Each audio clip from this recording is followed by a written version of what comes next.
In the year 2032, in Jiangsheng, Huaxia, within a certain examination room of Jiangsheng First High School, the atmosphere remained perpetually oppressive.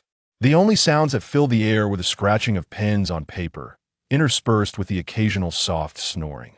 "Excuse me, this examinee?" The invigilator's face bore a look of exasperation upon seeing a student sprawled across the desk, fast asleep. He lowered his voice to gently awaken the slumbering figure. Yang Xiao, lost in a sweet slumber, emitted a few nasal sounds before instinctively raising his head upon hearing the voice nearby. His expression was one of utter bewilderment as he glanced around, his eyes clouded with confusion.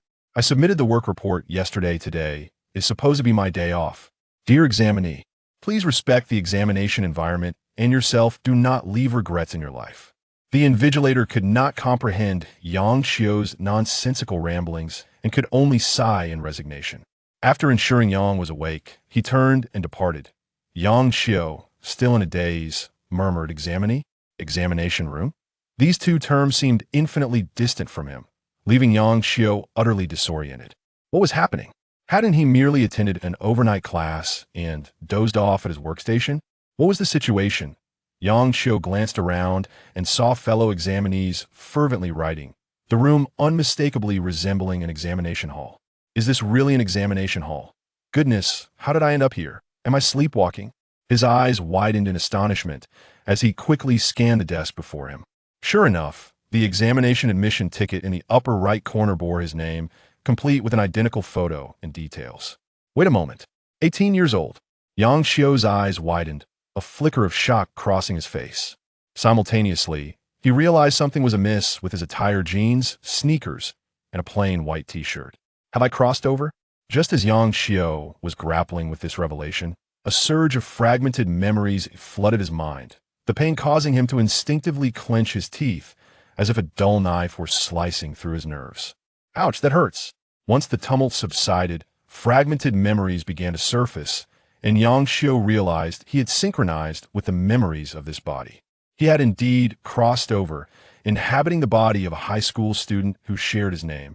And now he found himself at the site of the college entrance examination. Goodness! Yang Xiao stared at the mathematics exam paper on his desk, unable to suppress an expletive in his mind. Could it be that heaven has truly granted him a chance to alter his destiny? In his previous life, he had failed to study diligently in high school, resulting in a total score lower than that of his peers, leaving him without a chance to attend university. Seeing his old classmates soar to success filled Yang Xiao with indescribable envy and regret for not having applied himself back then. It was not their success that he envied, but rather their university experience. Going to university. That had been his dream for many years. Yet, due to his poor performance on the entrance exam, Yang Xiao had no choice but to struggle in the workforce, ultimately obtaining a diploma from an adult education program, which led to a decade-long life as a corporate drone. Otherwise, he wouldn't even have qualified to be a corporate worker. But now, everything had returned to the starting point. Thinking of this, Yang Xiao felt a surge of excitement and immediately steeled himself to tackle the exam paper with unwavering determination. However, he soon found himself dejectedly laying down his pen. Nearly a decade of corporate life had rendered the knowledge in his mind a distant memory. He had completely forgotten high school mathematics. I can't make sense of any of this. Yang Xiao twisted his pen, his expression troubled as the mathematical symbols appeared as incomprehensible as ancient hieroglyphics. Moreover, he had no recollection of any related knowledge. As he observed his peers diligently scribbling away, he felt like a hapless, bewildered elder alone in a storm. The sensation was painfully sour. Yang Xiao yearned to change his fate, to leverage the college entrance exam to step into the university of his dreams. But how could he solve the problems when he couldn't even understand the questions? What could he do? He felt utterly despondent. Ding! At that moment, a cold mechanical voice suddenly echoed in Yang Xiao's mind. Host detected. Binding encyclopedia system. Binding complete. Loading system panel 0, 2030. As a notification rang in his ears, Yang Xiao's eyes sparkled with fervor. As a die-hard fan of online novels, he knew precisely what a system entailed. It was the quintessential golden finger for transmigrators. However, What thrilled Yang Xiu most was the name of the system, encyclopedia. Here he was, participating in the college entrance examination, awakening an encyclopedia system wasn't that practically assure victory? Surely, this exam paper would be a cakewalk. As Yang Xiu's thoughts raced, the system panel fully materialized before him, revealing a pale blue interface. Host: Yang Xiu Constitution, 10 Intelligence, 10 Spirit, 13 Note. Average values are 10. Additional system functions and store await unlocking. As Yang Xiu's eager gaze swept over the pale blue panel, a voice once again resonated beside him. Ding! Host detected to be in the examination venue. A beginner's gift package has been specially issued. It's here. The beginner's gift package. This was an essential perk for a transmigrator's system awakening. Yang Xiu's excitement intensified, his eyes glued to the scene before him, envisioning himself furiously writing and attaining full marks. Mathematics examination in progress, rewards being issued. Page 4 of the encyclopedia. The reward is principles and design diagrams of a multifunctional mecha transport vehicle beginner. Yang Xiu, brimming with excitement, felt as if struck by a bolt from the blue upon hearing this announcement, his eyes widening in disbelief. What the hell? Yang Xiu couldn't help but curse inwardly, nearly breaking his pen in frustration. Principles and design diagrams of the multifunctional mecha transport vehicle? What is this? I'm taking a math exam, for heaven's sake. What kind of nonsense is this? Is this a science segment? Just as this thought crossed Yang Xiu's mind, a torrent of chaotic information surged into his brain, akin to a torn page from a book. It meticulously detailed the principles and design diagrams of the multifunctional mecha transport vehicle beginner level, thoroughly inscribed and etched into Yang Xiu's consciousness. The system's reward had indeed been granted. Yang Xiu stood there stunned, the previous excitement now overshadowed by confusion, his body language betraying a sense of dejection. He had initially believed the encyclopedia system would rescue him from his predicament, yet unexpectedly, this absurd system had bestowed upon a high school student taking a math exam a worthless design for a mecha transport vehicle. For heaven's sake, who wants to drive a vehicle? I need knowledge. Knowledge. This system is truly a scam. Chapter 2. Defending 0 points to the end. Yang Xiu glanced at the wall clock, noting that nearly half the time had elapsed, yet his examination paper remained utterly blank. In his mind, he attempted to summon the system. After 3 attempts, the cold, mechanical voice failed to respond. It seemed this system was not of the intelligent variety. With this realization, Yang Xiu withdrew his thoughts, his brows furrowing as he surveyed the empty paper before him, feeling a twinge of embarrassment. After all, this was a mathematics exam. Even if he were a poor student, he ought to know that the answers to math problems should be numerical. If he were to write about that alien armored transport vehicle, it would undoubtedly earn him a perfect 0. Furthermore, pinning down such irrelevant information might have consequences far worse than submitting a blank sheet. Ding! Just as Yang Xiu hesitated, the mechanical prompt sounded once more after a brief silence. Task 1. Complete the current college entrance examination using rewards to formally unlock the encyclopedia system features. Complete the exam to unlock? Hearing the icy voice again, Yang Xiu's expression faltered, a flicker of frustration resurfacing within him. No, I do wish to complete the exam. But could you at least provide me with something useful? I'm taking a math test, and you offer me the construction of a multifunctional alien mech transport? Honestly, it would be better if you had given me anything at all. Sighing after a moment of frustration, Yang Xiu waved dismissively. Now, 2 choices lay clearly before him. Either use the system's rewards to haphazardly answer the questions and unlock the system features, or forego the system entirely. The choice was evident, undoubtedly straightforward. He decided to follow the system. After all, what else could he do? Even if he abandoned the system and attempted to write on his own, he wouldn't know what to write. Taking a deep breath, Yang Xiu steeled himself. After all, he was now a person with a system. The outcome of this exam had become less significant, and even a 0 would not greatly impact him.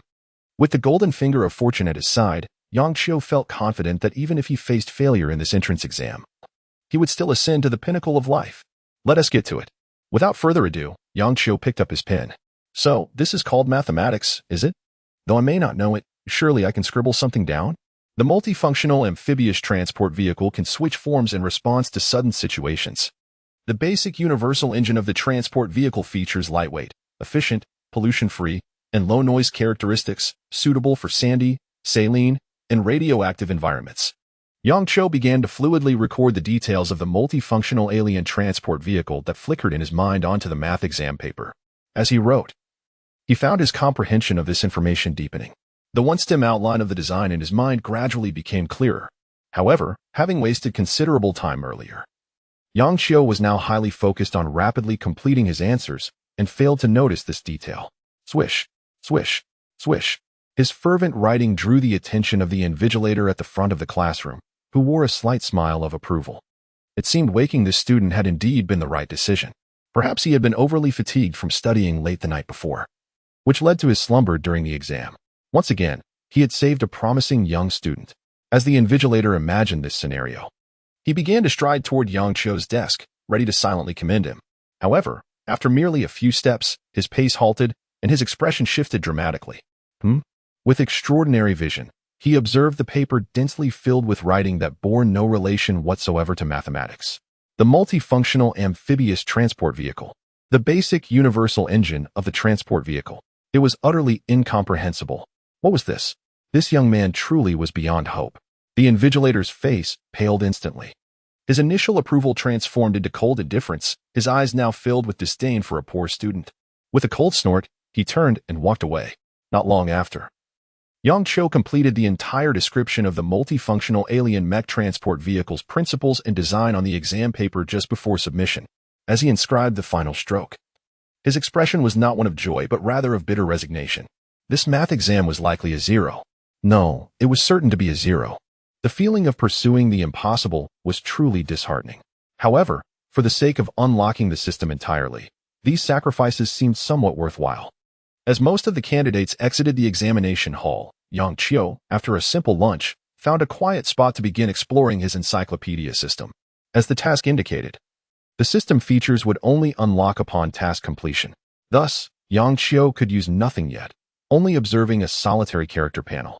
Of course, there remained the principles of the alien mech transport vehicle that he had committed to memory. Sigh. Reflecting on this knowledge, Yang Cho couldn't help but sigh. It reminded him of that doomed math exam, a feeling akin to fate outsmarting human ingenuity. Heaven had granted him an opportunity to chase his dreams, yet he had missed it once more.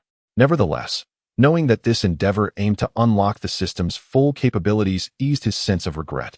As long as he successfully completed this entrance examination, regardless of the score, he was certain that with the system's assistance, he would swiftly achieve success and begin to shine in his field. Such an outcome would be no less significant than gaining admission to a prestigious university. With this thought, a smile crept onto Yang Cho's lips. The afternoon session of the first day's exam was Chinese. Yang Cho strolled toward the examination hall at a steady pace. Spotting a familiar face in the hallway, the middle-aged teacher who had awakened him during the morning math exam. Remembering the events, a smile graced Yang Cho's face. If not for him, he wouldn't have awakened in time to complete the task. However, just as he was about to express his gratitude, the man coldly snorted and walked away. Goodness, he didn't seem so intimidating this morning. His expression was darker than Zhang Fei's. This scene left Yang Cho feeling somewhat embarrassed, unsure of what had displeased the teacher. Fortunately, with years of experience in the workforce, he quickly adjusted his mindset and casually entered the examination hall. Seated at his desk, Yang Cho examined the Chinese test paper handed to him, his face revealing a familiar bitterness. Indeed, he still could not answer the questions. These articles were profound, and the questions were tricky, seemingly designed to nitpick every word. The classical literature translations and fill-in-the-blank tasks made Yang Cho's head spin. At that moment, a familiar mechanical prompt echoed in his ear. Ding. Detection of the host engaged in a Chinese exam. Rewards being distributed. Page 74 of the encyclopedia. The reward is Principles and Design of the Superfrequency Oscillation Particle Saber, Beginner. Indeed. Yang Chi sighed deeply, the expression of helplessness on his face intensifying once more. Such an outcome was in accordance with his tone. This system was evidently determined to thwart me. It appears that this encyclopedic system is intent on ensuring that I uphold a score of 0 to the very end. Chapter 3. The end of the college entrance examination in the next moment.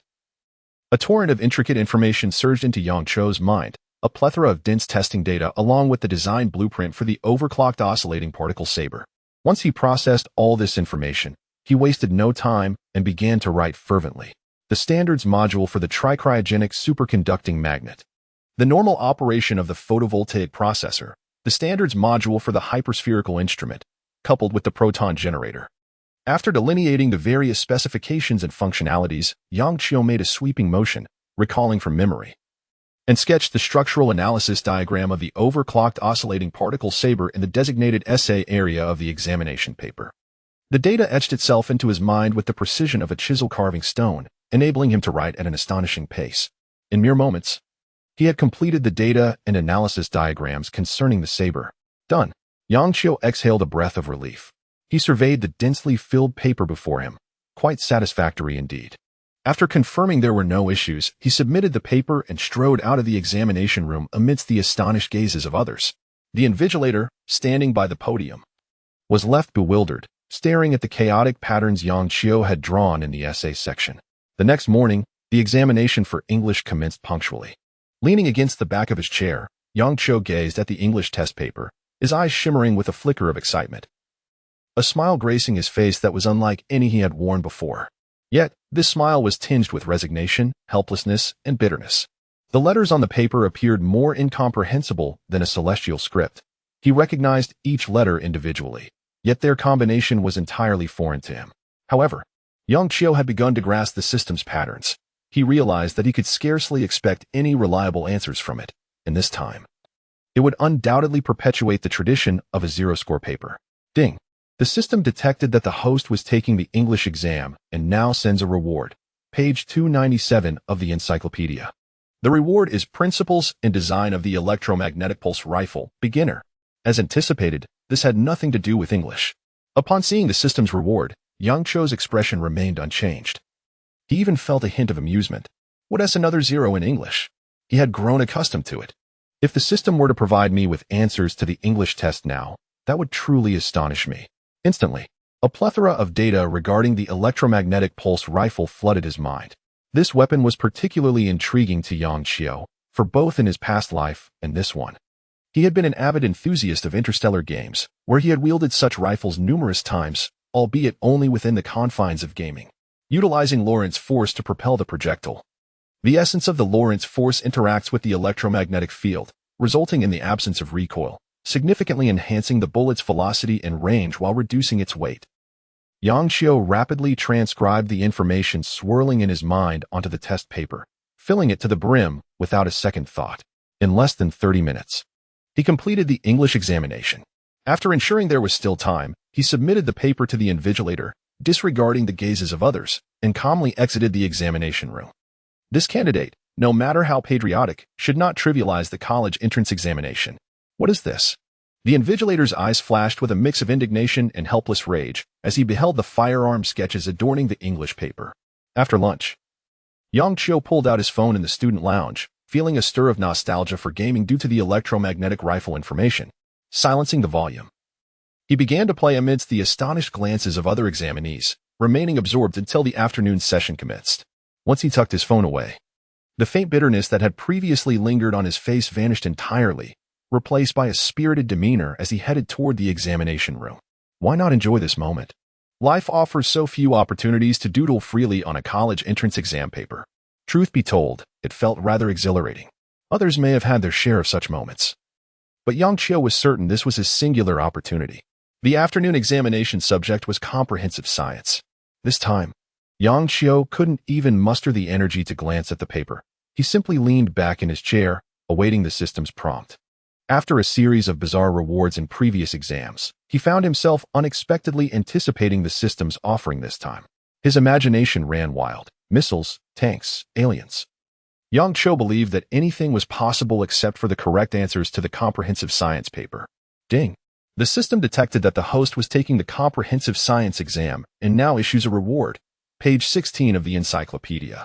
The reward is Theory of Modern Informationized Warfare, Beginner. Upon hearing the sound, Yang Qiu remained unresponsive. After allowing the information in his mind to settle, he finally picked up his pen, beginning to write fervently on the test paper. Informationized warfare primarily employs weapon systems dominated by information technology, utilizing information as the main resource, with informationized military forces as the core. Information, as a new type of resource, alters the modes of operation for matter and energy. Yang Cho wrote swiftly, completing the discourse on warfare theory in approximately 20 minutes. As he capped his pen, he sighed in relief. According to the examination schedule, this was the final test. Unlike his usual practice of submitting the paper and leaving immediately, Yang Cho leaned back in his chair, lost in thought. For exams, 2 days had passed in the blink of an eye. Compared to when he first arrived in this world, Yang Cho's mindset had shifted significantly. Yet, he remained perplexed about the underlying purpose of the heaven's design. Why grant him a chance to retake the college entrance exam and awaken a system, yet provide him with no answers, ensuring he scores 0 in every subject? Was this a test of his character? Was he being prepared for greater responsibilities? Yang Cho could even envision the invigilator's expression upon seeing his papers, one of disdain and disgust, likely believing him to be a troublesome student who mocked the seriousness of the examination. The cumulative scores across all subjects amounted to a hopeless 0. Nevertheless, Yang Cho had become indifferent to it. After all, the functions of the encyclopedia system would only be fully unlocked after the exams concluded. It seemed the system intended to empower him in other domains, unrelated to the college entrance examination, thus honing his character in the process. Yang Cho reassured himself. A myriad of speculations flitted through Yang Cho's mind, some whimsical, others grounded in reason. Yet, all these thoughts faded away with the ringing of the bell that signaled the end of the examinations. Chapter 4. Are you out of your mind? This is the art student's answer sheet? Ding, the bell rang continuously throughout the school. A large number of candidates gradually exited the examination hall. The 3-year grind finally culminating at this moment. The vast square was filled with examinees, some dejected, others elated, and a few anxious. Among them, Yang Cho blended in, feeling more jubilant than any of them. For at the moment the exam concluded with the ringing of the bell, a cold notification sound echoed in his ear simultaneously. Ding. Initial task completion detected. System functions have been unlocked. Please proceed to the panel for further details. Upon hearing this, a surge of fervor ignited in Yang Cho's eyes, his conviction stirred, and without hesitation, he accessed his personal panel. Host: Yang Cho Physique, 10 Intelligence, 10 Spirit, 13 Course List, None Skill List, Principles and Design of Multifunctional Exotic Mecha Transport, Beginner. Principles and Design of Electromagnetic Pulse Rifle, Beginner. Principles and Design of Overclocked Oscillation Particle Saber, Beginner. Theories of Cutting-Edge Modern Information Warfare, Beginner. Course Points, 0 Skill Points, 0. What is this? Yang Cho gazed at the transformations manifesting on his personal panel, the flames in his eyes intensifying. The rewards accrued from the 4 examination subjects were all recorded in his skill list. This signified that these skill sets had been validated by the system, all authentic and viable. His heart raced, and his breath quickened slightly. Initially, he had presumed these were merely a series of useless formulas and haphazardly annotated data. The system's intention seemed to be to render Yang Cho's examination score null. Yet now, it appeared the situation was far more intricate than he had anticipated. These skills were highly likely to be genuine and effective. Taking a couple of deep breaths to steady himself, he shifted his gaze back to the virtual panel, focusing on the newly appeared skill points and course points. Just as he pondered this, a line of annotation appeared before his eyes. Note: skill points can elevate the level of skills in the host skill list. Note: course points can enhance the level of courses in the host course list. Goodness! Yang Cho felt increasingly assured by the 2 annotations flashing before him. These relevant skills were undoubtedly applicable in practice. If they were indeed true, he could devise a plan to establish a factory specializing in innovative industrial production or delve into research projects. Yang Cho murmured excitedly to himself, as if he had caught a glimpse of the path laid out by the system.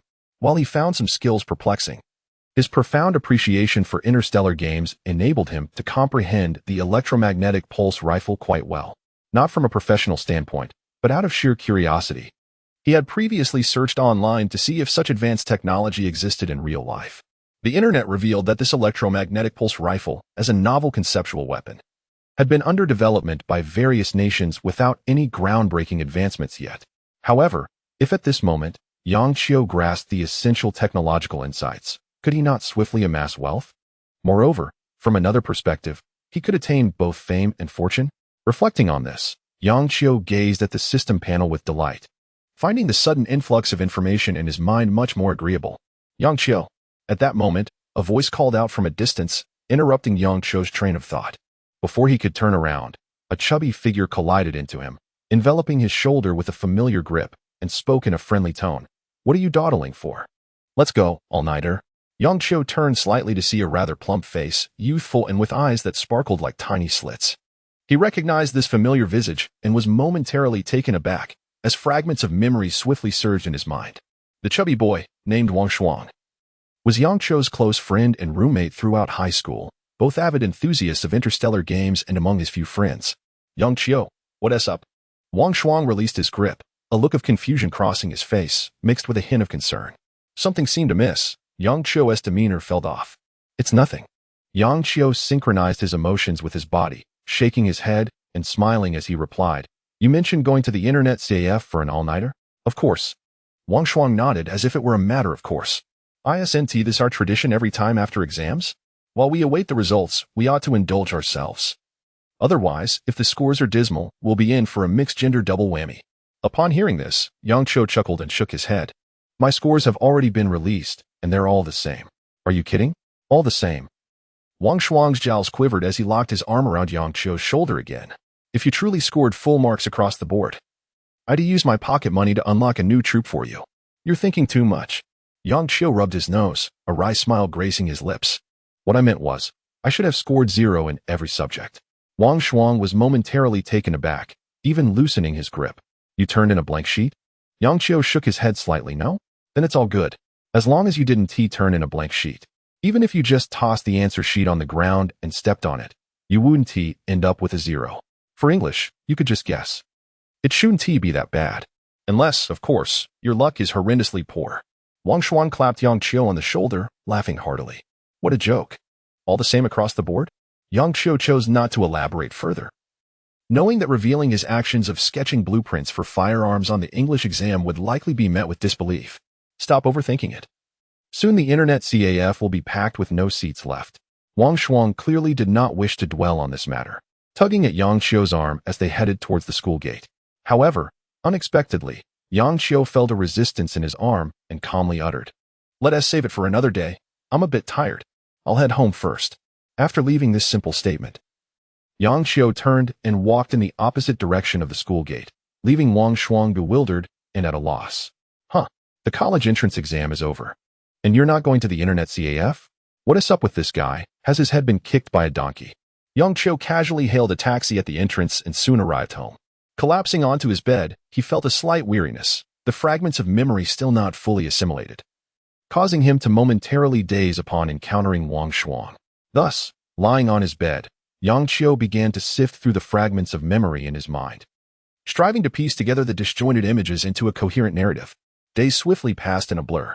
At a certain university in Jiangxing, within the temporary grading venue for college entrance examination papers, the room was densely packed with evaluators, each assigned an office space with a computer before them.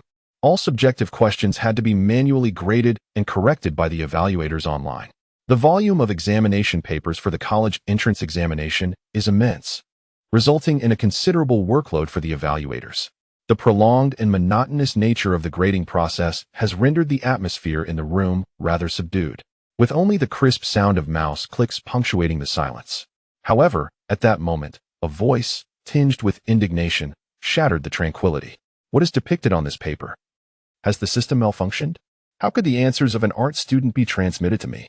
Chapter 5. Wait, is this an electromagnetic pulse rifle? At this moment, in the center of the temporary grading room, a balding male teacher gazed incredulously at the computer screen before him. He was a foreign language professor at Jiangcheng Normal University, well-versed in English, and this marked his 10th time participating in the grading of the English examination. Yet, in these 10 years, no student had ever astonished him to such an extent, not even those who achieved perfect scores. No, this time it was a shock, utterly ridiculous.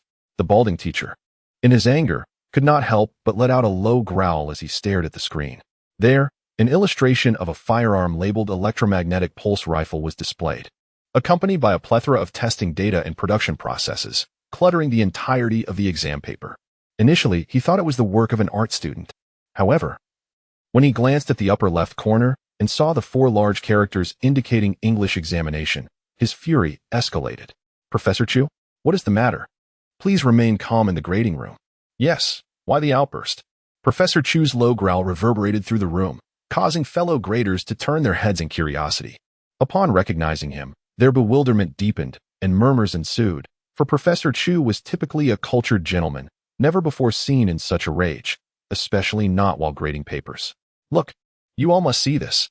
Professor Chu clutched his chest, his eyes ablaze, directing his ire at the surrounding teachers. "I have truly never encountered such a student. Never." At the First Design Institute of Jiangxing, the annual citywide designers conference was in full swing, with every seat occupied.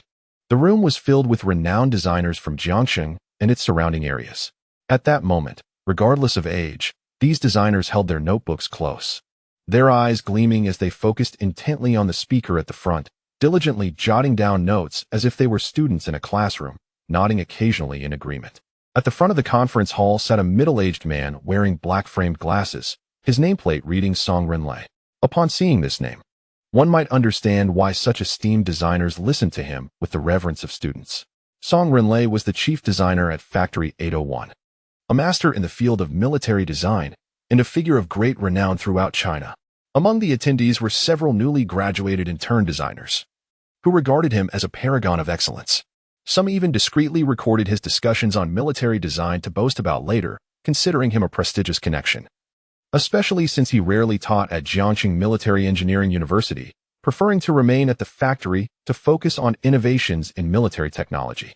As Song Renlei prepared to discuss a minor issue he had recently resolved concerning armored tank weaponry, a sudden knock at the door interrupted his discourse. "Knock, knock, knock. Apologies." Chief Song and esteemed colleagues, said a relatively young designer standing at the door, who was Song Renlei's assistant, often seen at his side during various conferences. The assistant held a thin sheet of paper that fluttered in the breeze as he moved forward, softly explaining, "I regret the interruption, but I have important news to convey to Chief Song."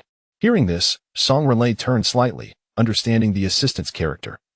He would not disrupt the conference unless it was of utmost importance.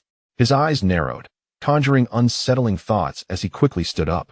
Has there been an issue with today's tank performance tests? Is it due to an oversized caliber preventing proper detonation? Or, no, the assistant gently shook his head, hastening to present the paper. "This is a fax from Principal Chung of Jiangxing Military Engineering University, and it pertains to this year's college entrance examination." College entrance examination? Upon hearing his assistant's words, Song Renlei halted in his tracks, confusion clouding his mind. What relevance could the college entrance examination hold for Factory 801? Why would Principal Cheng send an important fax regarding it? Song Renlei returned to his seat, his expression returning to calm, though his brow remained furrowed. "I am not sure what this is about, but you should take a look at this first." The assistant placed the paper before Song Renlei, lowering his voice. "Principal Chung insisted you must see this immediately. It is of great significance." "Oh?" Intrigued by this statement, Song Renlei became curious. Given Principal Cheng and Appo's character, such urgency indicated that the contents of the document were indeed extraordinary. He picked up the paper, scanning its contents. Electromagnetic pulse rifle principles and design diagrams. The first sentence struck him, and as he read it aloud, a peculiar glimmer shone in his eyes. "This is what Principal Cheng sent?" "Indeed," came the affirmative reply. Song Renlei and Appo's gaze sharpened, and he pressed his left hand firmly on the table, a flame igniting within him. Had it not been for his long-standing friendship with Principal Chung, he would have suspected this was a deliberate attempt to disrupt his conference. Such a concept was utterly unfeasible. Even the newest entrants into military design, regardless of their limited understanding of the new concept of electromagnetic weaponry, ought to grasp a fundamental truth. Before one can run, one must first learn to stand. The qualitative leap from 0 to 1 is the most challenging, and no one can simply leap over that chasm.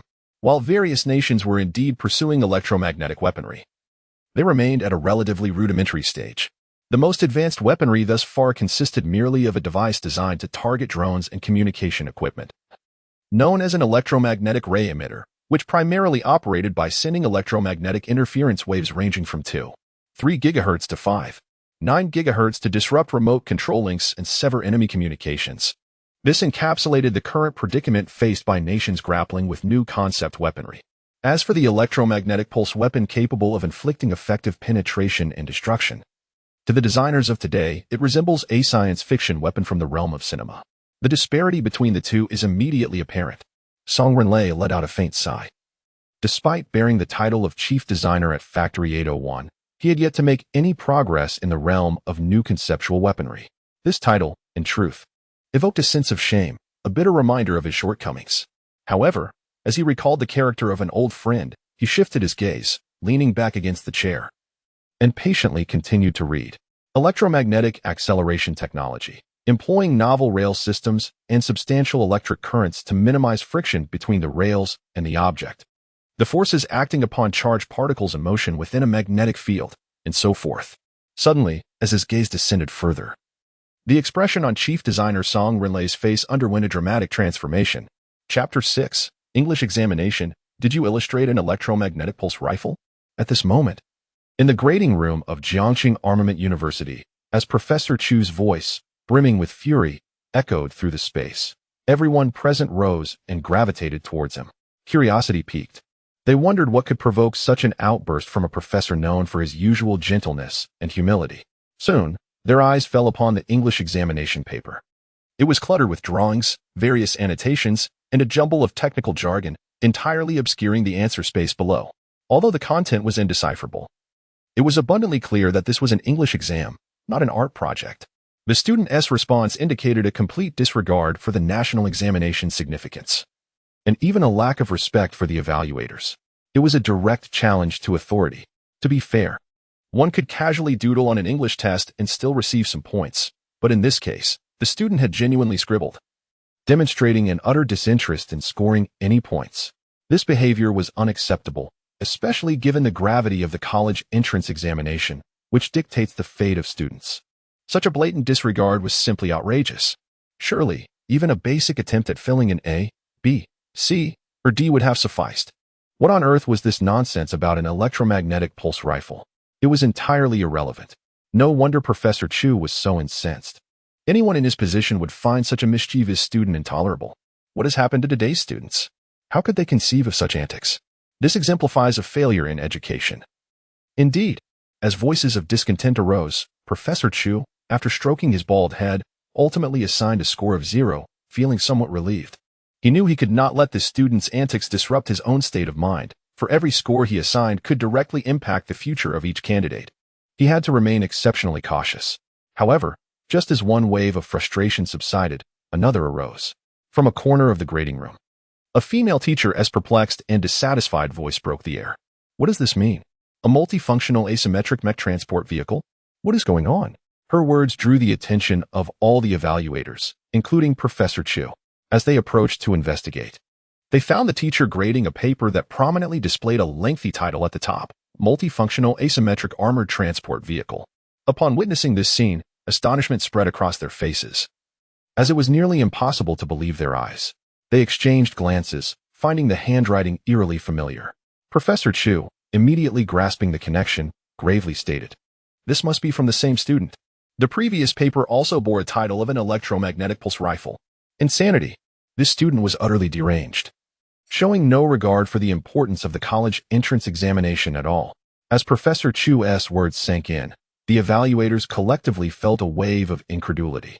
One student had written electromagnetic pulse rifle on the English exam and multifunctional asymmetric mech transport vehicle on the mathematics paper. Absurd. After years of grading, they had never encountered such a ludicrous situation.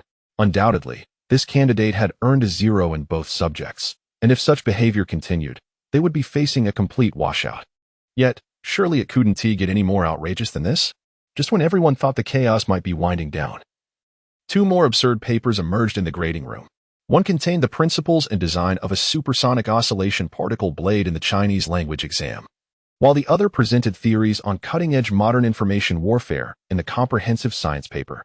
Each was more preposterous than the last, and the style unmistakably matched the previous English paper, indicating it was indeed the work of the same student. Without question, 4 zeros awaited this student. Such a blatant disregard for the examination, which could be a pivotal moment in a high school student's life, was utterly unacceptable. One might submit a blank paper and receive a 0, but to insult the college entrance examination in such a manner was beyond reproach. This student was truly out of their mind, treating all 4 subjects with such frivolity, exhibiting a complete lack of concern for their future. They should at least show some respect for the significance of the college entrance examination, yet there was none to be found. Determined to prevent such incidents from recurring in future examinations, Professor Chu resolved to bring these zero-scoring papers to the principal's attention. This matter required serious consideration. The principal of Jiangxing Armament University held considerable influence within the educational community. His involvement would surely lead to a favorable outcome. It was essential for all to understand that the college entrance examination was far from a trivial matter. At this moment, in the principal's office of Jiangxing Armament University, a knock echoed through the air. "Come in," came the reply. Professor Chu opened the door and stepped inside, his gaze falling upon an elderly gentleman seated behind the desk. Exuding an air of scholarly wisdom, his eyes, deep and knowledgeable, sparkled with insight, and although his face bore the marks of age, it did not diminish his commanding presence. Calm and unruffled, he was the esteemed Principal Chung. "Professor Chu," he greeted. "What brings you here?" The elderly man inquired. "We discovered 4 particularly outrageous examination papers during grading today," Professor Chu began earnestly. "In the mathematics exam, a student drew the principles and design of a multifunctional asymmetric mech transport vehicle. The Chinese language paper contained a depiction of a supersonic oscillation particle blade. The English exam illustrated the principles and design of an electromagnetic pulse rifle, and the comprehensive science paper featured cutting-edge modern information warfare theories. It is absurd. In all my years of grading, I have never encountered such nonsensical submissions. This student clearly does not take the college entrance examination seriously, nor their own future. Such behavior is wholly inappropriate for a student. Therefore, I believe we must criticize the student and discourage such actions to prevent others from straying down a similar path." His voice resonated with palpable dissatisfaction. It was evident that, as a professor, he found the contents of those papers intolerable, prompting him to seek Principal Cheng's counsel in addressing the student's misconduct. Principal Cheng furrowed his brow upon hearing these words and inquired, "Which papers?" "Bring them forth for my examination." These terminologies piqued his curiosity. Who could possibly inscribe such things on an examination paper? "The system contains them." "I shall retrieve them for you," replied Professor Chun. With a swift series of actions, leveraging Principal Cheng's access rights, the examination papers soon materialized before the two of them. Upon viewing those papers, Principal Cheng's expression tightened once more. His gaze fixated on the screen, where relatively sophisticated design schematics and a plethora of meticulously annotated data lay before him, prompting a rapid whirlwind of thoughts in his mind. Something felt amiss. Could these schematics and data, along with those specialized terminologies, truly originate from a college entrance examination candidate? Moreover, he found himself grappling with certain concepts that he struggled to comprehend at first glance. This was no trivial matter. This examination paper was undoubtedly extraordinary. As he pondered this revelation, he summoned every ounce of his focus, standing there in silence as he scrutinized the paper. The more he examined it, the greater his astonishment became, teetering on disbelief. At that moment, a voice broke the silence. "Principal Chung, I have retrieved the paper. How shall we proceed with this student?" "I must return to grading the other papers," Professor Chu stated before turning to leave the principal's office, entirely oblivious to the unusual demeanor of his colleague. The chaotic nature of the college entrance examination paper warranted a stern reprimand for the student. The principal would surely address this matter with utmost seriousness. Meanwhile, in the principal's office, Principal Cheng Xingguo remained deep in thought, his brow furrowed, fixed on the examination paper as he contemplated the authenticity of the schematic diagrams. However, the breadth of knowledge required was exceedingly vast. It was nearly impossible for a single individual to master it entirely. Only researchers with greater expertise could ascertain the veracity of these documents. Yet was this truly the paper of a college entrance examination candidate? Chapter 7. Chief Designer. Song Renlei was astonished. After contemplating these matters, Cheng Guoxing's expression turned grave once more, his brows knitting tightly. The sudden appearance of an examination paper left Cheng Guoxing somewhat dazed. As the president of Jiangxing Military University, his depth of knowledge easily surpassed that of many professors. He frequently oversaw significant research projects, developing cutting-edge technological advancements. In the context of Longhua, Cheng Guoxing's expertise undoubtedly placed him among the nation's most crucial assets. Years of dedicated research had cultivated in him a calm and composed mindset. Yet today, confronted with this examination paper, he found it hard to maintain his usual equanimity. What was particularly bewildering was the astounding breadth of the content on this paper. It bore a striking resemblance to authenticity, yet Cheng Guoxing struggled to discern its veracity. At that moment, he had completely forgotten the purpose of Professor Chu's recent visit. All he could think about was delving deeper into the specifics contained within this examination paper. It was almost inconceivable that such content could appear in a college entrance examination. The multifunctional, irregular-shaped mecha transport vehicle. Hadn't old Song recently been working on this project? Cheng Guoxing muttered to himself before promptly calling his assistant. President, you summon me? Lu Wei, Cheng Guoxing's middle-aged assistant, hurried over upon receiving the message. First, review these examination papers. Then, using my authority, locate the original papers in the database and secure them in my office. There must be no oversight. Second, send the language examination paper to Old Song at the Design Institute. He should be in a meeting, so you can fax it to his assistant. Handle this promptly. Cheng Guoxing instructed gravely. Lu Wei nodded in agreement, yet a flicker of confusion crossed his face. Examination papers? What kind of examination papers would warrant such serious attention from President Cheng? What connection does the college entrance examination have with him? This is merely an examination review site. With that thought, Lu Wei hastily examined the papers Cheng Guoxing mentioned, and upon his first glance, he was utterly taken aback. What? These papers? The multifunctional irregular-shaped mecha transport vehicle? The super-frequency oscillating particle military knife? What on earth? How could such things appear on an examination paper? However, Lu Wei had no time for further contemplation. President Cheng had just emphasized the urgency of the matter. Now, his task was to expedite the resolution of this issue. Meanwhile, Cheng Guoxing sat before his computer, still pondering the content of the examination paper. He was well aware that his friend Song Renlei was currently in a meeting. Yet, given the significance of the content involved, Cheng Guoxing felt it imperative to discuss it with Song Renlei. The situation was exceptional, and the urgency warranted an interruption.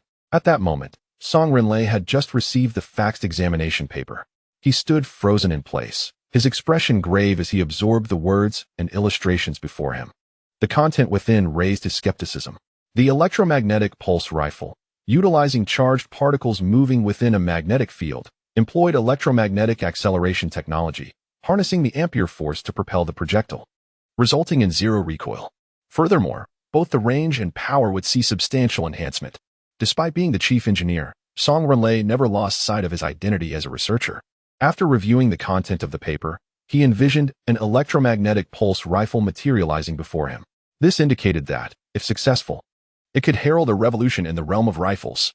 It would completely upend conventional firearms, significantly improving stability, range, and firepower of the new electromagnetic rifle. Based on my understanding, the authenticity of most of the content could reach around 80%. The remainder would necessitate exploration and calculation for verification.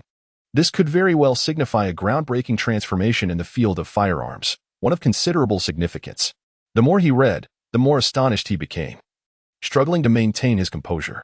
It was crucial to note that countries worldwide were diligently researching electromagnetic weapons, investing significant effort without notable success.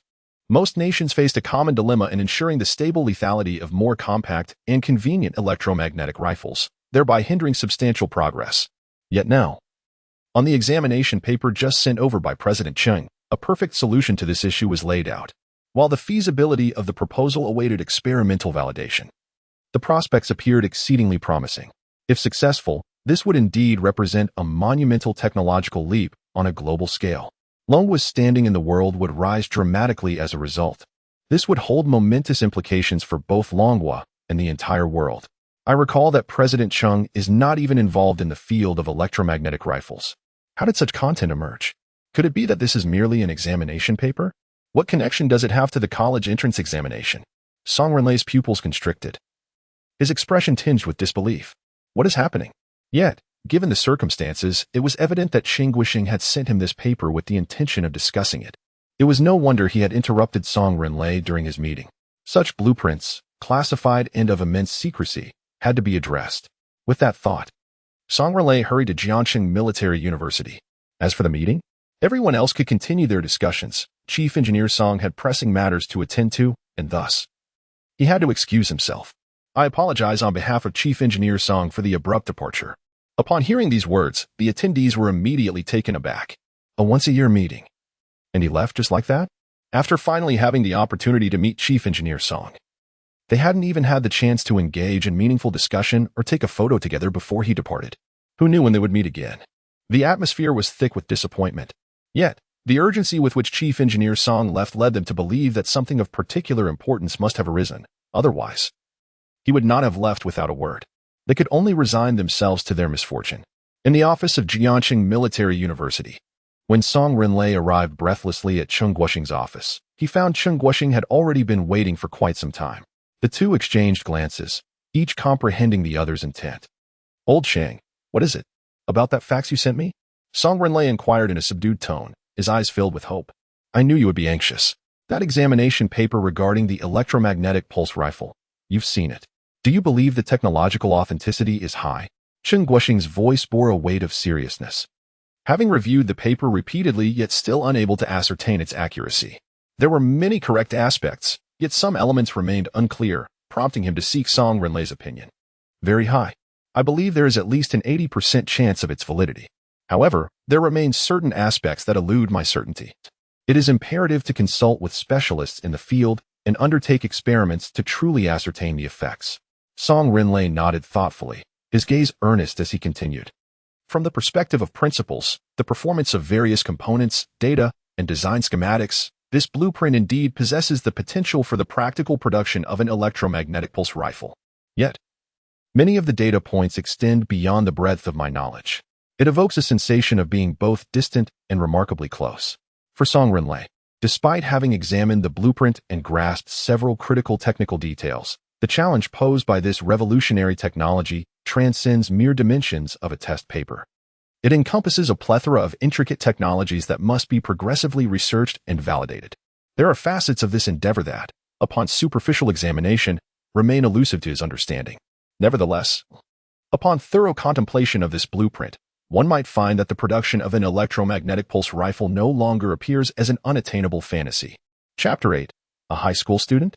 A multifunctional mecha transport vehicle? Old Cheng, please clarify this for me. Who authored this? How did it end up on a college entrance examination paper? Song Renlei inquired. He had pondered this question for quite some time on his way here. Yet he could not fathom why such advanced technical blueprints would be associated with an exam paper. Surely, it could not be the work of a high school student. Could it? This left him utterly perplexed. "Here, take a look at the original document, and you shall soon understand," Cheng Guoxing replied, carefully handing over an examination paper from his desk, while whispering, "Be cautious, don't damage it. It needs to be preserved as a confidential document. If it weren't for your high clearance, I wouldn't have sent you that fax." "Ha, I get it. Look at you." Song Renlei chuckled heartily, then took the examination paper, revealing the diagram of the electromagnetic pulse rifle. It appeared to be the original exam sheet, with a name inscribed on the side, Yang Qiu. It was evident that the remarkable blueprint originated from the hands of this individual named Yang Qiu. "Old Song, this is this year's college entrance examination paper," Cheng Guoxing continued. Without needing further explanation, Song Renlei deduced that Old Cheng's words confirmed his initial suspicions. This was indeed the work of a high school student during the Gaokao. How incredible! If it could be verified that this examination paper was authentic, it would undoubtedly astonish the entire world. A high school student capable of designing an electromagnetic pulse rifle. Naturally, Song Renlei hoped the blueprint was genuine, for whether out of admiration for genius or national aspiration, he yearned for this technology to achieve a breakthrough. "Even though I had my suspicions, it still feels surreal," Song Renlei replied, his voice trembling, yet his gaze remained fixed on the examination paper in his hands. "Indeed, initially, I was incredulous as well, dismissing it as a prank by a mischievous student during the exam, since it all seemed so far-fetched. However, the more I examined it, the more I felt something was amiss, and my confusion deepened," Cheng Guoxing reflected. At that moment, he had completely forgotten about Professor Chu's visit and the matter of grading. "Old Cheng, to be honest, regardless of the ultimate accuracy of this blueprint, the concepts contained within it are the product of a genius," Song Renlei remarked. "Yes, witnessing such outstanding young talent emerge from our nation fills me with great comfort," Cheng Guoxing echoed. "Indeed, as it stands, regardless of whether the contents of this examination paper can defy convention, what is encapsulated within it is already sufficient to astonish everyone. Let us remember, this is a college entrance examination paper, a masterpiece from a high school student. The structure is flawless, every component adheres to standards, and the data ratios are perfectly aligned. It employs magnetic fields to accelerate the projectile, enhancing both range and power.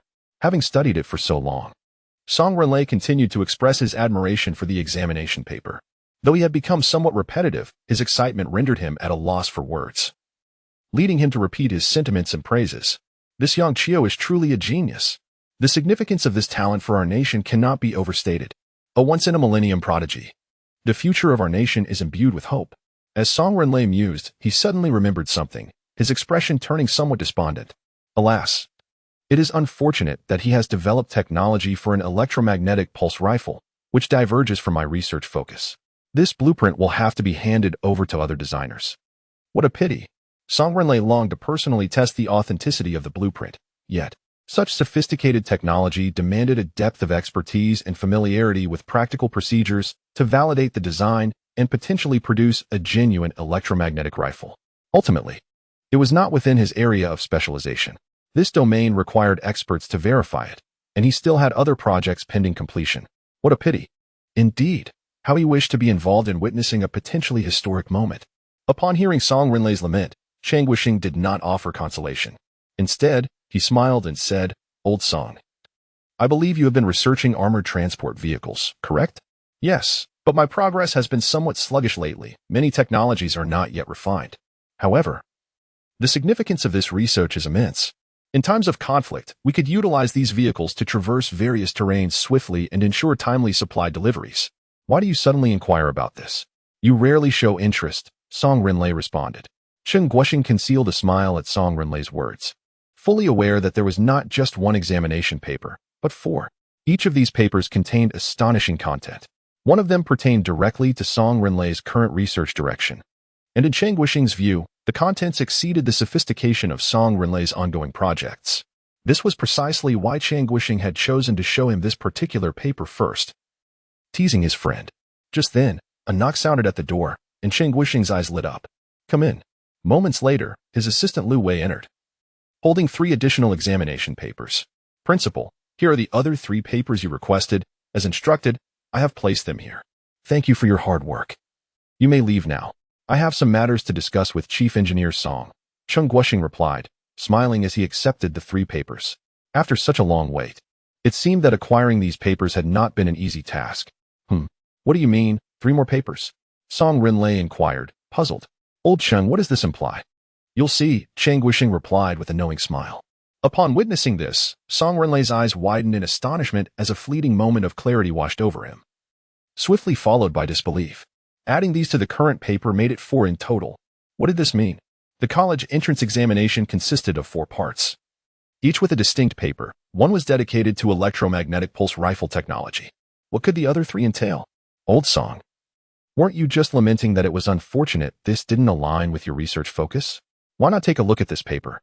Chang Guoxing, with a mischievous grin, handed over the mathematics paper that illustrated the principles of the multifunctional unconventional mech transport vehicle to Song Renlei. Trembling, Song Renlei hastily accepted it, and his gaze fell upon the paper. After a quick glance, his face flushed and his pupils constricted. The title, Multifunctional Unconventional Mech Transport Vehicle, was precisely aligned with his own research direction. To the side, in the section for the name on the answer sheet, 2 familiar characters were inscribed, Yang Qiu. Chapter 9, Confidentiality Level, SSS. So it is. The technology of the multifunctional irregular-shaped armored transport vehicle encompasses numerous aspects that resonate with the conclusions I am currently developing. However, certain elements recorded here surpass my own work in brilliance and detail, particularly the comprehensive plan and transformation process for the mech loading vehicle is an area I had not contemplated at all. I have a strong premonition that with the insights from this examination paper, my long-stagnant research project could eventually yield a true mech loading vehicle. Holding the examination paper, Song Renlei gazed at the text and diagrams, murmuring to himself, occasionally exclaiming in astonishment, deeply moved. Compared to the schematic of the electromagnetic pulse rifle he had previously examined, this study on the multifunctional irregular mech transport vehicle aligns perfectly with his research direction, prompting him to scrutinize it more closely, gaining a deeper understanding of many technologies involved. This profound comprehension allowed him to clearly appreciate the invaluable nature of this examination paper. It seemed that the contents of this paper could potentially lead to the realization of a project that had beset him for years, resulting in achievements that could astonish the world. This examination paper has indeed been a tremendous aid. How do you perceive the contents of this paper, given your expertise in this field? Chang Guoxing inquired with a chuckle. Observing Song Renlei's reaction, it was entirely within his expectations. Presenting him with this paper would undoubtedly captivate him at once. As one of the foremost researchers in Long Kingdom, both Cheng Wuxing and Song Renlei possessed a broad understanding of various fields, albeit lacking in knowledge. They could comprehend some portions of the electromagnetic pulse rifle content. Yet most intricate details necessitated further study. However, regarding their specialized areas, a mere glance sufficed to grasp the essentials. Quite close, Song Renlei responded quietly. Many sections are challenging to articulate since they are merely blueprints, with numerous components yet to be developed, including several difficulties. I have yet to fully understand them. But the effective information visible here indicates that this examination paper is no joke. The knowledge contained within is too extraordinary to be dismissed lightly. It is, without a doubt, authentic, astounding that such knowledge could be found in a college entrance examination paper. How did Zhang Qiu manage to attain such profound expertise in these areas? Song Renlei marveled. As a designer, achieving the pinnacle of research in any domain constitutes a remarkable accomplishment. Yet here is Yang Qiu, seemingly possessing profound knowledge across multiple fields. And the depth of his research is truly impressive. Hard to fathom that this is the work of a high school student. Can you imagine? This is the masterpiece of a college entrance examination candidate. Cheng Wuxing laughed heartily. At that moment, Cheng Wuxing recalled why Professor Chu had sought him out. The college entrance examination, for many, marks a pivotal turning point in life, the most significant moment transitioning from high school to university. The fact that Yang Qiu could illustrate such concepts on an examination paper is remarkable. Thankfully, Professor Chu shared the contents of this paper with him. Otherwise, such exquisite research blueprints, if overlooked among numerous papers, would represent a loss not only for Long Kingdom but for the world. By the way, Yang Qiu's for examination papers all received a score of 0. The value of these contents cannot be quantified by mere scores. Song Renlei shook his head and continued. It is truly unfathomable. Besides the multifunctional irregular mech transport vehicle and the electromagnetic pulse rifle, he also wrote about the superfrequency oscillating particle saber and advanced modern information warfare theory, both exhibiting extremely high specialization, very likely genuine like these two papers. Hence, the current value of these for examination papers is incalculable. Regardless of their authenticity, they must be securely stored and kept confidential. All who have seen the papers must sign a confidentiality agreement. There can be no exceptions. The value of these 4 examination papers far exceeds that of a perfect score in the college entrance examination. Each piece of content, once validated, could have a worldwide impact. Therefore, relevant personnel must sign confidentiality agreements, and he himself is no exception. Rest assured, I have already made the necessary arrangements, Cheng Wuxing replied earnestly. Afternoon. College entrance examination grading room. The tense, yet orderly grading work proceeded smoothly. The process somewhat monotonous without the interruption of Yang Qiu's 4 extraordinary examination papers, allowing the work to progress efficiently. Naturally, there were also several high-scoring papers, nearly perfect in performance, leaving the teachers in awe. The current pinnacle of students taking the college entrance examination is truly astonishing, defying the capabilities of a typical student. In this domain, these students have achieved excellence. This is the caliber of top students, completely overshadowing their peers. Despite presenting the same answers and perfect standard responses, the thought processes and overall performance of top students eclipse those of even full-scoring peers. Observing this paper, the text is neat, the logic clear, and the word choice impeccable. This is the epitome of modern students and should serve as a model for all to emulate. This is no longer the level of a high school student. Indeed, these children are incredibly diligent. This is what the college entrance examination represents. Reflecting on that previous paper, so hastily scribbled, is infuriating. Such an important exam warrants serious attention. If one cannot conduct themselves properly, they ought not to participate. I cannot fathom what that student was thinking. This should be reprimanded. Such an important examination demands a proper attitude. This is the disparity. Top students achieve high scores and enter prestigious universities, while those who approach it carelessly will find themselves relegated to menial jobs. During their break, the teachers exchanged thoughts and comments. Meanwhile, Professor Chu awaited a response from the principal, uncertain how he would address this troubling situation. However, given the chaotic nature of the scribbled examination paper, a serious reprimand was warranted. At that moment, a sudden flurry of footsteps echoed from outside. The group looked up to see several stern-looking soldiers in uniform, led by a middle-aged man who entered the grading room, holding a stack of papers inscribed with text. Ahem. Please pause for a moment. According to regulations, all individuals in this grading room including those who entered and exited previously, must sign a confidentiality agreement. The specific requirements are detailed on these documents. Please review them carefully and adhere diligently. The middle-aged man raised the papers, prompting the soldiers behind him to distribute the confidentiality agreements to everyone present. Certainly, the middle-aged man is Cheng Guoxing's assistant, Lu Wei. Although Lu Wei does not possess a profound understanding of the value of the examination papers, witnessing Cheng Guoxing's demeanor allows him to grasp the gravity of the situation. From today's various indications, it is evident that this examination paper contains information of utmost confidentiality. Otherwise, Principal Cheng would not have conveyed his instructions with such seriousness, emphasizing the necessity for diligence. What does this mean? A group of teachers stood frozen, somewhat bewildered. What? Sign a confidentiality agreement? While the significance of grading the college entrance examination papers is indeed paramount, it hardly warrants the involvement of military personnel, does it? Moreover, they had already signed an agreement prior to their arrival. What could this imply? Among the grading teachers, many had participated in numerous college entrance examinations before. However, they had never encountered such circumstances, leading to their inner hesitation and curiosity. Their attention swiftly turned to the confidentiality agreement document. The requirements were straightforward.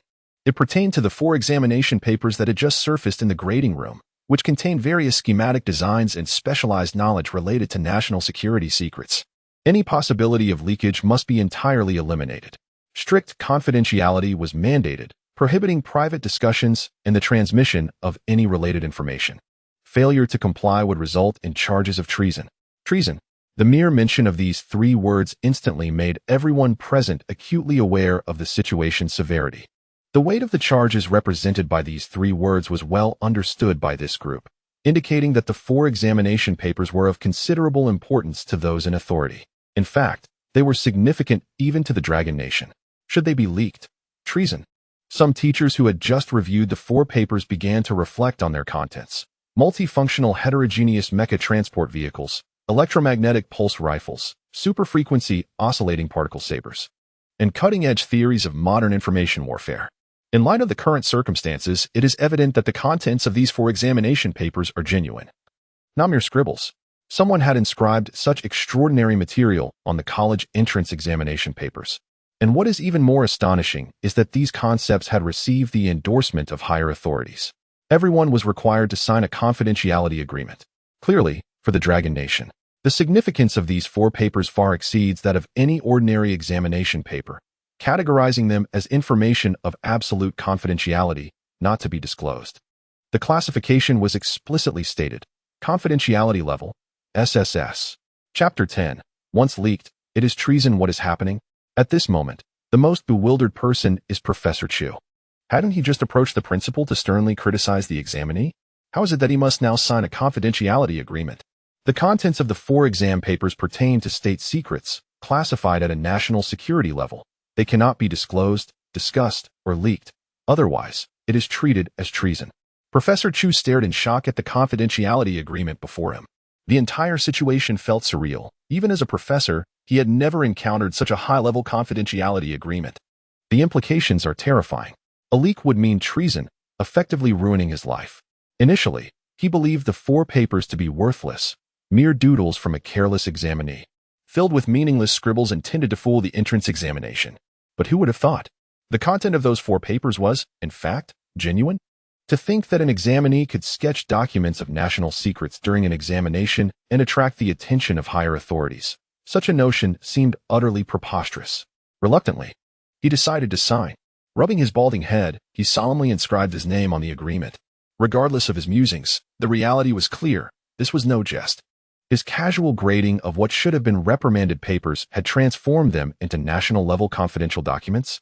Professor Chu understood well that such significance eclipsed any ordinary examination paper by 100-fold, 1,000-fold. Unbelievable. Of course, the other teachers present, regardless of whether they had seen those 4 papers, were also required to sign the confidentiality agreement under the watchful gaze of the military personnel. Everyone felt a profound shock. Moments ago, they had been discussing the students' improper attitude and the need for serious criticism, but in the blink of an eye, they found themselves bound by a confidentiality agreement due to their interaction with those papers. A leak would mean treason. SSS-level encryption. Clearly, this was of utmost importance. Once everyone had signed, the military personnel collected the agreements, meticulously reviewing them before departing the grading room under Lu Wei's leadership. Before leaving, Lu Wei reiterated the gravity of the situation. Any leaks would have dire consequences. As soon as Lu Wei and his team departed, the silence in the room was shattered. Everyone was left in a state of confusion. The military had arrived unexpectedly, and they had signed a confidentiality agreement? SSS level? What in the world was going on? The formality of it all was overwhelming. What could possibly have been written on that paper to warrant such attention? Perhaps it was best to keep this matter to themselves. After all, discussing it could lead to accusations of treason, which would ruin their lives. Yes, it would be wise to act as though nothing had occurred and to return to their tasks. The brief commotion subsided, replaced by a swift silence. No one dared to breach the topic again. The confidentiality agreement was explicit, and they understood the consequences of disobedience. Yet, within the depths of their minds, curiosity lingered. Why was there such an extraordinary level of importance placed on those 4 papers? What could possibly have been inscribed by a high school student that commanded such attention? Surely, even a perfect score would not attract national scrutiny. What kind of extraordinary individual was this examinee to have produced such content? However, soon enough, the sound of mouse clicks resonated throughout the grading room once more. As time passed slowly, at noon, with the sky clear and cloudless, a couple sat on an opulent sofa within their lavish villa, their expressions etched with worry. Xiao Qiu has been in her room for quite some time. I wonder how she is faring, said the woman, Chen Shi, mother of Yang Qiu. Tom seemed to have left her untouched, her beauty still radiant. Exuding an air of elegance, though her face now bore traces of concern. She probably didn't perform well on the exam, sighed Yang Ku, her husband, dressed casually. He possessed the demeanor of a social elite, yet there was an underlying relaxed attitude, as if he could calmly navigate any challenge. But when it came to their son's examination, he felt utterly helpless. His father, a retired general of the Dragon Country, had harbored a fervent desire for their family to produce a scholarly talent, hence his hopes for Yang Ku's son to excel in academia. Regrettably, Yang Ku had no interest in academics, instead excelling in business. After decades of hard work, he had built a successful enterprise, serving as the chairman of a publicly traded company, amassing a fortune of billions.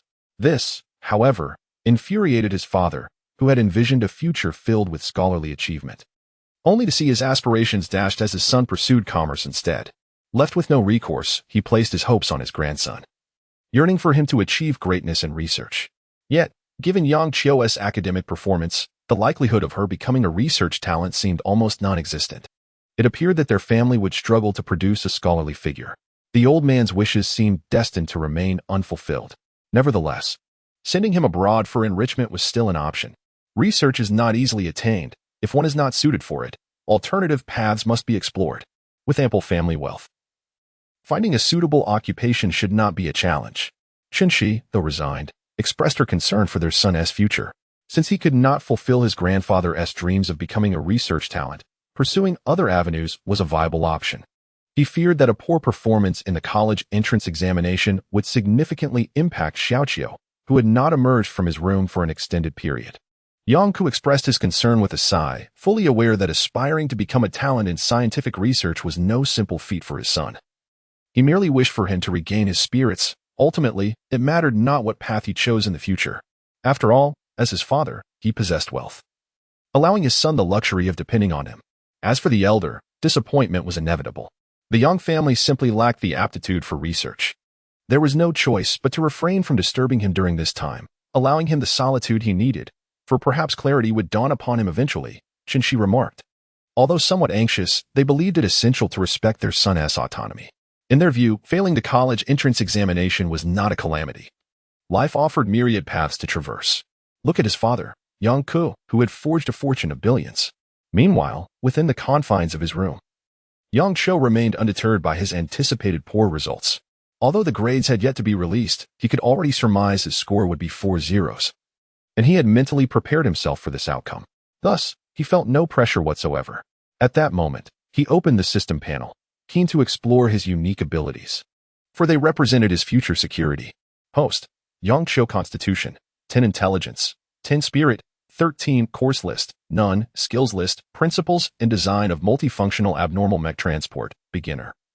Principles and Design of Electromagnetic Pulse Rifle, Beginner. Principles and Design of Overclocked Oscillation Particle Saber, Beginner. Theories of Cutting-Edge Modern Information Warfare, Beginner, Course Points, 0 Skill Points, 0 Chapter 11, The Application of the Golden Finger Before Accessing the System Panel. Yang Qiu had already grasped the fundamental methods of utilizing his extraordinary ability. Skill points and course points were the two essential components at his disposal. Skill points could be employed to enhance items within the skill bar, while course points were designated for improving aspects within the course bar. Yang Qiu pouted thoughtfully as he analyzed his unique advantage.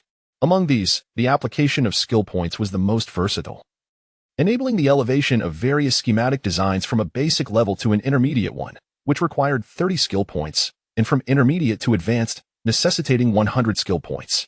Thus, to elevate the multifunctional asymmetric mech transport vehicle, beginner, and other skills to an advanced level, a total of 130 skill points was essential. If the basic blueprints merely represented a rudimentary application of various technologies, then the advanced blueprints would undoubtedly signify an exceptionally in-depth and complex utilization, capable of fully tapping into the potential of a given technology. Products crafted from advanced blueprints would exhibit performance multiple times, even dozens of times, greater than those derived from basic designs.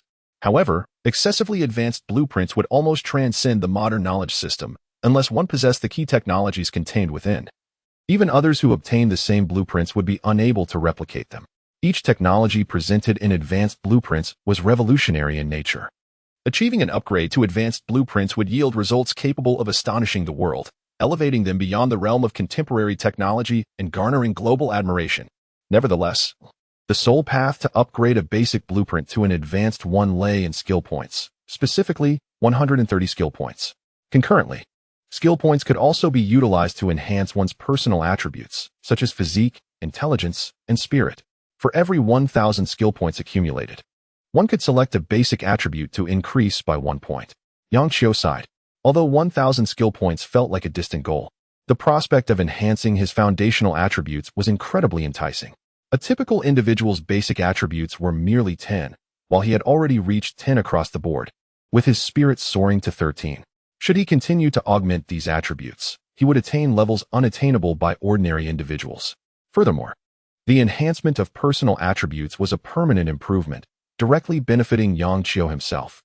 Fixating on the significance of skill points, Yang Qiu found himself momentarily entranced. To elevate his current blueprints and personal attributes, he needed to amass a substantial number of skill points. Based on his understanding, the most efficient means of acquiring skill points was through studying, reading, and comprehending any type of literature thoroughly. Thus, by continuously learning, Yang Qiu could consistently accrue skill points. As for course points, their application was not as extensive as that of skill points, leaning more towards foundational aspects. Utilizing course points would enhance his comprehension efficiency of any given course, thereby accelerating his acquisition of skill points. Yang Qiu continued to expound, noting that course points served as the foundation. If his fundamentals were robust, his reading efficiency would increase, allowing him to acquire skill points with greater ease. While the importance of course points paled in comparison to skill points, they complemented the latter and constituted the most fundamental aspect of enhancing his personal capabilities. Having gradually clarified his current situation, Yang Qiu swiftly devised a development plan for himself to learn, read, and continually acquire skill and course points, thereby solidifying his foundation while striving for comprehensive self-improvement. With this in mind, he retrieved the books he had prepared, all containing fundamental knowledge across various technical domains, and began to read. It seemed that the influence of his golden finger rendered his previously restless nature remarkably tranquil. Time passed unnoticed as he immersed himself in a sea of knowledge. With the system's support, the once indecipherable content transformed into comprehensible material, allowing Yang Qiu to absorb it fully. Knowledge points that had previously evoked disdain now sparkled with value in his eyes. In the blink of an eye, they transitioned into night. Darkness enveloped the city as the hour grew late. The air was cool and pleasant, the surroundings silent. In Yang Qiu's well-lit room, books sprawled across the desk, many of which he had borrowed from his father's bookshelf. His father had hoped that Yang Ku and Yang Qiu would become talents in scientific research, thus amassing a diverse collection of literature, including some rare volumes unattainable in stores. Unfortunately, neither father nor son was inclined towards academia, causing the books to gather dust on the shelves. However, with Yang Qiu's arrival and the endowment of his golden finger, The collection proved invaluable.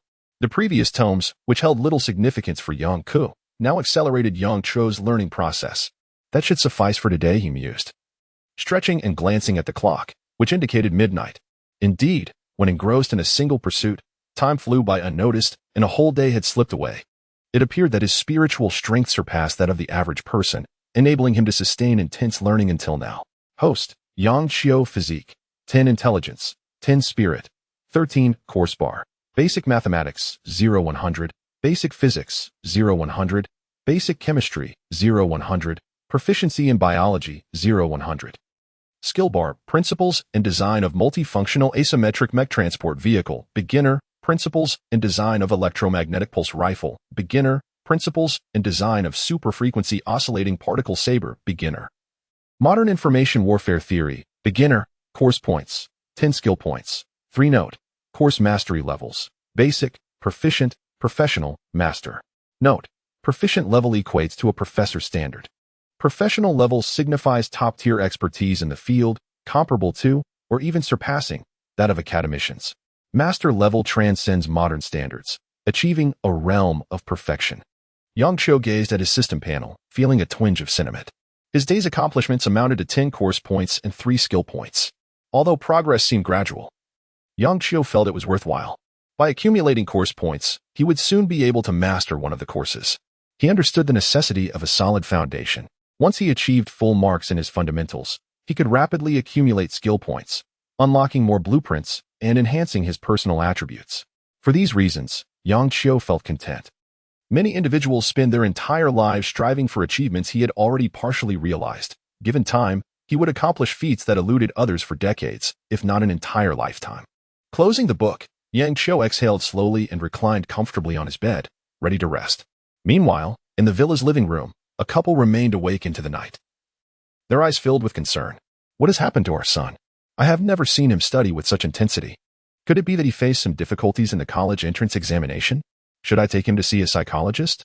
Shinshi lowered her voice, her anxiety palpable. At this moment, she was not preoccupied with the examination itself. Rather, her primary concern was her son's well-being. Ever since Yang Cho returned home, he had scarcely ventured outside. Often seen only at his father's bookshelf, engrossed in reading day and night, which had greatly troubled Shinshi. What is going on? Is this really our son, Xiaoqiu? Yang Ke shared her bewilderment, equally unsure of what had transpired with Yang Qiu. I believe Xiaoqiu's mindset is quite healthy, isn't it? He has always been doing well. Surely, he wouldn't be so profoundly affected by a single setback in the examination? Yang Ke pondered. In truth, based on his understanding of his son, he felt that such trivial matters should not deter Yang Qiu. Yet, this unusual behavior, could it signify a newfound resolve to study diligently? Who knows? If he truly wishes to repeat the year, I would wholeheartedly support him. Alas, it seems prudent to observe for now and wait for our son to express any thoughts. We will offer our unwavering support regardless. Indeed, unwavering support. Chapter 12. Mathematics, mastery level. Time gradually passed, with day following day in the villa. During this period, Yang Qiu was almost entirely engrossed in reading, with the room strewn with various books, including those of high specialization and obscure content. However, aided by his unique ability, he comprehended each one thoroughly. The breadth of knowledge encompassed a vast array of subjects: quantum communication, laser shaping, controllable nuclear fusion, satellite navigation, supercomputing, chips, artificial intelligence. Every conceivable field was covered within these tomes. Although Yang Qiu's current capabilities were not sufficient to fully master these subjects, he firmly believed that by establishing a solid foundation, he could learn various topics with remarkable efficiency in the future. Of course, these gains represented merely the most fundamental aspects. The most crucial element for Yang Qiu were the skill points. The accumulation of these points was the key to breaking through numerous technical bottlenecks. Host, Yang Qiu Physique, 10 Intelligence, 10 Spirit, 13 Course Tab, Mathematics Fundamentals, 0-100, Physics Fundamentals, 0-100, Chemistry Fundamentals, 0-100, Biology Fundamentals, 0-100, Skills Tab, Multifunctional Shaped Mecha Transport Vehicle Principles and Design, Beginner. Electromagnetic Pulse Rifle Principles and Design, Beginner. Overclocked Oscillating Particle Sword Principles and Design, Beginner. Cutting-Edge Modern Information Warfare Theory, Beginner, Course Points, 180 Skill Points, 68 in less than 20 days of reading. Yang Qiu accumulated a total of 68 skill points and 180 course points. 68 skill points, sufficient to upgrade 2 beginner blueprints to intermediate ones. With a bit more accumulation, he could elevate a blueprint to advanced level, representing truly exceptional technology, bursting with scientific value. Moreover, there were course points. With 180 course points at his disposal, he could elevate a single course to mastery level, equivalent to that of a top-tier professor. Without hesitation, he pondered which course would be the most advantageous to select. Mathematics. Undoubtedly, among the 4 subjects, mathematics served as the foundation for all. Elevating his mathematical prowess to mastery level would hold significant implications for his future studies and research. Therefore, he promptly allocated 100 points to his mathematics course without a moment's hesitation. The situation in the course tab transformed instantly. Mathematics Mastery, 0-1000. In an instant, a wealth of mathematical knowledge flooded Yang Qiu's mind, with no discomfort from information overload. Rather, his mind felt crystal clear. Each mathematical concept emerged, propelling his understanding to an extraordinary level. The world's foremost mathematics professors were hardly superior to him now. Here he was, a young man, having reached such heights through 20 days of study, rivaling the decades of accumulation achieved by the world's leading mathematical prodigies. Mathematics, mastery level. The next step would be achieving a professional standard, comparable to that of top mathematicians. Once attained, his understanding of mathematics would surpass imagination, positioning him among the world's elite. However, reaching this milestone required a full 1,000 course points, a journey that necessitated patience and perseverance. His diligent efforts over these days had not been in vain. Such was the allure of his unique ability. Should he pursue a path in scientific research, he would face nearly no obstacles, merely needing to continue learning to attain, if not surpass, the world's highest standards. As Yang Qiu contemplated this, a joyful expression graced his face. After all, he was merely a high school student. And now possessing such an extraordinary advantage filled him with boundless hope for the future. Noon. In the room, various adorable dolls and pink decorations adorned the space, imparting a warm ambience that clearly indicated the youthful spirit of its occupant. Strange. Why had Yang Qiu not replied to the numerous messages sent over the past 20 days? Where could he be? A girl clad in a black skirt and white short-sleeved top sat on the edge of the bed, softly murmuring to herself.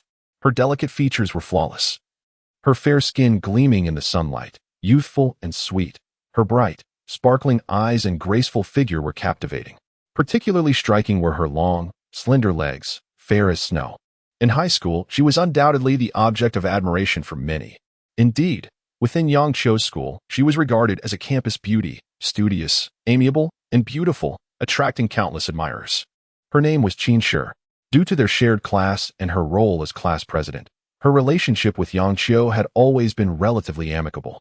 However, Yang Qiu had not shown any academic improvement owing to the presence of a beautiful and academically gifted classmate. After the college entrance examination, Qin Shi had sent numerous messages to Yang Qiu, inquiring if he wished to meet up and how he had fared in the exams, yet received no reply. As if he had vanished. Had Qin Shi not been able to send messages, she would have genuinely thought he had blocked her. What could be the matter? Why had Yang Qiu not responded for such an extended period? Had something happened? With these thoughts in mind, Qin Shi dialed the phone number of Yang Qiu's close friend, Wang Shuang, assuming he might know of Yang Qiu's whereabouts. Hello? Who is this? Wang Shuang answered the call, his voice laced with annoyance. Ah, class president. What is it? What? You're asking about Yang Qiu? I don't know. He replied to my messages either. I suspect he might not have done well in the exams. Maybe he just needs some time to cool off. By the way, right after the exams, he mentioned he only scored 4 zeros. I can't tell if that was true. But given his usual performance, it's likely that his results were as poor as he implied. Sigh, class president, Yang Qiu really lacks self-awareness. It's normal not to perform well, so why be so upset? He even answered his phone, leaving me with no one to accompany me at the internet CAF. All right then, class president, I'll hang up now. I'm going back to gaming. Immediately after, the chaotic sounds from Wang Shuang's side faded away, prompting Qin Shi to end the call. Wang Shuang could not reach Yang Qiu either. What was happening? Was it really a matter of poor exam performance leading to such a drastic change in demeanor? Yet, considering Yang Qiu's usual disposition, it didn't seem like he would simply vanish due to poor results. For zeros? He could doodle on the English paper and still score above 0. However, since even Wang Shuang could not get through, Qin Shi decided to let it be. She began to reflect on her own performance in the recent college entrance examination. Her performance had been stable, and if her estimations were accurate, she had a good chance of getting into Jiangcheng Armament University, which was conveniently located near her home. Jiangcheng Armament University ranked among the best in the field. For Qinshi, this had been her dream since childhood. Chapter 13. The College Entrance Examination Results. A score of 0 in all subjects. Before long, the day arrived for the announcement of the college entrance examination results. On that fateful morning, many families of the examinees found themselves enveloped in a tense anticipation. The college entrance examination is a pivotal juncture in the lives of countless candidates across the nation. As per tradition, results would be accessible at noon. To avert a system crash due to overwhelming simultaneous inquiries, the authorities were on standby to maintain the system's integrity. Additionally, students would receive their scores via text messages sent to the phone numbers they had previously registered. Ultimately, on this significant day, the release of examination results would evoke a spectrum of emotions, from ecstatic joy to profound sorrow, all hinged upon the numbers inscribed on their score reports. At 12 o'clock, Yang Xiu sighed. Indeed, it was a complete washout, all zeros. This was a predicament he could hardly explain to his parents. If his father found out, he might very well disown him. In his room, at noon, Yang Xiu feigned indifference as he logged into his account and accessed his results. A series of glaring zeros lay before him, stark and unyielding. Although he had anticipated this outcome and had mentally prepared himself, witnessing those glaring figures was still jarring. His primary concern was the potential reaction of his father, who might make the journey over to confront him. However, there was no changing the past. He could only resign himself to fate. In recent days, thanks to the development of his unique abilities, he had cultivated an unwavering confidence in his future research endeavors. Thus, the notion of scoring 0 in the examination had ceased to trouble him greatly. Son, scoring 0 is nothing to be disheartened about. This is merely a phase in life. You can achieve greatness in other domains as well. I believe in you, his father, Yang Ku, reassured him. Indeed, dear. If we cannot become scientific prodigies and tread that path, let us choose another direction. All roads lead to Rome, just like your father, who abandoned research to pursue business, establishing a company worth billions. He is doing quite well now, so this setback in the examination truly means little, his mother, Qinshi, added. In fact, scoring 0 could be seen as making history. I have only ever heard of perfect scores, never of zeros. Don't worry, it's just a 0. It's not the end of the world. With our wealth, what does a single examination matter? In the living room, Yang Ku and Qinshi took turns comforting their son. They had come to terms with Yang Xiu's 0 score after a brief moment of shock and disbelief, quickly settling into a state of calm as they sought to console him. In their eyes, a failure in the examination was a significant blow to their son, and they were anxious to ensure it did not lead to any psychological issues, the consequences of which could be dire. Father, mother, rest assured, I am not upset. I had a pretty good idea of my score while taking the exam, Yang Xiu replied, his tone calm as if a score of 0 were merely a trivial matter, unworthy of concern. In truth, in light of the technological potential he possessed, a single examination was hardly significant. The technologies he aspired to develop in the future were far beyond the scope of any examination. That and Oppo's essay relief, Yang Ku sighed, feeling a weight lift off his shoulders. Despite the incredulity of the 0 score, observing his son's demeanor over the past few days led him to prioritize Yang Xiu's well-being over academic performance. But how could you score 0? Did you not attempt the exam at all? It seems Yang Xiu is truly disinterested in studying. Nonetheless, with the family business, he can pursue any career he desires. After all, we have ample financial resources. Father, mother, if there are no further matters, I shall return to my studies, Yang Xiu declared eagerly. Very well, they nodded, though puzzled as to why he remained so keen on studying despite his dismal results. Yet, in this moment, they resolved to support all of Yang Xiu's endeavors to prevent any drastic actions. Moreover, his dedication to studying had been evident since the conclusion of the examination, as he had immersed himself in his studies to the point of neglecting meals and sleep, leaving his parents in awe of his commitment. Once Yang Xiu departed, his parents exchanged silent glances, lost in thought. What has come over our son? Why is he so inclined to study during this time? Qinshi queried, perplexed. I am uncertain. Let him be. It's not necessarily a bad thing, Yang Ku shrugged in response. However, he couldn't shake the worry about how his father might react upon learning of his grandson's score of 4 zeros. The thought of it made him weary. Just then, his phone rang. Yang Ku glanced at the screen and felt a wave of dread wash over him. It must be my father, likely inquiring about Chio's score. He chose to answer the call. A moment later, at the military district's Elder Activity Center, an elderly gentleman, dressed in a short-sleeved shirt and brimming with vitality, reclined in a chair. Upon hearing the news, a look of despair crossed his face. For zeros. How could Xiaoqiu perform so poorly? This cannot be right. Is it our Yang family's fate to never produce a scientific talent? The elderly man was Yang Qiu's grandfather, Yang Junguo, a distinguished retired general who had dedicated his life to service. Following his retirement, he remained in this center, not living with his son. Having spent many years in the military, he had grown accustomed to this lifestyle. Retirement had brought him a comfortable existence, with the military respecting his wishes. Throughout his life, he had weathered countless storms and had witnessed the prosperity of his homeland, leaving him with a sense of fulfillment. Now, however, he harbored but one wish: to see a scientific talent emerge from the Yang family. In his youth, he had witnessed the technological shortcomings of the nation, with scientific professionals being few and far between. Through the tireless efforts of these individuals, his homeland gradually advanced, catching up with global technological powers. Thus, he longed for a scientific prodigy to arise from his lineage, believing that serving one's country through research was the noblest form of patriotism. Yet, at this moment, that hope seemed on the verge of shattering. His son had opted for business, and his grandson had achieved a score of 0. What hope was there for scientific pursuit now? Alas, how could this little rascal score 0? Yang Junguo felt a mix of frustration and disappointment, realizing that this might be the sole regret he carried to his grave. Meanwhile, my score is splendid. Haha. Wang Xuan exclaimed joyously after checking his results. He had exceeded expectations with a score of 460, surpassing his initial predictions by 40 points. Judging by current trends, it was likely he had passed the threshold. While it wasn't an extraordinary score, it was sufficient to meet the requirements. Wang Xuan had always been somewhat lackadaisical in his studies, and while he could not compare to the top students, this score was more than adequate for him. I wonder how Yang Qiu fared. After so many days without a response, what could be the reason? With this thought in mind, Wang Xuan prepared to reach out to Yang Qiu once more.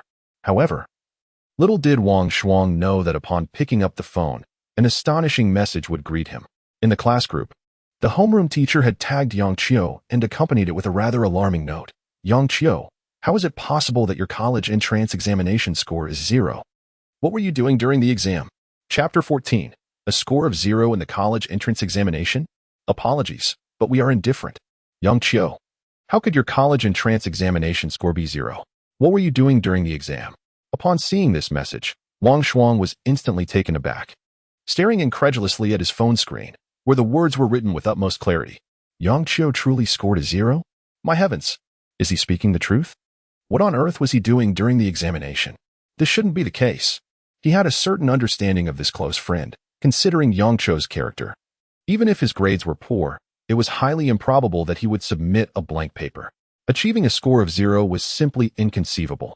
Initially, when Yang Qiu mentioned this incident, Wang Xuan thought he was jesting. Who would have imagined this to be true? A score of 0 in the college entrance exam, a scenario that is exceedingly rare, especially since Yang Qiu had not missed any of the 4 subjects. He could easily have scored by writing anything. Yet, here he was with a score of 0. At the moment this news broke, the entire class group chat erupted with excitement.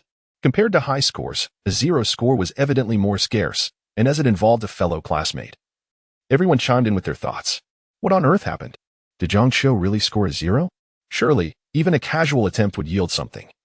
But I heard that Yang Qiu's family is quite wealthy. Perhaps the college entrance examination holds no significance for him, leading to such nonchalance? Submitting 4 blank papers? This is truly typical of Yang. I can only say it's impressive. If it were me, I would never dare to do such a thing. My father would have killed me. A 0 score in the college entrance exam, there might only be one such case in the entire school, which is far rarer than the top achiever. Yang, if you become famous, don't forget us. Is he just being reckless because of his family's wealth? If he didn't want to take the exam, why did he?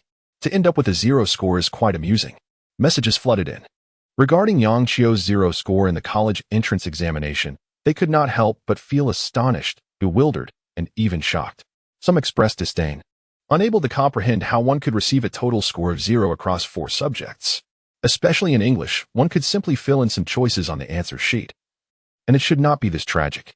It can only be said that this classmate has completely disregarded learning and the importance of the college entrance examination. Reckless, irresponsible, utterly lacking in respect for the examination. However, such a result is evidently detrimental for the school. If the principal were to learn that a student from his institution scored 0, he would surely be infuriated, viewing it as a disgrace. This is not merely a matter of scores, it represents an attitude problem. The homeroom teacher, upon discovering the 0 score, was evidently furious. Were it not for the need to maintain some semblance of decorum in front of the students, he might have directly called out Yang Qiu in a fit of rage. After all, how could he, as the homeroom teacher, face the reality of a student achieving a 0 score? How could he continue in his role afterward? What on earth was Yang Qiu thinking? Qin Shidai furrowed her delicate brows, her pretty face showing signs of confusion. She then took out her phone and sent Yang Qiu several messages, inquiring about the situation. However, he had yet to respond to her previous messages. As for Qin Shidai, her performance in the college entrance examination was relatively stable, scoring 701 points. This score places her among the top ranks in the city. And if all goes according to plan, it should be sufficient for admission to Jiangxing Armament University. Meanwhile, in a design institute, within a laboratory filled with various mechanical devices and precision instruments, many of which are of immense value and are among the finest in the country and even the world, stood a humanoid machine at the center of the lab. Constructed from a special alloy, its exquisite metallic surface gleaming. Various circuits were scattered about. After extensive research, this mech carrier was beginning to take shape. Though it remained merely an empty shell, lacking functional capabilities, there was still a considerable distance to go before it could be operational. In the laboratory, Chief Designer Song Renlei held a document in his hands, beads of sweat forming on his forehead, his brow furrowed. It was evident that he had encountered a significant challenge and was somewhat hesitant. Ever since he acquired the schematics for the multifunctional, irregular mech carrier drawn by Yang Qiu, he had been determined to realize the technology as soon as possible and thoroughly validate its authenticity. Consequently, Song Renlei had not sought out this high school student named Yang Qiu, as he needed to first verify the accuracy of the schematic. However, even with such a design blueprint, the research process appeared exceedingly slow. In practice, many technical hurdles proved difficult to overcome. Song Renlei sighed. As the chief engineer of a design institute, he found himself grappling with many aspects of this field, stumbling through the research journey, which left him feeling quite disheartened. At present, it seemed implausible that he could fully manufacture the content of this blueprint in a short time, causing him to feel somewhat deflated and anxious. Nevertheless, for now, the authenticity of the blueprint appeared to be intact. However, many parts required continuous optimization. Relying solely on his own research, even if he devoted all his efforts, it would be challenging to conquer it within a decade. Now, for Song Renlei, the best course of action would be to seek out Yang Qiu himself and discuss his thoughts when he created this design blueprint. Given that the college entrance examination has concluded for some time, it was about time he met this genius in research. After a moment of contemplation, Song Renlei made his decision. Alas, this old man truly lacks the skills of the younger generation. These high school students are increasingly remarkable. By the way, Song Renlei suddenly recalled that according to the usual timeline, the results of the college entrance examination should have been released by now. Today seems to be the day. Following the standard grading procedures, it was likely that Yang Qiu would have scored 4 zeros. A 0 score in the college entrance exam, It seems no school would accept him. Song Renlei chuckled to himself. However, he was also aware that with Yang Qiu's caliber, his future was no longer determined by his college entrance examination scores. As for schools, their development would hinge solely on Yang Qiu's own choices. Any research institution or university of science and technology across the nation would have no reason to reject such an extraordinary talent. But, if only Yang Qiu could join my research institute, wouldn't that be a splendid affair? For the institute, it would be akin to adding wings to a tiger. Song Renlei's eyes lit up, and his expression gradually grew more animated.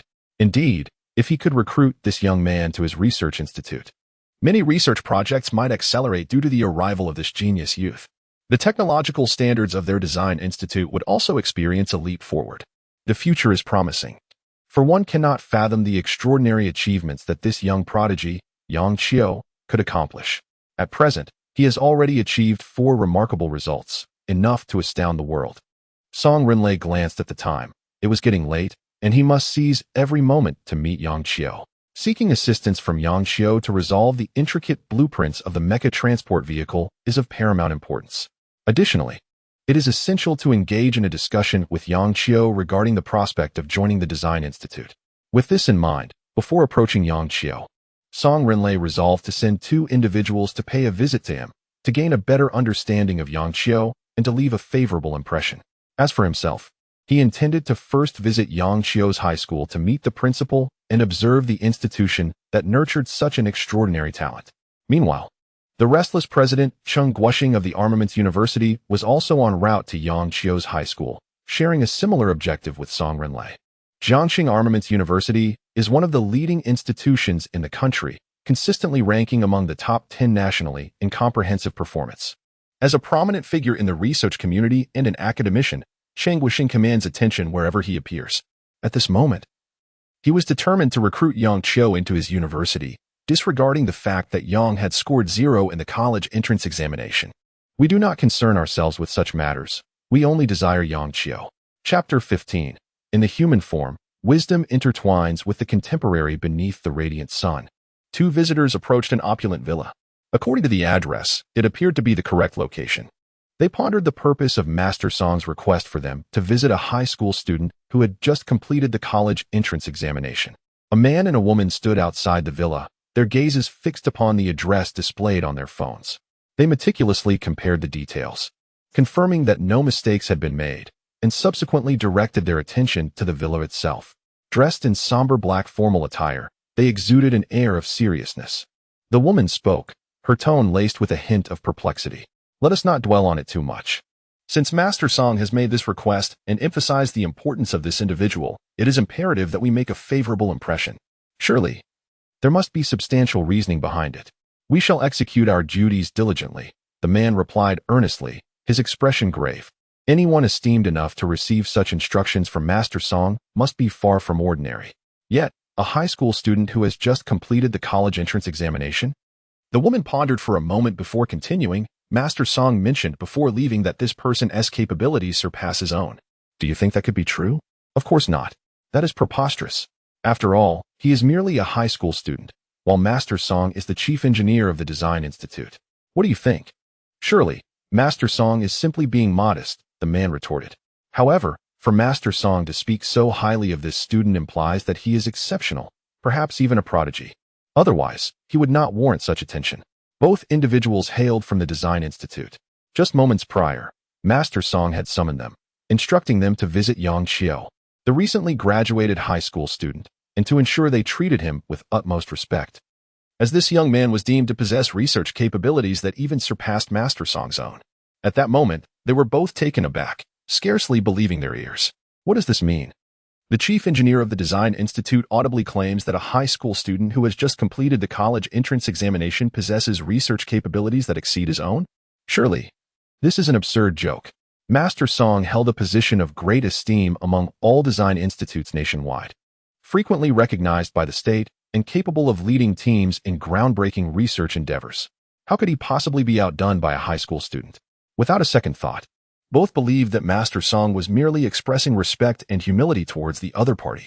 Nonetheless, the very fact that Master Song had spoken of this student in such a manner piqued their curiosity about the extraordinary talent that could garner such regard.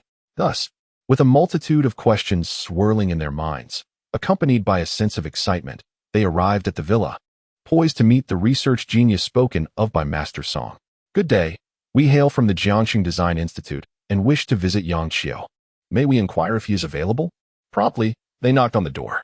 The man spoke earnestly, a smile adorning his face, though his heart fluttered with apprehension. After all, this was an informal visit, and they were uncertain if the young man would be willing to receive them. They produced their Design Institute identification, believing that presenting their credentials would significantly enhance their chances of being welcomed. Design Institute? Seeking Yang Qiu? Yang Ke, bewildered, received their identification and was momentarily taken aback. The Jiangxing Design Institute was one of the foremost institutions in the city, renowned for its research prowess. Many a graduate student and doctoral candidate aspired to join its ranks, as it represented a veritable sanctuary for scientific inquiry in Jiangxing. Alas, the institute was notoriously selective, allowing only the elite to intern within its walls. However, what could be the purpose of their visit to Yang Qiu? Yang Ke's mind swirled with confusion, and he regarded the identification with skepticism. It appeared legitimate. Yet he remained uncertain of their intentions. Do you seek my son? What brings you here? In response to Yang Ke's inquiry, the two visitors hastened to explain. It is as follows, sir. We were instructed by our teacher, Chief Engineer Song Relay, to come here. As for the purpose, we are somewhat unclear. We merely wish to pay a brief visit to Yang Qiu and engage in a simple conversation, just to make an acquaintance. Yang Ke was left even more perplexed. What? My son received a score of 0 on his college entrance examination, and you from the Design Institute wish to see him? You claim this is at the behest of Master Song? Surely, I am aware of who Master Song is. To simply meet? Sir, you must be proud of your son. He is under Master Song's keen observation, and his future shines brightly. The woman, introducing herself as Tang Yi, continued with a smile. While the man introduced himself as Fong Chao, both students under Master Song's tutelage. Yang Ke remained bewildered, grappling with the implications of their words. However, upon verifying the authenticity of their credentials, he decided to allow them entry, despite his lingering apprehensions. After all, as a father, he could manage any potential danger. Yet, when they praised him for having a remarkable son, Yang Ke felt an overwhelming sense of pride swell within him. Even if he could not pinpoint the source of this pride. Very well, you may enter. Xiao Qiu is in the study. Please feel free to go in. However, what did they mean by Master Song's attention? Was this some sort of jest? Meanwhile, in the study, Yang Qiu was immersed in a sea of knowledge. Ever since he had acquired his unique ability, he found that learning any subject had become exceptionally effortless. No matter how obscure the technical concepts, he believed that with sufficient time and effort, he could grasp them all. Gone were the days when even a single mathematics problem from the college entrance examination could drive him to the brink of despair. This was the allure of his newfound advantage. From ignorance to omniscience, all he lacked was a comprehensive research system. As he delved into his studies, his skill points and course credits incrementally increased, a fact that Yang Qiu cherished dearly. According to the system's functionality, with enough skill points and course credits, he could eventually exchange them for any technology he desired. Of course, certain technologies, such as star destroyers or aerospace carriers, demanded an exorbitant number of skill points, necessitating relentless accumulation. However, should he trigger a system task, he would have the opportunity to amass substantial skill points. Yet, the activation of system tasks appeared somewhat random, relying on fortune. Thus, Yang Qiu resolved to take his time, gradually building his knowledge. He firmly believed that if he trod steadily along his path, he would one day unlock the pinnacle of technology and traverse the cosmos. Since discovering the capabilities of his encyclopedic system, Yang Qiu's heart burned with ambition.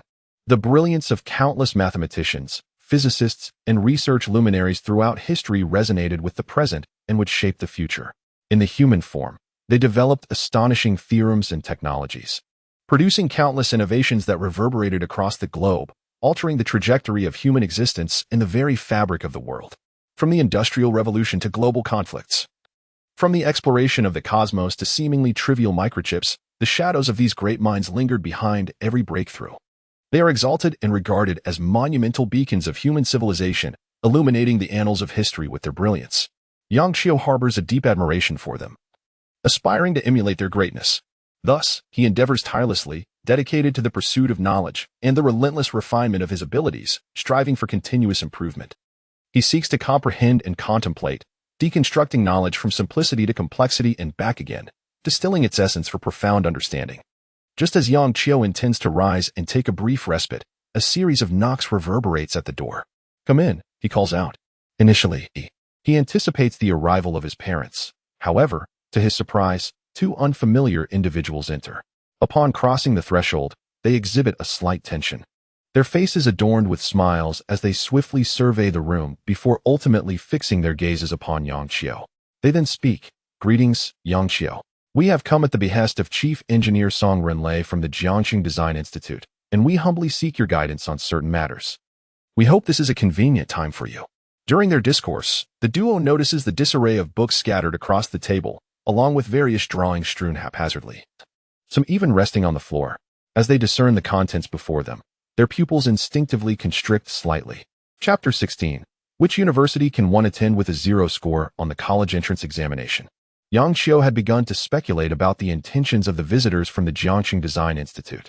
Thus far, he had not showcased his research skills anywhere, save for the 4 examination papers he had submitted. Initially, he had pondered whether anyone would seek him out. despite the fact that his drawings bore no relation to the exam content. However, after receiving validation from the system, he felt that these illustrations represented legitimate research techniques. If seen by professionals, the outcome might differ significantly. Yet, as time passed without any inquiries, Yang Xiu assumed his papers had been forgotten. To his surprise, shortly after the examination results were released, someone had indeed come to find him. After a moment of contemplation, he nodded in agreement. No problem. Song Lao, a name well known in Jiangxing's academic circles, indicated that his 4-0 score papers had garnered attention from prominent figures. May we take a look at your disorganized sheets? Upon entering, Feng Chao and Tang, he had immediately fixated on the scattered papers strewn across Yang Qiu's desk. These papers, which had initially caught their eye, appeared intriguing. Ah, these? Yang Qiu responded, somewhat bewildered, but nodded in consent. These were merely remnants from his research system, devoid of any practical value. He was puzzled as to why they would want to examine his discarded notes. Nevertheless, he acquiesced, and upon receiving his approval, Feng Chao and Tang eagerly began to sift through the chaotic array of drafts.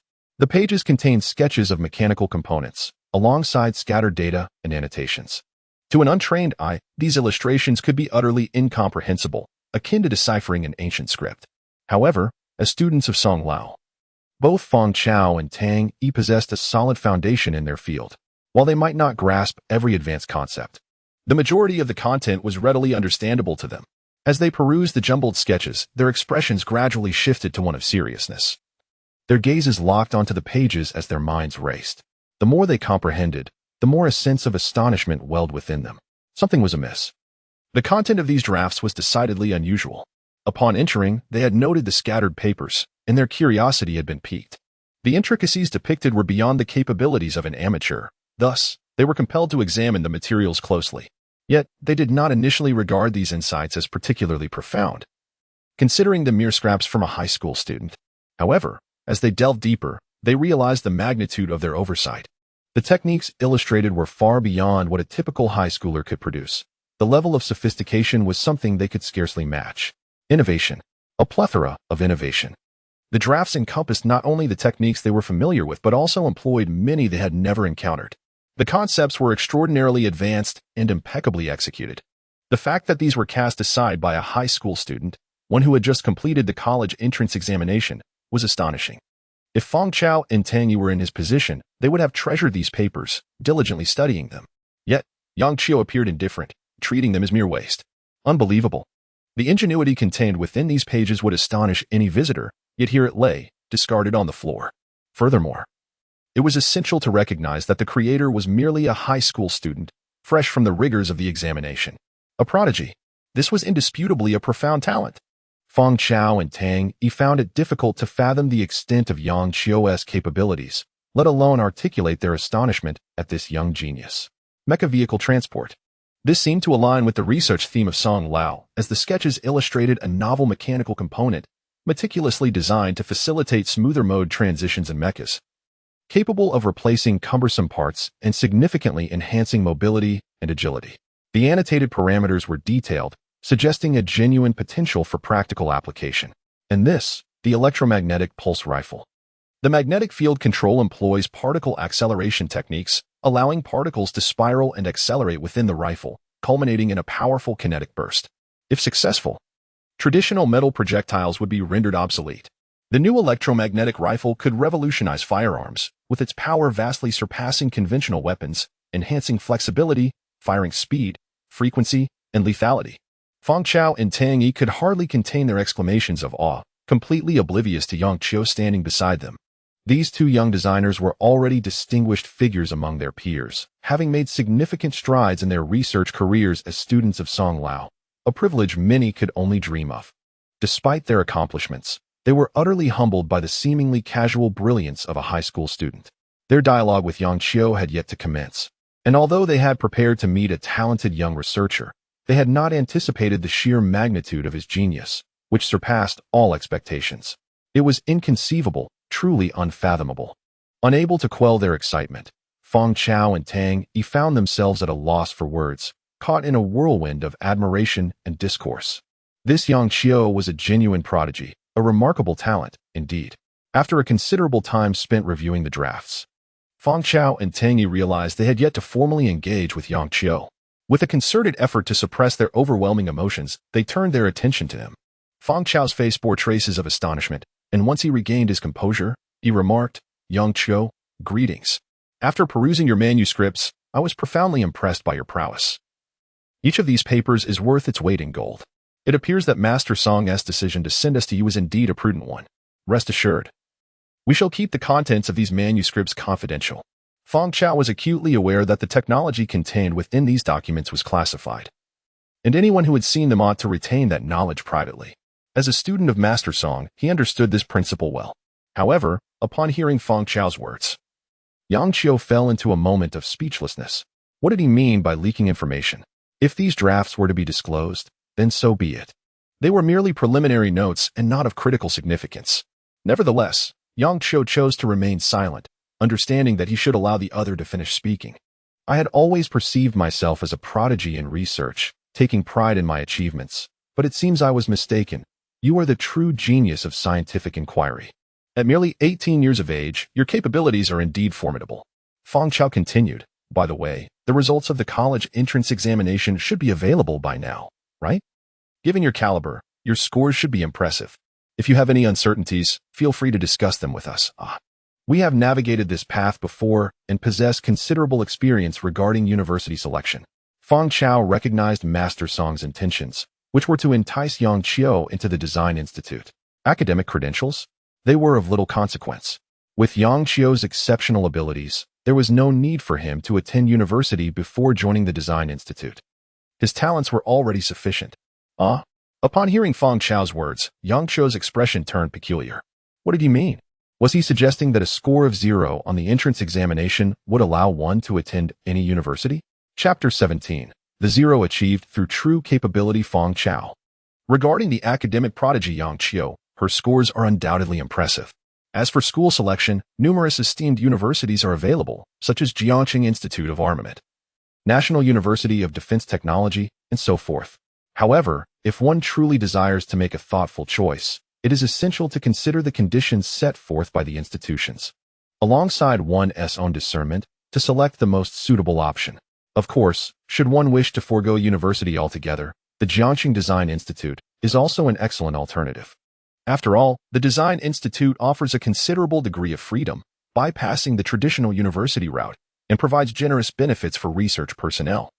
Although it may seem trivial compared to the wealth of your family, nonetheless, this path carries a significant prestige, overshadowing the allure of a university degree. Tang Yi persistently hinted to Yang Qiu, hoping she would join their Design Institute.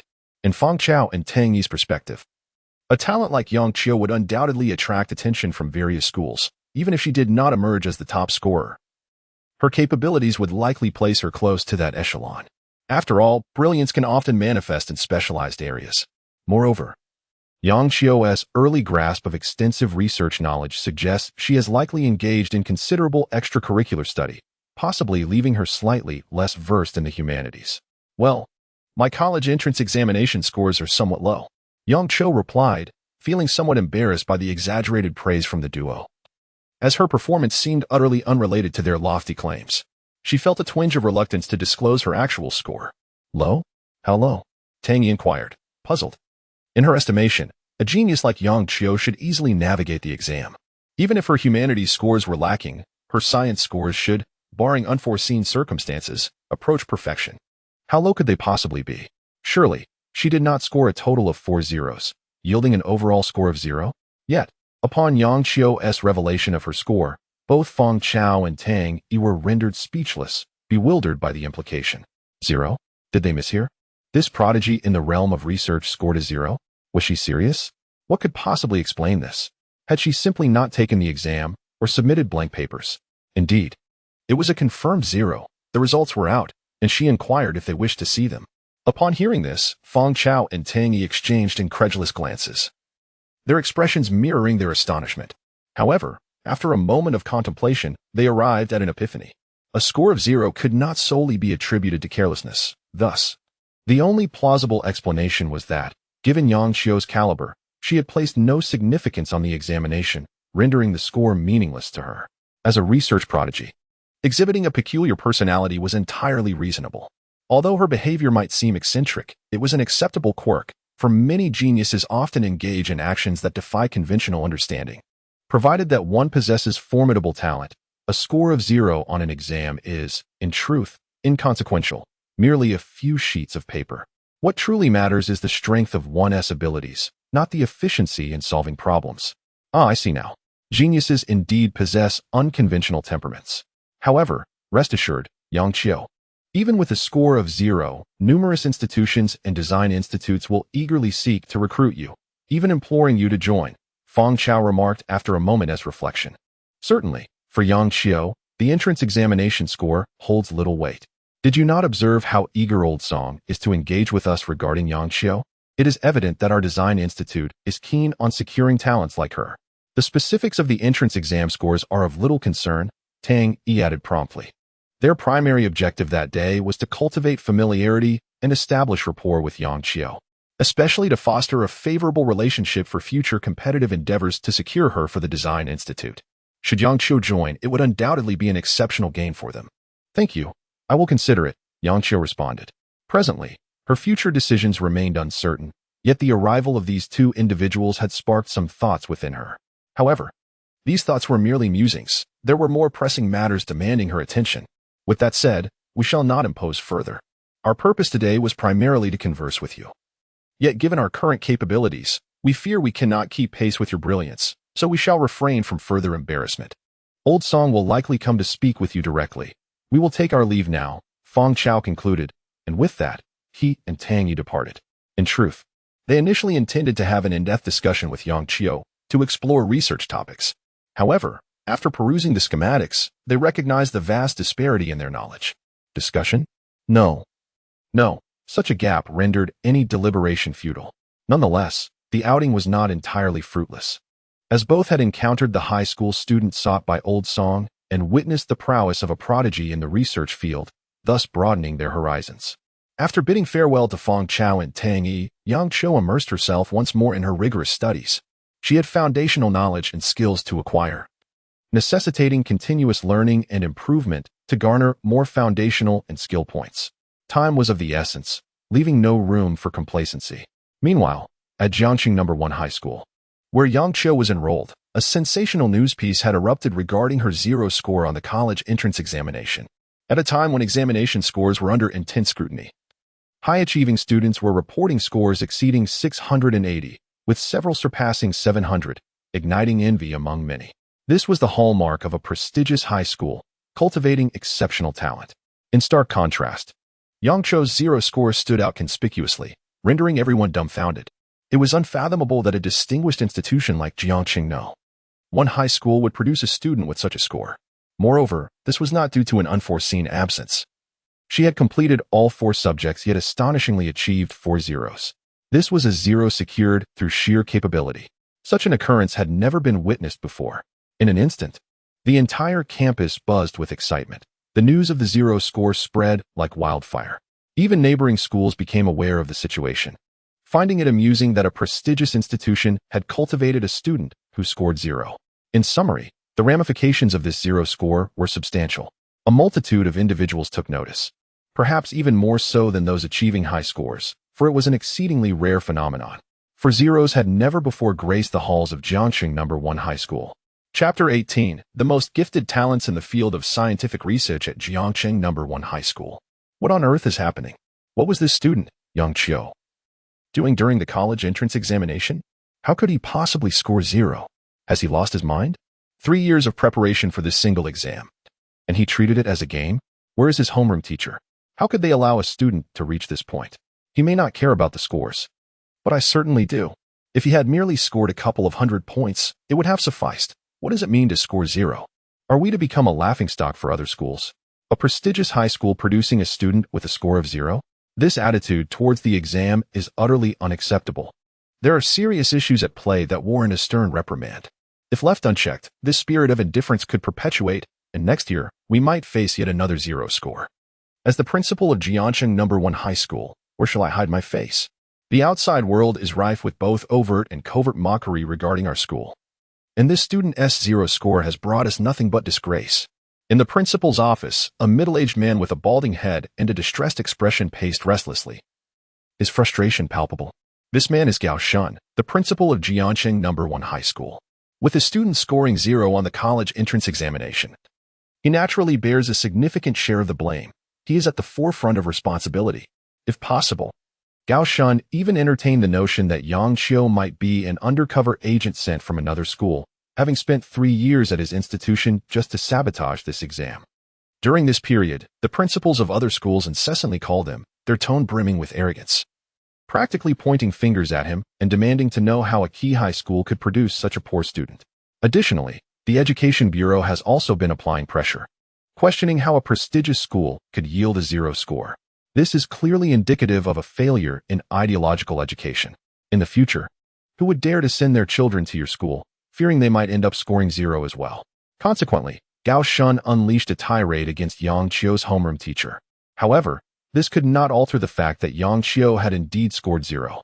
The immediate priority is to manage the situation regarding this 0 score. For if public opinion continues to escalate, the repercussions for the school could be dire. At that moment, a phone call came through to the principal's office. Initially, he presumed it was yet another caller mocking his school, but to his astonishment, the operator on the line announced they were speaking with the principal of Jiangxing Armament University. What could this possibly mean?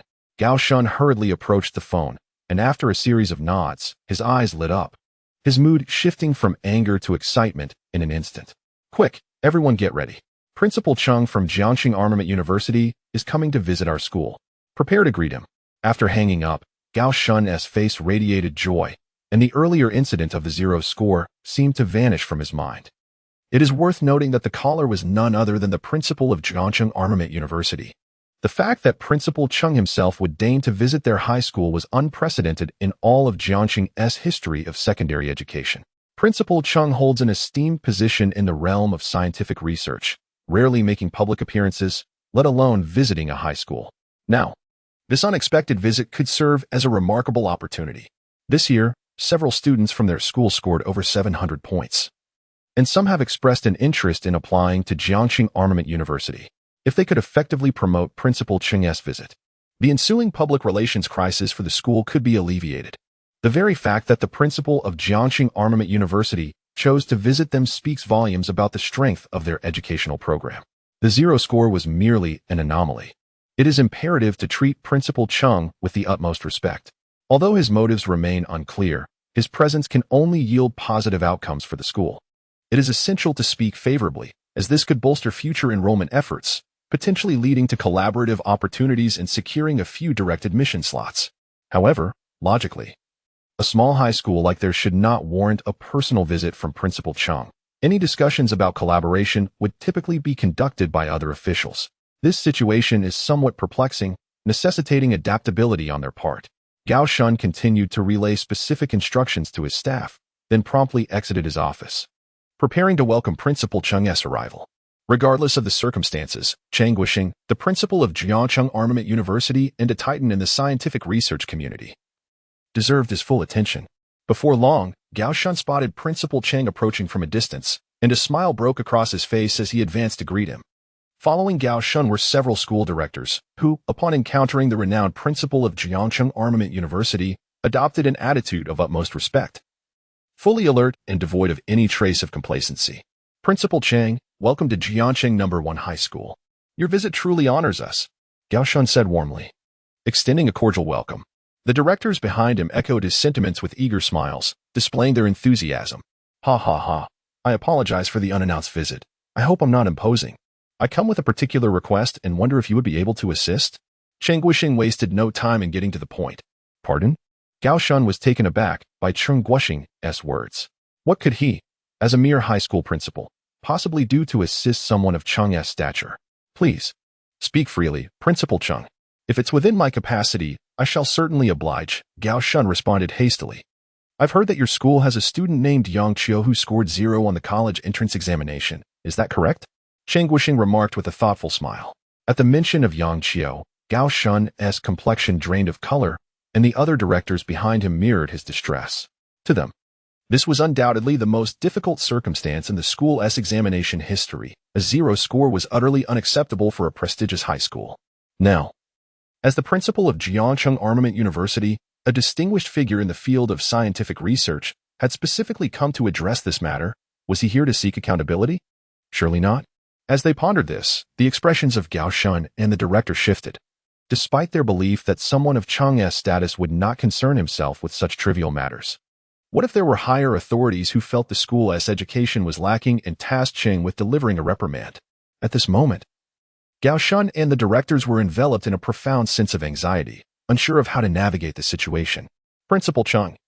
This matter undeniably stems from issues within our school. However, the student's attitude towards the college entrance examination is evidently problematic as well. Therefore, we shall devise a means to offer him constructive criticism, hoping he may come to recognize his errors. Generally, this student is quite commendable. It is perplexing why he suddenly faltered during the examination. We shall promptly identify the issues and escalate them accordingly. Gao Shun gritted his teeth. Sensing that Principal Cheng was slow to respond, and hastily elaborated, our secondary school has indeed produced a number of high achievers in this examination, including several who aspire to enroll in Jiangcheng Military Engineering University. Gao Shun felt a twinge of anxiety, fearing that the other party might be seeking retribution. Simultaneously, he lamented his misfortune. The school had produced a student like Yang Qiu, who demonstrated a blatant disregard for the examination, thus causing distress for him as the principal. While the mockery from other school principals was one thing, if Principal Cheng were to express his displeasure, the repercussions could be substantial. A figure of his stature could easily displace him from his position. Initially, Gao Shun had presumed that Principal Cheng's visit was a gesture of goodwill, only to be confronted with the mention of Yang Qiu. Indeed, Principal Gao's argument holds merit. We shall enhance the ideological education of our students to ensure that individuals with Yang Qiu's attitude towards learning do not emerge in the future. Scoring 0 in the college entrance examination is purely a matter of attitude. Principal Cheng must surely recognize that Yang Qiu presents significant challenges, even after graduation. We will seek ways to guide him. Alas, the ramifications of this 0 score are indeed considerable. The situation concerning Yang Qiu is regrettable, and it is embarrassing that it has reached your ears, Principal Cheng. We shall take corrective measures. One by one, the directors began to voice their opinions, convinced that Principal Cheng had come to seek accountability. Otherwise, a figure of his academic stature would have no reason to visit their secondary school. Thus, they rallied to support Principal Gao Shun. Clearly, the 0 score was a consequence of Yang Qiu's actions, and they too felt helpless in the matter.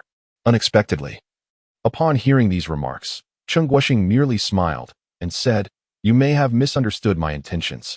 I have come here to invite Yang Qiu to join us at Jiangcheng Military Engineering University. He is a prodigy, undoubtedly one of the most gifted individuals I have encountered in the realm of scientific research." Chapter 19. A 0 score in the college entrance examination. Yet President Cheng personally extends an invitation? As the words fell, Cheng Guoxing's voice echoed in their ears. The crowd present exchanged bewildered glances, momentarily at a loss for words, questioning if they had misheard. The atmosphere turned palpably silent. All eyes, including those of Principal Gao Shun, widened in disbelief. What had they just heard? The president of Jiangcheng Armament University, renowned for its exceptional research capabilities, had declared that Yang Qiu was a talent. Perhaps the most gifted individual he had encountered in the realm of scientific inquiry? The most astonishing revelation was that President Cheng had personally invited the student, who had scored a 0 in the college entrance examination, to join their prestigious institution. What could this possibly mean? Only moments prior, they had criticized Yang Qiu's lack of seriousness in his studies, suggesting he required reprimanding and guidance. Yet now, President Cheng had extended a personal invitation for him to enter one of the finest universities in the nation, Jiangcheng Armament University, known for its formidable research strength in the defense sector. Any student emerging from such an institution would be eagerly sought after by leading design institutes and research facilities. How could it be that Yang Qiu, with a college entrance score of 0, was deemed worthy of such an invitation? Though Jiangcheng Armament University might not be the absolute pinnacle of higher education, its specialized nature and alignment with industry needs had never led it to solicit high scores from students, no matter how exemplary they might be. It was a well-known fact that the university never extended invitations to prospective students, and the number of admissions was typically half that of other elite schools. Yet here was President Cheng, making a personal visit for Yang Qiu, a clear indication that in his eyes, Yang Qiu held greater significance than even a top scorer, perhaps even beyond what one could fathom. The crowd was left in a state of confusion, amazement, in disbelief. Principal Gao Shun, in particular, found himself at a loss for words, unable to comprehend the implications of Chang Guoxing's astonishing announcement. As the principal of a high school, he had recently been troubled by the emergence of a student who had scored a 0 in the entrance exam, whose lack of seriousness had inadvertently cast a shadow on his leadership. Now, that very student was receiving such esteemed recognition from a figure of President Chang's stature, who had come personally to extend an invitation. This was a treatment that other students could scarcely imagine, bestowed upon someone with a 0 score. Gao Shun felt as if his worldview had been turned upside down. When had a 0 score become more precious than that of a top scorer? How could it attract the attention of someone like Chang Guoxing? Surely you jest, President Cheng. Yang Qiu, with a score of 0, can join Jiangcheng Armament University. And you believe he is worthy of your personal invitation? Gao Shun hesitated for a moment before speaking, still struggling to believe that a student with such a score could garner such attention, suspecting it might be a jest. Yet, given Chang Guoxing's stature, there was no reason for him to play such a prank. Indeed, I am not jesting, Chang Guoxing replied, his demeanor earnest. Yang Qiu is undoubtedly the most gifted scientific prodigy I have encountered. Otherwise, I would not have come personally to invite him to join our esteemed university. I hold him in the highest regard, and once he joins, he will receive focused nurturing to ensure his talents are not wasted. What do you say? Will you agree to my proposal for Yang Qiu to join our institution? As for his entrance exam score, it is of little consequence. He is a genius. His eccentricity in undervaluing the exam is entirely normal. For prodigies, we must exercise patience, as the significance of entrance scores pales in comparison to research capabilities. Chang Guoxing's laughter was warm, though his eyes glimmered with intensity behind his spectacles. Recently, after bidding farewell to Elder Song, he had immersed himself in the research of a technology, specifically the electromagnetic pulse rifle technology noted on Yang Qiu's exam paper. The more he delved into the research, the more astonished he became at Yang Qiu's remarkable scientific prowess. However, there were many aspects he could not fully grasp. With the examination results now available, he seized the opportunity to invite Yang Qiu to their university and to explore the depths of his abilities. Such a talent, if nurtured, could significantly enhance the university's prestige and research output. As Chang's words settled in, the crowd comprehended the gravity of his intentions. It was evident that he was resolutely determined to invite Yang Qiu to Jiangcheng Armament University and to cultivate his potential. Moreover, it was clear that this student was not merely defined by a 0 score. He possessed extraordinary capabilities that warranted President Chang's attention and personal invitation. No wonder Chang Guoxing seemed indifferent to Yang Qiu's score. For someone of his caliber, entrance examinations had lost their significance. Scores merely served as an initial filter for talent, while research capability was of paramount importance. Undoubtedly, Yang Qiu possessed research skills that exceeded expectations, which justified the emphasis placed upon him by Chang Guoxing. A student who had scored 0 transformed into a scientific genius? Absurd. It was utterly unfathomable. Yet, with Chang Guoxing's personal endorsement, they had no choice but to accept this extraordinary revelation, which represented a momentous occasion for Jiangcheng First High School.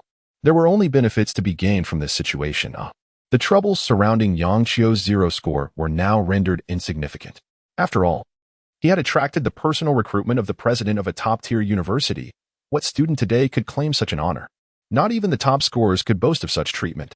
Their school had suddenly produced a recognized scientific talent, one whose future was limitless. This bore far greater weight than a mere high score. Who would have imagined that a student with a 0 score was, in fact, a scientific prodigy, garnering the attention of President Cheng? Clearly, he had not placed importance on the entrance examination, and thus a 0 score mattered little to him. To the astonishment of all, President Cheng had made a special trip solely for Yang Qiu. The recognition of him as a scientific talent by such a figure indicated that Yang Qiu had achieved something noteworthy behind the scenes, despite still being in high school. His future was bright, and perhaps Jiangcheng First High School could share in that glory. What did a 0 score matter? How many students could receive a personal invitation from someone of President Cheng's stature? The weight of this was monumental.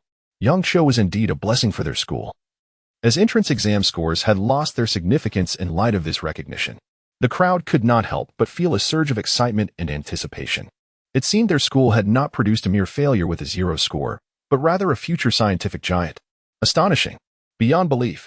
As long as Yang Qiu is willing, we will have no objections when he applies to Jiangcheng Armament University, Gao Shun declared with a smile, his earlier despondency replaced with renewed confidence and vigor. He continued, President Chung, I too have been keeping an eye on this student, Yang Qiu. Although he possesses an eccentric personality, he is undeniably diligent in his studies, exhibiting no signs of negligence. Despite achieving a score of 0 in the recent college entrance examination, I firmly believe this does not reflect his true capabilities.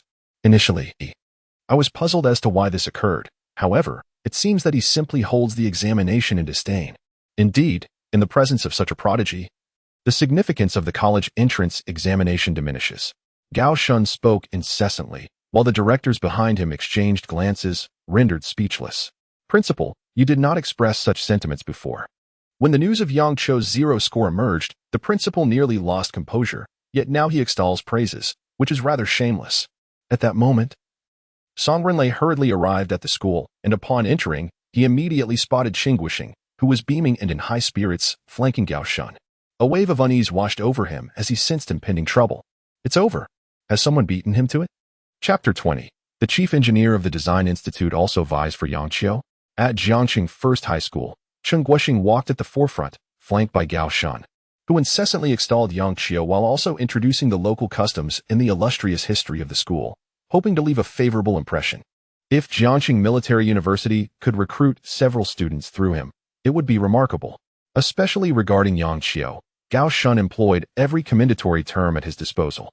The director behind them could not help but feel a deep admiration. Truly, the principal was adept at changing his demeanor with remarkable speed. At that moment, Qingguisheng, who was leading the way, turned his head and caught sight of something out of the corner of his eye, abruptly halting his steps. A subtle smile playing on his lips, tinged with a hint of mockery. His visit seemed to be progressing smoothly, now that Yang Qiu's alma mater had agreed. As long as Yang Qiu nodded in assent, he could enroll him in Jiangxing Military University. When it came time to fill out applications, he would personally approach Yang Qiu and present him with an irresistible offer, ensuring that everything would proceed without a hitch. The prospect of having such a research prodigy at their institution was indeed splendid, particularly at this juncture. Qingguisheng noticed Song Renlei, who had hurried over from outside, and a sense of triumph washed over him. Surely, Old Song was here for Yang Qiu as well, and now, he had already made his move. Old Song was likely to be disappointed. However, given that the other party was from the Jiangxing Design Institute, if they extended an invitation to Yang Qiu as well, it would present some complications for Qingguisheng. After all, many outstanding graduates and doctoral candidates from their university aspired to join the Design Institute. If Yang Qiu chose the Design Institute, it would mean bypassing the university, graduate school, and even the doctoral stage altogether. Yet, Qingguisheng was confident that he would have the opportunity to secure Yang Qiu, this genius. However, since Qingguisheng had noticed Song Renlei, it was evident that Song Renlei had seen him too. Upon spotting Qingguisheng, Song Renlei's heart sank, sensing something amiss. With a quiet sigh, he strode directly towards Qingguisheng. Principal Chung, what brings you to Jiangxing First High School? Shouldn't you be preoccupied with project matters and student recruitment at this hour? Song Renlei inquired with a smile, feigning ignorance, though his tone carried a hint of resignation as he realized he had arrived too late. Nevertheless, it mattered little. The application process had yet to formally commence, and nothing was set in stone. Moreover, visiting the school did not guarantee meeting Yang Qiu in person. It was merely about establishing a relationship with the school administration and confirming the final outcome, which ultimately depended on Yang Qiu's own decision. Old Song, you two have come to Jiangxing First High School? I had some matters to discuss with the principal here, but we have already reached an agreement. May I ask what brings you here? Qingguisheng replied with a slight smile. The others present exchanged bewildered glances. What was happening? Who was this person? Old Song? Song Renlei, the chief engineer of the Jiangxing Design Institute? Although they had never met, everyone present was well aware of Old Song's reputation. The chief engineer of the Design Institute, Song Renlei. In comparison to Qingguisheng's status, he was equally esteemed, a revered figure in the research community, with numerous scientific achievements that had become national treasures. How could such a prominent figure suddenly appear at their school at this time? Qingguisheng had come for Yang Qiu. Thus, was Old Song here for the same reason? Hai Shun, as the principal, felt his head buzzing at this possibility. Yet, his professional demeanor shone through as he quickly composed himself and said, Old Song, I have long admired your name. I am Gao Shun, the principal of Jiangxing First High School. It is rather unexpected for you to visit us without prior notice, which has left us unprepared for a welcome ceremony. I am curious about the purpose of your visit. Gao Shun spoke hastily, his tone reflecting curiosity. He was acutely aware of his own position. As merely a high school principal, he was worlds apart from figures like Cheng Wuxing and Song Relay. His school was certainly not worthy of a personal visit from either of them. So, if Cheng Wuxing was here for Yang Qiu, what about old Song? What could possibly have brought him here? Could it also be for Yang Qiu? If that were the case, what had the student done to garner such attention from both of these luminaries, compelling them to come in person? All he knew was that his student had scored 0 in the college entrance examination, and beyond that, he was utterly in the dark. I am indeed here regarding matters concerning Yang Qiu. It appears that someone is more proactive than I, Song Renlei remarked with a hint of exasperation, casting a meaningful glance at Cheng Wuxing. Though the two enjoyed a close relationship, when it came to cherishing talent, neither would concede ground. Talent, old Song, must be fought for in advance, Cheng Wuxing cheerfully countered. Should Yang Qiu choose our university, I shall certainly recommend him to your research institute upon his graduation. Rest assured. To Cheng Wuxing's statement, Song Renlei quickly replied, Principal Cheng, your words are misplaced. Jiangxing Military University is merely a university. It does not offer as many research projects as our design institute. It would be far more beneficial for him to join our design institute directly, where he could commence project work immediately, don't you think? I believe that the university stage holds little significance for him. It would be better to skip it altogether. Moreover, nothing is finalized yet. Yang Qiu himself is not present to consent, so do not speak so definitively. Old Song, your reasoning is flawed. While it is true that our research projects may not rival yours, I can guarantee that once Yang Qiu enters university, he will have ample opportunities to engage in various outstanding projects. I will personally guide him through it. For someone of Yang Qiu's caliber, I will undoubtedly provide robust support. Furthermore, he is still young. He must experience the university stage. If he joins your design institute directly, wouldn't his youth be squandered? What if he wants to pursue romance? How many girls are there at your institute? Cheng Wuxing retorted, unwilling to yield. The spectacle of this debate left the onlookers dumbstruck. These two titans of research were embroiled in a verbal duel, all for the sake of a student who had scored 0 in his college entrance exams. Why is Yang Qiu deserving of such attention? What formidable capabilities does he possess? What has he accomplished?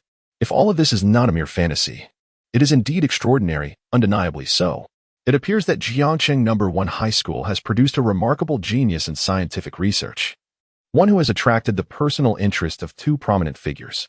A scientific prodigy, a prodigy with a score of 0 in the college entrance examination. How can it be that our school has given rise to such a scientific talent? This merits serious recognition, commendation, and publicity.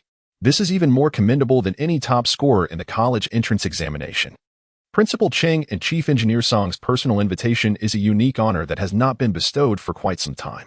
Gao Shun mused quietly, his prior worries washed away by the wave of joy. So what if he scored 0 in the college entrance exam?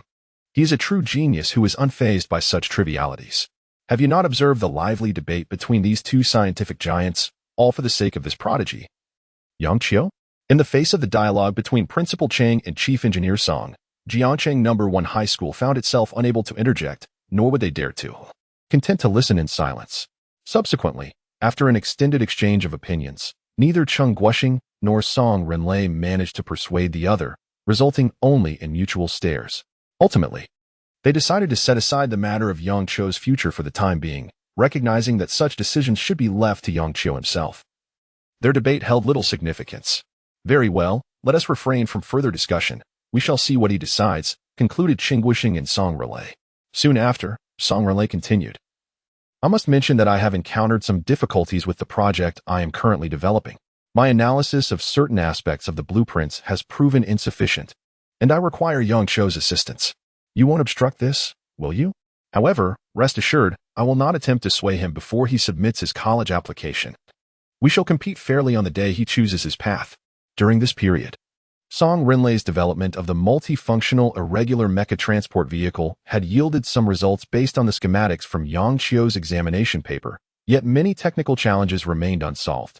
Key technical elements were still not fully understood, thus he hoped to enlist Yang Qiu, the architect of the technology, to lend his expertise. Chapter 21, The Chaotic Homeroom Teacher. A research prodigy? All right. You may enlist Yang Qiu's assistance in research and development, which is certainly permissible, as those matters require his personal involvement. Cheng Wuxing chuckled at this and continued, however, after this, he will need to join our Jiangcheng Military University for further studies. Haha. Upon hearing Qing Guixing's words, Song Renlei scoffed, retorting, "Wherever Yang Qiu wishes to go is still uncertain. The application process hasn't even begun, so why the haste? Regardless, let him help me complete this project first." The two continued their exchange, leaving those around them utterly astounded. What does this mean? Initially, the two prominent figures vying for Yang Qiu's attention was shocking enough. But who would have expected that Chief Engineer Song would seek Yang Qiu's assistance for a research project? What does this imply? Did Chief Engineer Song encounter difficulties in his project and require Yang Qiu's aid? And Cheng, the principal, mentioned that these matters necessitate Yang Qiu's personal involvement. The onlookers were becoming desensitized to this dialogue. What exactly has Yang Qiu accomplished? What could possibly warrant such a tone from these two titans? What project is Chief Engineer Song undertaking that requires Yang Qiu's input? After all, he is merely a high school student, isn't he? Remarkable. Our school is indeed remarkable. It seems that Yang Qiu has truly achieved something extraordinary, confirming his status as a top-tier research talent. Otherwise, it would not have incited such competition between these two powerhouses. With such a genius emerging from our institution, we certainly need to promote this achievement, as it reflects our school's merit. Witnessing the exchange between the two dignitaries, the one most elated was Principal Gao Shun. Previously troubled by the prospect of a zero score, he had even received reminders from the Education Bureau. In the blink of an eye, his student's zero in the college entrance examination transformed into a research prodigy, with even Qing Guixing and Song Renlei vying for his attention. Absurd, absurd, absurd. Truly. It seems the heavens are favoring Jiancheng No. 1 High School. The reputation that was once lost has been instantly redeemed. Henceforth, Principal Gao can walk with his head held high, filled with confidence, knowing that his school has produced such a prodigy with an infinite future ahead. Suddenly, Gao Shun had another thought. Wait, I must quickly contact Yang Qiu's homeroom teacher to commend this genius. The school must prepare for extensive promotion of this achievement. However, Yang Qiu, why did you score 0 on your college entrance exam? What were you doing during the test? As Yang Qiu's homeroom teacher, Lu Wenhai wore a frown of distress. Why has this boy responded to my messages? Does he not realize that he has scored 0?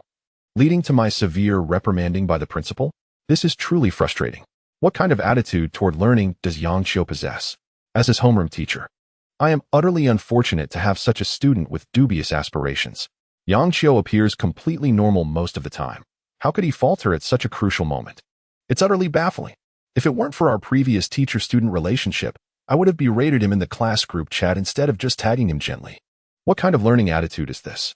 After 3 years of teaching, you score 0? Do you feel worthy of the effort your teachers have invested in you? Unable to contain his frustration, Lu Wenhai sent 2 more messages. He had been thoroughly scolded by the principal recently, and it seemed he might be reassigned to the middle school. This Yang Qiu has truly brought me to ruin.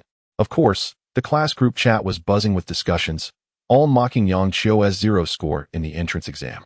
Lu Wenhai, seeing Yang Qiu's continued silence, was left speechless. What could he do? The student had already graduated, and he had no way to reprimand him further. All this pent-up frustration had nowhere to go.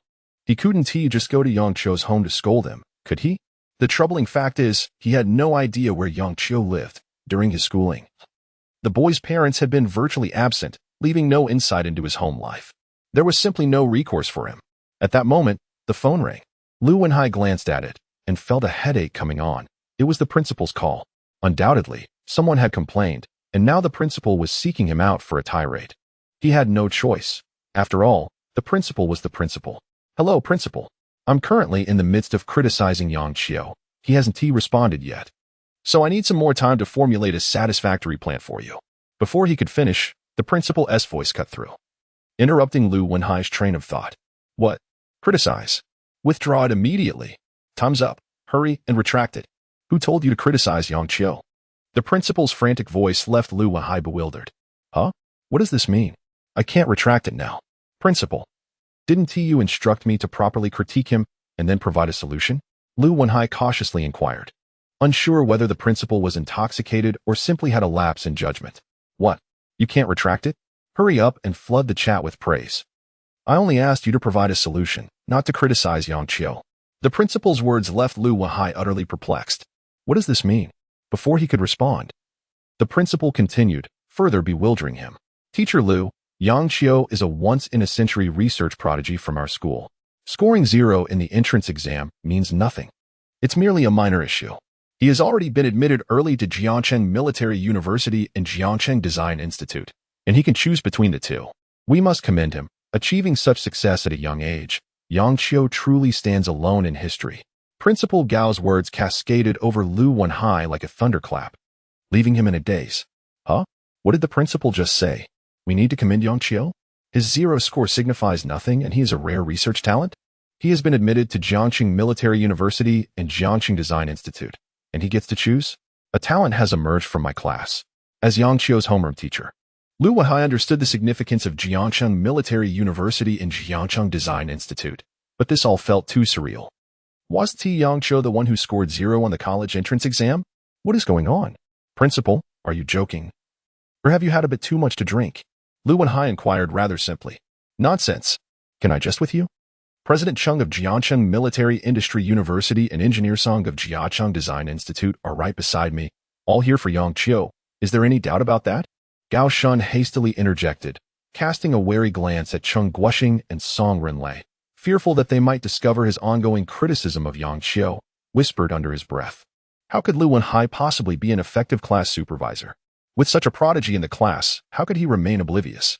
Furthermore, let me tell you this. Immediately flood the screen with messages. If that fails, swiftly explain or dissolve the group. Either Yang Qiu does not see this message, or if he does, he must comprehend everything you have conveyed. Should Yang Qiu feel any discontent, I shall hold you accountable. After briefly outlining his thoughts, Gao Shun promptly ended the call. Meanwhile, Lu Wenhai stood there in a daze. What? President Chung and Engineer Song, what is going on? Despite his evident helplessness, Lu Wenhai had no choice but to comply. He quickly opened the class group and noticed that Yang Qiu had yet to respond. While his classmates were engaged in fervent discussion, after some contemplation, he typed a message to add, Yang Qiu, it is entirely normal to underperform in exams. The teacher understands you. Please do not lose heart over this score. Rest assured, the school has always supported you. Chapter 22. The Homeroom Teacher. I am proud of Yang Qiu. Upon the dissemination of this message by Lu Wenhai, the entire class group was thrown into disarray. What on earth is going on? Lu teacher, have you been hacked? It's normal to underperform in exams. Can scoring 0 really be considered a mistake? The school has always supported you. What does this mean? Isn't it true that the principal has been reprimanding Lu teacher about this matter? Why is he suddenly saying this? What does understanding mean? Why does it feel like Lu teacher has become a different person? Has Lu teacher lost his mind or something? He could have just scolded us directly. Yang Qiu's attitude definitely deserves a reprimand. Messages flooded in. Each student filled with questions. Is this still the same Lu teacher we knew? Why does it feel like he is transformed? Taking a deep breath, Lu Wenhai chose to disregard the tumultuous chatter in the group. After a moment of contemplation, he sent another message. Dear Yang Qiu, both Jiangcheng Armament University and Jiangcheng Design Institute have expressed considerable interest in you. It proves that the college entrance examination is not everything. True talent will always shine through. I am extremely proud to have such a student in our class. As the homeroom teacher sent this subsequent message, the entire class was once again left bewildered. What? What does this mean? Is Lu teacher's account compromised? Is this real? Jiangcheng Armament University? Jiangcheng Design Institute? What is going on? It seems there are hardly any students in our class capable of entering Jiangcheng Armament University. As for Jiangcheng Design Institute, it's absurd. I've never heard of a high school student gaining admission there. Yet, this message came directly from our homeroom teacher. Its authenticity cannot be disputed. Does this mean that Jiangcheng Armament University and Jiangcheng Design Institute are genuinely interested in Yang Qiu? This is insane. All of us have painstakingly prepared for the college entrance exam, studying for years, and if we happen to fall short, we wouldn't even dream of stepping through the threshold of Jiangcheng Armament University. Yet this Yang Qiu, scoring 0 on the exam and still receiving such treatment? Of course, Lu Wenhai was equally taken aback by the messages he had sent. However, he was unclear about the specifics and could only act according to the principal's directives. My goodness, I can hardly believe it. What does this mean? No wonder Lu teacher's attitude has changed 360 degrees. But, dear friends, do you believe this? I can't believe it. What kind of place are Jiangcheng Armament University and Jiangcheng Design Institute? Is it really that simple? They're interested? Proud to have such a student? Good grief. What a change of attitude. What has this Yang Qiu done? Why does Lu teacher's statement leave me completely baffled? Scoring 0 on the exam. What gives? I don't understand. I simply do not understand. The group chat quickly became lively. For many, Jiangcheng Armament University was a distant dream, and the idea of a high school student gaining entry to Jiangxing Design Institute seemed utterly preposterous. As time ticked away, within the villa, Yang Qiu remained blissfully unaware of the commotion unfolding in the class group. After the two representatives from the Design Institute departed, he took a brief respite before resuming his studies, diligently perusing his books. With the assistance of his unique ability, he made considerable progress and began to comprehend the nuances of modern technological systems. Indeed, the benefits of his unique ability were of utmost significance to him. Host: Yang Qiu Physique, 10 Intelligence, 10 Spirit, 13 Course List. Mastery in Mathematics, 0-1000. Basic Physics, 0-100. Basic Chemistry, 0-100. Mastery in Biology, 0-100. Skills List, Principles and Design of Multifunctional Mecha Transport Vehicles, Beginner. Principles and Design of Electromagnetic Pulse Rifles, Beginner. Principles and Design of Overclocked Oscillating Particle Swords, Beginner. Theories of Modern Information Warfare, Beginner. Course Points, 210 Skill Points, 80 with skill points reaching 80. He was not far from achieving the 130 points needed to upgrade to Advanced Blueprints. However, he was acutely aware that while he had amassed substantial theoretical knowledge, he had never engaged in practical research. He needed to enter a laboratory to bring these technologies to life, thereby enhancing his research capabilities more swiftly. The knowledge acquired from books is vastly different from practical application. His next step would be to seek opportunities to participate in research projects, thereby bolstering his research prowess, which would greatly benefit his future mastery of various technologies. Yang Qiu pondered for a moment before making a decision. While reading extensively is undoubtedly important, traversing the world is equally essential. Research ultimately hinges on product performance, as all theories must culminate in tangible technological products. Meanwhile, the news regarding Lu Wenhai's messages in the class group had spread throughout Jiangcheng No. 1 High School. What does this mean? Initially, the entire school was aware that Lu teacher had a student who scored 0 on the college entrance exam.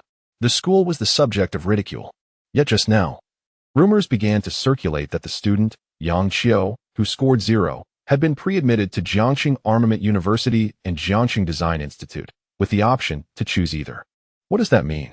Scoring 0 in the exam and still having such options? Absurd. However, shortly thereafter, another sensational rumor emerged. The president of Jiangxing Armament University, Chen Guoxing, and the chief engineer of Jiangxing Design Institute, Song Renlei, personally visited Jiangxing No. 1 High School to invite Yang Qiu. What? This news is even more outrageous than the previous two? Who are these individuals? What kind of figures are they? Everyone knows. Could it be that the school is fabricating these rumors to cover up the embarrassment of a 0 score? Even the top student would not receive such treatment. At this moment, however, Lu Wenhai, as Yang Qiu's homeroom teacher, had already accepted this reality. The principal had not been able to clarify the matter with him earlier due to the presence of President Cheng and Chief Engineer Song, but he had since explained everything to Lu Wenhai. After a brief moment of shock, Lu Wenhai finally accepted the astonishing truth. A student in his class scored 0 on the college entrance exam, yet he had fortuitously gained a remarkable opportunity. This Yang Qiu was, in fact, a once-in-a-century research prodigy, and he was simultaneously being courted by both President Cheng of Jiangcheng Armament University and Chief Engineer Song of Jiangcheng Design Institute. What an honor this was. It is worth noting that in the class he was teaching this year, only Qin Shi had achieved the score required for Jiangxing Armament University, which was already a point of pride for Lu Wenhai. Now, this 0 score had brought him an even more extraordinary honor, setting aside the 0 score. Such an achievement would be sufficient to be recorded in the school as history, and as Yang Qiu's homeroom teacher, he would naturally reap the rewards in terms of promotion and salary, forever enshrined in the annals of the school as history. Incredible, truly incredible, to have such a student among us. By the way, regarding your criticism of Yang Qiu, who prompted you to do so, how can you, as a class teacher, remain oblivious to such a prodigy within your class? If it weren't for Principal Cheng and Chief Engineer Song personally seeking me out today, I would have remained unaware of the existence of such an outstanding student in our school. It is nearly tragic that the remarkable honor of our institution could have been overshadowed due to your negligence. You ought to reflect deeply on this matter. Oh, and you still dare to criticize and educate him? It seems you are in greater need of such guidance yourself. However, Principal Zhou Shun's expression swiftly shifted, and he unleashed a torrent of admonishment upon Lu Wenhai. Lu Wenhai could only gaze at the principal's barrage, realizing that no matter what he did, he would inevitably face reprimand. Chapter 23. A Research Genius, Rare in a Century. In response to the students' skepticism, Jiangxing No. 1 High School has not issued a timely reply, allowing this matter to escalate from discussions within the school to those beyond its gates. However, this is precisely the outcome that Principal Zhou Shun desires. Let the online discourse flourish for a while, and when it comes time for college applications, he can then promote the remarkable achievements of student Yang Qiu, who scored a 0 on the college entrance examination. The collective fervor on the internet serves as an excellent promotional opportunity for the school. Let the debates rage on, the more they question. The higher the school's profile will rise during the application period. This is a rare chance for free advertising. Online, the discussions abound. The greatest dark horse of this year's college entrance examination, scoring 0 yet simultaneously accepted by Jiangxing Military University and Jiangxing Design Institute, with both vying for him, the first of its kind in history. With Principal Cheng of Jiangxing Military University and Chief Engineer Song of Jiangxing Design Institute competing for a student who scored 0. A research genius, rare in a century. Yet only achieving 0 in the college entrance examination. Truth or fiction? Is this merely a ploy by the school, or is it a genuine prodigy? The college entrance examination inherently draws considerable attention, and the stark contrast between a 0 score and the title of research genius has caused this situation to rapidly gain traction online, igniting heated discussions. Voices emerge from all corners. Truly a remarkable figure, directly playing with a pin during the exam and then choosing between universities and design institutes. All we can do is admire. If I had half of this talent, I wouldn't have to worry about my college entrance exam. This is obviously a hoax. It started with a 0 score and suddenly transformed into a research genius. Do you really believe that Principal Cheng and Chief Engineer Song are personally fighting over him? Exactly. Can these two esteemed individuals really go to a high school to recruit a student? Have you ever heard of such a thing? Surely this prestigious school is fabricating news to cover up the embarrassment of having a student who scored 0. Indeed, skepticism abounds. Some have even uncovered Yang Qiu's academic performance, revealing that he has consistently ranked near the bottom of his class. How could one claim to be a genius with such mediocre grades, despite his extraordinary claims? Who would believe that a lackluster student scoring 0 in the college entrance examination could become the center of attention for powerful figures? However, the online community appears to have hit a wall when it comes to uncovering details about Yang Qiu's family. Despite their efforts, they could only discover some trivial information regarding Yang Qiu's school life. In reality, Principal Cheng and Chief Engineer Song had expressly instructed not to make their visit to Jiangxing No. 1 High School public. Thus, the principal intentionally allowed whispers of this event to circulate, igniting public interest and enhancing the school's visibility. The more they doubt and discuss, the more the school and Oppo's reputation will soar when it comes time for college applications. While the internet buzzes, Yang Qiu remains diligently studying within his home. Shortly thereafter, another guest arrives at his residence. In the villa, Song Rinlei, with a smile, surveys the spacious home, following Yang Qiu closely. Mr. Song, I truly did not expect someone of your stature to visit our home personally. I apologize for not welcoming you properly. Yang Qiu stumbles over his words, somewhat awestruck by the presence of such a distinguished figure in research. By the way, Mr. Song, what exactly has Yang Qiu done? I have seen the online discussions. And of course, the principal has contacted me, yet I am still somewhat unclear about the situation. Yang Qiu's mind races with questions. What has his son been secretly involved in? Being a person of some importance, Yang Qiu generally keeps a low profile. Thus, the school remains unaware of his identity. And outside inquiries yield little information about Yang Qiu's family. Just a couple of days ago, Yang Qiu had sent 2 students from the Design Institute, only to receive a call from the principal stating that his son was a research genius, leaving him utterly bewildered. What? My son scored 0 on the college entrance exam. After the principal's revelations, the online discussions erupted, and Yang Qiu quickly realized that the subject of all this commotion was indeed his son, Yang Qiu. What is happening online? Many are dismissing it as a joke or mere school publicity. Initially, he had planned for his son to study abroad or join him in business. But who could have anticipated that his son would become embroiled in such a whirlwind of events, leaving him utterly confounded? Could it be that his father's dreams are to be realized through Yang Qiu? Yet, Yang Qiu hesitates to entertain such thoughts, fully aware that his son's 0 score is an undeniable truth. Nonetheless, now even Chief Engineer Song has come to their home for a visit. Perhaps the principal's claims hold some merit? Mr. Yang, I came to consult Yang Qiu on a few matters. Additionally, I would like to invite him to our design institute to assist with some research and development work. Due to confidentiality, I cannot disclose specific details, but I must express my gratitude for raising such a genius for our country. Your son is undoubtedly a research talent rare in a century. Song Renlei exclaims with a hearty laugh. It appears that Yang Qiu's remarkable abilities have yet to be fully revealed to his father. What? Yang Ke's mind races. Overwhelmed by the revelation that his son is regarded as a research genius of unprecedented caliber, having weathered many storms in life, he now finds himself at a loss regarding his son's situation. Yang Ke is momentarily speechless, unsure of how to respond. He awkwardly leads Song Renlei to the study, noticing the father's apparent lack of knowledge about his son. Song Renlei grows curious about how Yang Qiu has developed such extraordinary skills, created such impressive designs, and engaged with research at such a profound level. After all, it is quite extraordinary for a high school student to produce such work during the college entrance exam. After a moment of contemplation, Song Renlei knocks on the study door. "Come in," comes Yang Qiu's voice from within. Upon entering, Song Renlei quickly assesses the situation, realizing that the previous visitors had mentioned they were sent by Mr. Song. And now this esteemed individual has come personally to discuss matters regarding the 4 examination papers. However, Yang Qiu remains entirely unaware of the events transpiring online and within the school. He is oblivious to the fact that his name has become a trending topic. Immersed in his books, he has not attended to any notifications on his phone during this period. "Mr. Song, may I inquire about the purpose of your visit?" Yang Qiu is eager to understand the true intention behind the other's presence, though he harbors his own thoughts. Cough, cough, dear Yang Qiu. I shall not beat around the bush.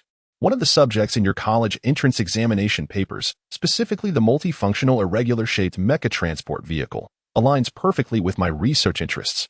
I have been reviewing the blueprints from your examination, yet there are numerous aspects I find perplexing. Thus, I would like to extend an invitation for you to accompany me back to our design institute to participate in the project development, Song Renlei stated candidly. Simultaneously, Song Renlei surveyed the surroundings, observing the multitude of books that cluttered the floor and tables, nearly overwhelming the entire space, and he felt a deep sense of admiration. He found himself increasingly intrigued by Yang Qiu. Many of these books were familiar to him, including several he had once contributed to.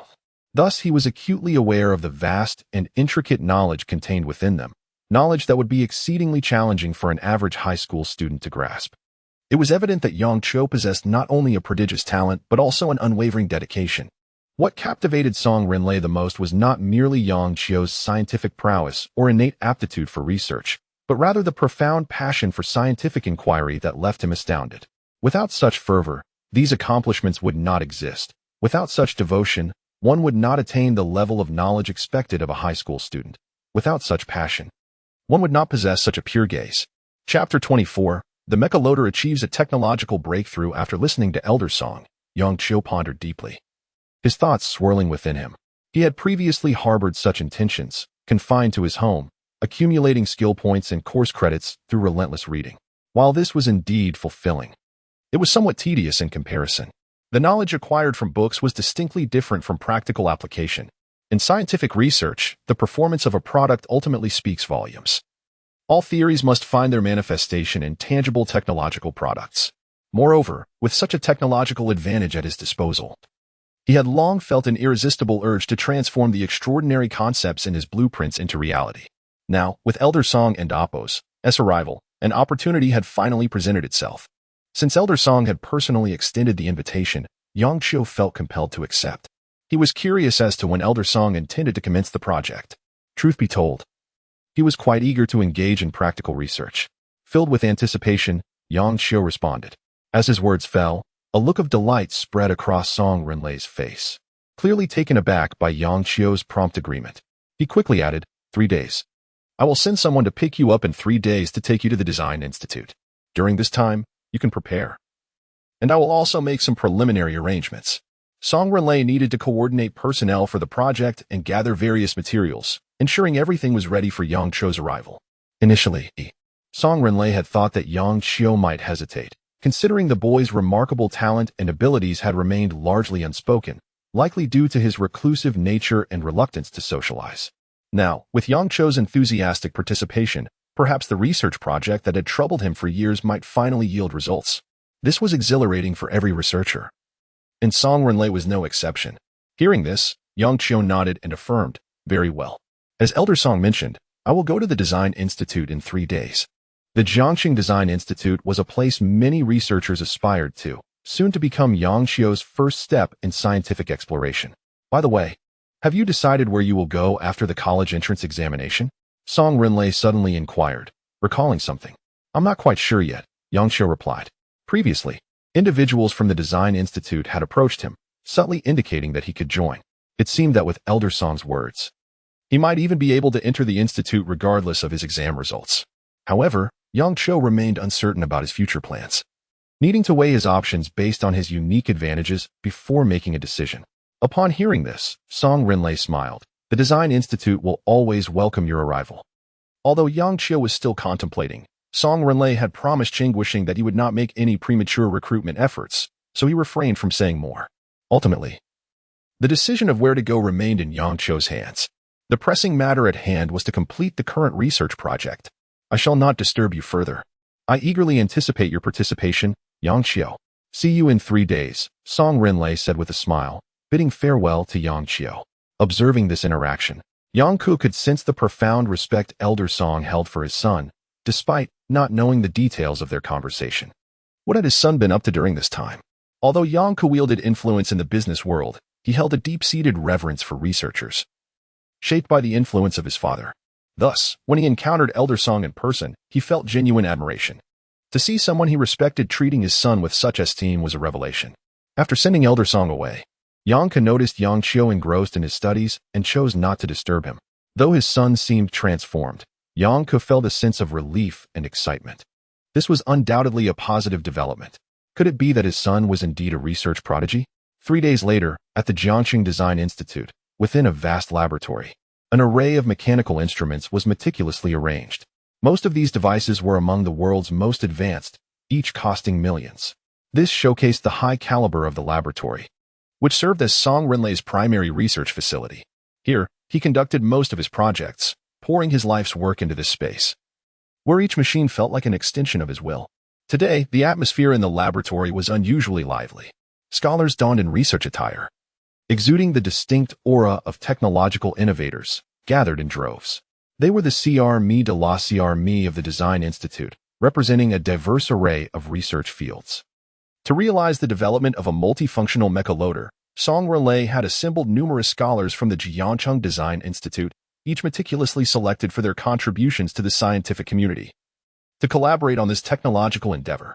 Of course, the most crucial figure in this undertaking was Yang Qiu, the very architect of this technology.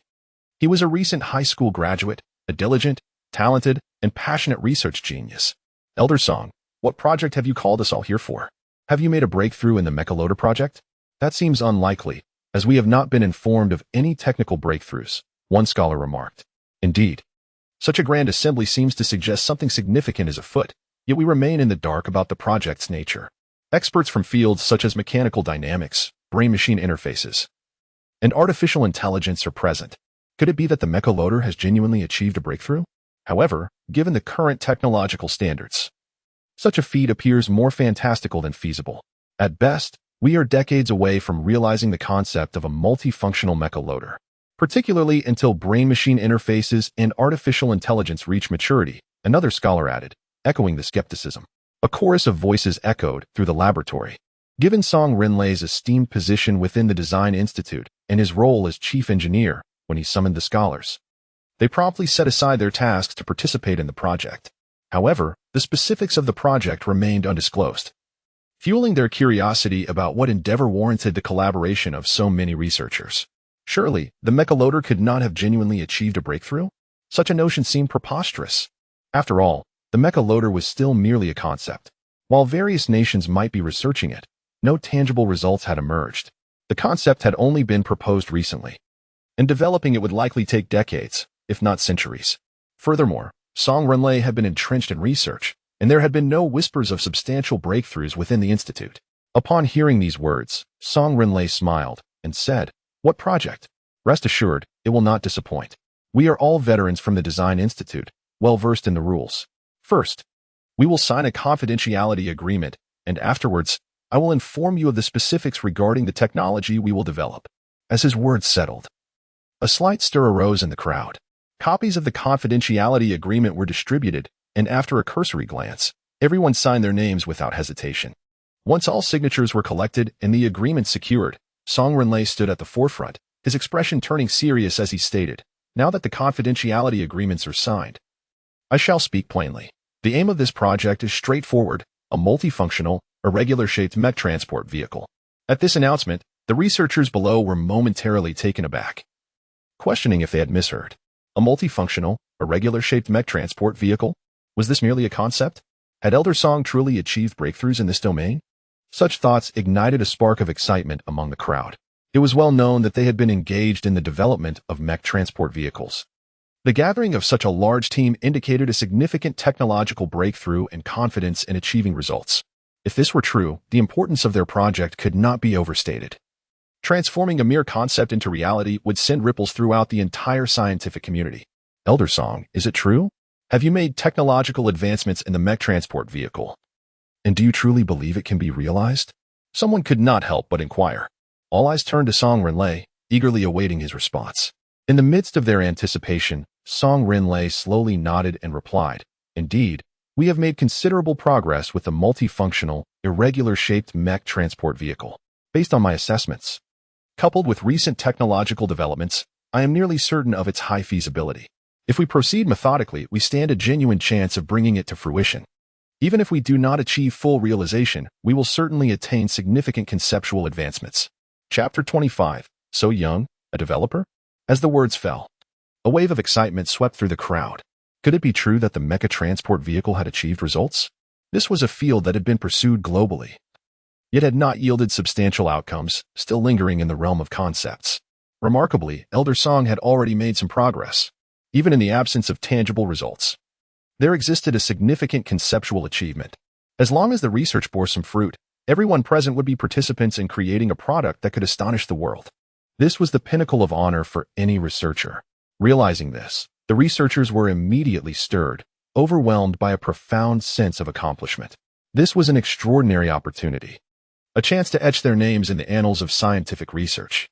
Elder Song, the chief engineer of Factory 801, had indeed made strides in this domain, earning admiration.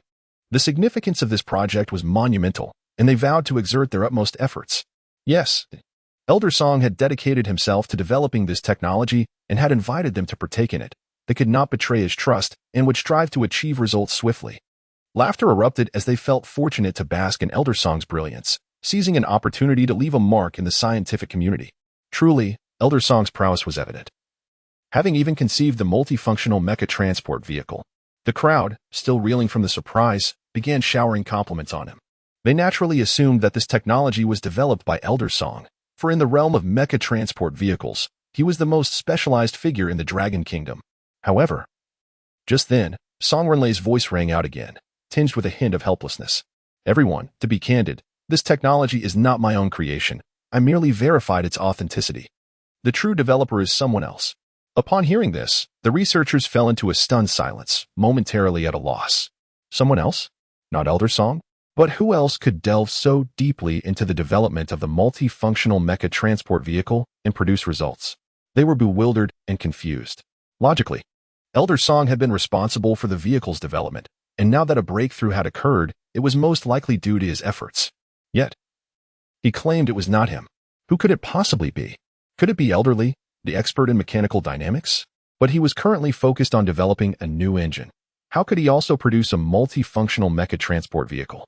Perhaps Elder Wong, an academic in materials science, had made progress in materials capable of supporting the vehicle's operation? Could it be Elder Sunday? Unthinkable. They could not fathom who it could be, beyond Elder Song. Who else possessed the capability to achieve such a technological breakthrough? As speculation filled the air, they struggled to identify a suitable candidate. The likelihood of anyone other than Elder Song having developed this technology seemed slim. Yet, with Elder Song's denial, they were left in a quandary. All right, everyone, stop guessing. According to the timeline, the individual is nearly at our design institute, and soon you will discover who truly developed the technology for the multifunctional mecha transport vehicle. Song Renlei smiled, signaling for silence among the crowd, while privately amused by the thought of how these researchers would react if they learned the true identity of the developer. Surely, they would feel as incredulous as he had when he first learned the truth. As the anticipation grew, time slowly passed. Moments later, Yang Qiu, guided by staff, entered the Design Institute at a relaxed pace and arrived in the laboratory. Instantly, the researchers beheld the figure of this young man. A youth? He appeared to be merely a high school student. What was he doing in the lab? Was there no one to stop him outside? Yang Qiu, you have finally arrived. Upon seeing Yang Qiu, Song Renlei greeted him warmly, then introduced, Ahem, allow me to present to you the developer of the multifunctional mecha transport vehicle technology, Yang Qiu. Thanks to the blueprints he provided, I have made significant progress on this project. However, this statement elicited a vastly different reaction among the others. What do you mean? This youth, so young, is the developer? Elder Song is not joking, is he? Thanks to his blueprints? Impossible, no matter how talented he is at such a young age. How long could he have been involved in the research field to develop such cutting-edge technology? Gasps and murmurs filled the air. All eyes turned to Yang Qiu, filled with astonishment. He appeared to be nothing more than a high school student, yet Elder Song claimed he was the developer of the multifunctional mecha transport vehicle. Could this truly be? Their first reaction was skepticism, unable to believe it, but they quickly realized that this individual was introduced by Elder Song himself. Given Elder Song's stature, there was no reason for him to fabricate such a story. Yet, he was far too young. This young man could not be over 20. How could he be the developer of this technology? Regardless, the news was simply too fantastical for them to grasp. After all, they had been speculating about which esteemed researcher, perhaps one of the senior figures like Elder Song, had developed this technology after decades of dedication in the field. Yet, here stood a child, not yet 20. It was truly hard to believe. If not for Elder Song's own words, they would never have associated this young man with the development of the multifunctional mecha transport vehicle. Greetings, esteemed seniors. Yang Qiu waved enthusiastically. After his greeting, the researchers were momentarily taken aback, but they quickly responded warmly. Welcome, welcome. Who would have thought that the developer of the multifunctional mecha transport vehicle technology would be so young, with a bright future ahead? How did a mere youth achieve this? It's unimaginable. Welcome. Indeed, the future of the Dragon Kingdom was in promising hands. Welcome, welcome. Despite their initial shock at the news, the researchers quickly donned smiles in response to Yang Qiu's enthusiasm. All right, since Yang Qiu has arrived, we shall officially commence our research. My assistant will distribute each person's tasks. Thank you all for your hard work. Remember to pay close attention to every detail. Song Renlei surveyed the room, noting the astonished expressions of the crowd. Yet he did not dwell on it, briefly outlining the tasks at hand. After all, when he first faced Yang Qiu's examination paper, his expression had likely mirrored that of the researchers before him now. As for the decision to undertake such an extensive undertaking, the primary motivation stems from the development of this set of blueprints. Song Renlei aspired to swiftly achieve tangible results. With a multitude of minds collaborating, the efficiency of the research would undoubtedly see a significant enhancement. Thus, the development officially commenced. Chapter 26. The Scientific Genius of the Dragon Kingdom. A hope for the future this time, all participants in the design were elites from the Design Institute, which facilitated the involvement of various components, resulting in remarkable efficiency. Each individual part, module, and system was successively manufactured. Additionally, due to the prior research conducted by Song Renlei, the speed of development was further accelerated. However, during this process, the team gradually encountered a myriad of challenges. Regardless of their efforts to brainstorm solutions, they found themselves at an impasse concerning the technical issues. This was precisely the reason why Song Renlei summoned Yang Qiu. As the architect of this technology, Yang Qiu's presence promised to swiftly resolve these daunting problems. With the capabilities bestowed upon him by the system, coupled with his continuous learning, Yang Qiu had already mastered much of the relevant knowledge and skills, allowing him to tackle various challenges with ease. Observing Yang Qiu's performance, Song Renlei felt a deep sense of satisfaction. Indeed, as he had anticipated, Yang Qiu's arrival significantly enhanced overall efficiency. Days turned into weeks.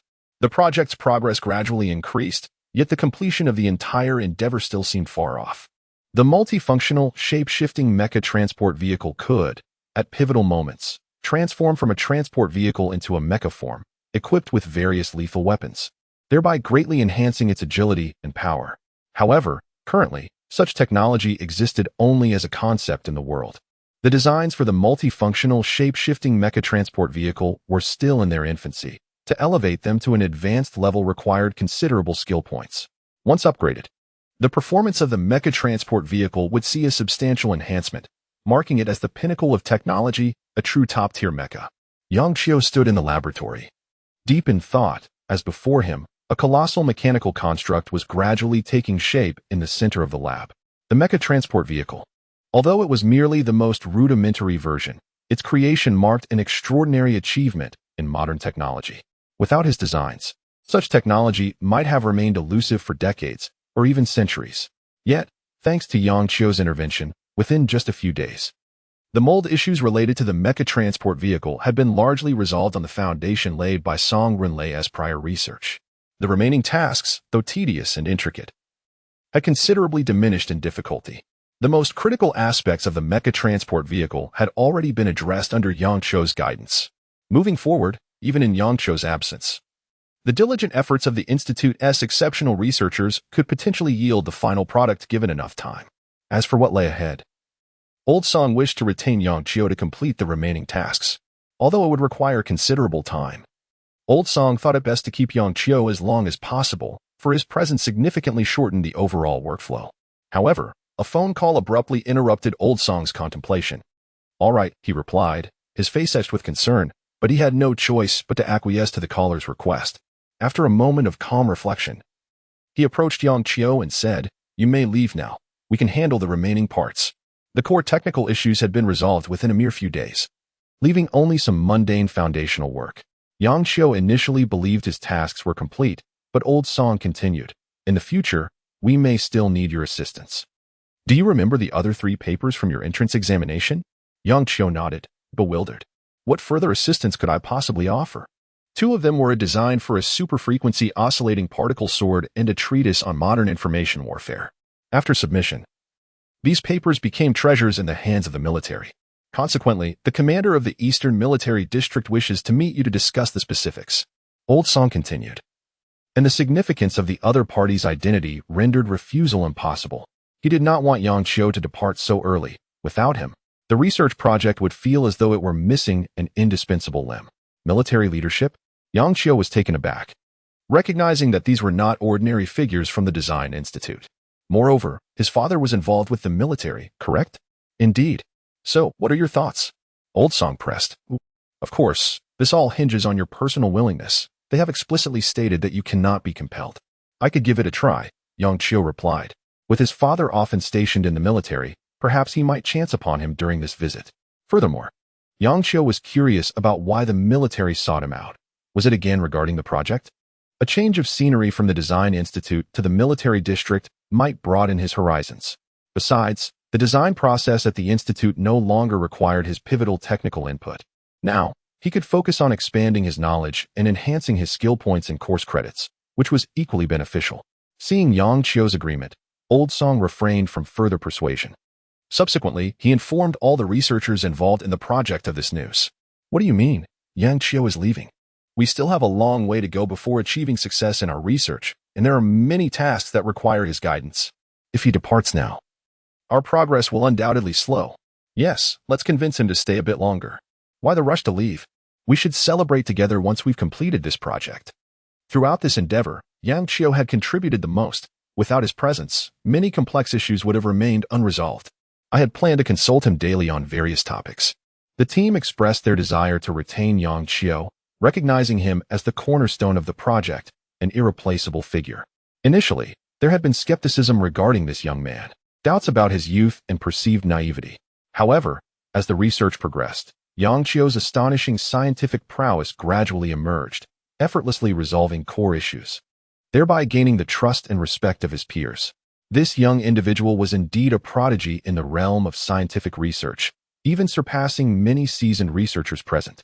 The designer of this blueprint was none other than Yang Qiu. What extraordinary talent and skill must he possess to create such a flawless design? This research endeavor, although publicly led by Old Song, was, in essence, orchestrated by this young man, Yang Qiu. No wonder Old Song held him in such high regard and esteem. The others began to understand as well. As Yang Qiu prepares to depart, the crowd is undoubtedly reluctant to see him go. This research project cannot afford to lose Yang Qiu. With the development still incomplete, what will happen if challenges arise? What if insurmountable problems present themselves?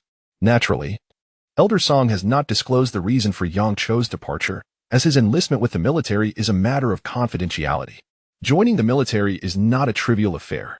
All right, everyone, Elder Song interjects. The most critical technical challenges of our research project have been resolved. The remaining aspects can be tackled gradually. We are all distinguished veterans adorned with countless honors. Surely, we can overcome such minor obstacles? Song Renlei chuckles. This group is jesting. Each one a prominent figure in the realm of research, yet now they all pretend to be students. The pivotal issues have already been addressed by Yang Chio. What more is there to discuss? Are they all simply seeking to evade work? With Elder Song's words, the others can only scratch their heads awkwardly and chuckle in response. Aha. Excellent. There is an old saying in our Dragon Nation, heroes emerge in youth, which surely refers to someone like Yang Chio, young yet exhibiting research prowess that may surpass even those who have dedicated decades to the field. Indeed, he is a true scientific genius, the hope of our nation's future, resting upon the shoulders of this young man. If there are pressing matters that necessitate his departure, we shall not insist on his stay. However, do ensure you attend our future celebration banquet. By the way, Chief Engineer Song, with such a prodigy, do you not intend to recruit him to our design institute? After spending considerable time together, the group is well aware of Yang Chio's circumstances, playfully teasing him. These research elites from the Design Institute initially carried an air of arrogance. Truth be told, bringing them together for collaborative projects was no small feat, as each believed their own proposals to be the best. Yet, with Yang Chio's arrival, an extraordinary consensus emerged, and they found themselves genuinely admiring this young high school student. In just a few short days, he had won the admiration of all the senior researchers present. Chapter 27. The military district chief meets Yang Chio after a heartfelt farewell. Yang Chio left the confines of the Design Institute, following Elder Song outside. Naturally, he felt a pang of reluctance towards the people at the institute. Having spent so long sequestered in his room, absorbed in knowledge, this marked his inaugural foray into genuine scientific research, an experience of profound significance for him. However, there was little he could do about it. Of course, due to the confidentiality agreements signed by everyone involved in this research. The outside world remained oblivious to Yang Cho's participation in the development. Even those within the institute who were not part of this project were only aware that a significant study was underway. For many designers, Yang Chio was a name they had never heard before. As the time for university entrance examination applications approached, Song Renlei inquired, "Have you decided where you want to apply?" He was curious to glean Yang Chio's thoughts. Not quite yet. I'll figure it out later," Yang Chio replied. Having been cooped up indoors, he was largely unaware of the happenings outside. During the days leading to his arrival at the Design Institute, he had learned that he had unexpectedly made it onto trending news. Moreover, he was aware of the astonishing fact that, despite scoring 0 on his college entrance exam, he was simultaneously sought after by both Jiangxing Military University and the Jiangxing Design Institute. The notion that scoring 0 could yield such opportunities was something Yang Chio had never dared to consider. Once again, the Design Institute will always welcome you. Our next meeting will likely coincide with your university application day, Song Renlei chuckled, giving Yang Chio a reassuring pat on the shoulder. Despite his desire to propose certain conditions to Yang Chio, he had promised Elder Cheng to hold back his impulses. After all, Yang Chio was a prodigy, a talent too precious to overlook. Before long, a military vehicle, resplendent in its olive green paint and imposing stature, arrived at the entrance of the Design Institute, drawing countless gazes. As the vehicle came to a halt, several soldiers disembarked, their postures erect and their glances vigilant, exuding an aura of authority that was hard to meet. The sight of their black firearms further amplified their imposing presence. Given the nature of the work at the Design Institute, it was not uncommon for high-ranking personnel to require military protection when attending important engagements.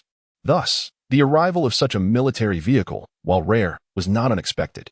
Naturally, only the most prominent figures in the research community could warrant such treatment. Curiosity rippled through the onlookers at the Design Institute. Who was the military vehicle here to escort? They had only heard whispers of significant tasks. No one had mentioned any major appointments. Is a chief engineer heading to the military district? Why the military escort? What a grand affair. Indeed, it's a military vehicle. Only the elite of the research community could merit such protection. But who could it be? Such an impressive sight. No wonder it's a military vehicle. The sense of security it provides is unparalleled. Enough speculating. Military escorts typically indicate a confidential matter. As the murmurs continued, the crowd concluded that the individual being escorted by the military was undoubtedly a distinguished figure, though the specifics remained unclear. At that moment, Song Renlei and Yang Qiu approached the entrance of the Design Institute. The soldiers who had disembarked from the military vehicle advanced towards them. The crowd suddenly comprehended the situation. This military vehicle was here to retrieve Elder Song, hence the formidable display. Given Elder Song's position as the chief engineer of Factory 801, it was indeed necessary for him to have military transportation for significant activities. However, who was the young man accompanying Elder Song? It seemed that no one had seen him before. How I envy him. When will I attain the status of a chief engineer? What a privilege to be escorted by a military vehicle. Is this merely a matter of prestige? It's about protection. Don't be naive. Exactly. Elder Song is no ordinary individual. The military escort is solely for his protection, not for show. But who is that young man? I don't recall him being part of our ranks. When did such a young person start walking alongside Elder Song? The crowd buzzed with speculation. Perhaps he was a relative of Elder Song? Yet, he had never been seen before. Then, an astonishing scene unfolded before their eyes. Elder Song, after conversing with the military personnel, turned and departed, leaving the young man behind, now standing among the soldiers. The soldiers formed a protective perimeter around him, their vigilance evident as they surveyed their surroundings. Subsequently, they boarded the military vehicle and drove away, leaving the onlookers in stunned silence, unable to process what had just transpired. Was the military escort intended for this young man? What was his identity that warranted such protection? Perhaps he was the child of a military leader? That seemed implausible. Why? Then, was he present at the Design Institute? Most perplexing was the fact that Elder Song had personally seen him off. If he were indeed the child of a military leader, Elder Song would not have escorted him himself. What could this mean? What was the true identity of this individual? As the military vehicle sped away, Yang Qiu found himself uncomfortably seated, the ride lacking in conversation, rendering the journey monotonously dull. Arriving at the Eastern Military District, Yang Qiu was soon led into a modestly appointed office, an unremarkable space furnished with a desk, chairs, and a couch. Seated behind the desk was Su Tianjiang, a general whose commanding presence filled the room, instilling an unspoken authority. Simultaneously, Yang Qiu scrutinized Su Tianjiang. A three-star general, Yang Qiu was acutely aware of the weight such a title carried, leaving him somewhat taken aback at being summoned by a figure of such high caliber. Despite his previous life experiences, he had never encountered someone of this stature before. Greetings, sir, Yang Qiu saluted with a military gesture. Please, take a seat. There is no need for formality, Su Tianjiang replied with a smile, his imposing aura dissipating slightly, making the atmosphere more relaxed. This eased Yang Qiu's tension, allowing him to find a nearby seat. Is the design for the hyperfrequency oscillation particle saber on the examination paper your work? Su Tianjiang inquired, his gaze fixed on Yang Qiu. Yes, Yang Qiu nodded. Realizing the general's intent for this meeting, Yang Qiu began to piece together the purpose of his summons. We in the military are quite interested in your design.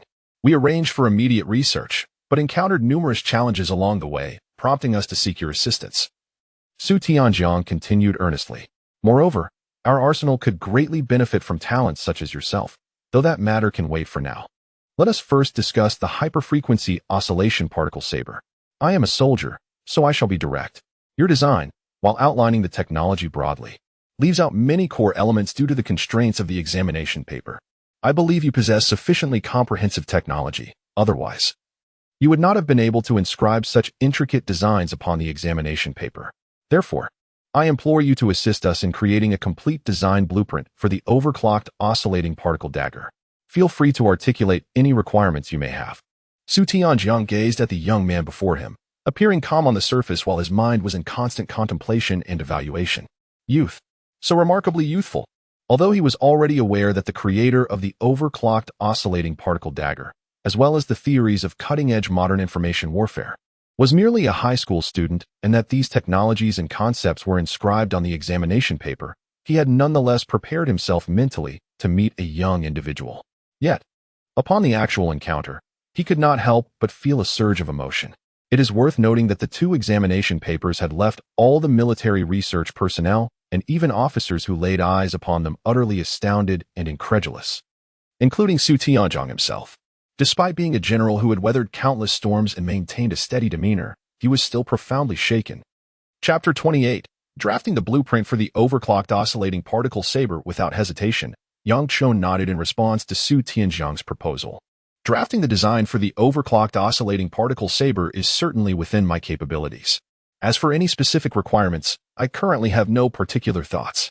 It is my honor to serve my country. How could Yang Qiu dare to refuse? He was in a military district, where real firearms were present, and the dark muzzles of those weapons were not to be trifled with. Although he understood that the people outside would not harm him, he still felt a profound sense of anxiety in such an environment. As for requirements, what a jest! How could he possibly dare to impose any demands on a general? Very well, I appreciate your enthusiasm. However, I cannot allow you to labor without recompense. Should you need anything in the future, feel free to call me. As he spoke, Su Tianzhang handed over a slip of paper containing his phone number. Yang Qiu promptly accepted it and tucked it into his pocket. By the way, young man, you possess remarkable talent at such a young age. Have you considered joining our military district? With your military genius, we certainly would not let your talents go to waste. Su Tianzhang was thoroughly impressed by the young man before him. The phrase, "It is my honor to serve my country," had already struck a chord within him. This young individual was indeed a rare genius, a true prodigy of the Dragon Country. His profound understanding of military weaponry development and military tactics was striking. Yang Qiu, however, replied candidly, "Previously, I received invitations from Principal Cheng of Jiancheng Military University and Elder Song of Jiancheng Design Institute, but I have yet to decide where to go. Perhaps I will consider it when the time comes to submit applications." Su Tianzhang nodded in acknowledgement. Given Yang Qiu's outstanding performance on the college entrance examination, it was only natural that others would extend invitations to him, and Su Tianzhang was not surprised by this. However, the immediate priority was to discuss the content of Yang Qiu's examination paper. Having previously lacked the time, Su Tianzhang now seized the opportunity to connect with Yang Qiu. He had surmised that Yang Qiu was involved with the Design Institute. "And what is my next task?" Yang Qiu inquired, leaning forward slightly. In the presence of the general, he felt an undeniable sense of pressure and unease. "First, you will visit the military district's weapon research facility and discuss the blueprint with the researchers. After that, I would like you to attend a meeting where most of the military officers will be present. They are quite interested in your theories on modern information warfare and wish to engage in discussion with you," Su Tianzhang explained. The research personnel were particularly focused on the overclocked oscillating particle saber, while the officers were more keen on the theories of modern information warfare. Many believed that someone so young could articulate the modern warfare system with such clarity, and they were eager to meet this high school prodigy. "Okay," Yang Qiu responded playfully with a peace sign. However, when he noticed the lack of reaction from Su Tianzhang, he awkwardly lowered his hand. Nevertheless, he had his own plans regarding his engagement with the military district. His encyclopedic system contained numerous technologies related to weaponry, making future interactions with the military district inevitable. Therefore, it was advantageous to familiarize himself with them in advance. Su Tianzhang smiled, thoroughly satisfied with the young man before him. Shortly thereafter, a young man entered. Casting a glance at Su Tianzhang before turning to Yang Qiu. "Good day, sir," Li Chang greeted. "This is Yang Qiu, a research prodigy. You are responsible for escorting him to the laboratory, where the staff is awaiting his arrival," Su Tianzhang instructed. "Understood," Li Chang replied with a salute, his gaze shifting to Yang Qiu, feeling a mixture of astonishment and curiosity. This was the young man personally met by the general, and he was to be taken to the military laboratory? A research prodigy? So young? Li Chang, not holding a high rank, was unaware of the specifics regarding the overclocked oscillating particle saber or the theories of modern information warfare. However, he had caught wind of some rumors circulating within the military district in recent days. He knew that the laboratory had been bustling with activity, and various officers were engaged in fervent discussions about a certain individual. Today, military vehicles had entered, bringing this young man to meet the general. Thus, Li Chang could surmise that Yang Qiu was indeed the subject of this fervent discourse, despite appearing no older than 18. Li Chang then escorted Yang Qiu out of the office. Inside the military laboratory, Li Chang stepped forward, with Yang Qiu following closely behind. Yang Qiu surveyed the surroundings, nodding inwardly in approval. The military laboratory was impressively constructed, rivaling even the specialized equipment found within the Design Institute. The expansive area was well suited for the development of large machinery, predominantly focused on military equipment and weaponry. As he walked, Yang Qiu occasionally spotted models of firearms, rocket launchers, and even tanks and fighter jets. Just then, an elderly man wearing glasses approached. "Li, why have you brought a young man in here?"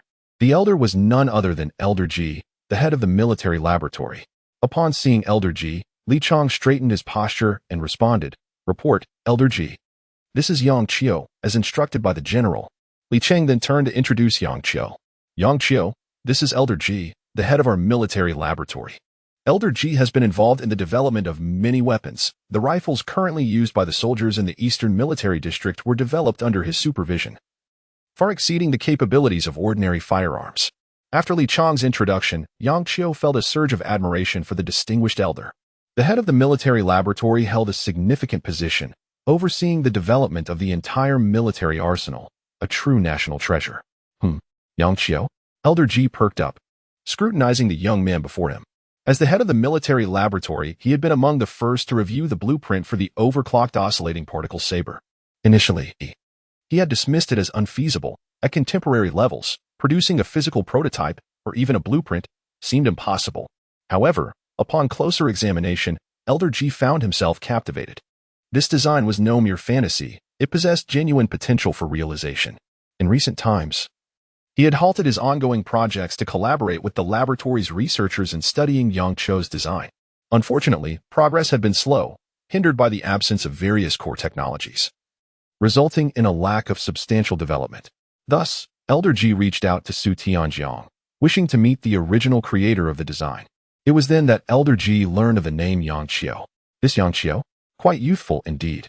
Elder Ji, who seldom pays attention to external affairs, had only heard the name without further knowledge. "How old are you?" 18. Achieving such accomplishments at merely 18, truly a beacon of hope for the nation. A glimmer sparkled in Elder Ji's eyes as he marveled at this revelation. Standing nearby, Li Cheng was once again taken aback. This 18-year-old youth? Soon after, Elder Ji promptly arranged for Yang Qiu to enter the laboratory, eager to engage in a thorough discussion. As for Li Cheng, he recognized that the forthcoming discourse was beyond his capacity to comprehend, and thus he turned to leave the laboratory. Before long, "Excellent. Your ideas are remarkable," Elder Ji exclaimed after exchanging thoughts with Yang Qiu, feeling an immense respect for the young man before him. Indeed, age is not merely a fade. This Yang Qiu, as a youth, possesses substantial merit. A genius, undoubtedly a genius. So, about the design of the hyperfrequency oscillating particle blade? Elder Ji inquired directly. "I understand, Elder Ji. I will endeavor to draft it promptly, and I will elucidate the core technical points within the drawings," Yang Qiu replied with a slight nod, continuing, however, "I will require some paper, pens, and drawing tools." "No problem," Elder Ji responded, his expression invigorated. Chapter 29, National Treasure, Yang Qiu, Military District Laboratory. Yang Qiu held his drafting tools, meticulously creating a schematic for the overfrequency oscillation particle saber. This technology was etched in his mind, allowing him to execute the design with relative ease. To facilitate Elder Ji's understanding, he annotated key points and data throughout the drawing. Meanwhile, Elder Ji stood attentively beside him, his expression serious as he observed the drawing process. As time passed, Yang Qiu's design became increasingly complete, and Elder Ji silently nodded in approval. This young man, merely a high school student, was capable of developing such advanced technology. As the head of the military district, Elder Ji had initially approached this with skepticism. After all, the overfrequency oscillation particle saber involved a complex array of technologies, entirely unprecedented and surpassing global standards. Could a high school student's academic background and experience truly lead to the creation of something so extraordinary? Yet, through their recent conversation, Elder Ji recognized Yang Qiu's exceptional aptitude, gradually coming to believe in his capabilities. Now, as Elder Ji witnessed Yang Qiu's drawing in real time, he noted its clarity, logical technical structure, and precise data, which surpassed the initial version he had seen. If one did not genuinely master the technology, how could they execute such a flawless design? It seemed that the Dragon Kingdom had indeed birthed a research prodigy capable of drawing such schematics in high school. What might the future hold? Tanks, fighter jets, aircraft carriers, and even more crucial advancements such as controllable nuclear fusion, artificial intelligence, and advanced microchips. Could these also become a reality? Elder Ji's mind raced with contemplation, his spirit uplifted as he gazed at Yang Qiu with newfound depth and warmth. For Elder Ji, his life had been dedicated to the development of military weaponry. It was the essence of his existence. Though he now served as the head of the Eastern Military District Laboratory, he remained humble, acutely aware that the realm of research knows no bounds. There were countless conceptual weapons yet to be realized globally, and as technology advanced, it was likely that they would gradually come to fruition. Thus, research in this field could not afford to falter. Military technology, if lagging, risks being overrun. Unfortunately, such research is undoubtedly challenging, often consuming an entire lifetime without yielding a single conceptual weapon. But now, with Yang Qiu's emergence in the drawings he was crafting, the equilibrium seemed poised for disruption. The overfrequency oscillation particle saber might merely be the beginning. Future breakthroughs in technology could be within reach. This held profound significance for the Dragon Kingdom. In Elder Ji's gaze, Yang Qiu continued his meticulous work on the schematic, diligently annotating all relevant information, striving to perfect the design. Compared to the pressures of high-stakes exams, he found ample space and time to devote to this project. The overfrequency oscillation particle saber, with its destructive power reliant on high-frequency vibrating particles, would directly affect the molecular bonding forces of its target, disassembling its elemental components with astonishing force. Additionally, the ultrasonic waves generated by the oscillation would cause the blade to vibrate in a rapid, telescopic manner, enabling it to strike with unparalleled intensity. Capable of severing whatever it touched, far surpassing conventional military sabers. Even in the harshest maritime environments, its lethality would remain undiminished. This concept of a close combat saber was undoubtedly formidable. Presently, this technology existed only as a concept globally, despite some research progress. The capability and practicality fell significantly short of real-world application. Thus, the value of the schematic before Elder Ji was self-evident. Having completed a substantial portion of the drawing, Yang Qiu turned his attention back to the design. At this moment, the schematic depicted the shape of a saber. While structurally akin to ordinary sabers, it featured a sharp, diamond-like edge that pierced through with lethal precision. Proportionally, the handle and blade were of similar length, short, yet terrifyingly deadly. Moreover, it contained detailed annotations regarding the saber's specifications and manufacturing processes, elucidating how to create the overfrequency oscillation particle saber. Elder Ji stood silently, his eyes gleaming with astonishment as he nodded appreciatively. As time flowed by, an hour passed, and Yang Qiu's design took shape. Fantastic! With this comprehensive schematic, I believe we can proceed with the project to manufacture the overfrequency oscillation particle saber. I will submit a request to the military district to continue its development, striving for a tangible prototype as soon as possible. Elder Ji cradled the design, his expression brimming with excitement, a smile illuminating his face, his heart elated as never before. It was perfect, almost akin to a work of art. The saber's structure, data, technical key points, and necessary materials were all meticulously documented, far more refined than Yang Qiu's previous high school exam sketches. Elder Ji could hardly contain his eagerness to witness the true destructive capability of the saber once it was manufactured. Yang Qiu, I sincerely thank you. You have accomplished a feat that could astonish the world. Once this design leads to mass production, the entire globe will be shaken. Elder Ji gazed at Yang Qiu, his voice filled with joy and gratitude. To lag behind is to suffer defeat, was a saying that resonated deeply with the older generation. This young man, at merely 18, had achieved such remarkable understanding of military weaponry that Elder Ji found it challenging to articulate the excitement swelling within him. If the Dragon Kingdom aspired to become powerful, it must fortify its strength. And now, with Yang Qiu's emergence, there was hope for breaking free from the current awkward position of the nation. Truly, a national treasure. As Yang Qiu prepared to leave the laboratory, he had another task within the military district awaiting him. Before departing, he offered Elder Ji a salute, standard yet slightly informal. He held deep respect for Elder Ji, recognizing that the rapid development of the Dragon Kingdom and its gradual technological ascendancy was due to the tireless efforts of individuals like him who worked behind the scenes. Elder Ji was unlike Elder Song. His life had been dedicated to quietly researching weapons within the military district, serving his nation without seeking recognition. A true patriot. Upon receiving Yang Qiu's salute, Elder Ji straightened his posture, returning a perfectly executed salute, even if not on the front lines.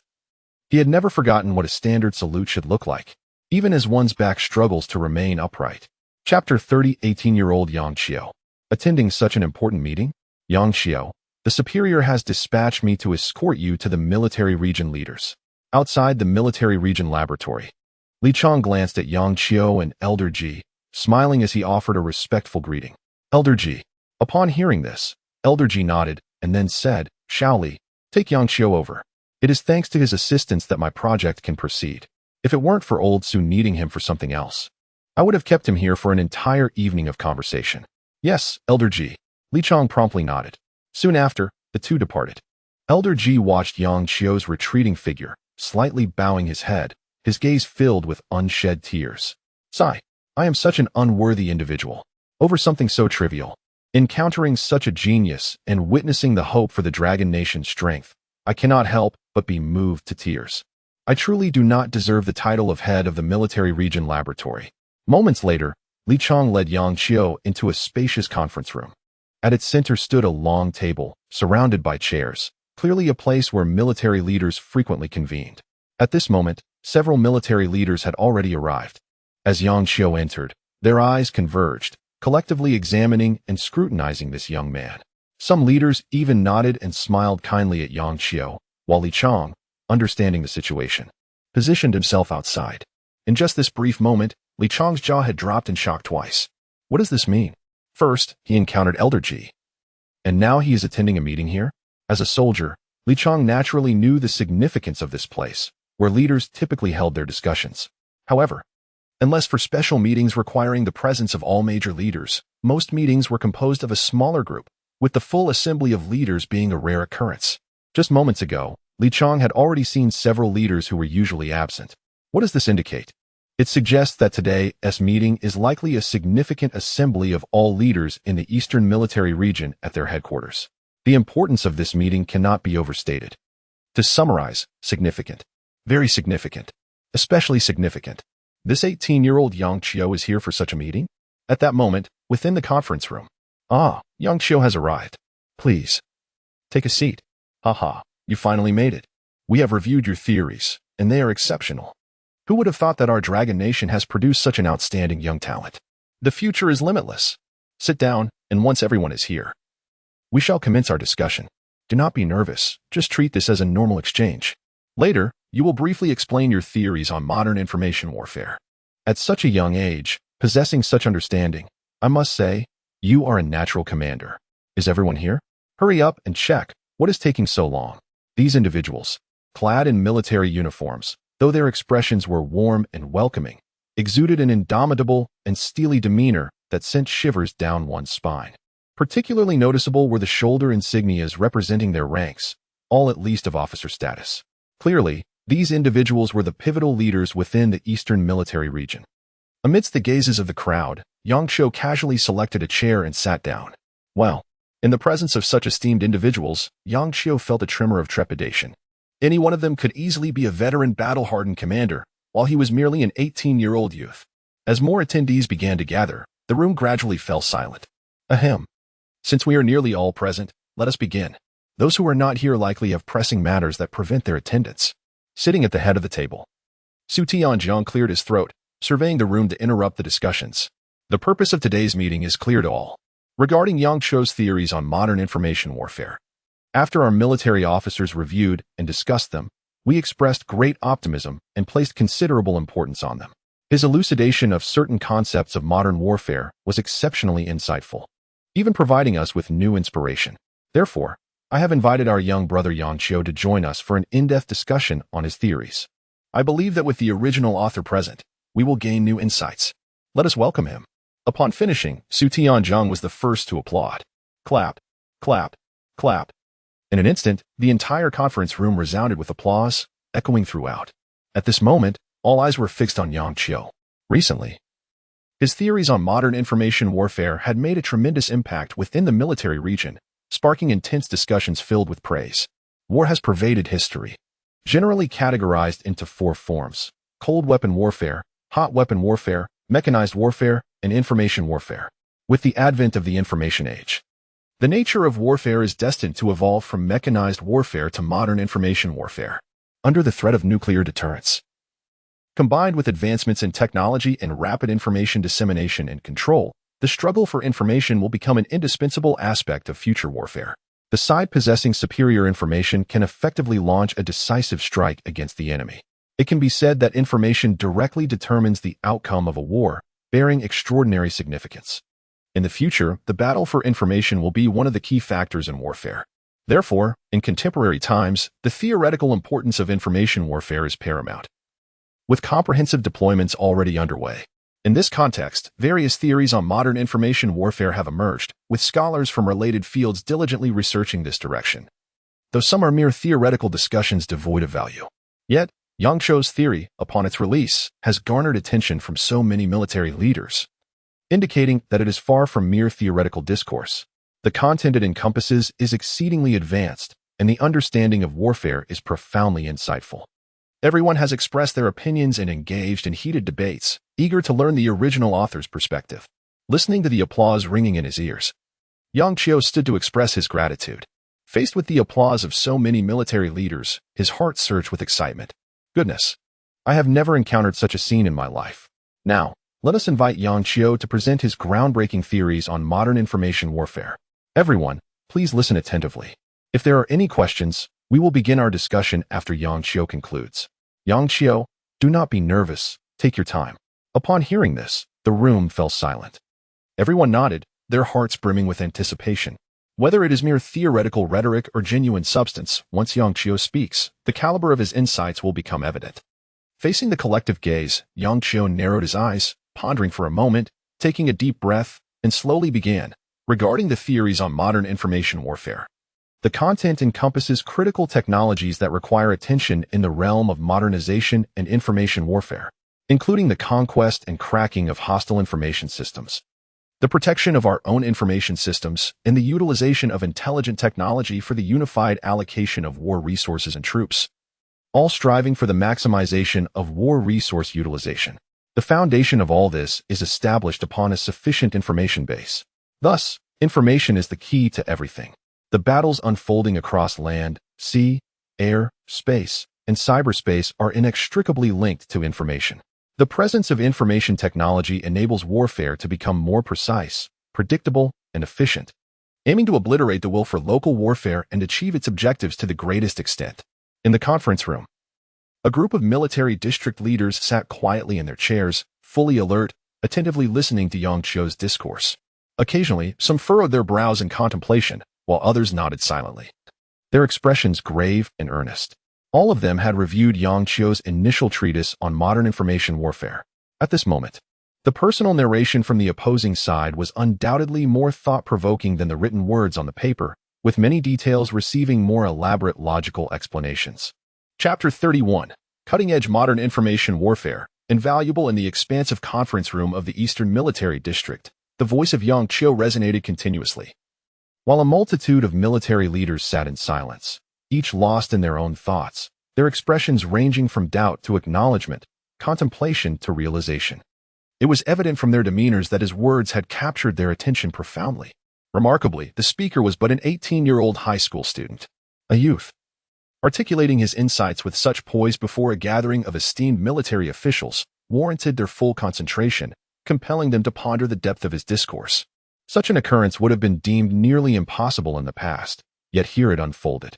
The discourse on cutting-edge modern information warfare had garnered considerable research within the Dragon Nation, wherein the intellect of numerous experts converged to refine and establish a relatively mature theoretical framework for modern warfare. However, in practical application, many theories proved to be mere theoretical exercises, necessitating adjustments based on real-world conditions to be viable. Moreover, a plethora of emerging theories on information warfare had yet to yield a sufficiently robust system applicable across all scenarios, resulting in limited practicality. Yet, Yang Cho's exposition on cutting-edge modern information warfare was astonishingly comprehensive. His elucidation of critical points was executed with unparalleled clarity, eclipsing even the most distinguished theories previously presented. The characteristics of this modern information warfare theory were detailed, complete, unified, and systematic, qualities that resonated deeply with the military officials in attendance. Previously, due to constraints in the examination paper, Yang Cho had merely distilled key points of the theory, lacking the depth and interconnectivity of his current exposition. As he spoke, the hours slipped by, with no voice other than his breaking the silence, save for the faint sounds of breaths and heartbeats, reflecting the collective unease among the audience. Given the intricate and multifaceted nature of the complete system, Yang Cho chose to emphasize select focal points.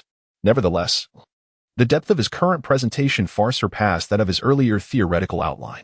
The audience, now captivated, listened intently, their expressions marked by an unprecedented seriousness as they engaged in thoughtful consideration of the theory's feasibility. The impact was profound. They could not deny the exceptional impression this young individual had made upon them today, which far surpassed the earlier content of the examination paper. They were increasingly convinced that the cutting-edge modern information warfare theory he articulated was of immeasurable value, far exceeding the existing standards in the field. Should the Dragon Nation implement this theory, it would undoubtedly herald a transformation in the realm of information warfare, wielding extraordinary significance.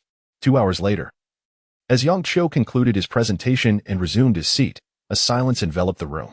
Then, an eruption of applause broke forth. Claps resounded in a continuous wave, infusing the atmosphere with fervor as all eyes turned to Yang Qiu, smiles illuminating their faces.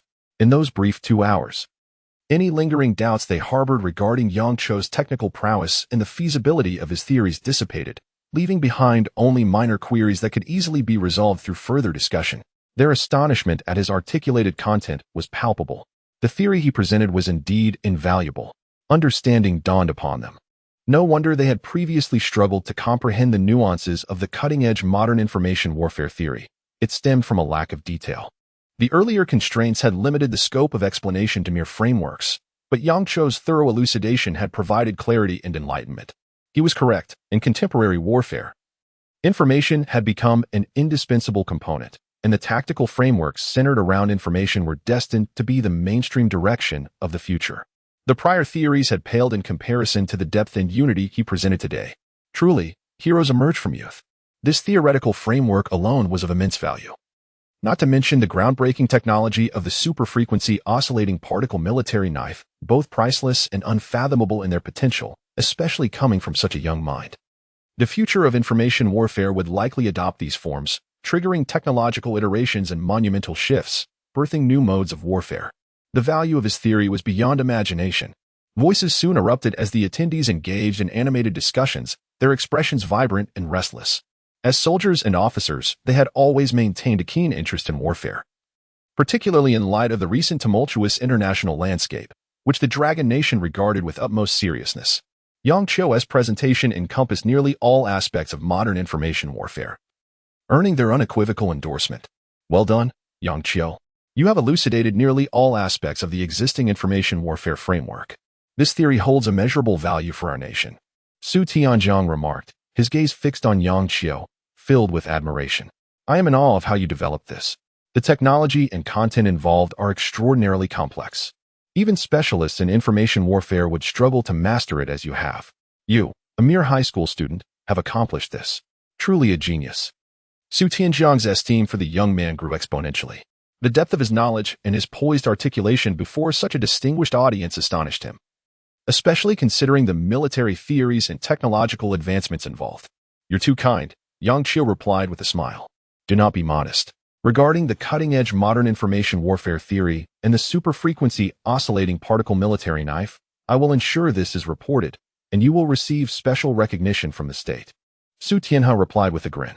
The Dragon Nation currently placed great emphasis on scientific research personnel, and given Yang Qiu's capabilities and achievements in this field, he rightfully deserved national recognition and reward. By the way, we hope you can compile a detailed account of this cutting-edge modern information warfare theory, as we intend to promote it within the military district, Su Tianhe added thoughtfully. Certainly, Yang Qiu nodded in agreement. Excellent. Now that Yang Qiu has concluded his presentation, does anyone have any further opinions? If not, we shall adjourn the meeting, Su Tianhe said, surveying the room with a serious expression. This meeting was significant, as it gathered most of the key officers from the Eastern Military District, which had been in a state of disarray. Much time had already been consumed, and they were acutely aware of the pressing matters that awaited their attention. Time is of the essence, leaving no room for further discussions among the assembly. Otherwise, given their nature, these individuals would persist in their discourse for an unrelenting 3 days and nights. Below, the crowd shook their heads in agreement. There are no issues. The exposition was exceedingly detailed and logically coherent. I fully endorse it. Haha. I have pondered this thoroughly, and at present, it stands as the most comprehensive discourse on contemporary information warfare. No doubts remain. As voices resonated with fervor and enthusiasm, all eyes turned to Yang Qiu, filled with admiration and optimism. The meeting is adjourned. Chapter 32. Mechas, a technology not belonging to this era. As the meeting concluded, the distinguished military officials warmly greeted Yang Qiu with cheerful smiles, displaying a remarkable enthusiasm. Yang Qiu scratched the back of his head, reciprocating their smiles. Once everyone had departed, the spacious conference room was left with only Yang Qiu and Su Tianjiang. Yang Qiu, the task of compiling the modern information warfare theory is now entrusted to you. Aside from this, I wish to inquire about something else. Yes? Please go ahead, Yang Qiu replied. Su Tianjiang paused for a moment, then smiled and said, Let me ask you again, would you be interested in joining our military? If you are inclined, after 3 years here, the Eastern Military Region's laboratory could offer you a chief engineer position, second only to Elder Ji. The proposition Su Tianjiang presented was quite generous. In just 3 years, Yang Qiu could attain a position that many esteemed researchers might never achieve in their lifetime. For an 18-year-old like Yang Qiu, this was an alluring prospect. However, he felt a sense of uncertainty within. It seemed there was something he had yet to accomplish. Thus, Yang Qiu quietly shook his head. Sir, I have yet to determine my final destination, so I cannot give a definite answer at this moment. Just as Yang Qiu was about to elaborate further, Su Tianjiang interrupted him, quickly responding, No worries. Your high school's college application process should be commencing soon. At that time, I will have someone reach out to you. If you are interested, you may join us. If not, there is no pressure. It is entirely up to you. Even within the military, talents like Yang Qiu were exceedingly rare, prompting Su Tianjiang to make every effort to recruit him. However, observing Yang Qiu's hesitation, he chose not to press the matter further. It was perfectly normal for young individuals to possess their own aspirations and thoughts. Moreover, with time on their side, there was no need to rush. Yang Qiu would ultimately make his own choice.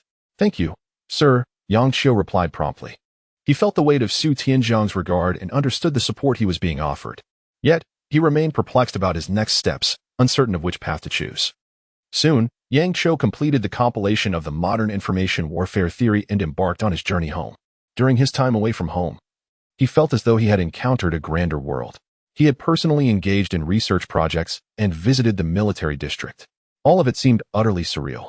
Before long, upon arriving at his luxurious villa, Yang Qiu noticed several military vehicles parked at his doorstep and briefly wondered if the old man had returned without prior notice.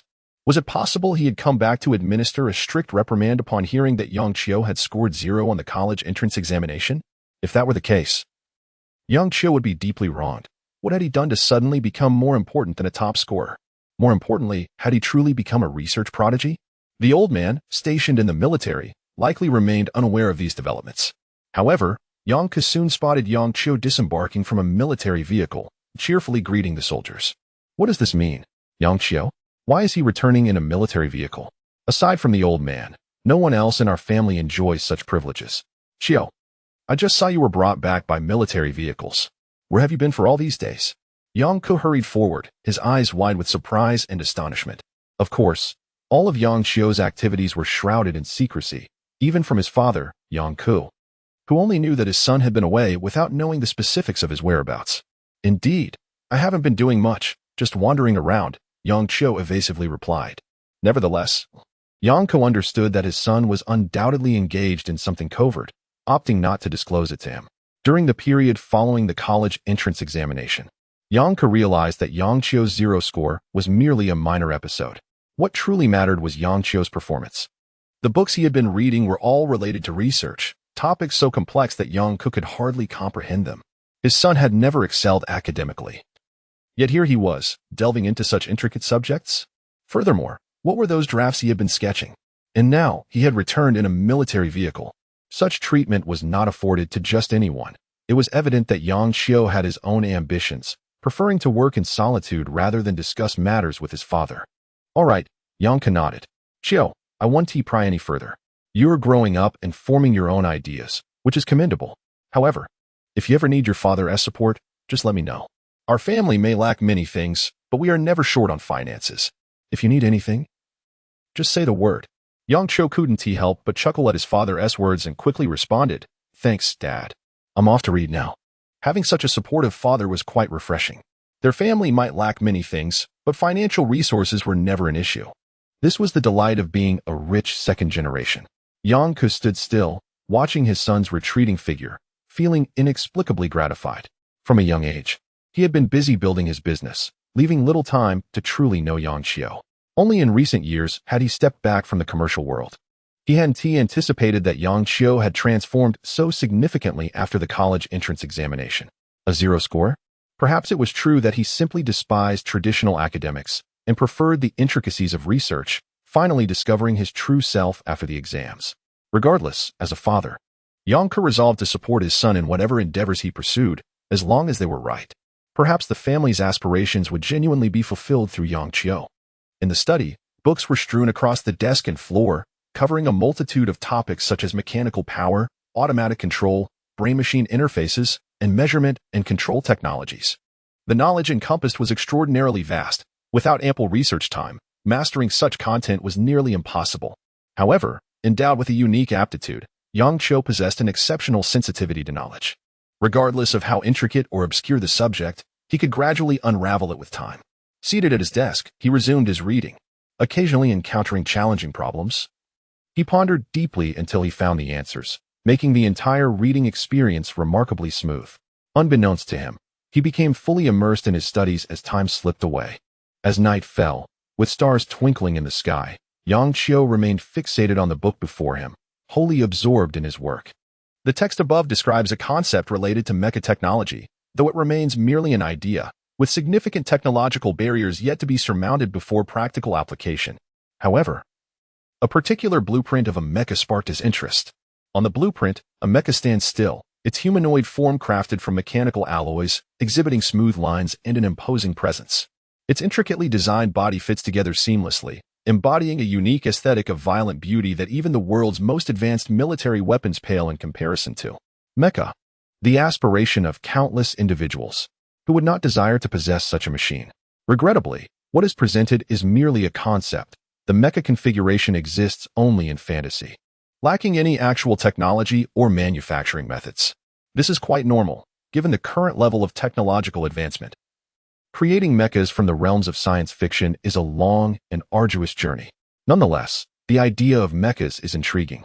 If they could be manufactured, Yang Xiu mused as he gazed at the blueprint in the book. With his exceptional abilities, the creation of a mecha was not an entirely hopeless endeavor. Resolutely, he opened the encyclopedia system and searched for the term mecha. In the next moment, a system notification echoed. Encyclopedia page 1009, Mecha Blueprint, Advanced, a truly top-tier mecha. Vastly superior to the mecha transport vehicle, advanced, capable of being controlled by thought, with formidable combat power. Unlock conditions, mathematical proficiency, physics proficiency, 10,000 skill points, 30,000 course points. The brief introduction illuminated Yang Xiu's vision. Indeed, the encyclopedia system held a wealth of technology, including mecha manufacturing techniques. However, the conditions for unlocking were exceedingly stringent, a staggering 10,000 skill points and 30,000 course points. How long would it take to accumulate such points solely through reading? Yet, this was a mecha. The creation of a mecha with outstanding performance would undoubtedly send shockwaves through the entire scientific community and the world at large, elevating the combat capabilities of Dragon Country's soldiers to an unimaginable level. In light of the current volatile international situation, the significance of such a weapon is self-evident. Imagine, on the battlefield, a Dragon Country soldier maneuvering a mecha, exhibiting unparalleled agility and destructive power, capable of soaring through the skies and plunging into the depths of the sea. How could other nations contend with that? Merely the colossal mechanical form standing there would instill terror, let alone engaging in combat with such a behemoth. The overwhelming sense of dread would shatter the psychological defenses of opponents, surpassing even the fear instilled by war itself. For that would be an invincible technology. Beyond the confines of this era, it would be akin to employing modern tanks, aircraft, and firearms against the ancient warfare of cold steel, a slaughter, without a doubt. Having considered this, Yang Xiu resolved to devote his energy entirely to reading and learning, accumulating skill points and course points, preparing for a breakthrough. If one day he could truly obtain this mecha blueprint and create an authentic mecha, it would herald a revolutionary era. Chapter 33. Filling in the application time flowed slowly. During this period, Yang Xiu devoted nearly all his energy to the field of mecha manufacturing, gradually mastering some of the associated technologies. However, due to the lack of unlocked blueprints, this accumulation was relatively slow. Nevertheless, he was not in a hurry. As long as he diligently read and amassed enough skill points and course credits and elevated his physics to a professional level, he would inevitably obtain the mecha blueprints and create a truly top-tier mecha. When that day arrived, the sensation caused by the emergence of a premier mecha would far surpass the impact of the 4 examination papers Yang Qiu had previously submitted. The mecha transport vehicle and the super-frequency oscillating particle sword could scarcely compare. Of course, there remained a long journey ahead before he could genuinely unlock the blueprints and manufacture them. Before long, the day for filling in applications arrived. On a sunny morning, at Jiangxing First High School, countless students and parents gathered at the school as per tradition, as the school would arrange for the subsequent application process.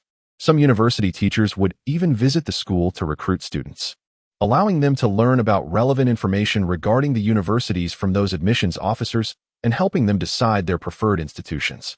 Consequently, the entire school buzzed with unprecedented liveliness, with parents, teachers, and students all busy with the application process. Naturally, Yang Qiu also appeared at school today. As he stepped out, he encountered several classmates and greeted them with a smile. In the school, news of Yang Qiu was common knowledge. Even those who were unaware of the details could glean some information from the internet or their classmates' conversations. The fact remained that he had scored 0 in the college entrance examination. However, the personal invitations from Principal Cheng of Jiangcheng Armory University and Chief Engineer Song of Jiangcheng Design Institute raised eyebrows. Such occurrences had never happened before, and they were utterly perplexing. Yang Qiu, you've arrived. Wow, this is the legendary Yang Qiu, the one with the 0 score in the college entrance exam. His treatment surpasses even that of the top scorers. Meeting him today, he truly is extraordinary. When will I be able to fill in my application for Jiangcheng Armory University like him after scoring 0? What are you all talking about? The internet has blown this out of proportion, and the school has clarified anything. Do you actually believe it? Filling in applications with a 0 score? Maybe he is aiming for a stay-at-home university. Amidst the campus, discussions erupted. There was envy, skepticism, and curious onlookers, each speculating about Yang Qiu's situation. Qiu, you finally made an appearance. Where have you been these past few days? I've sent you countless messages, and you haven't replied. What is going on? As Yang Qiu's best friend, Wang Shuang rushed over and playfully punched Yang Qiu twice. Those punches were not light. Yang Qiu had truly caused concern. After the college entrance examination, he vanished without a trace. Initially, Wang Shuang thought Yang Qiu might be feeling down, so he didn't pay much attention. However, when he saw the homeroom teacher mentioning Yang Qiu in the group chat, first criticizing him for the 0 score and then praising the school's pride, it left Wang Shuang utterly bewildered. What is the situation? Invited by both Jiangcheng Armory University and Jiangcheng Design Institute? What does that mean? Then Yang Qiu vanished again, leaving Wang Shuang increasingly worried. Is he in trouble? This morning, Wang Shuang came to school specifically to wait for Yang Qiu, and thankfully, he found him. By the way, you're really impressive. With your score of 0 in the college entrance exam, you were still accepted by both Jiangcheng Armory University and Jiangcheng Design Institute? Is that true? Before Yang Qiu could explain, Wang Shuang eagerly jumped into the conversation, curious about whether his extraordinary friend truly possessed such miraculous abilities. Given that he shared a close bond with Yang Qiu, he was well aware of his capabilities. It's true, Yang Qiu replied quietly, clutching his chest. Upon hearing this, Wang Shuang nearly widened his eyes in disbelief. Wow, it's real. Brother, I believe you. But in the entire history of college entrance exams, this situation is unprecedented. You've truly become famous. You could be an internet sensation.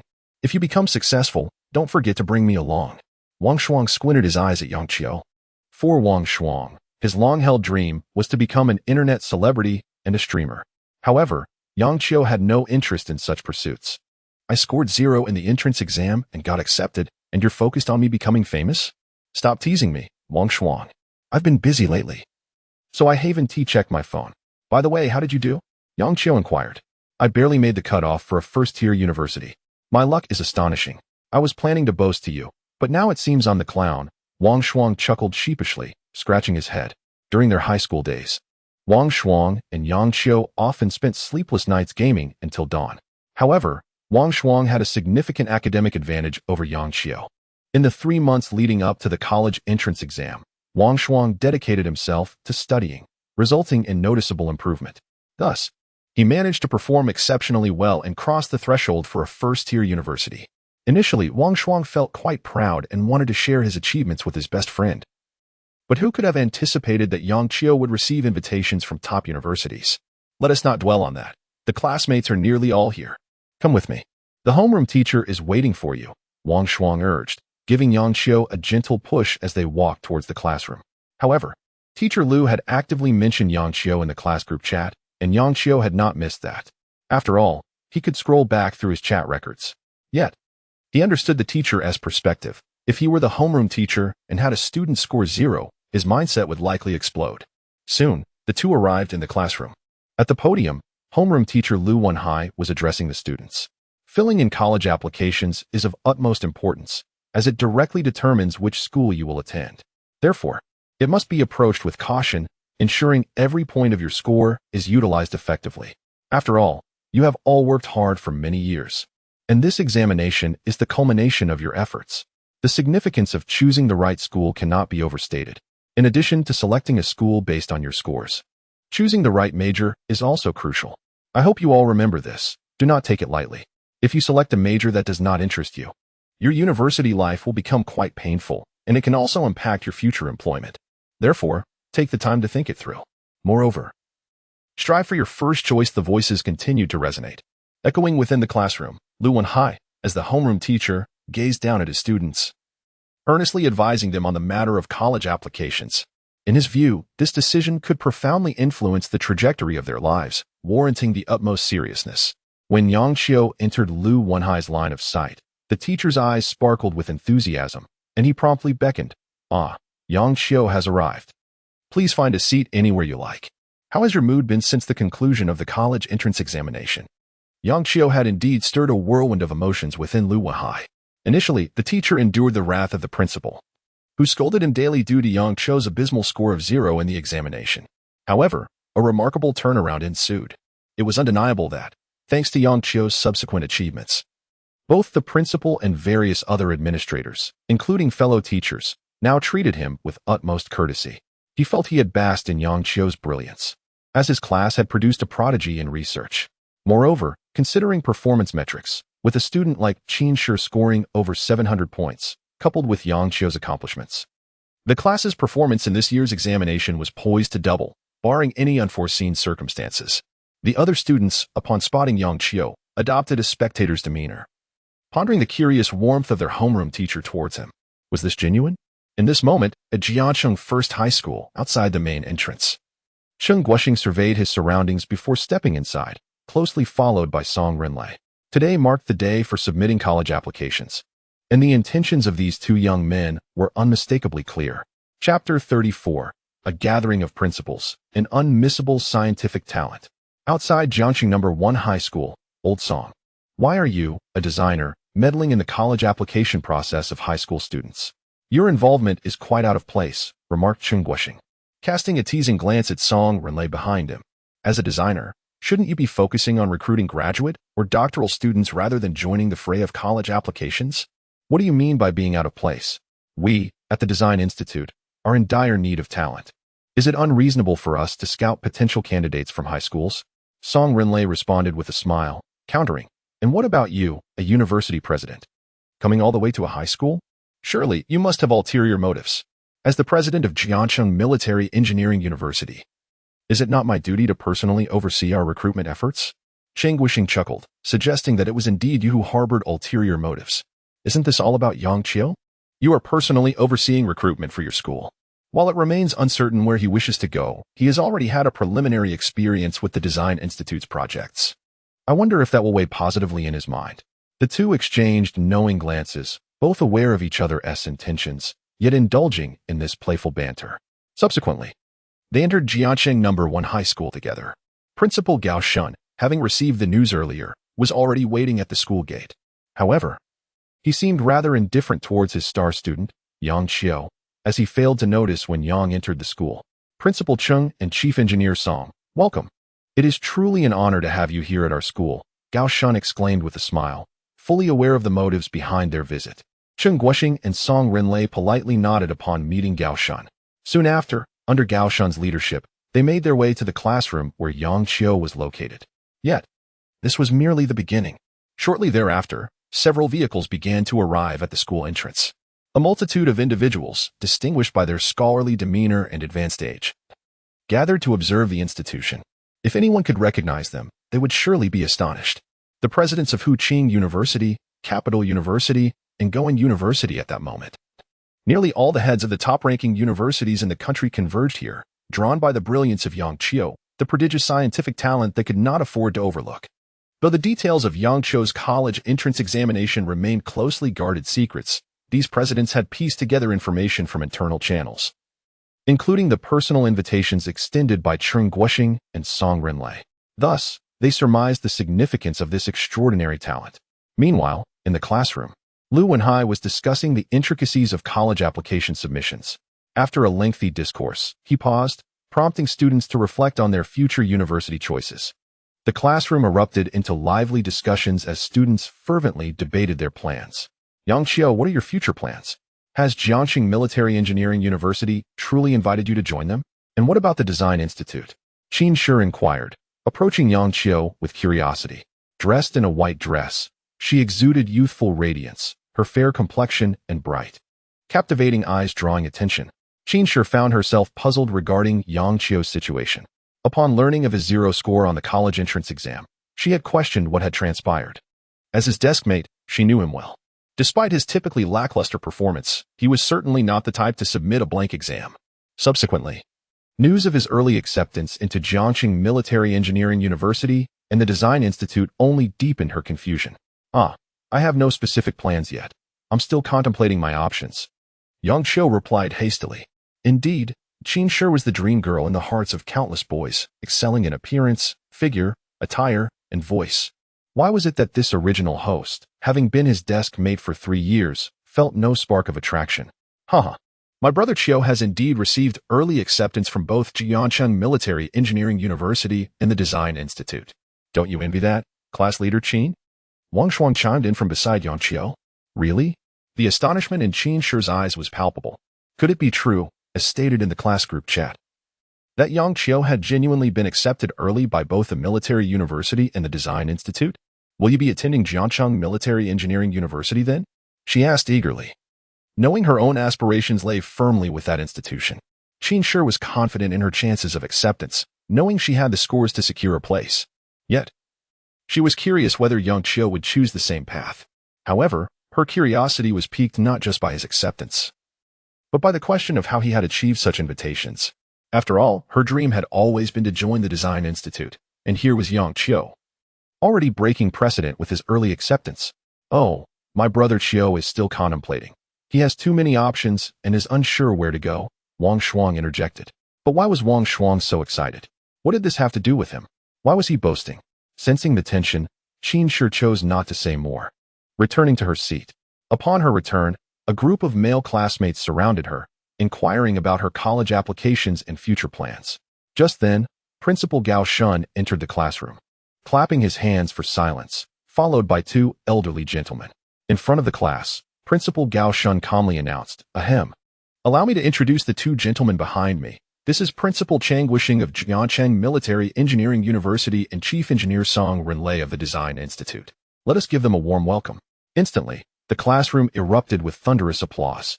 The president of Jiangxing Military Engineering University, the chief engineer of the Design Institute. These were figures rarely seen in such settings.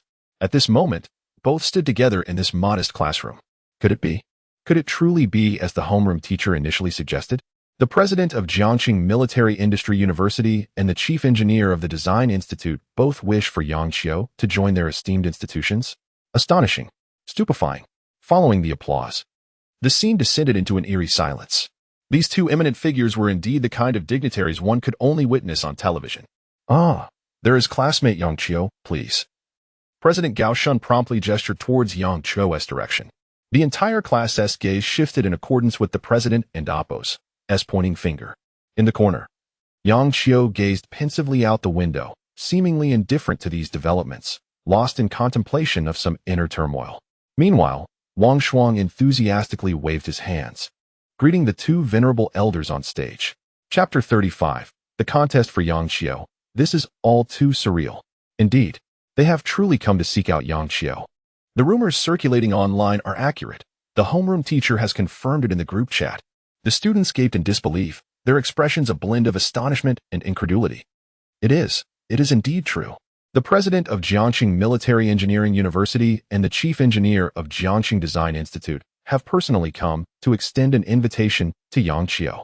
Unbelievable, shocking. Many in attendance hastily took out their phones to record the moment. This was undoubtedly explosive news. Two titans. Here to recruit a high school student who scored 0 on the college entrance examination. Chen Guoxing was the first to approach, greeting Yang Qiu with a smile. Student Yang Qiu, I have been following your name for quite some time. Seeing you today, your remarkable demeanor truly reflects your achievements at such a young age. Indeed, heroes emerge in their youth. Chen Guoxing earnestly assessed the young man before him, nodding inwardly. Although he had heard the name Yang Qiu countless times, this was his first encounter with him. However, Chen Guoxing's singular focus was to recruit this research prodigy to Jiangxing Military Engineering University, temporarily setting aside all other matters. Comrade Yang Qiu, upon hearing about your school's application process, I disregarded all other projects and rushed over. From your involvement in the project at the Design Institute, it is evident that you are exceptionally suited for development in our institute. Have you made a decision? I respect your wishes entirely. Song Renlei, standing behind Chen Guoxing, spoke at a measured pace, his gaze imbued with eagerness. Compared to Chen Guoxing, Song Renlei held a distinct advantage, having already spent time with Yang Qiu. Unlike the latter's first meeting with him, Song Renlei was equally determined to secure Yang Qiu. He believed that with Yang Qiu's current capabilities and focused mentorship, given time, he would undoubtedly lead a significant project independently. However, Song Renlei's words left the other students present in utter shock. What did he mean? Yang Qiu had participated in the Design Institute's project development? They could hardly fathom that an 18-year-old high school student could be involved in a research project overseen by the chief engineer of Jiangxing Design Institute. Yes, Yang Qiu. I also respect your wishes. Whether you choose university or the Design Institute, the choice is yours, Chen Guoxing remarked with a warm smile. The two esteemed figures stood before Yang Qiu, while the remaining classmates, Principal Gao Shun and homeroom teacher Lu Wenhai silently observed the scene, their expressions reflecting an undeniable shock. Here were a chief engineer and a university president vying for a recent graduate, one who had even scored 0 on the college entrance examination. This was a fellow student of theirs, an individual they knew well. The scene was undeniably striking, evoking a dreamlike sensation among many. If it were not unfolding right before their eyes, they would never dare to believe it. Was this truly the same Yang Qiu they knew? The one who was merely an average student, often staying up late playing video games? What achievements had he attained to warrant such attention? Yet now, all of it was a palpable reality, and everyone had no choice but to accept this extraordinary situation. Envy. Apart from envy, there was only envy.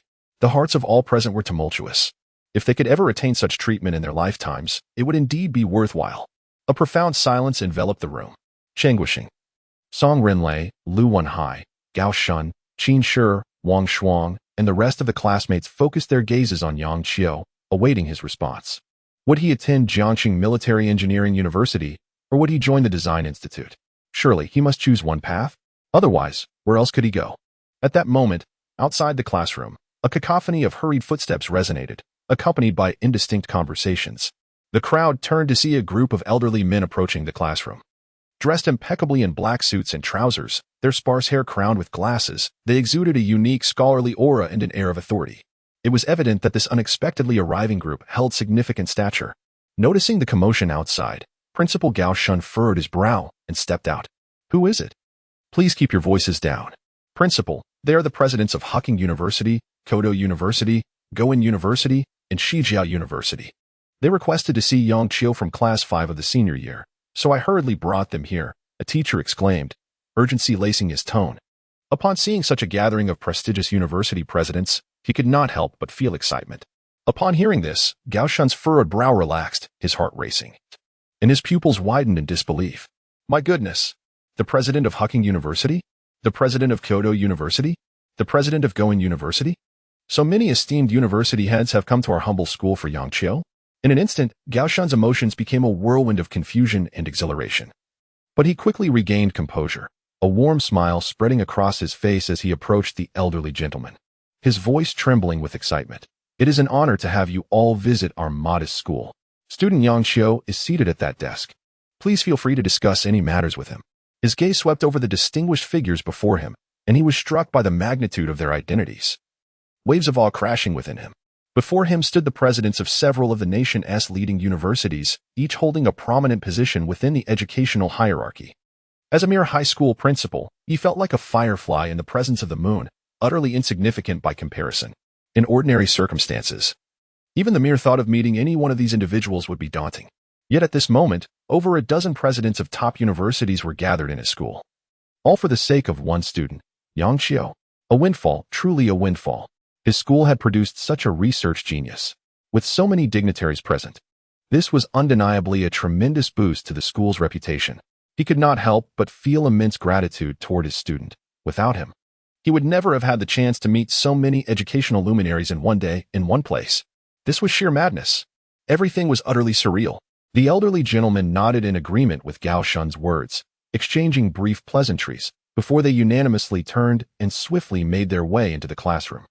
As if fearing they might be outpaced by others. Yang Qiu, we at Hucking University are determined to have you. We offer full scholarships and the finest faculty. What do you say, Yang Qiu? Will you consider this? We at Kyoto University are the finest institution in the nation, with ample research funding and conditions that can only be described as top tier. Moreover, our geographical location is unparalleled. Yang Qiu, do think about it. While what you say is true, the strength of Goen University in research is well known. You all may focus on comprehensive development, but we specialize solely in research, making Yang Qiu, a talent of his caliber, an ideal fit for our university. Hiki, our Shigong University excels in the field of military industry, and it is here that Yang Qiulai can truly unleash his talents to the fullest. A chorus of voices arose. These principals, usually warm and amiable towards students, were now fiercely competitive and unyielding in the face of this talent acquisition issue, confronting one another with sharp rebuttals. Meanwhile, the entire class was left in a state of bewilderment. What on earth is happening? Chapter 36. The principal's schemes to win over Yang Qiu. The classroom was teeming with students, creating a sense of overwhelming crowding, compounded by the onlookers outside. Cheng Guixing and Song Relay were taken aback by the sudden influx of competitors. It appeared that, despite their attempts at discretion, news had somehow leaked out. A sense of foreboding enveloped them as they exchanged glances filled with concern. It seemed this new assembly was poised to intervene. Unbeknownst to Cheng Guixing and Song Relay, the individuals gathered were formidable rivals. When the group of principals entered, they immediately recognized Cheng Guixing, the president of Jiacheng Military Engineering University, and Song Renlei from Jiacheng Design Institute. Clearly, their intentions aligned, and they had arrived first, leaving the later arrivals feeling rather uneasy. Ah, you must be Yang Qiu. I have seen your photograph, and I must say, in person you are indeed remarkable. I am Zhao Hongwan, the president of Hucking University. Would you consider joining us? He seized the moment, capitalizing on the silence that fell over the room. It was evident that Yang Qiu had yet to make a definitive choice, presenting a glimmer of opportunity for him. If you agree to join Hucking University, I, as president, can assure you not only what I have mentioned, but also a dedicated laboratory equipped with relevant research personnel. You may select any project you wish, with funding starting at a minimum of 500 million. The president of Hucking University boldly expressed his utmost sincerity. The offer of a full scholarship, top-tier faculty, a private laboratory, personnel, and at least 500 million in research funding was an unparalleled privilege for any university student. Today, Yang Qiu found himself in possession of such an extraordinary opportunity, illustrating Hucking University's significant regard for him. The students present gasped in astonishment. This was an inconceivable proposition. What reason could there be to refuse? Hesitation was unwarranted. Yang Qiu, I am Lu Shan, the president of Kyoto University, and I extend an invitation for you to join our institution. I will not belabor the point, but should you choose to accept, we will provide you with an additional residential property near Kyoto University. At this moment, the president of Kyoto University added a property adjacent to the university to Hucking's already enticing offer.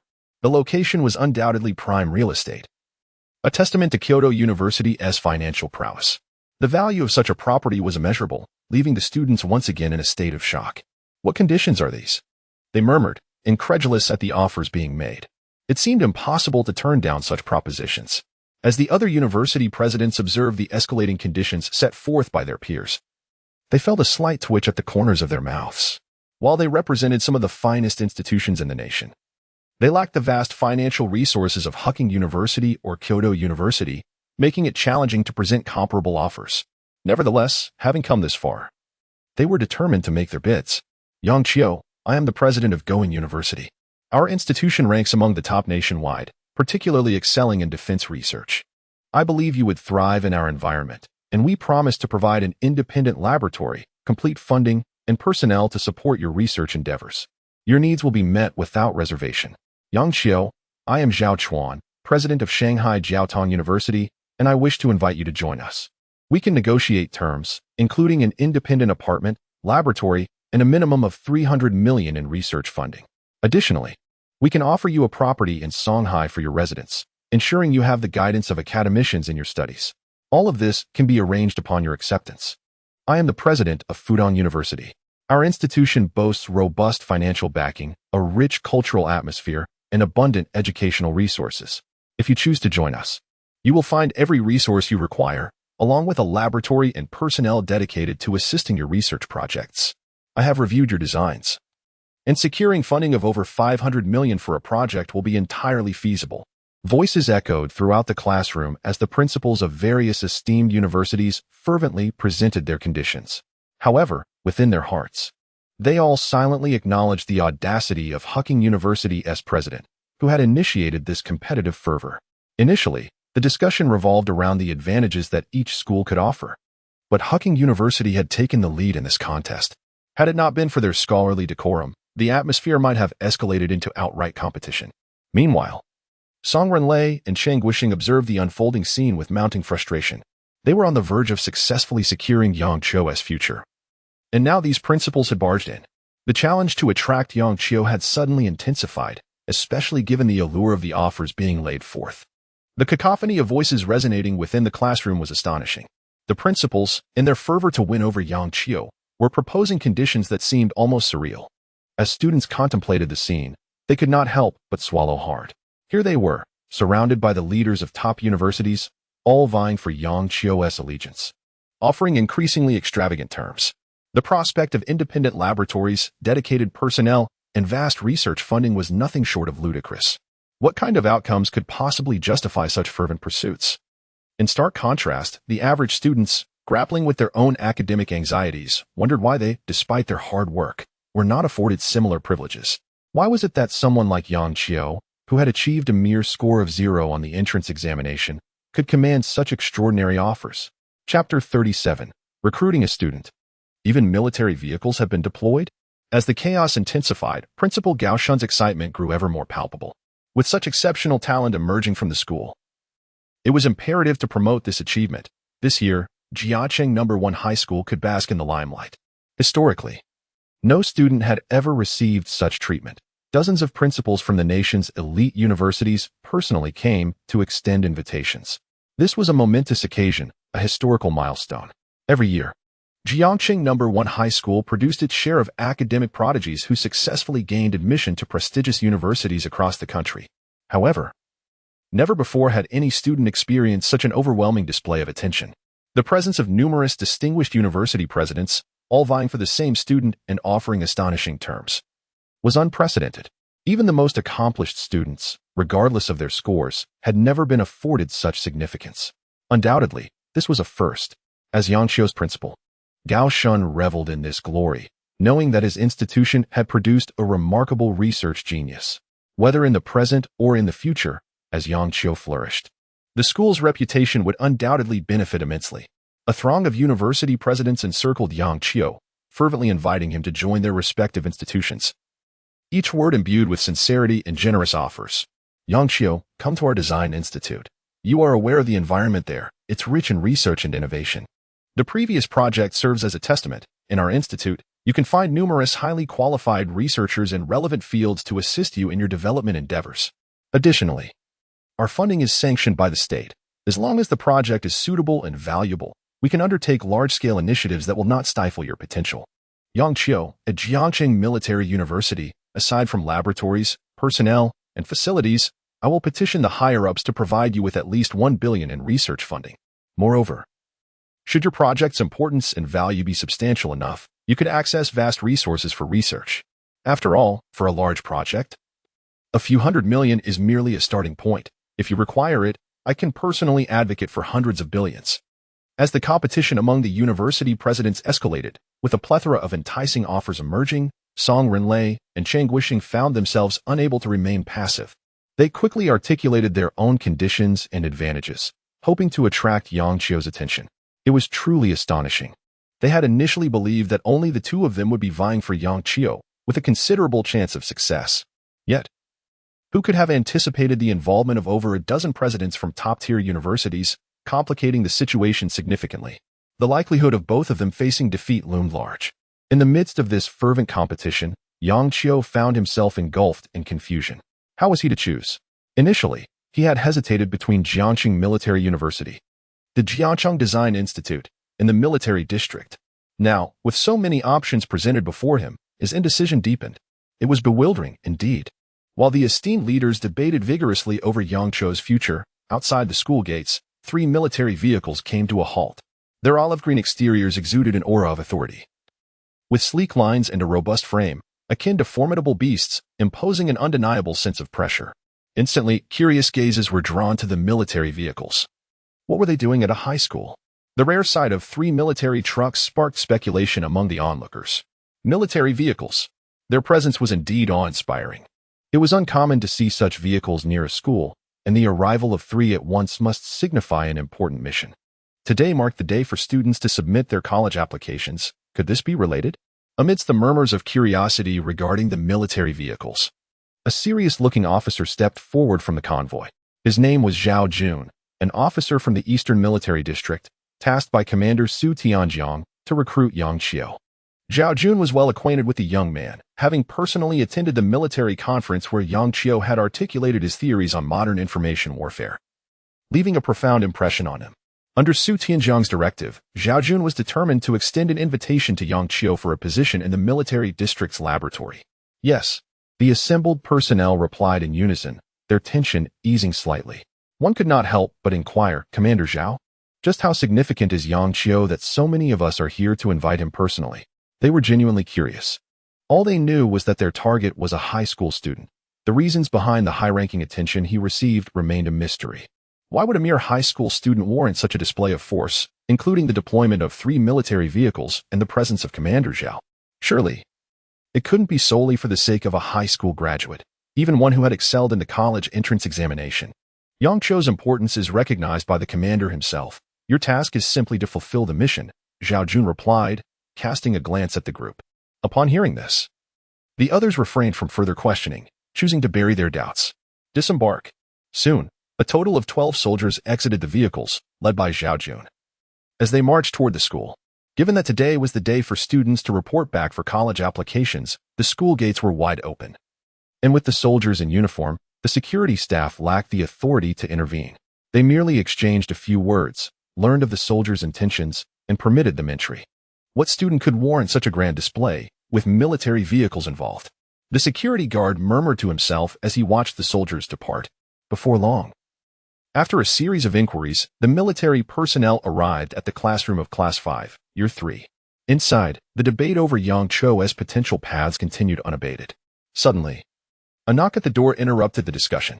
One of the soldiers stepped inside, followed by 12 imposing figures in military attire, their formidable presence sending a ripple of astonishment through the room. The previously raucous classroom fell silent, all eyes converging on the newcomers, filled with confusion and awe. Soldiers? What could they possibly want here? Principal Gao Shun's eyes widened in disbelief. What business did military personnel have at such a modest institution, including the remaining students? Their eyes brimmed with confusion and curiosity as they silently observed the soldiers. Chapter 38. Is the gap between high school students really this vast? The entire classroom fell into a profound silence. The homeroom teacher, Lu Wenhai, furrowed his brow, unable to discern the intentions of the military personnel before him.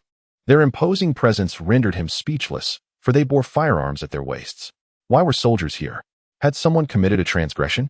And why had so many arrived at once? Personnel from the military district? Song Renlei from the Jiangcheng Design Institute suddenly grasped the gravity of the situation, inwardly exclaiming that matters were dire. Previously, Yang Qiu had engaged with the Eastern Military District, and when they had called Song Renlei, he had felt compelled to comply, personally escorting Yang Qiu to the military vehicle. The reason for his reluctance to refuse was painfully clear, as they were military officials. Now, their arrival signified that Yang Qiu had garnered the attention of the military. It appeared that Yang Qiu had indeed exceeded expectations. His performance within the military had undoubtedly been stellar, earning their recognition. At this moment, the soldiers stood in the classroom. Their intentions unmistakably aligned. They sought to recruit Yang Qiu. The military? That affiliation was formidable. The military stature far surpassed that of the dozen or so school principals present. None dared to claim they could compete for talent against the might of the military. To be candid, if the military set its sights on Yang Qiu, none in attendance would dare voice an objection. After all, the military represents the government and authority. Thus, with the military's presence, the anxiety among the school principals heightened. In the gaze of all, Zhao Jun stepped forward with composure, approaching Yang Qiu, who was encircled by the principals. "Student Yang Qiu, I represent the Eastern Military District, and I extend an invitation for you to join our laboratory. As for your remuneration, do not worry. We will do everything in our power to provide you with an excellent research environment." His steady voice resonated throughout the classroom. In an instant, the atmosphere erupted. It was no surprise the military had appeared in this classroom. They were indeed here for Yang Qiu. There could be no alternative explanation. Today, first came Song Renlei, followed by Cheng Guoxing, a chief engineer and the president of Jiangxing Military University, two titans of the scientific community who had come to this room. Subsequently, the leaders of prestigious institutions, including Huqing, Jingdu, and Goan, the foremost educational establishments in the nation, had personally arrived, offering various generous conditions to entice Yang Qiu. Now, even the military had come. The presence of these esteemed principals could be understood. Perhaps Yang Qiu possessed significant achievements that drew their attention. Moreover, as a recent high school graduate, transitioning to university seemed a normal choice. So while the arrival of the principals was shocking, it was somewhat acceptable. But now, the military had also made an appearance? How exceptional could a student be to warrant such attention from the military, prompting officers to extend an invitation for enlistment? And not just any officer, but a colonel had come to the school solely to recruit a young man, a fresh high school graduate. It was unfathomable, preposterous, inconceivable. All present wore expressions of disbelief, their eyes wide as they beheld this unforgettable scene. The military, the Design Institute, and numerous elite academic institutions were all here. Their singular aim was to recruit Yang Qiu. Lu Wenhai's gaze grew increasingly bright. He could no longer comprehend his student. Was he still Yang Qiu, the individual he had taught for 3 years? Yet, it was evident that this student possessed extraordinary talent. Who would have imagined that the military would seek to recruit a high school student? Clearly, Yang Qiu was even more formidable than he had anticipated. Principal Gao Shun was overwhelmed with indescribable excitement. Let the scene grow more chaotic. The more tumultuous it became, the more delighted he felt. Meanwhile, Yang Qiu's close friend, Wang Shuang, stood beside him, wide-eyed in astonishment. Initially, his outgoing nature allowed him to engage in discussions with the principals, helping Yang Qiu consider suitable opportunities. But now? How could he possibly process this? What on earth, Yang Qiu? A colonel has come to invite you? Qin Shimi's eyes shimmered with surprise, her gaze fixed on Yang Qiu. Astonished by the unfolding spectacle, the other students were equally dumbfounded, speechless before the military's involvement. How had their classmate achieved such remarkable feats? Was the disparity among high school students truly this pronounced? The principals fell silent, having presented all their propositions to Yang Qiu. Now, they could only await his decision. Would he choose a prestigious institution, the military district, or the Design Institute? Despite their high-ranking statuses, they felt an unusual tension, their eyes fixed on Yang Qiu. Chen Guoxing appeared particularly tense. He had made multiple visits to Jiangxing No. 1 High School to recruit Yang Qiu, demonstrating his earnestness, and had offered him the best conditions.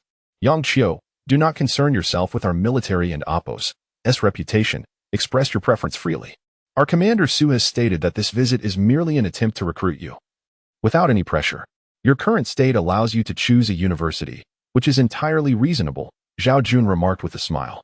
Zhao Jun had heard from Su Tianjiang about Yang Qiu and, observing his demeanor, suspected he might not wish to join the military lab. Nonetheless, Su Tianjiang expressed a desire to give it a shot. Thus, Zhao Jun had come, hoping to have a scientific genius like Yang Qiu by his side, while also wishing to engage in discussions on military theory. Yet, he was mindful of his military identity. Quickly assuring Yang Qiu that there was no need to worry about military propriety, Yang Qiu nodded. He understood he could not hesitate any longer. With so many eyes upon him, remaining silent would only waste everyone's time. Therefore, for Yang Qiu, the encyclopedia system required ample reading to accumulate skill points, an essential element in the realm of technology. Yet, deep down, Yang Qiu yearned for the university dream he had once held dear. Whether it be the military district or the design institute, he could pursue those avenues later. But at present, he wished to rectify the regrets of his past. Although he recognized the military and design institute's sincere offers regarding universities as a Jiangxing native, he felt a strong connection to the Jiangxing Design Institute and envisioned visiting it frequently. Thus, Jiangxing Military University emerged as his optimal choice. After much contemplation, Yang Qiu ultimately arrived at this decision. Chapter 39. My journey to Jiangxing Military University. Within the classroom, a hush enveloped the atmosphere as everyone awaited Yang Qiu's response. Cheng Guoxing, Song Renlei, Zhao Jun, and various university presidents, including Qin Shi, Wang Shuang, and Lu Weihai from Jiangxing No. 1 High School, directed their gazes toward Yang Qiu. Their expressions a mix of tension and curiosity. I choose to attend Jiangxing Military University, Yang Qiu declared. As the words left his lips, all eyes instinctively turned to Cheng Guoxing, their expressions varying in intensity.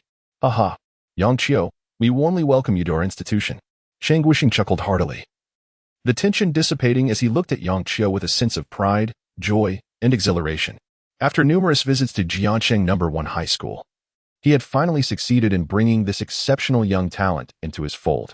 It had not been an easy endeavor. With presidents from prestigious universities and representatives from the military and design institutes vying for Yang Qiu's attention, creating immense pressure. There were moments when he feared he might lose this prodigious talent. Fortunately, Yang Qiu had ultimately chosen Jiangxing Military University, selecting his school. In that moment, words failed to encapsulate the elation swelling within him. All the preparations of recent days had borne fruit. Cheng Guoxing's exhilaration was palpable. While the other university presidents displayed expressions of resignation and envy, their eyes reflecting a deep-seated admiration for Yang Qiu. In their pursuit of Yang Qiu, they had offered the most favorable conditions within their power, even going so far as to visit the high school in a show of sincerity, hoping to secure this scientific genius. Alas, it was Cheng Guoxing who had succeeded in extending the invitation, extinguishing any hope the others harbored. What a pity! Such a rare talent like Yang Qiu, once missed, may not appear again for years, they lamented among themselves. Despite Yang Qiu's decision, a few persistent voices continued to rise in invitation. Yang Qiu, have you truly considered not joining us? Hucking University excels in research and enjoys a stellar reputation. Indeed, Kyoto University can offer you the finest research environment, should you choose to join us. We at Going University, as various voices echoed with hope. Urging Yang Qiu to reconsider, he simply shook his head. Thank you all for your kind intentions, but I have made my decision to enter Jiangxing Military University. With those words, the university presidents could only reveal their disappointment. They understood that the opportunity had slipped away completely. Yang Qiu's rejection left no room for further persuasion. However, as leaders of the nation's top academic institutions, they maintained their composure. Since they could not secure Yang Qiu, perhaps it was prudent to foster good relations with him for the future. After all, such talent promised a bright future, and they might find themselves in need of his assistance down the line. Ah, what a pity to lose such a talent. I wish you all the best in your studies at Jiangxing Military University, sighed the president of Hucking University, handing Yang Qiu his business card. Should you change your mind, feel free to reach out anytime. The previous conditions remain unchanged. As the other university presidents followed suit, offering their cards, a chorus of voices echoed similar sentiments, inviting Yang Qiu to consider their institutions should he reconsider. Ha ha ha. You all should relinquish your hopes. Since Yang Qiu has chosen Jiangxing Military University, I shall ensure he does not leave disappointed, Cheng Guoxing remarked with a grin, feeling a wave of relief wash over him. These seasoned educators, though reluctant, recognized the futility of their efforts.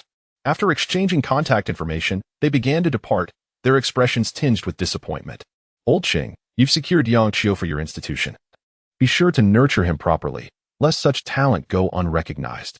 You were fortunate this time, but I wish I had been the first to discover such a gem. They mused, casting envious glances at Cheng Guoxing as they exited. Cheng Guoxing waved them off with a smile, bidding farewell to his colleagues. Despite the competitive nature of their relationship regarding Yang Qiu, they shared a bond that had been cultivated over years. As the room emptied, Zhao Jun approached Yang Qiu. Although we could not bring you into the military fold this time, Remember that Elder G extends an invitation for you to visit the military laboratory at your convenience. He would be delighted to welcome you. Following the departure of the university presidents, the classroom was left with only the homeroom teacher Lu Wenhai, Song Renlei, Cheng Guixing, and a handful of students. What a stroke of luck for you, old man, Song Renlei remarked, a hint of reproach in his gaze. You've snatched away such a genius. He then turned to Yang Qiu, smiling. Though you have chosen Jiangxing Military University, the proximity to our design institute means we shall still have ample opportunities to collaborate in the future. After their previous project together, Song Renlei had gained a taste for collaboration. Despite not securing Yang Qiu's enrollment, the close distance would allow for convenient exchanges of ideas and research insights. In retrospect, he felt his efforts were not entirely in vain. Had Yang Qiu chosen a more distant university, the prospects for future collaboration would have been significantly diminished. Ha ha ha. Dear Song, if Yang Qiu is willing to assist you with your research project, we can effortlessly establish a collaborative endeavor between us at any time. There is no need for formalities between us. However, I believe it is best for Yang Qiu to first attend to the matter of his college applications. I must witness him completing the process myself, otherwise, I cannot rest easy, ha ha ha. Chapter 40, Confidentiality Agreement. Everyone signs a non-disclosure agreement. Jiangxing No. 1 High School. Inside the classroom, Cheng Guixing watched as Yang Qiu filled out his sole application to Jiangxing Armament University, letting out a long sigh of relief. Now, the focus shifted to Yang Qiu's future at the university. As a prodigious talent in research and a beacon of hope for the nation, it was imperative for Cheng Guixing to contemplate how to nurture and safeguard him once he commenced his studies. It appeared that recruiting such a brilliant mind was far from a simple task. Taking advantage of the situation, are we? Song Renlei remarked disdainfully at his friend Cheng Guixing. Soon after, both Cheng Guixing and Song Renlei took their leave, having spent considerable time here. A rarity for them who usually raced against the clock. However, the real focus had shifted from Yang Qiu to the military personnel present. After Cheng Guixing and Song Renlei exited, the soldiers swiftly took control of the classroom, sealing the doors of Jiangxing No. 1 High School.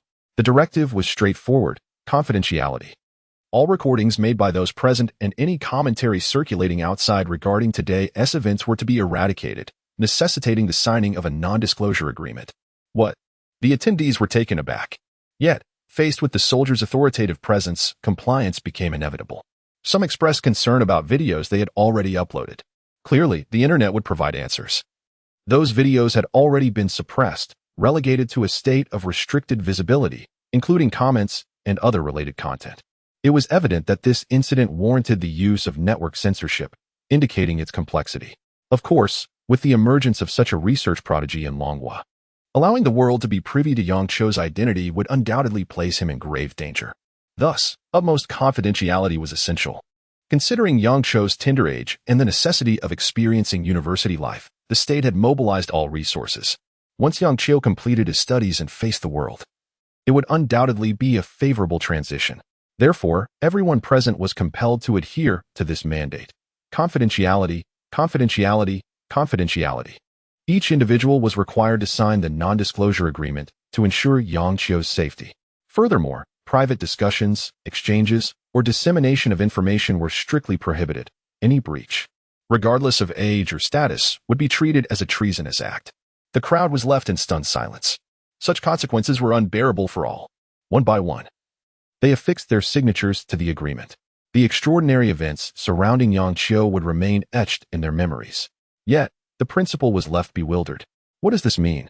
Initially, he had refrained from clarifying Yang Qiu's situation, hoping to leverage public opinion to enhance the school's prestige during college application season.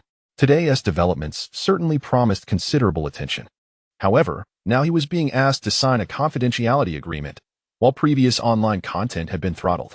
After all this effort, had he ended up with nothing? The free publicity had vanished. Faced with the demands from above, the principal had no choice but to reluctantly sign the agreement. Although he had lost the anticipated attention and the related content circulating externally had been limited, he still possessed the news of a student achieving 0 points on the college entrance exam yet being admitted to Jiangxing Armament University. That still held some value. Soon after ensuring all was in order, the soldiers departed, leaving the school momentarily quiet before the usual clamor resumed. As for Yang Qiu's classmates, they were left in a daze, grappling with the overwhelming spectacle they had just witnessed. the presence of school leaders, military personnel, and the non-disclosure agreement was beyond their high school experience. In silence, they completed their applications and began to disperse. Yet, Yang Xiao and Wang Shuang were among the quickest to finalize their choices. One had already secured his spot, while the other had long been assured admission to the university that barely met the first-tier score. As for Qin Shi, she too filled out her application swiftly. Jiangxing Armament University. It seemed she would again be classmates with Yang Xiao. This Yang Xiao, was he still the same desk mate she once knew? He had suddenly taken on an air of mystery. Before long, back at the villa, Yang Xiao returned home after completing his application. So, son, I've heard about your earlier endeavors. Have you decided on your choices? Yang Ku inquired with concern. Since realizing his son was not quite as simple as he had thought, Yang Ku had come to a realization. Given his previous lack of paternal support, which had led Yang Xiao to withhold information from him, Yang Ku resolved to focus on one thing, to wholeheartedly support his son. Dad, I've applied to Jiangxing Armament University. Jiangxing Armament University. A smile instantly spread across Yang Ku's face, his heart brimming with excitement. Jiangxing Armament University was among the top institutions for military engineering in the nation. If the old man were to find out, he would surely be overjoyed. It was well known that the elder's wish was for a seed of knowledge to emerge from the Yang family, and now Yang Qiao had fulfilled that aspiration. Achieving admission despite scoring 0 on the entrance examination had not hindered his success. Great. If your grandfather knew about this, he would be absolutely thrilled. Tonight, let us have a family dinner to celebrate your acceptance into Jiangxing Armament University. Yang Ku could hardly contain his elation. In this moment, he felt an unprecedented mix of joy, pride, and excitement. Firstly, his son was entering a prestigious institution, and despite the 0 score, it had not affected this outcome. Although Yang Ku was unaware of the means by which his son accomplished this feat, he knew it was the result of Yang Qiao's hard work. Secondly, the old man's dream was finally on the verge of realization. Yang Ku had often regretted not pursuing academic excellence in his youth, which had led to years of his father's disappointment. Now, his son had rectified that. Immediately, Yang Ku began preparations, with Yang Qiao enthusiastically joining in. Once he entered university, the time spent at home with his parents would likely diminish significantly as he engaged in various research projects. After the college entrance examination, he had either buried himself in studying or participated in external activities, neglecting his parents. Indeed, he needed to dedicate time to celebrate with them. However, amid the jubilant preparations, Yang Xiao's mind remained focused on one particular ambition, mechas. In the short term, he would not have the opportunity to construct the mecha blueprints he envisioned. Nevertheless, he was determined that with gradual accumulation of knowledge and effort, he would eventually have the chance to create a towering mecha of monumental scale.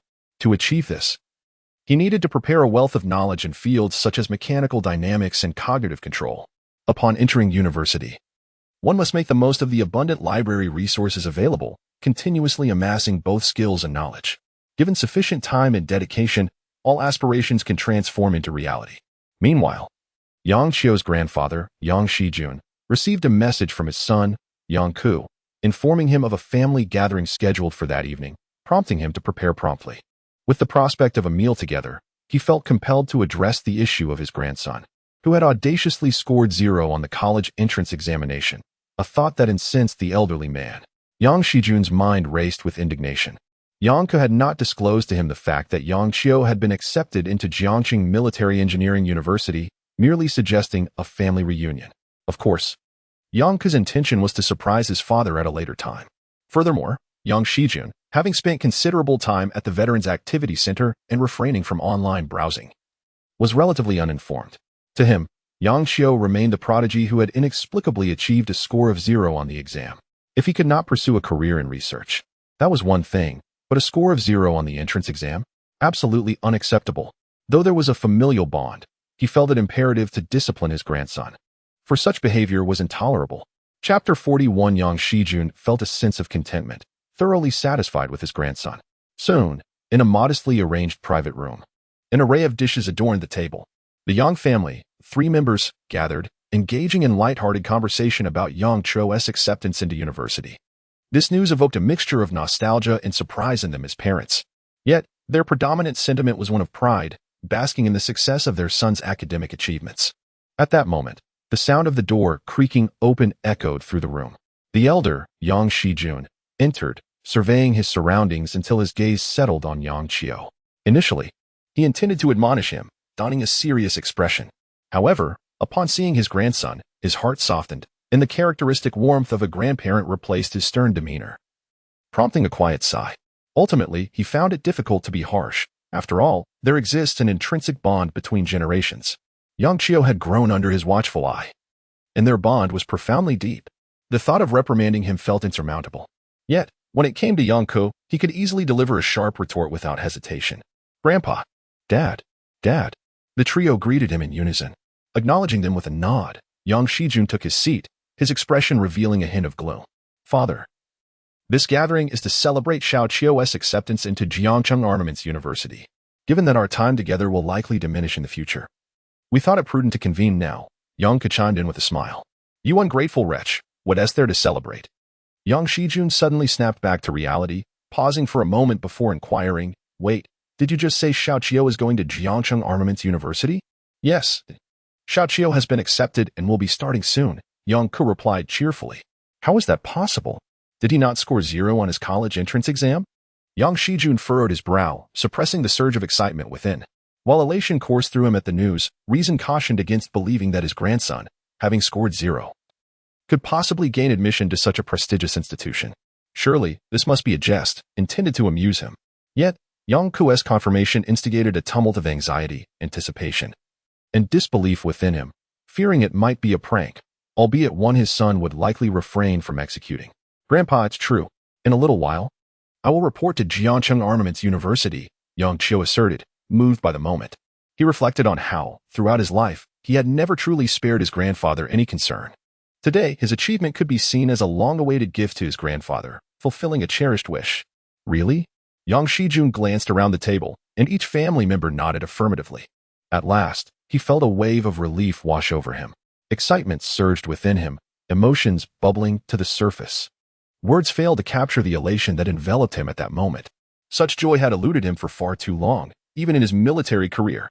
The thought that his son had ventured into commerce, and his grandson had once scored 0, had led him to believe that nurturing a scientific talent within the Yang family would be a formidable challenge. Yet now, his grandson had been accepted into Jiangcheng Armaments University, a pinnacle of academic excellence in the field of armaments. If his grandson could thrive there, he might very well fulfill the elder's aspirations for a future research talent. The surprise arrived with such suddenness. Despite his composed demeanor, cultivated over the years, Yang Shijun found it difficult to contain his exuberance, unable to suppress the smile gracing his face. "Good, good, good," the elder exclaimed thrice, his heart buoyant, nearly moved to tears. He was grateful that he had refrained from chastising Yang Qiu upon entering, for such an act would have been a source of deep regret. What if he had harmed a future university student? At this moment, he felt a longing fulfilled, a hope realized through his grandson. Yet, as he regained his composure, a question nagged at him. How could Yang Qiu, who had scored 0, possibly gain admission to Jiangcheng Armaments University? Through subsequent conversations, Yang Shijun gradually unraveled the truth. Not only had his grandson successfully entered this prestigious institution, but he had also been personally invited by the university's president. It was evident that Yang Qiu had been secretly engaged in significant research endeavors. Nevertheless, Yang Shijun was unconcerned. He was thoroughly pleased with Yang Qiu's current achievements. The family enjoyed a jovial meal together, a scene that had long been absent from their lives. After a considerable time, the gathering concluded. Throughout the evening, Yang Qiu felt the elder's warmth and enthusiasm as he repeatedly urged him to study diligently in university, to aspire upward and not disappoint the expectations of Jiangcheng Armaments University, thus fulfilling his own dreams. Accumulating knowledge to become a researcher in the future would bring the elder immense satisfaction. Yang Qiu nodded earnestly, eager to honor his grandfather's wishes. Yet, unbeknownst to the elder, Yang Qiu's accomplishments had already surpassed the elder's most fervent hopes. However, he chose not to voice this, believing that the elder was already content. In truth, it had been a long time since Yang Shijun had smiled with such genuine happiness. Returning home, the hour had grown late, enveloping the world in silence. Yang Qiu opted against continuing his intensive studies, recognizing the value of balance between work and rest to enhance efficiency, and thus retired early for the night. The following day, Yang Qiu immersed himself in reading. With some time before university commenced, he seized the opportunity to deepen his knowledge, laying the groundwork for his future ambitions in mecha manufacturing. When it comes to creating mechs, the choice of materials is paramount. They must exhibit exceptional hardness and toughness to ensure optimal functionality. If I am to embark on this venture, it cannot be a mere facade. The end product must be battle-ready. Power systems and control modules present additional challenges. Current technology falls short in the realm of mecha development. The materials required for construction and the intricacies of control systems fail to deliver the capabilities necessary for manned mechs, lacking the agility and maneuverability essential for battlefield application. Yet, with my unique advantages, I can gradually bridge these gaps. As Yang Qiu perused his books, his thoughts flowed freely. Through days of diligent reading, he garnered a foundational understanding of the contemporary landscape of mecha technology. In summary, numerous technological bottlenecks remain unbroken, and the path to developing true individual weaponry and colossal mech stretches far ahead, potentially spanning decades, if not centuries. However, with the aid of my unique abilities, this timeline can be significantly shortened, turning manned mechs from a distant dream into a tangible reality. Patience is key. I will see this through. Yang Qiu's thoughts crystallized as he refocused on the text before him, engrossed and immersed in his studies. As time flowed gently by, the commencement of the academic year for various universities approached. Jiangcheng Armaments University would soon welcome a new cohort of students, among whom Yang Qiu would join. Stepping into the halls of this esteemed institution, at this moment, he arrived at the school gate. Gazing at the expansive entrance and the towering academic buildings that filled the campus, a multitude of thoughts coursed through his mind. Prior to this moment, Cheng Guoxing had once sought him out to discuss matters pertaining to his enrollment. As per Cheng's assurances, in order to ensure Yang Qiu's seamless integration into campus life, he would suppress any prior achievements, maintaining confidentiality to protect Yang Qiu from unwarranted distractions in both his studies and daily existence due to his remarkable talents. Chapter 42. The Internet Celebrity? Entering university with a score of 0 in the college entrance examination, Cheng Guoxing's attention to Yang Qiu was extraordinary. After all, he had successfully recruited this talent amidst fierce competition from design institutes, the military, and numerous university presidents. Moreover, he possessed a profound understanding of Yang Qiu's capabilities. He had meticulously reviewed the 4 examination papers, finding them nothing short of astonishing. To develop such technology at such a young age was undoubtedly a mark of a prodigious researcher. Frankly, it was a stroke of luck that he could attract Yang Qiu before the public eye. The previously discussed benefits were, of course, indispensable. Cheng Guoxing had even considered specific aspects of daily study and life. Given Yang Qiu's research level, he believed that undergraduate education held little significance. However, the process of development was invaluable as it represented the youthful experiences every child should undergo. What he could do was provide Yang Qiu with ample freedom and space for growth, allowing him to unleash his talents to the fullest extent. Throughout this process, Cheng Guoxing would remain attentive to all issues, enabling Yang Qiu to immerse himself completely in self-improvement. Jiangcheng Military University, established in 1920, boasts a long and illustrious history.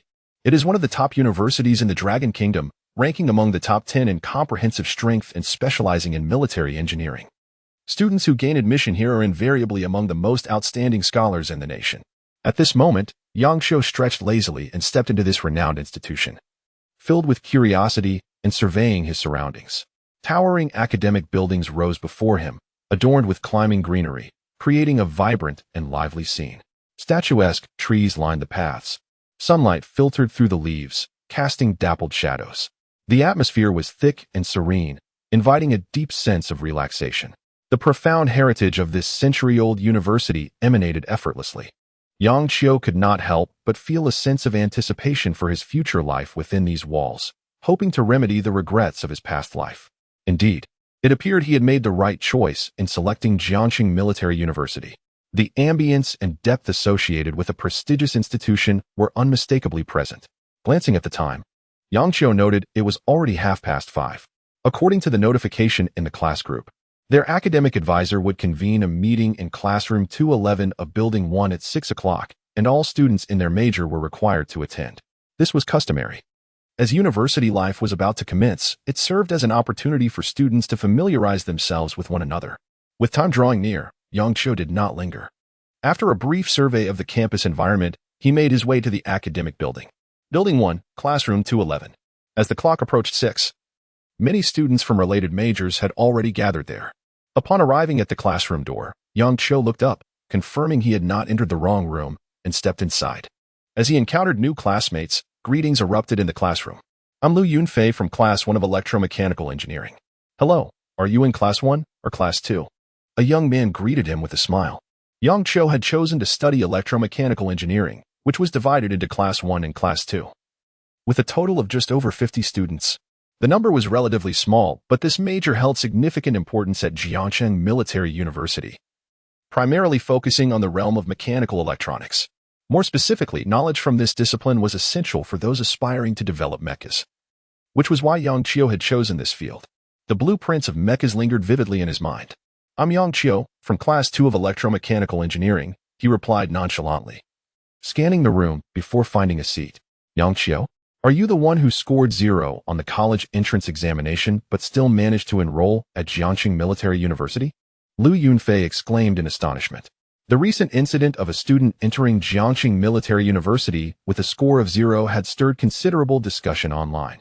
Some believed Yang Qiu possessed genuine talent to gain admission to such a prestigious institution, while others suspected it was a clear case of favoritism. After all, what capabilities could someone with a score of 0 possibly have? If one were truly capable, how could they score 0 in the examination? As Lu Yunfei's words fell, the gazes of the other students naturally turned toward Yang Qiu, collectively scrutinizing him. Yang Qiu? The one with a score of 0? How did he end up in our major? They whispered among themselves, filled with a sense of discontent. To be candid, they felt a sense of injustice regarding a student who could enter Jiangsheng Military University despite scoring 0 on the college entrance exam. After all, they had dedicated years of preparation for this exam, participating in various research projects and knowledge competitions to secure their place in this elite university. Yet now, a student with a score of 0 had effortlessly reached the same position. Why should that be? I prepared for the college entrance examination for 3 years, never allowing myself a moment of complacency, and finally scored 689 points to gain admission to Jiangsheng Military University, fulfilling my dream. Yet, here is someone who scored 0 and still got in. Sighing, another student added, during high school, I participated in 2 research projects, albeit as a mere assistant. But I still garnered some recognition from prominent figures.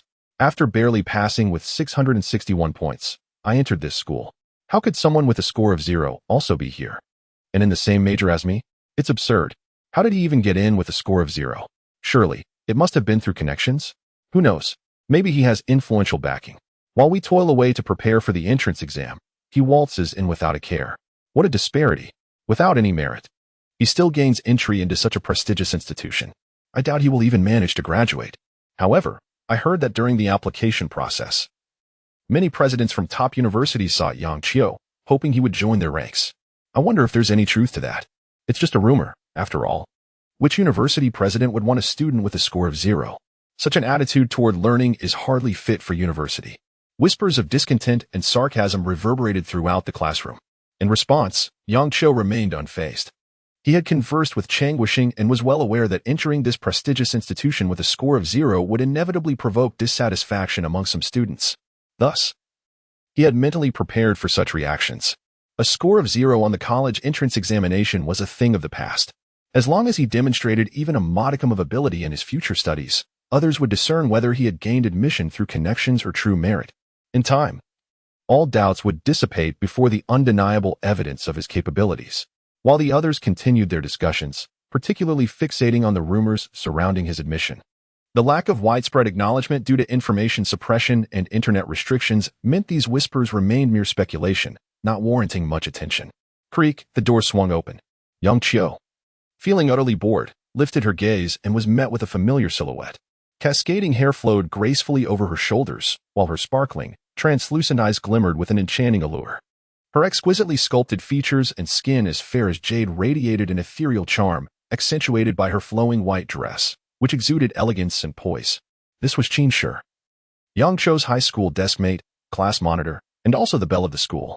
Both had applied to the same university, and after completing their applications, they exchanged a few words, discovering that they had chosen the identical field of study. However, Qin Shi was assigned to Class 1, while Yang Qiu found herself in Class 2. Chapter 43. Attending University? A score of 0 in the college entrance exam suffices in contrast to the monotonous school uniforms of high school. Qin Shi's attire at this moment truly showcased the allure of a young and beautiful girl, with a light touch of makeup adorning her face. Her sparkling eyes surveyed the surroundings before landing on Yang Qiu. A radiant smile blossomed on her charming visage as she gracefully approached him. Yang Qiu, you're here too. Haha. We are still classmates now. Qin Shi was not surprised by Yang Qiu and Appo's presence, as they had communicated beforehand. She settled beside him, a subtle fragrance enveloping the air, causing Yang Qiu's nostrils to flare slightly as he inhaled the delightful aroma. Gazing at the enchanting figure before him, he couldn't help but marvel at her beauty. Indeed, she was stunning. No wonder she had been the goddess in the hearts of countless boys during high school. Now, as she stepped into university life, her elegance had only intensified, making it exceedingly difficult not to be captivated. Wow, she's so beautiful, the other students exclaimed, their eyes gravitating towards Qin Shi. In their mechanical and electronic engineering program, where females were already scarce, the prospect of finding a partner usually meant looking elsewhere. Yet here was a breathtaking beauty within their very own major. With such looks, she was undoubtedly the belle of the campus. Moreover, they learned that this stunning girl was a classmate of someone who had scored 0 in the college entrance exam. However, that was inconsequential. Many students, unable to contain their excitement, rushed forward to exchange contact information. Which class are you from? Can we exchange contact details? Welcome, let us connect on WeChat. The chorus of enthusiastic voices rang out, contrasting starkly with their previous demeanor towards Yang Qiu. After a considerable time, Qin Shi finally managed to navigate through the throngs of eager classmates. Being a beauty really comes with its perks. Unlike me. They all think I got in through the back door, Yang Qiu teased, a smile gracing his face. His mood noticeably lightened. Indeed, regardless of the setting, a girl of Qin Shi's caliber was always among the most sought after. Stop teasing me. So many people came during that time, all claiming I got in through the back door. Qin Shi leaned closer to Yang Qiu, lowering her voice to a whisper, her tone gentle. Due to the confidentiality agreement, she could not speak freely, and her voice was barely audible. Internally, she felt somewhat exasperated. Going through the back door? Can Yang Qiu really say such things? If that were true, with so many university presidents, design institutes, and military representatives present, it would be utterly absurd to think that one could achieve such a feat through mere favoritism. Yang Qiu was indeed fortunate to be a classmate of Qin Shi. But what merit did he possess to sit beside such a beauty? She is stunning. In our high school, such a beautiful and academically accomplished girl was a rarity. I wonder if she would ever consider me, he lamented silently, feeling a twinge of envy towards Yang Qiu for being so close to her. However, he doubted that Qin Shi would take an interest in Yang Qiu, given that he had entered Jiangcheng Military University with a score of 0. Surely, someone with any sense of ambition would not look twice at him. With such beauty, not only in their major, but likely among the entire freshman class, it was improbable that anyone could compare. They needed to keep a close eye on her, lest she be swept away by the boys from other majors. As for Yang Qiu, he was merely a product of favoritism, not worthy of concern. Whispers of gossip floated through the air, though the volume was low. The classroom size made it easy to overhear. What are they talking about? What do they mean by going through the back door? This is outrageous. Qin Shi's brows knitted together as she glanced at the group of boys. Her impression of them soured. Among them, a student named Lu Yunfei spoke with a tone of disdain, his gaze filled with contempt. It's fine. A score of 0 is a fact. Their doubts about my admission are to be expected, Yang Qiu shrugged, commenting casually. I've spoken with Principal Chang. Once I adapt to university life and demonstrate my abilities, they will naturally fall silent. But Qin Shi wished to voice more, yet after a moment of eye contact with Yang Qiu, she resigned herself to silence. By the way, Yang Qiu, you haven't told me just how remarkable you are to attract the attention of so many university presidents, design institutes, and even military officials. Can you give me a glimpse? Curiosity piqued, she inquired. As a top student, she had to admit that she had faced some setbacks. Initially, she thought scoring over 700 in the college entrance exam was impressive. Yet, upon comparing her experience to Yang Qiu's, she felt worlds apart. Thus, her curiosity about his achievements was inevitable. They had discussed this matter previously, but Yang Qiu had never provided a satisfactory answer, always deflecting her inquiries. Haha. It's quite simple, Yang Qiu chuckled, raising an eyebrow slightly under Qin Shi's expectant gaze. A score of 0 in the college entrance exam is all it takes. Qin Shi was momentarily stunned before quickly regaining her composure. She playfully punched Yang Qiu and Appo's arm twice, her tone teasing. "Are you still joking with me?" This playful exchange between them evoked envy among their classmates, intensifying their jealousy towards Yang Qiu. "You, with a score of 0, keep your distance from the goddess." Meanwhile, at Jiangxing Industrial University, a rather ordinary institution, Wang Shuang enrolled with a score of 460, easily securing his place. However, the relaxed environment promised that he would not be inclined to study diligently. Yang Qiu and the class flower, Qin Shi, both entered Jiangxing Military University together. While he found himself solitary, having barely crossed the threshold, yet he felt grateful for his admission. In the dormitory, Wang Shuang reminisced about the night spent gaming with Yang Qiu, lamenting the likelihood of such opportunities becoming scarce. Nevertheless, since they were both in Jiaqing, occasional meetups remained possible. With this thought, Wang Shuang sighed and began to plan his university life. To be honest, he felt no inclination towards studying. If not for the immense pressure of the college entrance exam during his senior year, he would have had no desire to delve into the complex material. Now that he had finally entered university, he felt even less inclined to focus on academics. In university, teachers want to monitor me. Since that's the case, I'll pursue my high school dream of becoming an internet celebrity. That sounds much more interesting than studying. A smile crept across Wang Shuang's lips as he envisioned his aspirations of fame, a dream he had long harbored but was unable to realize due to high school constraints. Nowadays, a sufficiently relaxed environment has indeed emerged. Reflecting on this, he felt a surge of impatience and promptly began to seek out information, preparing to diligently pursue this dream. In the Design Institute, a group of researchers continued their methodical development of the multifunctional, irregularly shaped mech transport vehicle. Without Yang Qiu, the progress of this research had become exceedingly sluggish. Someone sighed, lamenting yet another day of nostalgia for Yang Qiu. Chapter 44, Library Reading. Tranquil moments, if only Yang Qiu were here, lamented one of the researchers. With his expertise, these challenges would be effortlessly resolved, sparing us from our current furrowed brows.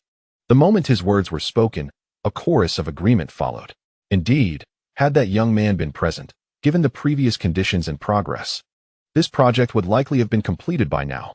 Alas, we must rely solely on ourselves to gradually overcome these difficulties, which has considerably slowed our pace. The development of a multifunctional, irregularly shaped mech carrier is certainly not a simple endeavor. Even I, a veteran in the field of mechanical engineering for 30 years, find myself perplexed by some of these challenges. Sigh, it was much smoother when Yang Qiu was involved. That young man is truly remarkable. One cannot help but admire him. I heard he entered Jiangxing Military Engineering University instead of our Design Institute. What a pity. If he had joined us, our work would have been significantly easier. It is quite normal for young people to attend university. They need nurturing to eventually take on greater responsibilities. There is truly no need for him to be here with us designers. Our progress is quite slow, and we must exert ourselves further. The core issues have been resolved. But if we cannot tackle these peripheral challenges, how can we bear to continue with this project? The discussions echoed continuously, with expressions of regret evident on everyone's faces. When Yang Qiu was part of the project, any difficulties encountered would be swiftly addressed with a mere inquiry, allowing them, as researchers, to work with ease and savor the lightheartedness of their tasks. However, since his departure, the pace has notably slowed. Thankfully, the core issues have been resolved, enabling gradual advancement of the remaining tasks. Yet, they find themselves expending great effort, and it is anything but easy. If only Yang Qiu were here. This sentiment resonated collectively in everyone's heart. Many realized this and could not help but chuckle at the irony. Here they were, a group of seasoned professionals in their 40s and 50s, relying so heavily on a young man barely out of his teens. What a source of amusement it would be if this were to become known. All right, let us think of a solution to this problem. Mused Song Renlei, bemused yet contemplative. It is rather amusing how this group of seniors turns to Yang Qiu the moment they face a challenge, unafraid of ridicule. Yang Qiu had only been part of the project for a few days, yet here were these old-timers, invoking his name at the first hint of difficulty. Even I, their chief engineer, seemed to be unbothered by it. One must admit, Yang Qiu's influence on these individuals is indeed substantial. And even I find myself reminiscing about the days when he was involved in the project. Jiangxing Military Engineering University. Inside the classroom, the counselor, Jiang Shui, briefly introduced herself before launching into a series of university guidelines. The fact that Yang Qiu scored 0 on the entrance exam did not overly concern her. Regardless of how he arrived here, it was of little consequence to her. Jiang Shui's task was simply to oversee these students and assist them in acclimating to the forthcoming university life, nothing more. Yet, she could not help but find it somewhat amusing. A student with a 0 score on the entrance exam? In her class? She had never encountered such a case before. A score like that suggested a lack of capability. And in a prestigious institution like Jiangcheng Military Engineering University, such a deficit would likely make the subsequent academic journey quite arduous.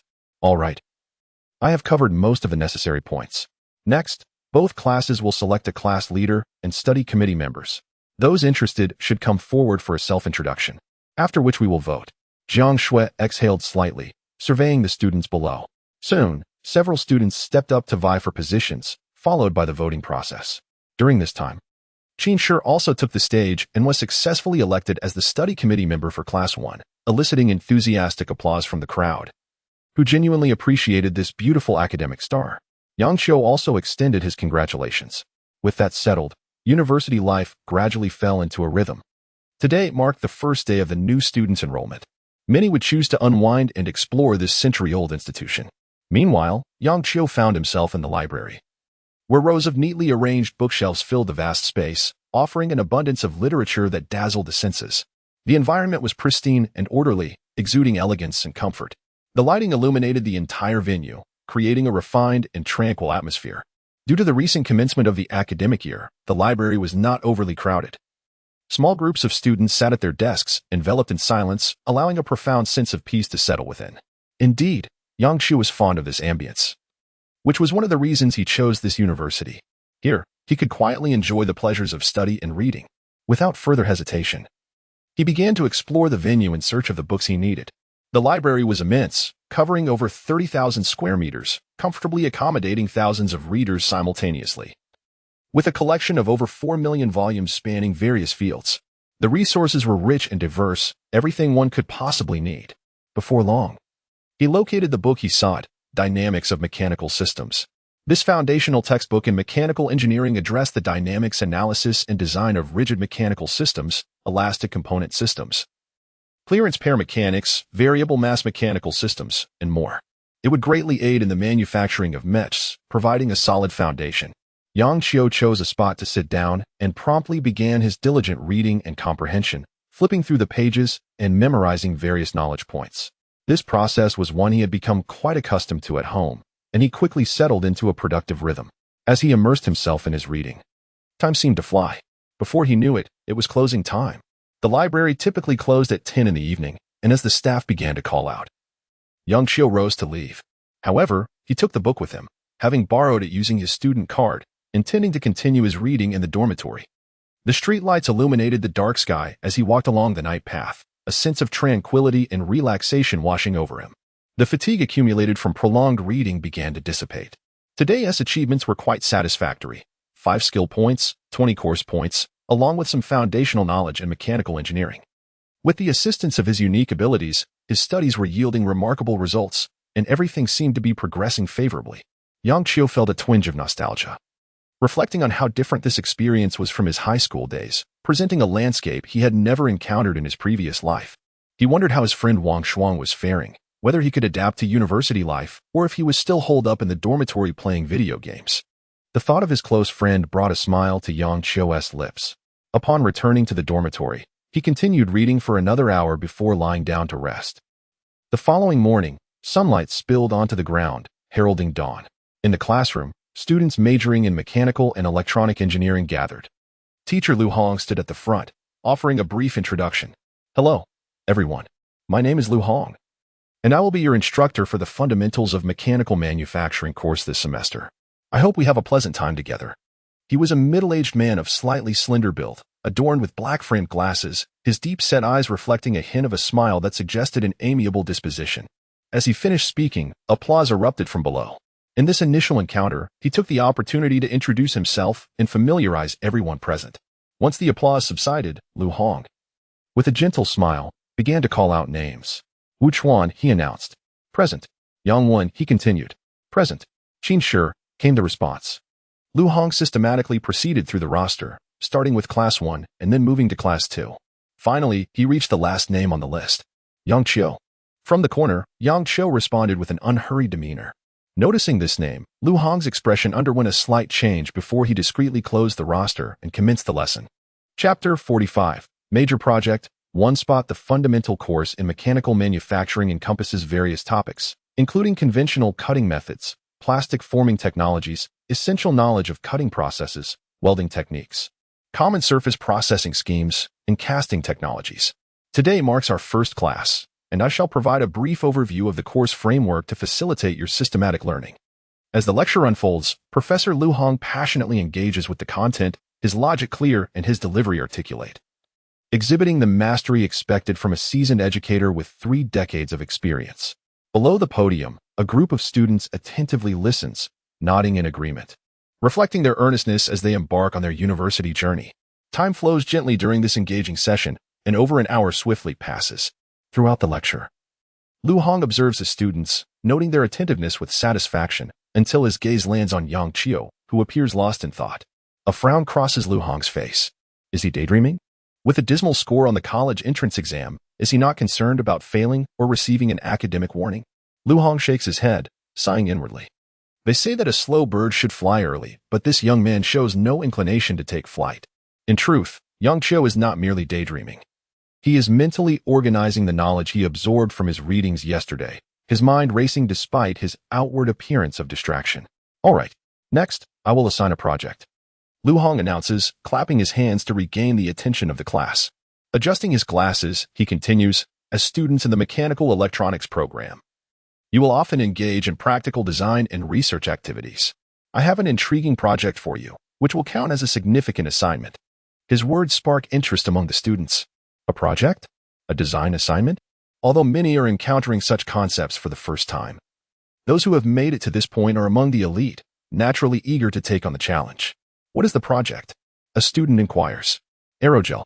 A novel type of aerogel. Your task is to design a new aerogel that enhances lightweight properties while maintaining core functionalities. The lighter, the better, Lu Hong declares, his gaze scanning the room. I must remind you not to underestimate this project. Although you are just beginning your university journey, there is still a chance to achieve something remarkable. Some of you may have heard rumors that the university plans to establish a project team, led by a highly esteemed elder in the research community of Longhua. This aerogel project is also under development by them. If you succeed in this endeavor, you may be considered for inclusion in the project team, which would elevate your academic standing tremendously. The mention of a project team and a respected figure in the research community sends ripples of excitement through the students. Some have indeed heard whispers of significant developments at Jiangxing Armament University, where a venerable academician intends to spearhead a large-scale project. The opportunity to assist in such an endeavor, even as a subordinate, would be an extraordinary experience for any student, propelling them far ahead of their peers. However, the number of students selected for the project team is exceedingly limited, making each spot immensely coveted. Joining such an initiative is akin to scaling a daunting summit. Yet now, Lu Hong has presented a potential pathway to that summit. Aerogel. A novel aerogel. If successfully developed, it could attract the attention of the project team, paving the way to participation in this grand undertaking and enhancing one's credentials. This temptation is sure to ignite the ambitions of any aspiring university student. Is that the project? I merely heard whispers, but it appears to be coming to fruition. I heard that the leading figure is the most senior academician at Jiangxing Armament University, who has devoted years to research and is now launching a major initiative that will undoubtedly create a stir in the Longhua research community. Well, if I could secure a spot in that project, it would be incredible. The number of students they recruit is already limited, each one a top contender. Gaining such experience would be a tremendous advantage. Even if it means merely assisting, I would relish the opportunity to support such esteemed individuals. The chance to develop a new aerogel is too enticing to ignore, regardless of the challenges involved. I must seize this opportunity. Missing it would surely lead to regret.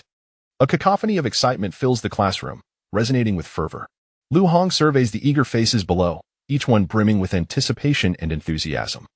A slight smile gracing his lips as he reflects on their youthful exuberance.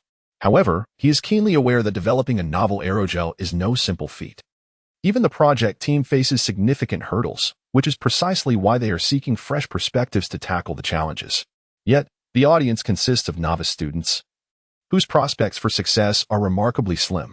Lu Hawk's intention in presenting this project is not to expect tangible results from these students, but rather to inject some vitality into their tranquil academic lives. As for the research, that is best left to seasoned professionals. Observing the animated crowd, Lu Hong feels a sense of satisfaction, appreciating their youthful energy. Until, suddenly, his gaze falls upon a stoic face that renders him speechless. Amidst the excitement, Yang Cho remains unfazed, his expression devoid of enthusiasm. Does he truly harbor no interest in the opportunity presented by the prestigious project? It is understandable, given his dismal exam performance.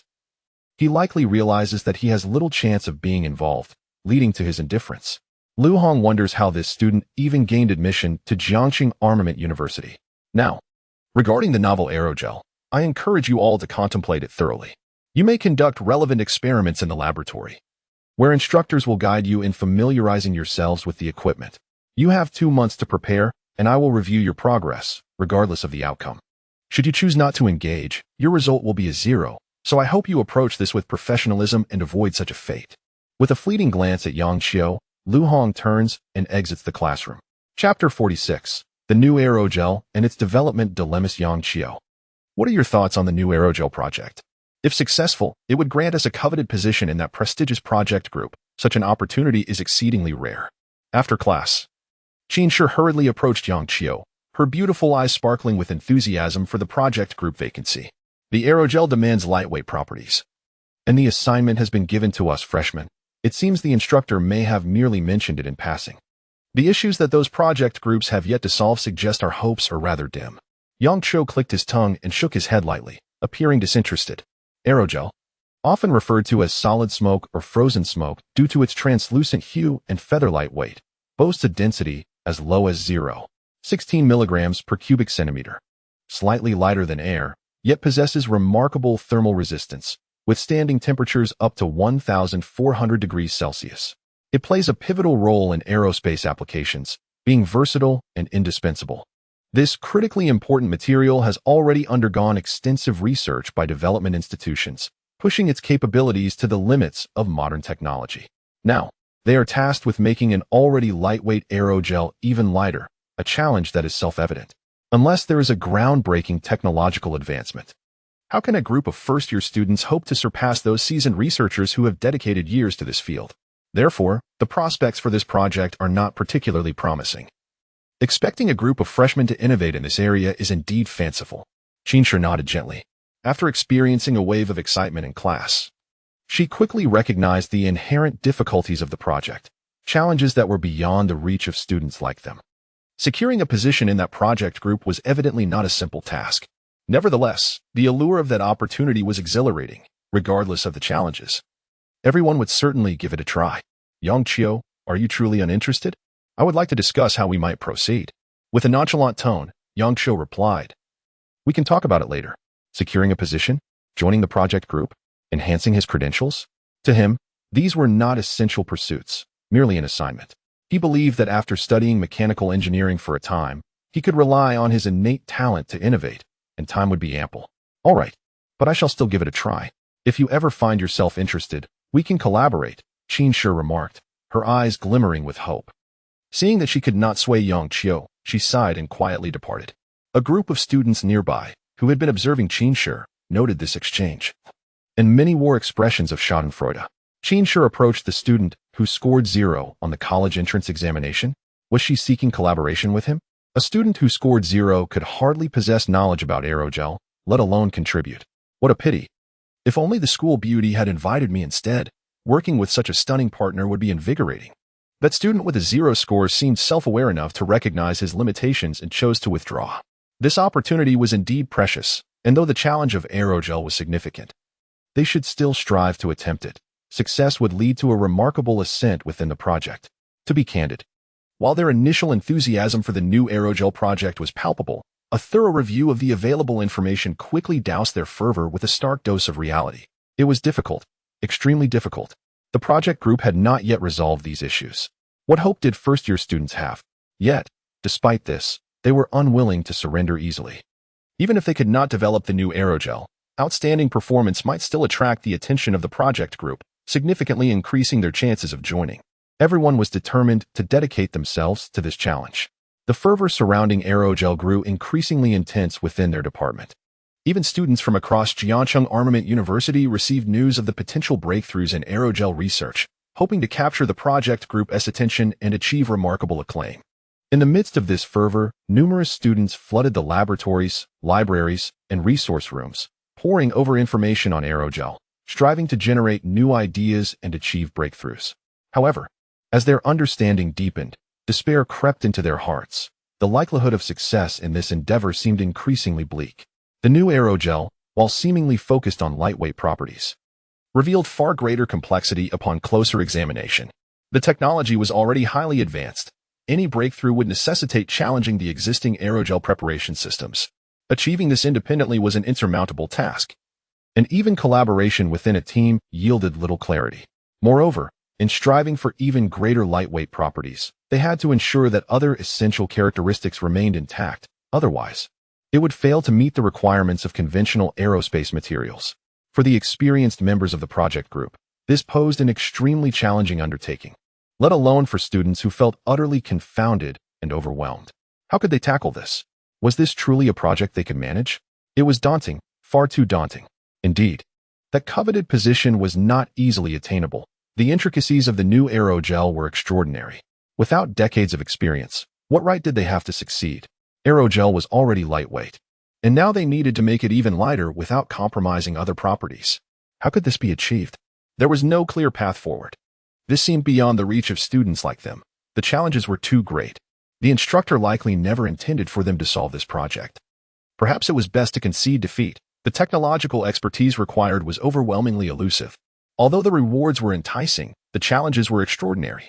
Even the top scholars from all corners of the world felt somewhat inadequate when faced with this issue.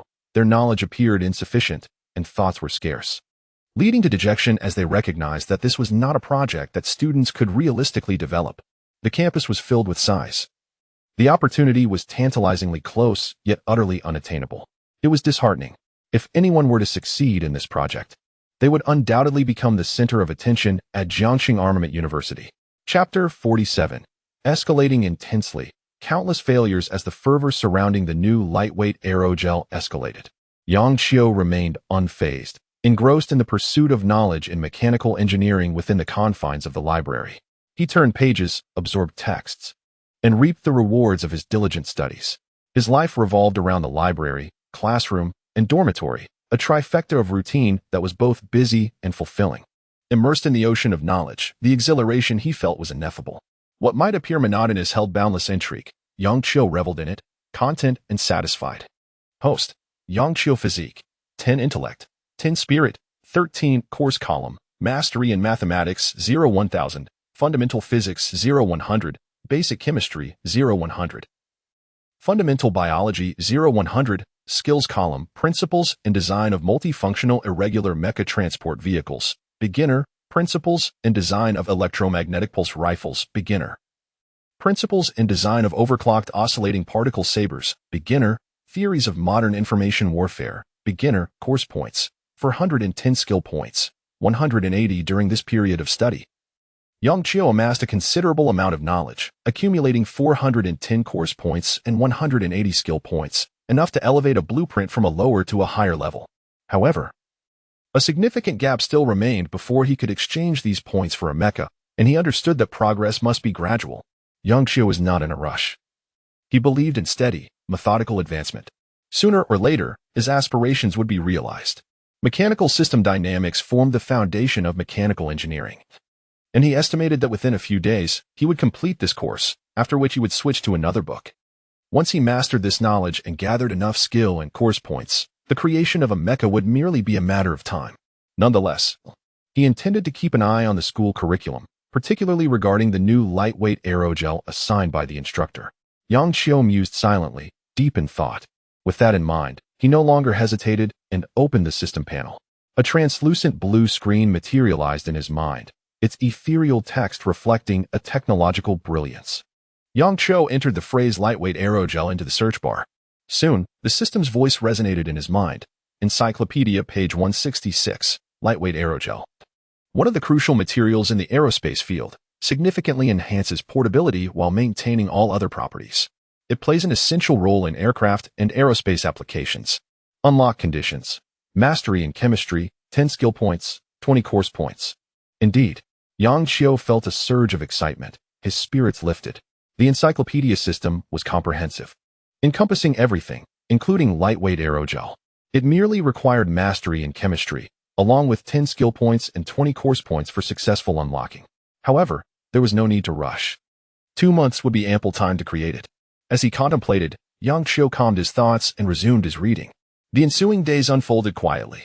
Although Jiangcheng Armament University maintained a rigorous discipline, it still afforded students ample freedom. Various unique clubs and practical activities flourished. Yet, Yang Qiu remained indifferent to these distractions, steadfastly adhering to his routine and quietly accumulating knowledge. Days passed in this tranquil manner. During this time, he endured half a month of military training, rising early and retiring late, utterly fatigued. Ultimately, this too was a part of the university experience, and Yang Qiu did not miss it.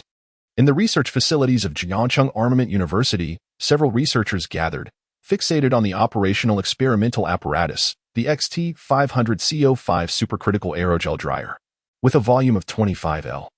Designed to operate at pressures between 10 MPa and 100 MPa and temperatures ranging from -40 to 450. Presently, this was a standard instrument for aerogel preparation in laboratories. Failure. Another failure. The lightweight properties of the aerogel fell drastically short of the required standards. Moreover, insisting on lightweight characteristics inevitably compromised other performance metrics, rendering the material's original intent futile. A researcher frowned slightly, observing the experimental results with a troubled expression. The surrounding personnel echoed his despair with sighs, wearing expressions of despondency. To develop an aerogel that met the specifications, they had conducted hundreds of experiments. Failure, and yet more failures. Every single attempt had been in vain. The prospect of success seemed increasingly elusive. Under prolonged setbacks, a sense of disheartenment permeated their spirits. The challenges were daunting. However, as the team responsible for this module, they had to devise a solution. Delaying the project and Oppo's overall progress was not an option they could entertain. An elderly researcher clad in a lab coat spoke with unwavering resolve. His gaze steely. His name was Yang Guwei, a venerable professor at Jiangcheng Armament University. An esteemed academic had chosen this institution to spearhead a significant project in the realm of aerogel development, assigning Yang Guwei the task of overseeing this branch. Initially brimming with confidence, he had expected to navigate the project with ease based on his experience. Yet, upon reviewing the project's demands, he was taken aback. The standards were exceedingly stringent, and months had elapsed with no discernible progress. He was restless, plagued by anxiety, experimenting with various methods yet yielding no satisfactory results. Time was of the essence, yet the lightweight aerogel remained elusive. Are we not convening to brainstorm solutions? Have we truly exhausted all avenues for useful suggestions? One disheartened researcher lamented. In their quest to address the issue, they had discreetly fostered a wave of enthusiasm for lightweight aerogels across Jiangxing Armament University, hoping for a spark of inspiration that might illuminate a pathway to resolution. Regrettably, no breakthroughs had emerged, and it was evident that the faculty and students alike felt overwhelmed by the complexity of the challenge.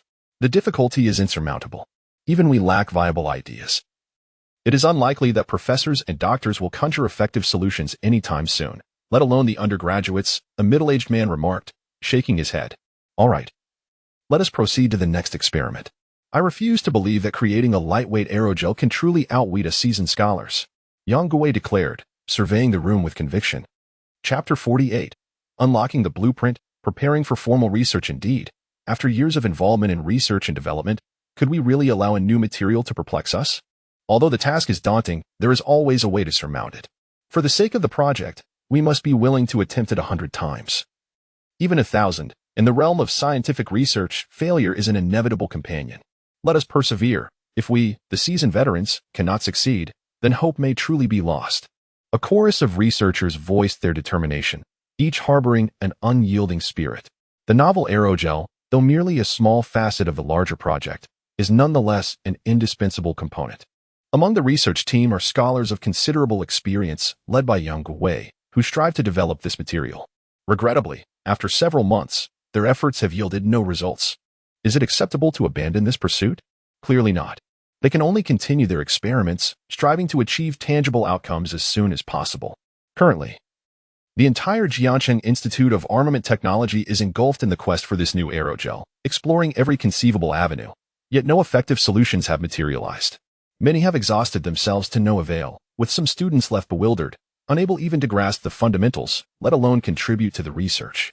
Meanwhile, in the library, books are meticulously arranged on shelves, a dazzling array of volumes illuminated by bright, inviting lights, creating an atmosphere conducive to tranquility and immersion in reading. As lunchtime approaches, Yang Cho closes his book, releasing a gentle sigh as he prepares to head to the cafeteria. More than a month has passed since the semester began, and during this period, he has spent nearly all his time in the library. His understanding of the principles of mechanical system dynamics has become second nature, and he has delved into advanced texts, enriching his comprehension of the mechanical field. However, these are merely foundational concepts. More sophisticated techniques are more readily acquired through his system.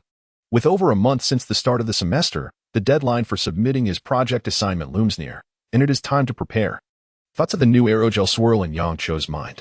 The entire Jiangxing Institute has been swept up in this fervor, with students, teachers, and even professors eagerly engaging in research. Yet the results remain unsatisfactory, with no signs of progress. However, within his encyclopedic system exists pertinent technology, unlockable with mastery of chemistry, along with 10 skill points and 20 course points.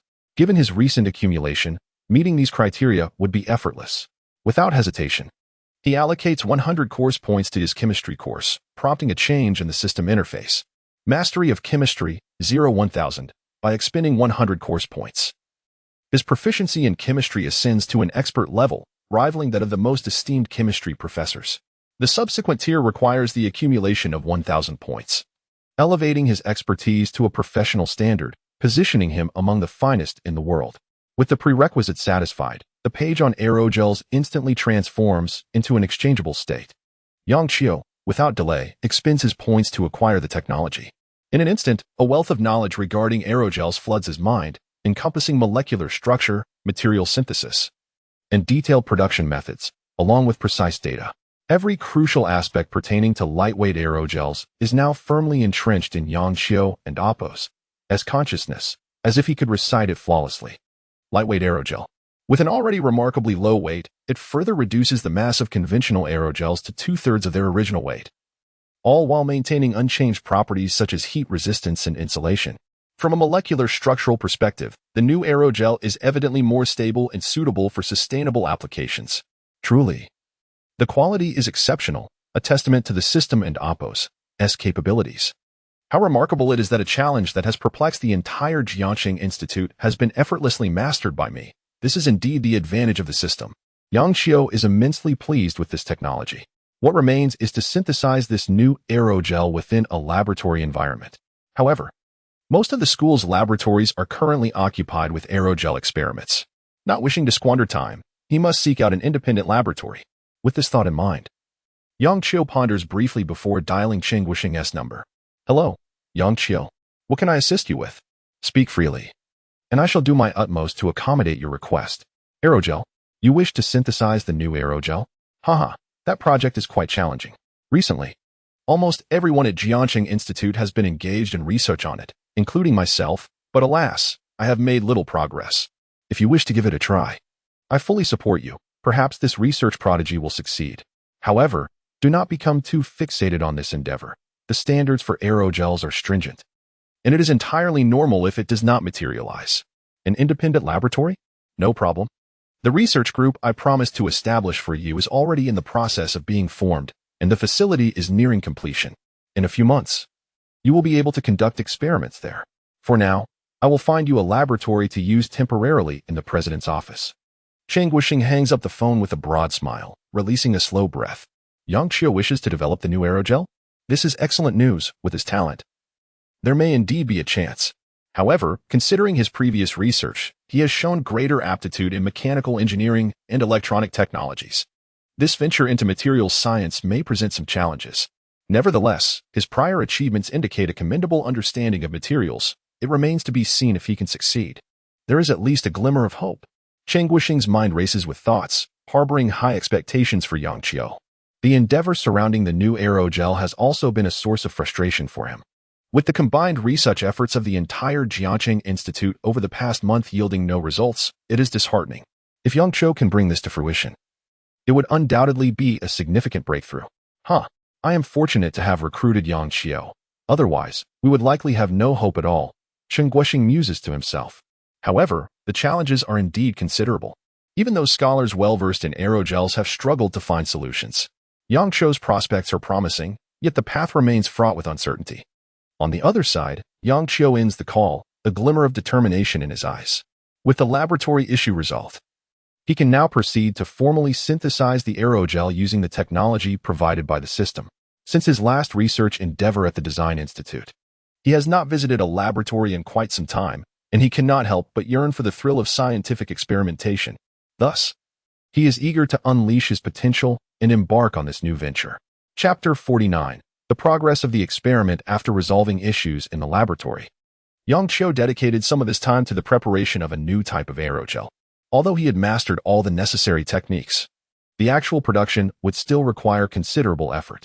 However, with ample time remaining before the deadline for the project, there was no need for haste. He could proceed methodically at his own pace. The technology was provided by the system, its authenticity beyond doubt, and by taking his time, success was inevitable. His recent life consisted of research, reading, classes, and rest, transforming from a simple routine into a more complex one with the addition of an independent laboratory.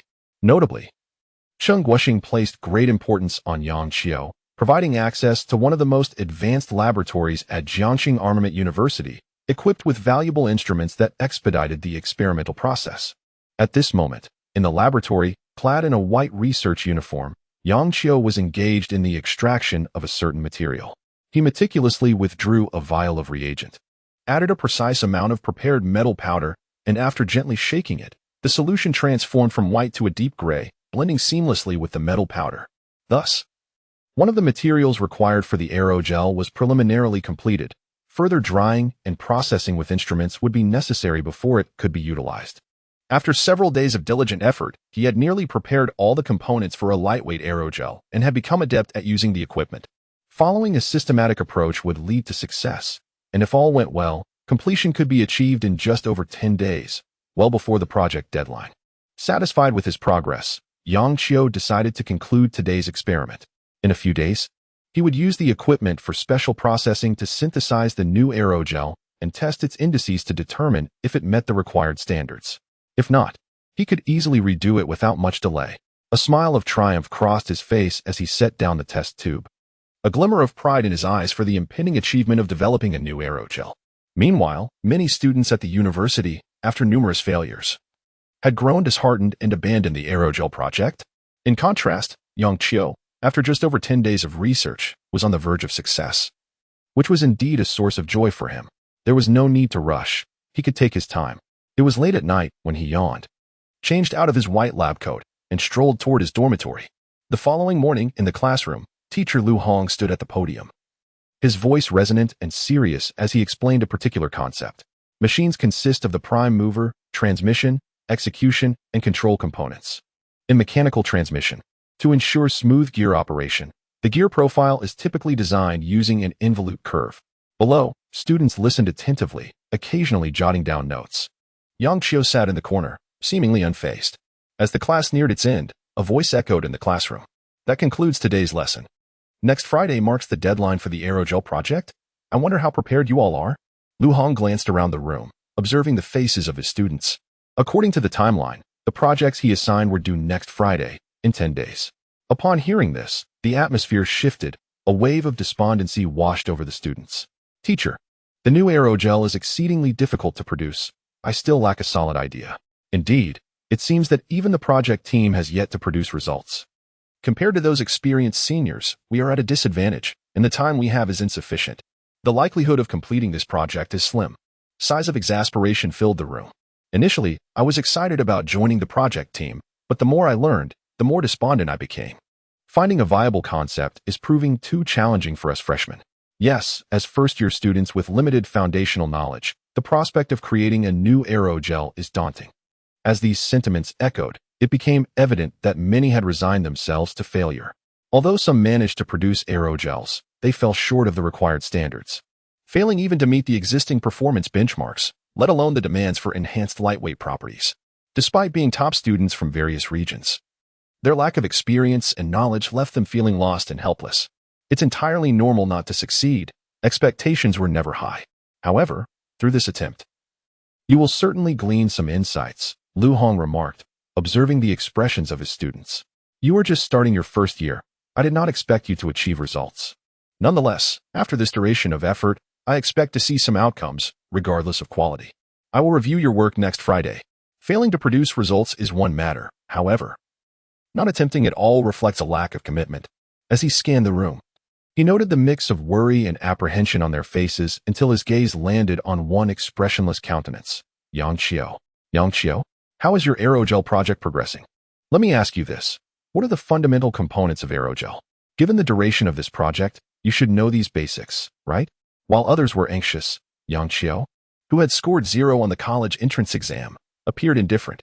Has he even attempted this project? Murmured some students, anticipating a poor response. It would be quite embarrassing if he couldn't answer such foundational questions. It would suggest he has not taken this assignment seriously. A clear attitude issue. That student with a 0 on the entrance exam probably doesn't even know what an aerogel is. While we struggle, nearly pulling our hair out, he seems carefree, blissfully ignorant.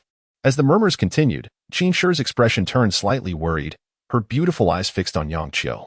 Faced with the inquiry, Yang Qiu paused momentarily, then quickly collected his thoughts. His gaze turned to the podium, meeting Lu Hong and Appo's penetrating eyes, which were waiting for his response. Chapter 50, Experiment Progress. Deadline approaches in this very moment, within the classroom. All eyes converged upon Yang Qiu. Their gazes varied, some reveling in misfortune, others feigning ignorance, while some bore a look of disdainful mockery. Aerogels, composed of gel and 96 to 99, 8 air, have most of their solvent removed, resulting in a liquid content far inferior to that of the solid. The gas fills the porous network structure, giving it a solid appearance, and is also referred to as dry gel. Yang Qiu responded with unhurried confidence. It had been many days since he unlocked the technology of lightweight aerogels. He was well versed in this foundational knowledge. As his words fell, a few students appeared astonished. It seemed that despite his 0 score in the college entrance examination, he was not entirely ignorant. Yet, this basic knowledge was hardly remarkable. A mere search would yield abundant information. Lu Hong nodded gently, his gaze flickering as he continued. What about its characteristics? The properties of aerogels? Low density, high temperature resistance, durability, and low thermal conductivity and refractive index, making it suitable for aerospace applications, Yang Qiu replied casually. How is the project progressing? Lu Hong inquired again, nodding thoughtfully. It requires a bit more time, Yang Qiu answered with composure. A bit more time? What does that imply? Can he actually produce something? Unlikely. He probably only managed to create some substandard products, which, for a freshman, would still be commendable. At least it indicated he did not outright neglect the assignment Lu Hong assigned. Contemplating this, Lu Hong found Yang Qiu slightly more agreeable and said, "The next Friday. I shall await your results, hoping they will not be too disappointing." A sense of disappointment washed over the crowd. They had anticipated witnessing Yang Qiu's embarrassment, presuming that his 0 score in the entrance exam meant he would be utterly clueless about aerogels. Alas, it appeared he possessed some foundational knowledge and answered Lu Hong's questions with ease. It seemed Yang Qiu was not as uninformed as they had presumed. How fortunate he was to answer correctly. However, the questions posed by the teacher were rather elementary. Had they delved deeper, he would surely falter. After all, a 0 score in the entrance examination indicated merely a memorization of basic facts, which amounted to little. When next Friday arrived and the teacher assessed the projects, they would see just how inadequate he truly was. It was likely he had not produced any viable products, merely scratched the surface of basic understanding. And then he would be the one to face embarrassment. The murmurs among the students were laced with dissatisfaction towards Yang Qiu. Clearly, his 0 score in the entrance exam allowed him to attend the same university, overshadowing their years of effort, provoking their scorn and resentment. Despite his temporary evasion of failure by answering the questions, what would happen next time? A student with a 0 score and inadequate ability would inevitably reveal their true colors. All right, that concludes today's lesson. Remember, next Friday is the project inspection, Lu Hong announced, promptly turning to leave. Once he departed, the classroom erupted into chatter. Next Friday's inspection? I must hasten my progress. Even if I can only produce a subpar item, I need to present something. I must get to work. If I can't even manage a substandard product, I will be the subject of ridicule. This project is beyond us. There is no hope. I've heard that the PhDs and professors are also at a loss. I'll just focus on creating something inferior to pass this class. A new type of aerogel is simply beyond our reach. No student can achieve that. With repeated failures and setbacks, they had abandoned any lofty aspirations of creating a groundbreaking aerogel. Now, they merely wish to navigate the class without disgrace, leaving the research to their more experienced seniors. As newcomers to university with a weak foundation, creating something substantial was nearly impossible. And so, time flowed steadily. Over the past few days, Yang Qiu, equipped with a comprehensive set of skills, spent most of his time in the laboratory, steadily advancing the research on the new aerogel. The process went relatively smoothly. With a clear grasp of technical details and a comprehensive understanding of key points, he single-handedly completed all the procedures and material preparations for the lightweight aerogel. What followed were repeated syntheses and trials. Of course, given the nature of technological research and the rigorous standards of the material, minor issues were inevitable. However, these were generally inconsequential and did not affect the overall trajectory. During the drying process, the instability of the component structure led to the produced aerogel falling short of the required standards. It must have been an issue with the materials prepared earlier. Yang Qiu furrowed his brow, focusing on the instrument before him. On display was a blocky new aerogel, its surface indistinguishable from conventional aerogels. Yet, under a microscope, one would discover structural differences. The new aerogel had more pores, but was structurally more stable. After a moment of contemplation, Yang Qiu made improvements based on the technology. And after several attempts, the issue was swiftly resolved. It was nearly complete, likely a matter of days. A smile graced Yang Qiu's lips, his spirits lifting as he exhaled in relief. In less than a month, he had resolved a problem that had vexed the seasoned researchers in his project group for months. Even the entire Jiangcheng Armaments University had been engulfed in a 2-month frenzy, with countless faculty and students grappling for a feasible method to prepare the new aerogel. Yet none succeeded. Now he had achieved it. It was not entirely effortless, but it had proceeded smoothly, and the effort expended was trivial compared to the results. All right, I'll conclude today's experiment here. This afternoon, I'll finish reading that mechanical engineering book at the library, and then resume experiments tomorrow. In just 2 or 3 days, I should have results, Yang Qiu thought, invigorated. He changed out of his lab attire and exited the laboratory. After a quick lunch, he made his way to the library. It seemed a bit empty, likely due to the lunch hour. Yang Qiu paid little mind. Using his memory to navigate to a bookshelf, retrieving a book on mechanical engineering, and seated himself at a wooden table to read. To enhance execution speed and system reliability, software in embedded systems is generally solidified within memory chips or microcontrollers. Yang Qiu? Suddenly, a soft, melodious voice interrupted, drawing his gaze upward to see a familiar and radiant figure before him. Chapter 51. Successful Development. Qin Shi stood gracefully before Yang Qiu, her long, silky hair tied into a high ponytail, revealing her elegantly curved, snow-white neck. Above it, her high nose bridge and large, sparkling eyes, lightly adorned with subtle eyeshadow, presented a visage exquisitely crafted, youthful, and charming. Clad in a white dress that accentuated her perfect figure, she exuded an irresistible allure. You seem to have visited the library less frequently lately. I haven't seen you for quite some time, Qin Shi remarked with a smile as she approached Yang Qiu. Taking a seat beside him, her beautiful gaze fixed upon him, seemingly curious. She often frequented the library and had grown accustomed to encountering Yang Qiu engrossed in his readings. However, it had been a while since their paths had crossed, prompting her observation. Next Friday, we have to submit the assignment on the new aerogel. I've been quite busy with it, which is why I've been here less often, Yang Qiu replied, a gentle breeze wafting through, refreshing their spirits. Raising an eyebrow playfully, Yang Qiu teased, why are you, a stunning beauty, so concerned about me? If the boys pursuing you knew, they'd surely feel envious. At Jiangcheng Armament University, Qin Shi was quite popular, especially given the scarcity of female students in such an institution. Her exceptional beauty had undoubtedly captured the admiration of many, becoming the dream goddess for countless boys. Unfortunately, this goddess had turned down all advances, maintaining a distance from most, save for her amicable relationship with Yang Qiu, which stirred jealousy among others. What about that 0 score in the college entrance examination? How could that be? If someone lacks ability, so be it. But why does the goddess get along well with him? Such thoughts echoed in the minds of the envious. Oh, The new aerogel project? I've attempted it for a while. But regrettably, I've only managed to produce some substandard samples, far from the standard required. Qinshi sighed, disappointment evident. I had hoped to leverage this opportunity to join the project team, but now it seems impossible. I must consider alternative approaches. She expressed keen interest in joining the significant project, yet her aspiration to secure a place based on her development of the new aerogel now appeared unattainable. By the way, how are you faring? The inspection is next Friday. If you can't even produce subpar samples, the professor will likely be displeased. Do you need my assistance? Qinshi's tone shifted, her face brightening with a smile, her eyes sparkling. Haha, I'm nearly finished, so there's no need to trouble you, beautiful, Yang Qiu replied, beaming with confidence. All right, Qinshi nodded thoughtfully, then lamented, the difficulty of this project is too high. I can't come up with anything. I and Oppos. VE heard that the project team hasn't and Oppos. T made much progress either. The professor assigned this task without expecting us to complete it.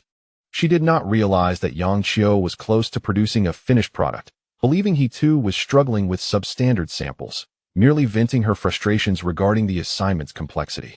Unbeknownst to her, Yang Qiu was on the brink of a breakthrough. After a brief chat, they both turned to their books, immersing themselves in their reading. In the serene and tranquil atmosphere, time passed slowly, and before long, they had spent the entire day in the library, save for a brief meal. As closing time approached, they departed the library at the staff's urging.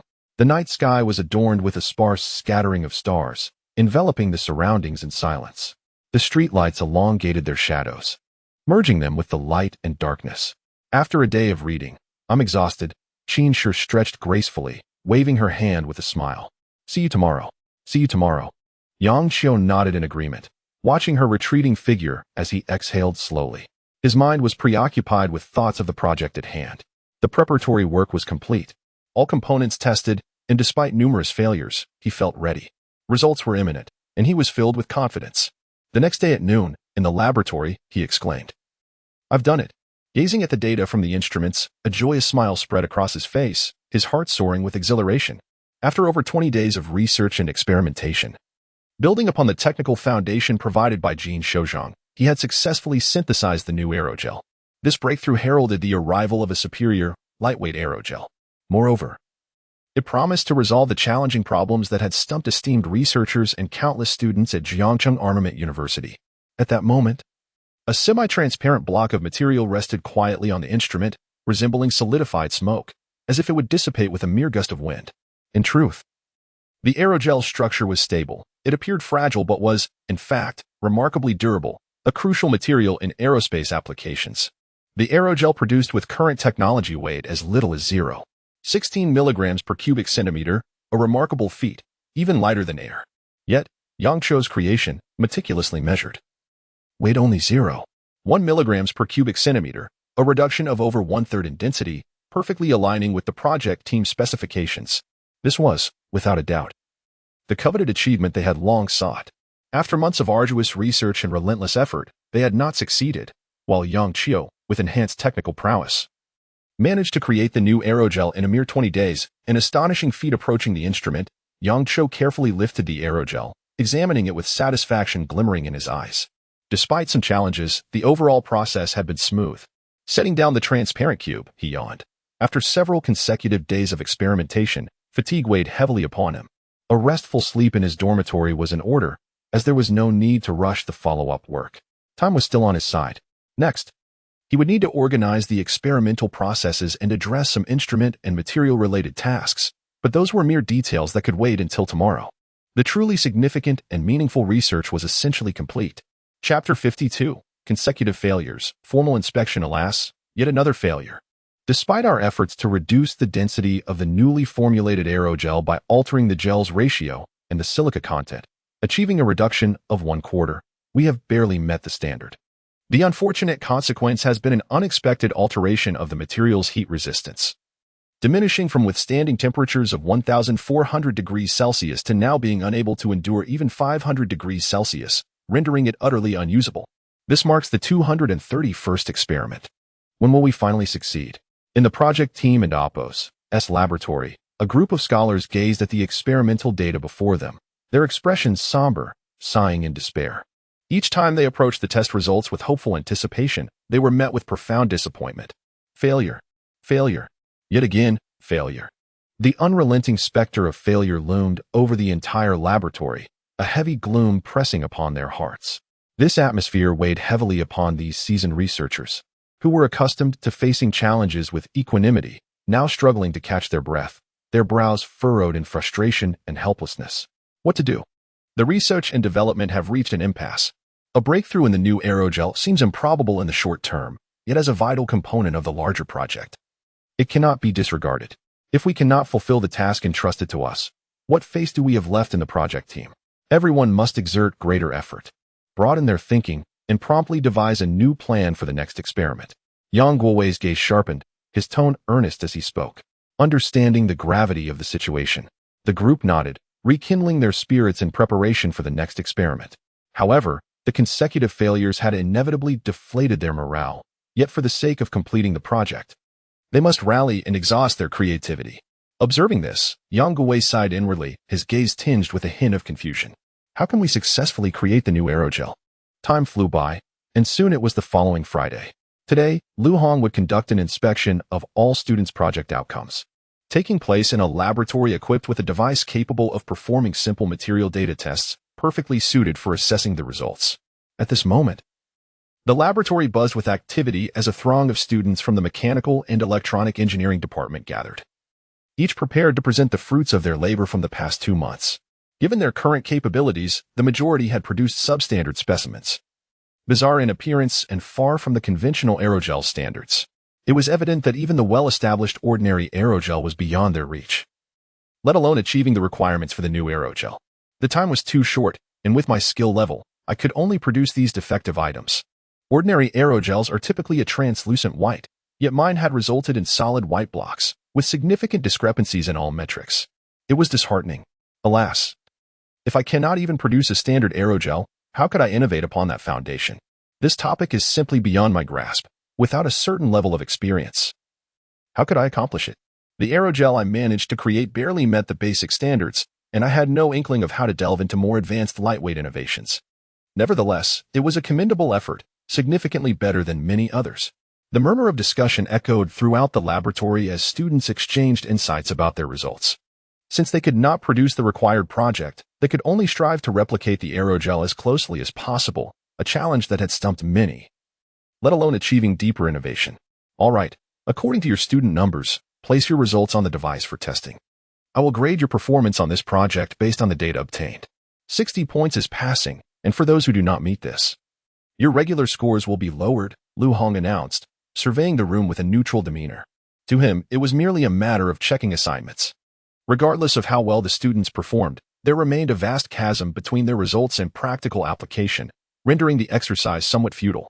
Class 1, Number 1, which one? You are first. Lu Hong casually glanced at the roster and called out. As the words fell, a young man stepped forward, cradling a white, solidified object in his hands. Under the watchful eyes of his peers, Wu Chuan gingerly placed the white solid on the device, his expression tense and apprehensive. Lu Hong regarded the white block, shaking his head in dismay. The disparity between this and the ideal aerogel was glaringly apparent. Soon, the instrument completed its examination, and the data materialized on the electronic screen. The crowd focused intently. Good heavens! The density is 100 times that of ordinary aerogel? Is this truly aerogel? 20 points, you may step down, Lu Hong remarked, his expression one of incredulity as he issued the score. 20 points. A dismal result. Upon hearing this, Wu Chuan's face paled, yet he offered no defense. He was acutely aware of the vast gulf between his creation and standard aerogel, and he could only dejectedly retrieve the white block, leaving with his head hung low, lamenting quietly. The other students, witnessing this, found themselves at a loss for words. A density 100 times that of ordinary aerogel? 20 points. Rather expected, given the circumstances. However, observing this scene, some students felt a wave of anxiety wash over them. Their results were not vastly different from Wu Chuan's, and seeing him achieve such a low score left them apprehensive about their own outcomes. A density 50 times that of ordinary aerogel? I'll give you 40 points.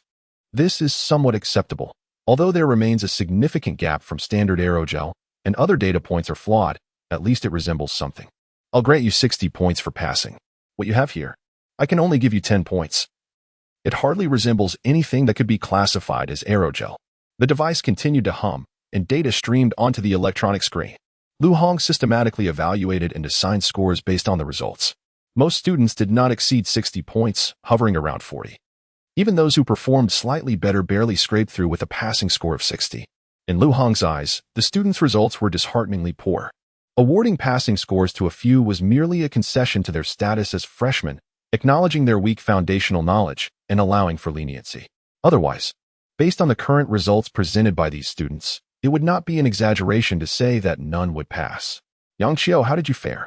Qin Shi leaned in close to Yang Qiu, inquiring softly. Chapter 53, Qin Shi, the first high score not bad, Yang Qiu remarked, blinking innocently. How about you? How did you fare? The aerogel process has been restored to about 80% of the ordinary aerogel. But there remains a significant gap from the standards of the new aerogel. Qin Shi sighed, expressing her helplessness. That's still quite commendable, Yang Qiu smiled. As it stands, it seems none have performed better than you. In the laboratory, Lu Hong's grading continued relentlessly. Scores were being released one after another, consistent with the previous evaluations. Most hovered around 40, with only a select few achieving passing marks, and the highest score barely reaching 60, just above the threshold. You've spent 2 months on this.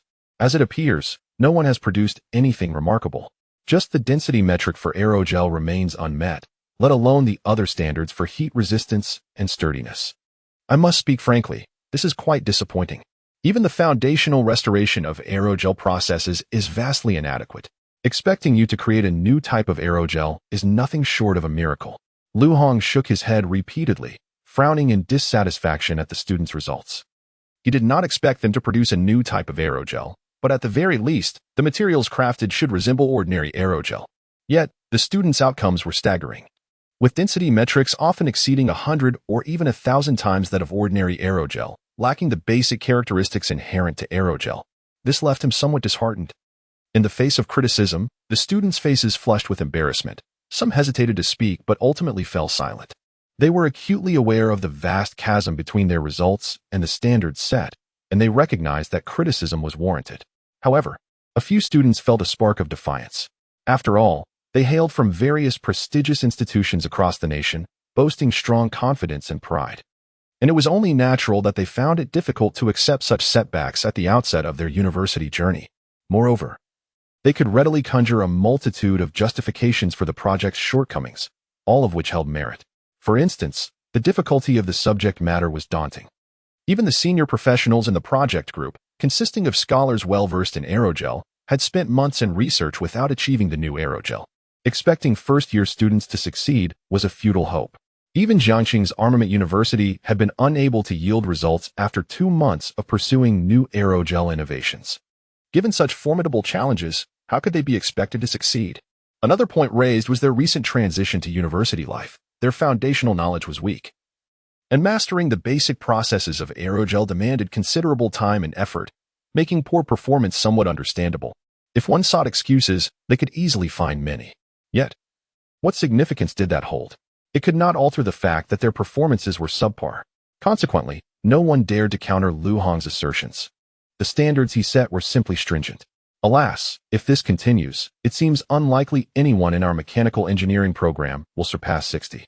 That would be quite dismal. I heard that in another program led by Professor Liu, they completed their assignments on Thursday and someone achieved 80. By comparison, our program appears rather shameful.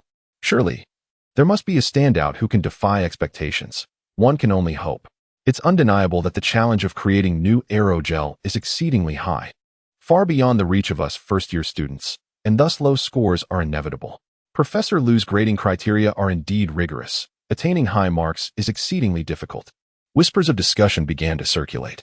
20, Lu Hong stated flatly. Next, Qin Shi. I'll go first, Qin Shi declared upon hearing her name. Immediately halting her conversation with Yang Qiu, she retrieved her experimental results and approached the instrument, delicately placing her work before it. What lay before them was a small, translucent white cube, which, at first glance, bore a striking resemblance to ordinary aerogel and was infinitely superior to the solidified substances presented by her peers. Witnessing this, Lu Hong's eyes gleamed as he activated the apparatus. Finally, among so many students, we have something promising.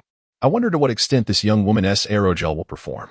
While I do not anticipate significant breakthroughs, achieving results close to standard aerogel would be quite commendable for a first-year student.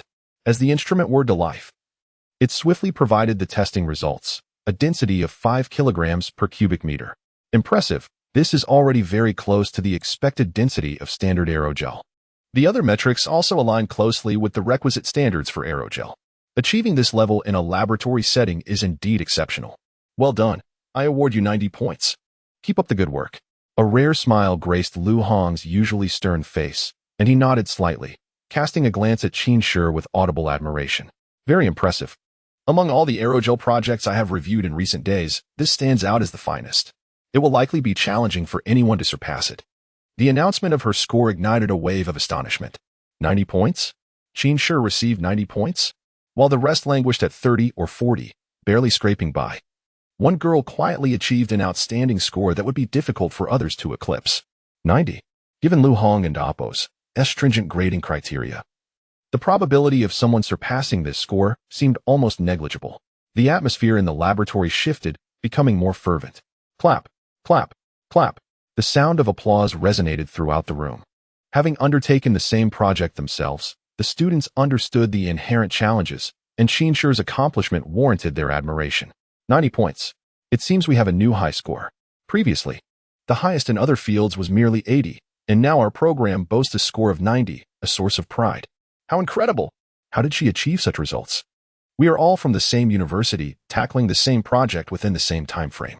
Yet, she scored 90 while I barely managed 20. The disparity is staggering. Truly remarkable. Not only is she beautiful, but her academic prowess and research is equally impressive. Expressions of admiration echoed throughout the room as students exchanged glances filled with envy. Their eyes gravitated towards Qin Shi, akin to stars gathering around the moon, extending their congratulations. Undoubtedly, the center of attention in the laboratory was now Qin Shi, who had just secured an impressive score. Thank you, Professor. Qin Shi graciously expressed her gratitude before collecting her aerogel and departing. Chapter 54. Lu Hong was bewildered. Was this a new type of aerogel?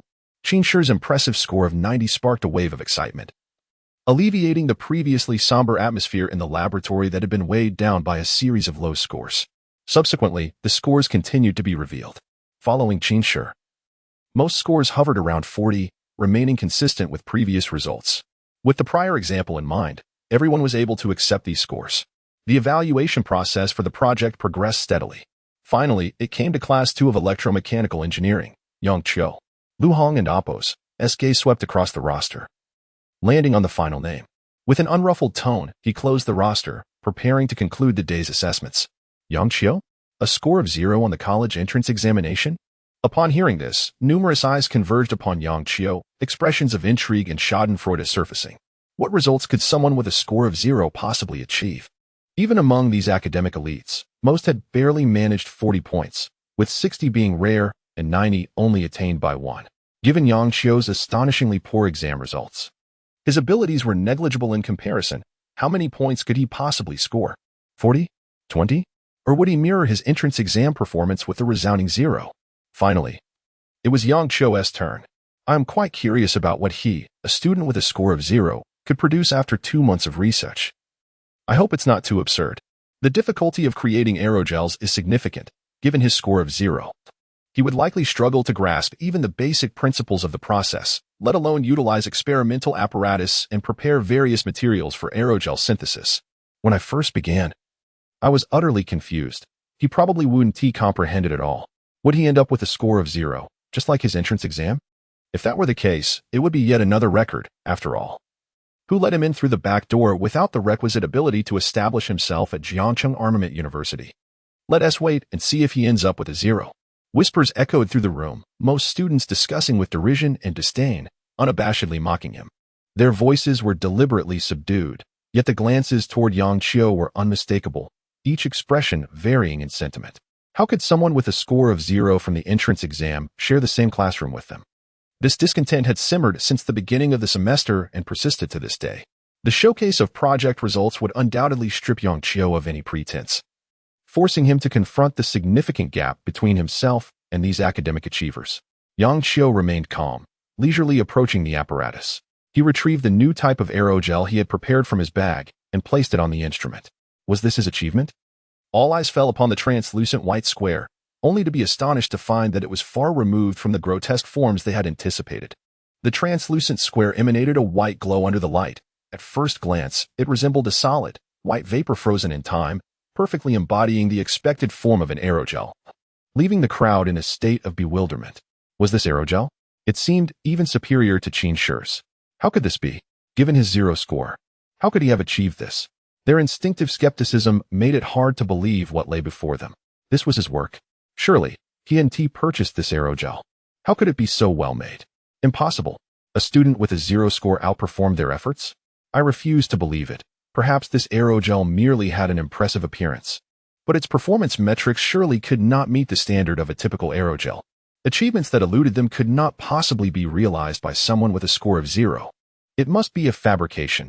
Perhaps he crafted a material resembling aerogel, but its performance would be unverifiable. It could not be authentic. The murmurs persisted.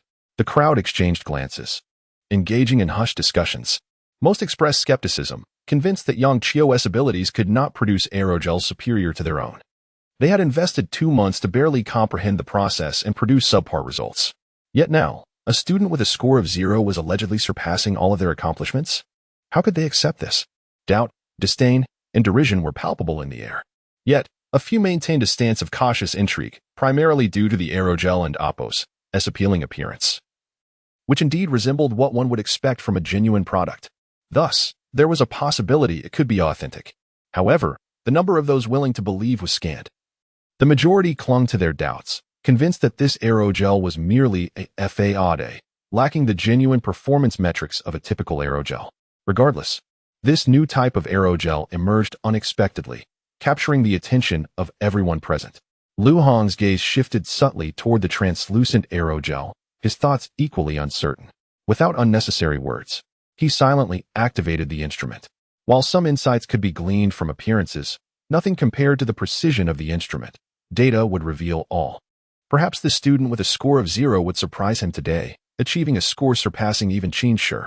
As for the creation of a new type of aerogel, Lu Hong did not entertain such thoughts. Producing results comparable to standard aerogel metrics was already an insurmountable challenge for these freshmen. The project team had yet to accomplish this, making it even less likely for them. The instrument began to operate. The translucent white square developed by Yang Chio was placed within, and various data points gradually illuminated the electronic screen. Most gazes fixated on the screen, awaiting the results, while some regarded Yang Chio's work with indifference, dismissing it altogether. As time passed, the calculations completed. A series of data emerged on the electronic screen. Lu Hong's expression suddenly froze, his gaze locked onto the figures, eyes widening in astonishment as if he had witnessed something extraordinary. He stood there, utterly still, eyes unblinking, fixated on the screen, reviewing the data again and again, until his body jolted, and he muttered to himself. Density of 0. 1 milligrams per cubic centimeter? How is this possible? This cannot be real. The lightest aerogel currently measures 0. 16 milligrams per cubic centimeter. How could this aerogel have a density of 0. 1 milligrams per cubic centimeter, reduced by more than a third? Moreover, many other parameters were nearly identical to those of standard aerogels. The project team's criteria for lightweight aerogels dictate a density reduction of 1/4, while maintaining other performance characteristics. This aerogel not only meets the project team's requirements but exceeds them. A freshman solved a problem that the project team had yet to tackle. Chapter 55. The astonishing data of the new aerogel. Lu Hong found himself in a state of disbelief, as if ensnared in a dream, grappling with the reality before him. His mind raced with thoughts, calculations, and comparisons. Every conclusion pointed to the fact that the aerogel currently in front of him met the project team's stringent standards. Yet he remained incredulous. After all, standing before him was merely a first-year college student, and yet the results he had achieved were nothing short of extraordinary. Effortlessly resolving a research project that had eluded the seasoned veterans of the team for months. What on earth was happening? He abruptly turned his gaze towards Yang Chio, locking eyes with the calm, dark gaze of his peer. In that moment, Lu Hong perceived a tranquility and depth in Yang Chio's eyes that belied the naivete expected of a college freshman. It was as if such an astonishing achievement was merely a matter of course, trivial, and unremarkable. He swallowed hard, his composure shattered. Could it be? Was this data real? A voice of astonishment echoed through the laboratory, mingled with disbelief. Soon, another cry of incredulity followed. Was this for real? a density of 0.1 milligrams per cubic centimeter. Moreover, the other performance metrics showed no significant changes. This meant that the aerogel could indeed meet the project's requirements. How could that be possible? The double exclamations instantly captured everyone's attention. They flocked to the electronic screen, curiosity and confusion etched on their faces as they absorbed the displayed data. Once they comprehended the implications, they were left utterly astounded. A density of 0.1 milligrams per cubic centimeter? This represented a one-third reduction from the previous standard while maintaining all other properties of the aerogel, perfectly aligning with the project team's needs. Could it be that the new aerogel, which the project team and the entire Jiangxing Armament University had been tirelessly researching, had just been resolved? And the mastermind behind this achievement was Yang Qiu? They had previously dismissed him, believing that his zero score on the college entrance exam was indicative of his lack of ability. Yet here he was, delivering results that defied all expectations. The suddenness and surreal nature of this revelation left them in a state of disbelief. They had assumed that Yang Qiu's zero score would mean his results would be inferior, possibly even deemed worthless. Yet now, the new aerogel had emerged, and Yang Qiu's accomplishment dwarfed their own subpar outputs. Even Qin Shi's impressive score of 90 on her aerogel paled in comparison. Her achievement merely replicated existing processes to an extent of 80%, leaving significant room for improvement. In stark contrast, Yang Qiu had innovated and refined the aerogel technology, achieving a one-third reduction in density. The implications and value of this breakthrough were profound. It signified a genuine advancement in the field of aerogels. If mass production of this aerogel with reduced density were feasible, it would undoubtedly find countless applications in aerospace, military, and thermoelectric sectors, becoming indispensable. Materials play a pivotal role in the research and development across numerous industries, often constraining technological advancements. The emergence of any new material has the potential to revolutionize an entire sector. Thus, the development and refinement of materials carry immense significance, albeit with significant challenges. Each new material or improvement requires countless experiments and failures before yielding results, and technical limitations can sometimes render them unattainable. At this moment, a brand new improved aerogel had materialized, and given the importance of its applications, it was sure to ignite a storm in the field of materials science, impacting various domains, including aerospace, with immeasurable value. The architect of this innovation stood before them, a college student with a zero score on his college entrance exam. How could this be possible? Had he truly met the project standards? How had he achieved this when they had struggled for so long, producing only inferior results? A student stared incredulously at the data on the screen. He could hardly grasp that the new aerogel, which had confounded countless scholars, had been so abruptly resolved. Moreover, the fact that Yang Qiu was in the same discipline as him, yet had remained inconspicuous due to his zero score, made it all the more bewildering. But now, he had made an astonishing breakthrough. They had underestimated this classmate. Was the zero score truly reflective of his capabilities? Or did it signify something else entirely? After all, he had still gained admission to Jiangxing Armament University and produced results that had eluded their best efforts. At this moment, a wave of shock permeated the laboratory. Despite the incredulity, the undeniable data left no room for doubt. Yang Qiu, how did you accomplish this? This is extraordinary. Qin Shi and Oppo's beautiful eyes widened in amazement. Her face a portrait of astonishment as she scrutinized her former classmate. Memories of the day they filled out college applications flooded her mind. The image of numerous prestigious university deans and military officials converging. It became clear why Yang Qiu had garnered such attention from those esteemed figures. It was undoubtedly due to his remarkable abilities. In the past, Qin Shi had been oblivious to Yang Qiu's talents. But now she was beginning to grasp the depths of his capabilities, realizing that the new aerogel was merely the tip of the iceberg. The clamor of astonishment reverberated throughout the laboratory, filled with exclamations and discussions, with many gazes directed towards Yang Qiu, brimming with awe. The significance of the zero score had evaporated in that moment. The new aerogel and the data displayed on the screen spoke volumes. At the very least, they could not replicate his achievements. The project team had been mired in stagnation for months, unable to produce results. Countless professors, doctors, and students at Jiangxing Armament University had also failed to achieve what Yang Qiu had accomplished. They simply had no choice but to concede. Chapter 56. Cheng Guoxing was astounded, and the project team was skeptical. A novel aerogel had emerged, supposedly developed by Yang Qiu. Am I dreaming? A student who scored 0 in the college entrance examination has solved a problem that the project team could not? It is inconceivable. I have worked with aerogels and could not even replicate the basic processes, let alone improve upon them to create a new type. How did Yang Xiu accomplish this? Wasn't he the one who scored 0? Is this for real? The data indeed conforms to the standards of the new aerogel. And he produced it with a score of 0? The crowd stared at the data on the screen, their faces a mixture of shock and utter disbelief. Moments ago, they were anticipating whether Yang Xiu would score 0, thereby exemplifying the typical standards of such a score, allowing them to mock him. But now, he has developed a new aerogel? How could they possibly mock him now? They were unworthy. They could not even replicate the basic processes and still had the audacity to ridicule someone who created a new aerogel? Lu Hong gazed at Yang Xiu, his expression tinged with disbelief.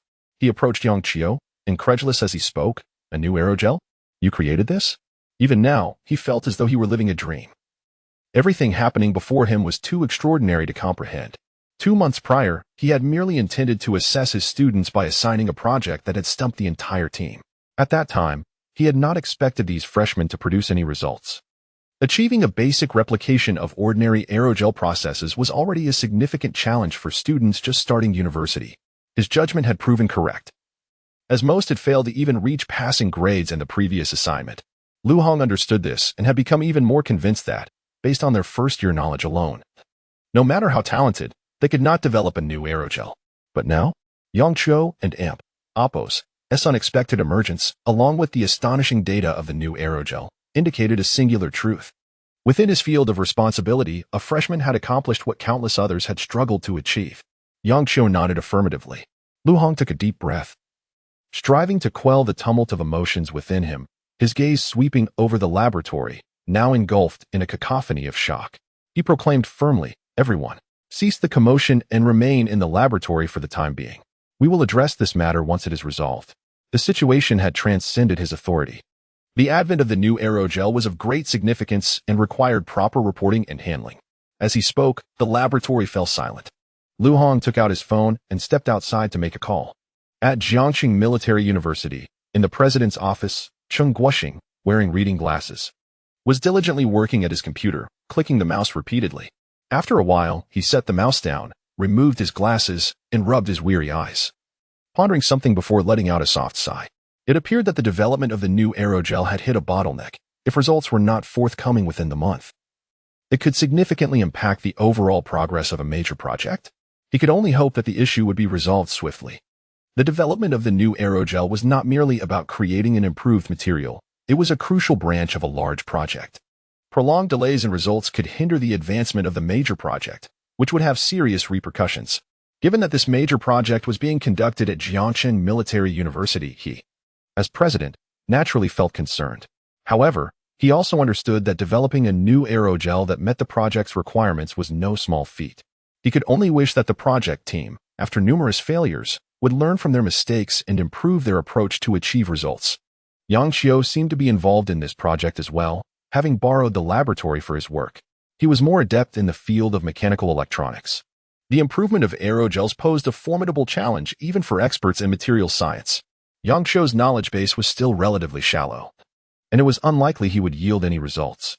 After all, even a genius requires a solid foundation of knowledge to produce remarkable outcomes, and Yang Xiu was no exception. Cheng Guoxing shook his head, not overly optimistic about Yang Xiu and Oppo's prospects in the new aerogel project. Suddenly, the phone rang. He answered it. "President, the new aerogel has been developed by a first-year student named Yang Xiu from the Mechanical Electronics Engineering program. He is currently in the laboratory. You should come and see," came Lu Hong's urgent voice on the line. "I was checking the students' project assignments today." Lu Hong's anxious voice resonated in Cheng Guoxing's ears, and his expression shifted dramatically, rising to his feet with an air of disbelief. "A new aerogel? It is complete? Yang Xiu did it? Control the situation. I will be there immediately," Cheng Guoxing declared, his tone resolute and unwavering. Before leaving his office, he called the personnel responsible for the new aerogel's development to join him as well. Only with these professionals could they more easily assess the aerogel and Oppo's performance and determine whether it met their standards. Such specialized matters were better left to those with expertise. News had spread from Jiangxing Military University that a first-year student had successfully developed a new aerogel. Yang Guowei hung up the phone. Disbelief etched on his face as he surveyed the laboratory, his tone imbued with astonishment. Just moments ago, Chang Guoxing had personally called in to inform him of the new aerogel's emergence, revealing that the developer was a freshman, leaving him utterly bewildered. A first-year student? A new aerogel? How is this possible? Had Chang Guoxing not called him personally, he would never have believed such a thing. But now, given Chang Guoxing's stature, there was no reason for him to toy with him or act frivolously. So, a freshman from Jiangcheng Military University has created an aerogel that had eluded them for months? What an extraordinary talent! As his words echoed, the laboratory erupted in a frenzy, filled with a cacophony of shock, skepticism, and disbelief. Is it true, Yang? A freshman created a new aerogel? How can this be? Indeed, we are all scholars and experts in the aerogel field. After months of research, we have produced nothing. And now a student has succeeded, just starting university? I could believe it if a PhD had developed it. But a freshman? It seems implausible. Chapter 57. Unbelievable. Yang Guowei was stunned. Yang Guowei raised his hand to signal for silence and then solemnly stated, "The information was conveyed to me by the president of Jiangcheng Armament University, and its authenticity is quite high. I intend to visit and ascertain the truth." So it was the president of Jiangcheng Armament University who personally relayed this? No wonder Elder Yang took it so seriously. However, the notion that a freshman had developed a new type of aerogel still left them incredulous. After months of research, even these professionals could only muster a few ideas, conducting countless experiments and failing hundreds of times, yet had not achieved any tangible results. And now, a mere freshman had accomplished it? It sounded too fantastical to be believed. Elder Yang, I still find it implausible, but since the news comes from Jiangcheng Armament University, it is indeed necessary to investigate. I apply to accompany you. A middle-aged man spoke up, his bald head gleaming and his gaze laced with skepticism. As a specialist in the field of aerogels, Sun Feng had over 20 years of experience in research. He was well-versed in the preparation techniques of aerogels and had been valued by the project team to participate in the development of the new aerogel. Proud of his inclusion in the project, he held absolute confidence in his expertise. Yet, despite collaborating with his team for months without success, the notion that a freshman could so effortlessly achieve results was difficult for him to accept. Thus, he chose to witness the truth for himself. All right. Yang Guowei hesitated for a moment, but eventually nodded. The two promptly left the laboratory, heading to the location designated by Chang Guoxing. Meanwhile, in the laboratory of Jiangxing Armament University, the excitement surrounding the new aerogel was still palpable. Glances were frequently cast towards Yang Qiu.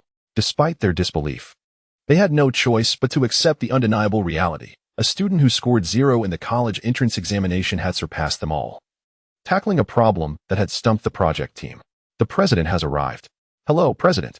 At that moment, Chang Guoxing hurried into the laboratory, his eyes swiftly scanning the room before settling on Yang Qiu with a hint of profound significance. President Chang, the new aerogel material is on the apparatus, and relevant data is displayed on the electronic screen for your review. Lu Hong promptly welcomed him, speaking with utmost respect. Upon hearing this, Chang Guoxing nodded slightly and hurried to the electronic screen, fixating on the data displayed. During this time, he had conducted some research on aerogel technology and was quite familiar with the various indicators that such materials should possess. After a brief comparison with the data on the screen, he quickly deduced the authenticity of the new aerogel. It completely meets the project team's requirements, Chang Guoxing exclaimed, bursting into laughter, thoroughly impressed. Indeed, the new aerogel is precisely what the project team needed. Those scholars, after months of fruitless research, have now been outdone by a freshman from Jiangcheng Armament University. Chang Guoxing realized he had underestimated Yang Qiu. Although he was aware of Yang Qiu and Appo's formidable research capabilities, he had always thought that in the realm of materials science, Yang Qiu's foundational knowledge was lacking, and that he knew little about aerogels. It seemed nearly impossible that he could improve upon existing aerogels to meet the project team's needs. Yet now, the facts spoke for themselves. In just 20 to 30 days, Yang Qiu had successfully developed the new aerogel. Yang Qiu, you have truly surprised me, Chang Guoxing remarked, turning to him with admiration. Just lucky, Yang Qiu humbly replied with a smile. This is not merely luck. Chang Guoxing shook his head seriously. Soon, someone from the project team will come over. You should share your experience in creating the new aerogel with them. This has been a source of great frustration for them, and you have certainly provided invaluable assistance. As the two conversed, the scene left the others in the room with a sense of astonishment. Yang Qiu and President Chang appeared to share a familiarity that was unexpected.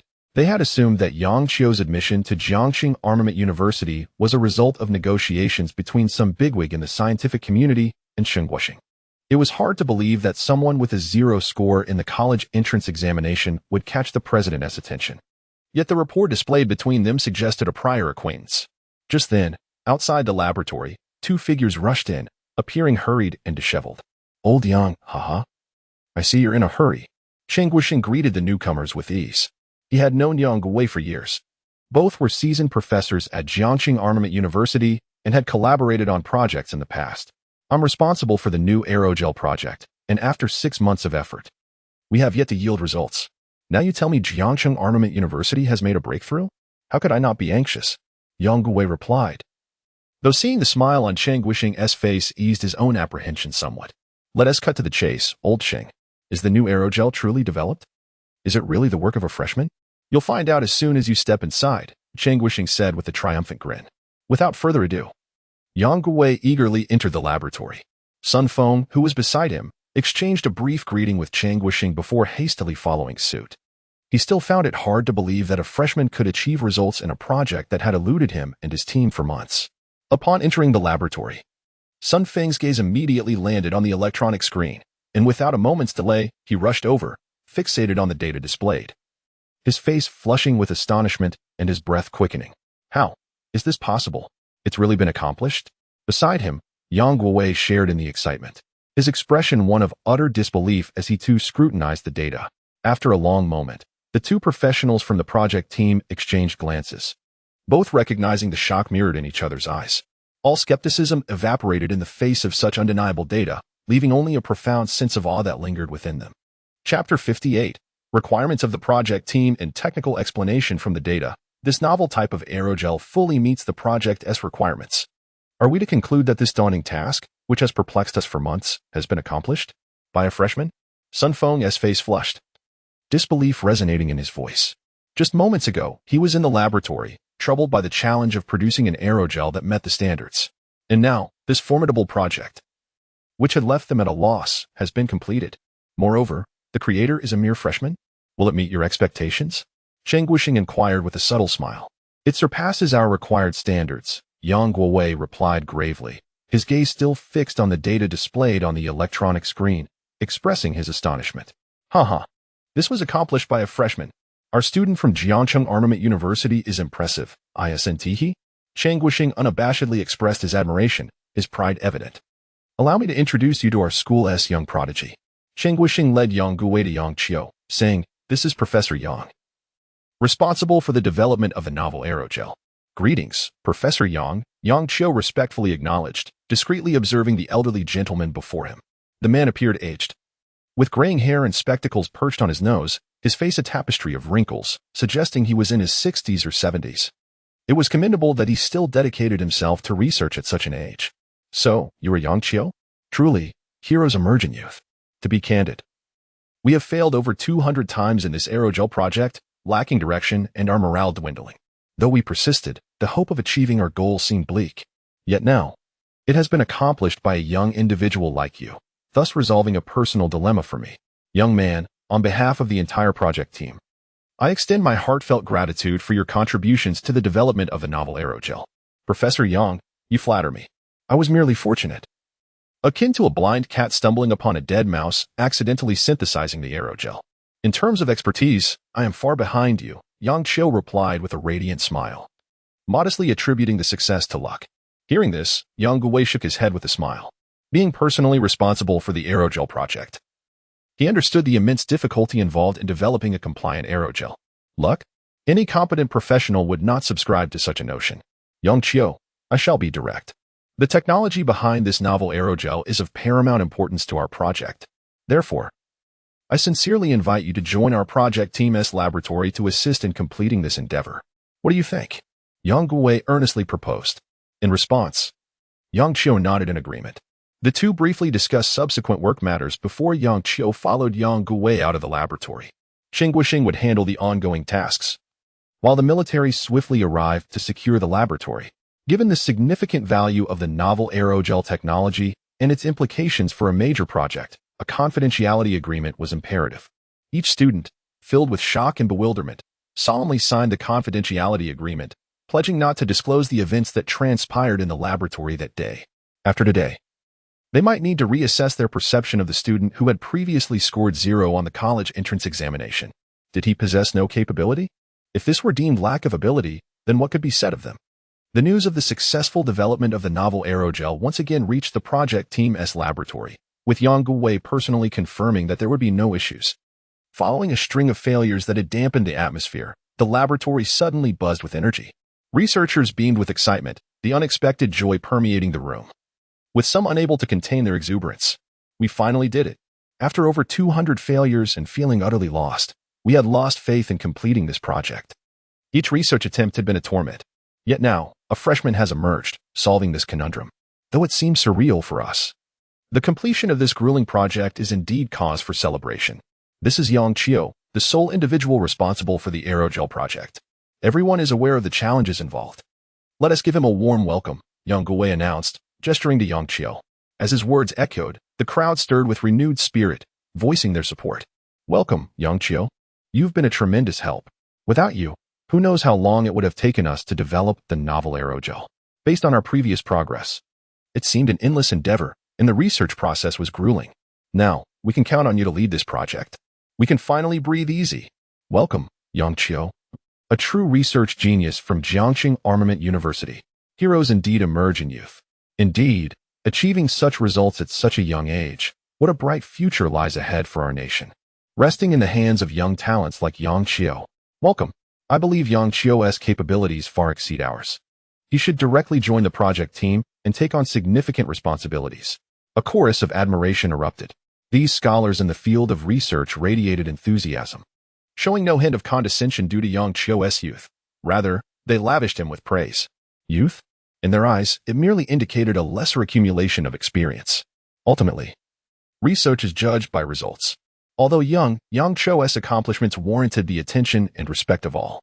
Greetings, esteemed seniors, Yang Qiu said, somewhat shyly responding to the warm reception. Now, let us allow Yang Qiu to elucidate the process behind the novel aerogel's creation. Everyone, please pay close attention. Yang Guwei signaled for silence, casting an encouraging glance at Yang Qiu. Upon hearing this, Yang Qiu took a deep breath, a multitude of thoughts swirling in his mind. He organized his thoughts succinctly and began his explanation of the preparation process for the novel aerogel.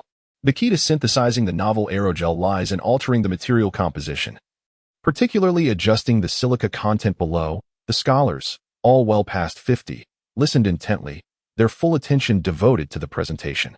Chapter 59, A Grand Project. Invited by Yang Guwei, the discussion regarding the novel aerogel preparation technique lasted an entire 3 hours. Throughout the session, Yang Qiu meticulously dissected the process, imparting detailed knowledge to the assembly of researchers gathered below. To create a lightweight aerogel based on the existing techniques, modifications to the process and alterations in the material composition were imperative, involving a web of intricate knowledge. Fortunately, all present were professionals, easily comprehending the nuances of his discourse, which rendered the technical exchange remarkably smooth. As the technical analysis concluded, a wave of applause resonated throughout the laboratory, echoing endlessly. Whispers of admiration filled the air. It became clear that the composition, particularly the ratio of silica, needed adjustment. Although this notion had crossed their minds previously, they struggled to ascertain the appropriate proportions during practical attempts, leading to a series of failures. Today, after hearing Yang Qiu's elucidation, clarity dawned upon them. Impressive. A freshman has achieved such advancement in the realm of aerogels. His foundational knowledge must be profound and substantial, truly remarkable. Furthermore, his thought process flows effortlessly, far clearer than that of us seasoned veterans, haha. At last, the solution has emerged. Thank you, Yang Qiu. I never anticipated that one day I would be learning technical insights from a freshman. My years seem wasted in comparison, haha. Heroes indeed emerge from the youth. One cannot help but admire the prowess of today's youth. The future of Longhua is indeed promising. As praises erupted, voices rose in a harmonious chorus, each face adorned with uncontainable smiles. Did everyone comprehend? Yang Guwei surveyed the crowd, inquiring. Understood. Based on Yang Qiu's proposed theoretical framework, producing the new aerogel should pose no issues. Yes, it will require some time, but results should materialize within a few days, came the collective response. Observing their enthusiasm, Yang Guwei nodded solemnly, stating, in that case, let us commence. Expedite the replication in the laboratory. With that, his gaze turned to Yang Qiu, and he smiled, saying, Yang Qiu, during this period, I may need to trouble you to remain in our laboratory and assist us with the research. Certainly. It is an honor to be involved in this project, Yang Qiu readily agreed. The aerogel project laboratory was situated in a secluded area near Jiancheng Military University, making it convenient for him to travel there. Immediately, the researchers in the laboratory embarked on the development of the new aerogel, armed with the techniques provided by Yang Qiu. Their confidence surged, and the atmosphere in the laboratory became fervent as the project accelerated rapidly. As night fell, the fervent working environment enabled them to accomplish one-third of the experiment within a single day. It was anticipated that they would complete the entire project in just a few days. Yang Guowei paused the experiment and personally escorted Yang Qiu out of the laboratory. A designated vehicle awaited him at the entrance, manned by well-trained soldiers tasked with ensuring Yang Qiu's safety as they transported him back to the university. Thank you. Yang Qiu, without your assistance in this aerogel experiment, my numerous failures would have hindered our progress on the major project, Yang Guowei expressed with a tone of gratitude. His gaze fixed on Yang Qiu, radiating admiration. Not at all, Yang, your experience is invaluable. The successful creation of the new aerogel was merely a matter of luck. Given enough time, success was inevitable. I was just fortunate, Yang Qiu humbly remarked. Haha, let us not dwell on that. Yang Guowei chuckled, extending an invitation. Would you be interested in joining our project team? Of course, not for the new aerogel project, as you have already accomplished that. Rather, I am referring to the larger project behind the new aerogel. You must be aware of its significance. Each position is crucial. While we are indeed recruiting, most candidates are doctoral students or professors, with only a few students being considered for auxiliary roles. However, should you choose to join, your achievements would certainly elevate you beyond mere assistance, placing you in the core development team. A freshman participating in such pivotal research is a rare occurrence. Yang Guowei's voice was persuasive, underscoring his high regard for Yang Qiu's capabilities. The outcomes of the new aerogel warranted attention from the project team, making his entry into core research effortless. All right, Professor Yang, I will contemplate this. Yang Qiu hesitated for a moment, refraining from an immediate commitment. Understood. If you decide, feel free to reach out. Our project team warmly welcomes talents like you. Yang Guowei nodded, refraining from further inquiries. Upon returning to the university, darkness enveloped the campus. The sky adorned with twinkling stars, and moonlight cascaded gently, illuminating the surroundings. Yang Qiu alighted from the military vehicle, returning to his dormitory, stretching languidly in a relaxed manner. After a day of research, fatigue settled in. He washed up and soon drifted into a deep slumber. In the following days, Yang Qiu spent the majority of his time in the project team's laboratory, assisting the researchers in the development of the new aerogel. Having succeeded previously, his grasp of the technology was impeccable, and with the laboratory filled with professionals, the pace of development soared. Within just 5 days, the new aerogel was successfully synthesized in the laboratory. The entire team erupted into celebration, as months of diligent research culminated in tangible results. The joy and excitement palpable in the air. It's done. All data fully meets the project team's standards and is ready for formal deployment. We have truly created a new aerogel. Haha, we have finally succeeded. Our extensive efforts were not in vain, although it was with the assistance of a young mind. We have accomplished this challenging project without delaying progress on the larger project. Remarkable. Yang Qiu's insights proved accurate. Without him, who knows how many obstacles we would have faced before achieving this milestone. The younger generation is indeed pushing the boundaries. A chorus of jubilant exclamations filled the air. The laboratory buzzing with unprecedented fervor, each individual's excitement evident as they struggled to contain their elation.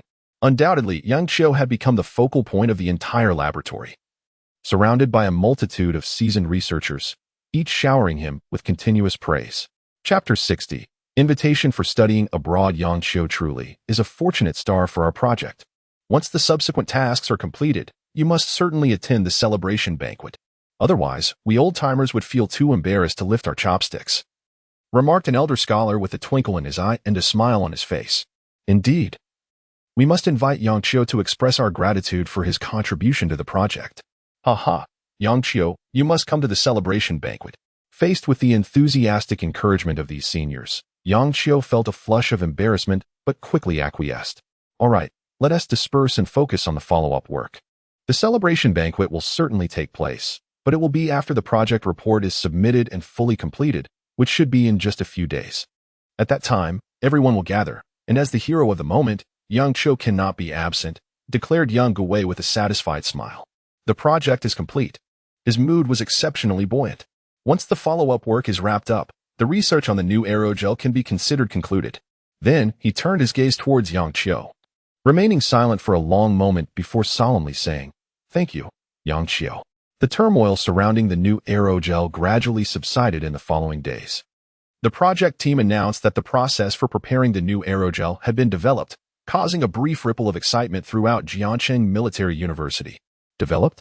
It said that the project team had been at a complete standstill? How could there be results so swiftly? This left many perplexed. However, with the project's completion, the commotion surrounding the new aerogel began to settle, and everything returned to its usual tranquility. For the faculty and students at Jiangsheng Military University, the topic of the new aerogel felt like an interlude in their serene academic lives, and with its conclusion, they ceased to pay further attention. Of course, the students who were present in the laboratory that day knew precisely what had transpired. Yet, due to confidentiality agreements, they dared not disclose any related information. Swallowing their secrets deep within, in their hearts, they remained astonished by the events of that day, as if caught in a dream. The student, once regarded as the least competent and scorned for scoring 0 in the college entrance examination, had single-handedly succeeded in developing the new aerogel. This was a fact that lingered in their minds, leaving them both astonished and awestruck. At this moment, no one dared to underestimate this seemingly unremarkable classmate. He was far from being a mere underachiever. Rather, he was a talent waiting to be discovered, capable of astonishing feats. Even the teacher, Lu Hong, had completely revised his perception of Yang Cho. Despite Yang Cho's seemingly lackadaisical demeanor in class, often appearing lost in thought, Lu had no inclination to reproach him. Undoubtedly, the commotion surrounding the new aerogel had entirely transformed Yang Cho's standing within the electromechanical discipline. Some students began to recognize his capabilities and approached him, their previous disdain replaced with heartfelt enthusiasm and humility. However, this newfound attention brought with it some unexpected yet understandable troubles for Yang Cho. One day, while immersed in reading at the library, Yang Cho held a book on advanced topics in the field of mechanical electronics, filled with knowledge on mechanical control systems and mechanical power modules. This knowledge was indispensable for the development in the mechanical field, and during his time at the university, he had been diligently studying to lay a solid foundation for future research and mecha development. Just then, a familiar figure approached and naturally took a seat opposite him, wearing a subtle smile that seemed warm yet oddly unsettling. "Hello, Yang Cho. I am Lu Yunfei from Class 1 of the Mechanical Electronics Engineering program. We have met before." Lu Yunfei greeted him casually. "Hello," Yang Cho replied with a glance, responding nonchalantly. He remembered Lu, who had once scoffed at him during their first class meeting upon learning of his 0 score in the entrance examination, whispering derisively with others behind his back.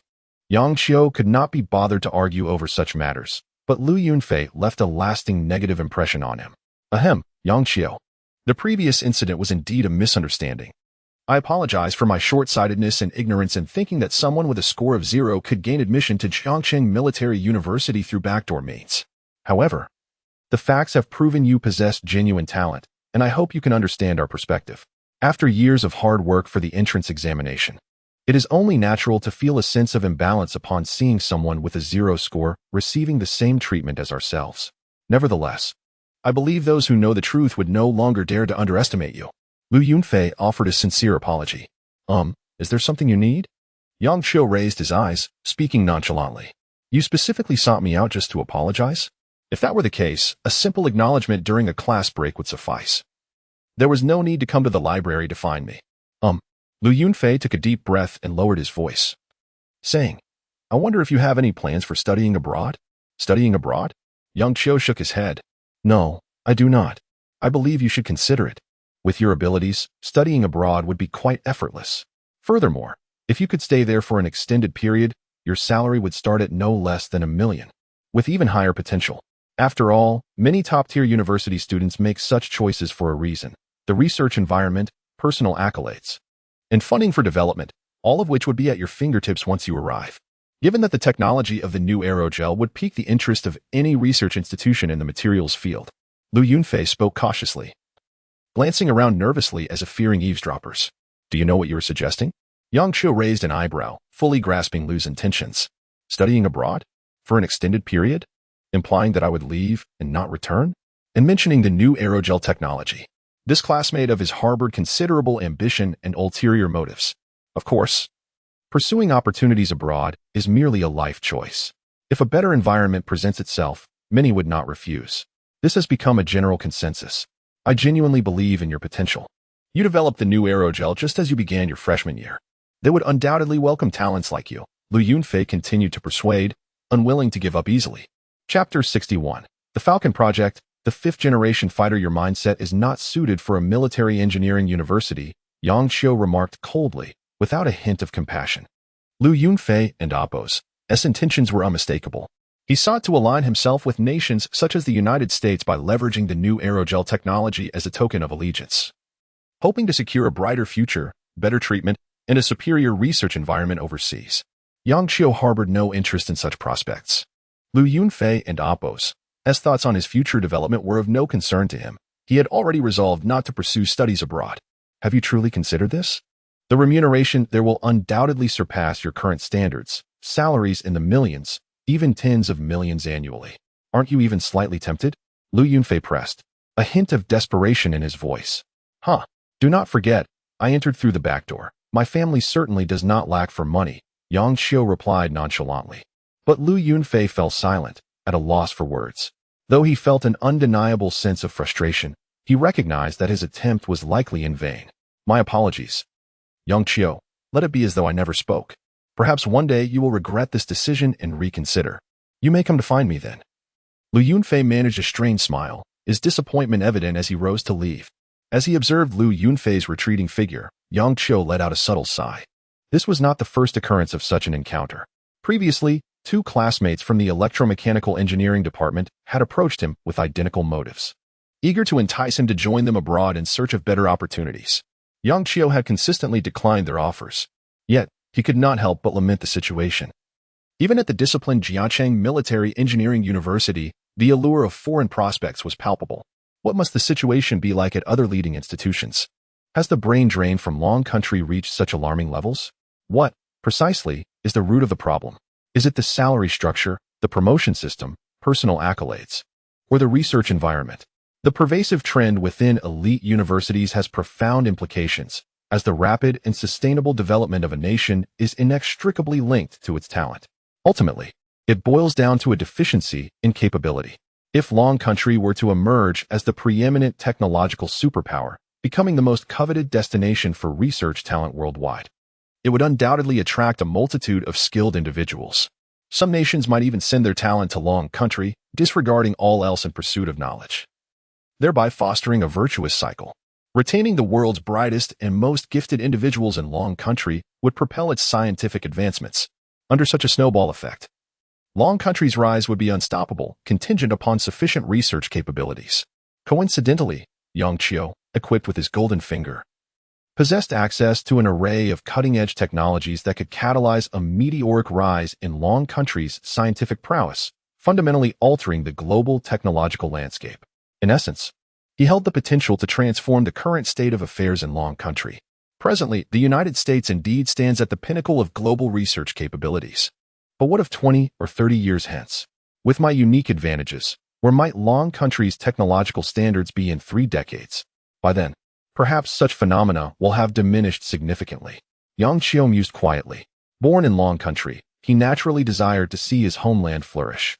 Meanwhile, at the project team, unlike the laboratory dedicated to the research of new aerogel, this was a genuine research and development base, vast in area and situated near a remote mountainous region.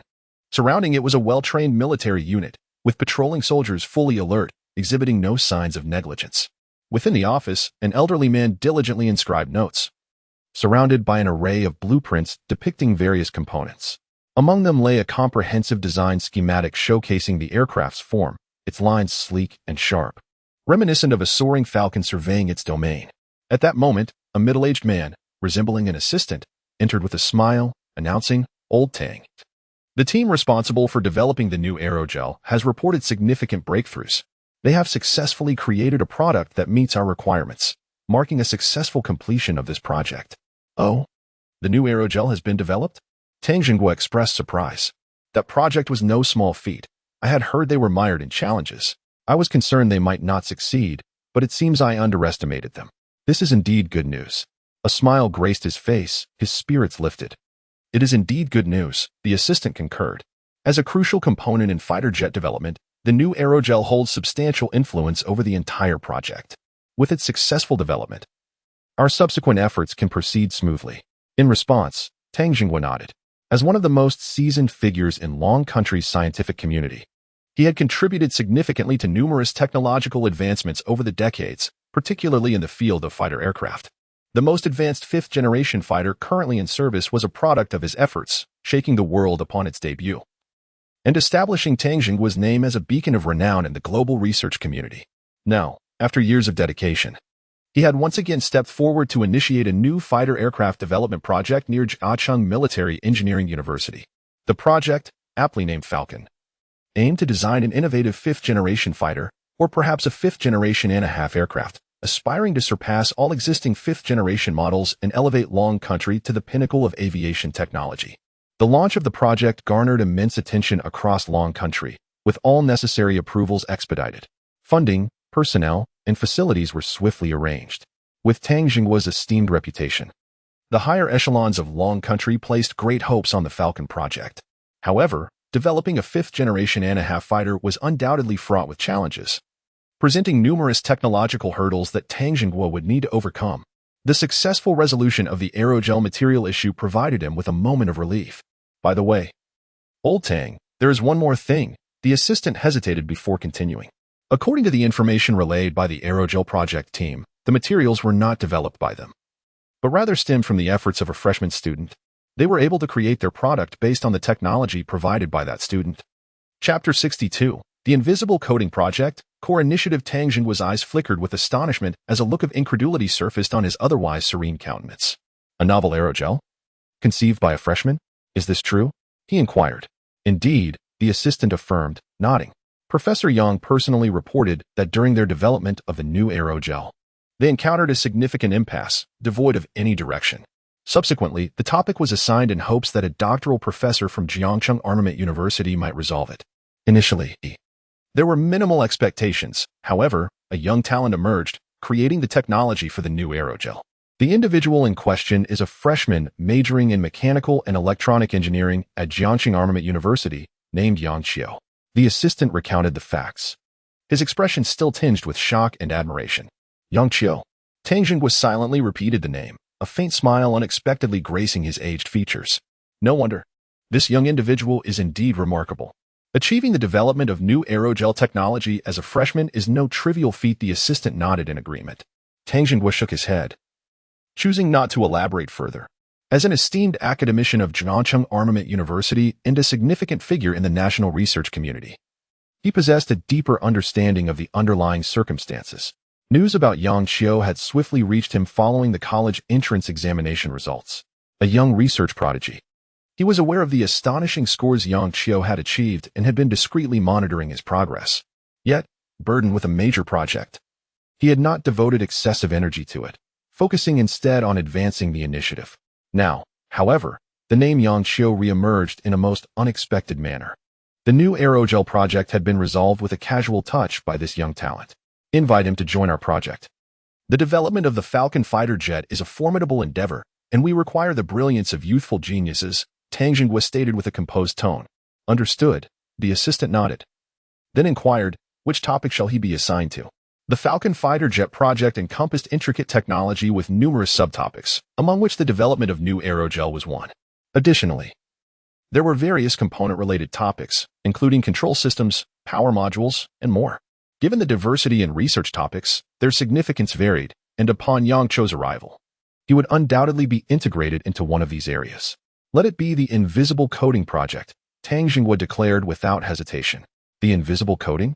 This is one of the core topics of the Falcon fighter jet project. It pertains to the aircraft's stealth capabilities, holding immense strategic importance. However, Tang Liu, the Invisible Coding Project is already a central focus of the Falcon initiative, led by veteran researchers from Longhua. It may be inappropriate for a freshman like Yang Qiu to join. The assistant hesitated before finally voicing his concerns. In his view, even if Yang Qiu were to join the project group, it would likely be in a less critical, marginal role. This was not due to a doubt in Yang Qiu's abilities, but rather, a freshman, undoubtedly inexperienced, collaborating with seasoned researchers, some of whom were quite proud, on a significant project could lead to tensions. That would be undesirable. Let it be the invisible coding project. Tang Xinguo insisted firmly. In research, merit should prevail. Since Yang Qiu possesses the capability, he ought to engage in core topics. If his abilities are sufficient, those veterans will have no choice but to acknowledge him. The assistant felt a pang of astonishment, momentarily at a loss for words. The requirement for others to concede? Participation in the invisible coding project was reserved for the elite echelon of Longhua's research community. Gaining their respect would be no small feat. It appeared that Tang Laoyu held Yang Qiu in high regard. All right, I understand, Tang Laoyu, the assistant replied. Days later, in the early morning at Jiangcheng Armament University. Within the library, Tang Xinguo and Appo's assistant, Qin Yi, arrived and searched the premises for a while before finally spotting his intended target in a corner. However, at that moment, Yang Qiu was engaged in conversation with another student. Thus, Qin Yi refrained from interrupting and instead took a seat nearby, waiting patiently. From his proximity, he could vaguely overhear their conversation. Yang Qiu, have you really given no thought to studying abroad in America? I've already found a way, with your agreement. You could easily join. There, higher salaries and better research environments await you. Isn't that far superior to staying here? No thanks, I'm not particularly interested in studying abroad. If you wish to go, by all means, do so. Although the domestic environment has improved somewhat, it undeniably pales in comparison to that of America. Only by going there can you fully unleash your potential. Not going would be a pity. There's nothing to regret. Present differences do not dictate future outcomes. Longhua is catching up. As citizens, if we possess the ability, we ought to contribute. Qin Yi set aside his casual demeanor and began to listen attentively, a look of intrigue manifesting on his face. Studying abroad? He was well aware of the implications behind that student's words. Such phenomena were rampant in present-day Longhua, and many, including himself, had grown accustomed to it. Yang Qiu had only just begun to gain recognition at Jiangcheng Armament University. Yet he was already being targeted by those with ulterior motives, even by a classmate. Qin Yi sighed, feeling a sense of helplessness. Fortunately, Yang Qiu had not acquiesced, which provided him with some solace and sparked a faint admiration for this young individual he had yet to meet. You will regret this, Qin Yi heard the student say as he rose reluctantly to leave.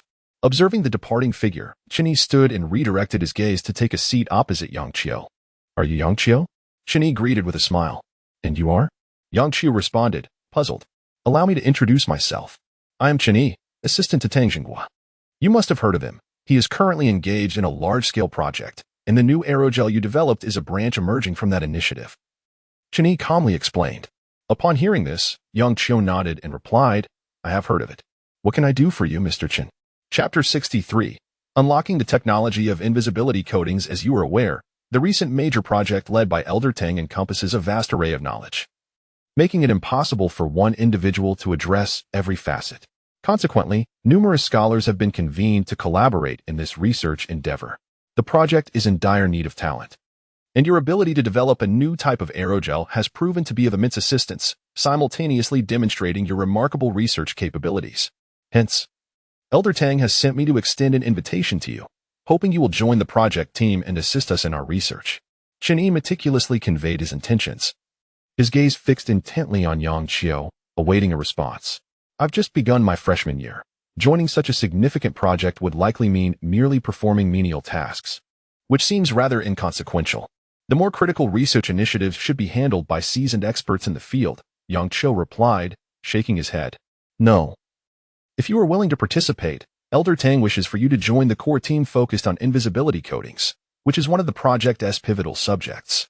You will be directly involved in the research, not relegated to secondary tasks, Qin Yi stated earnestly.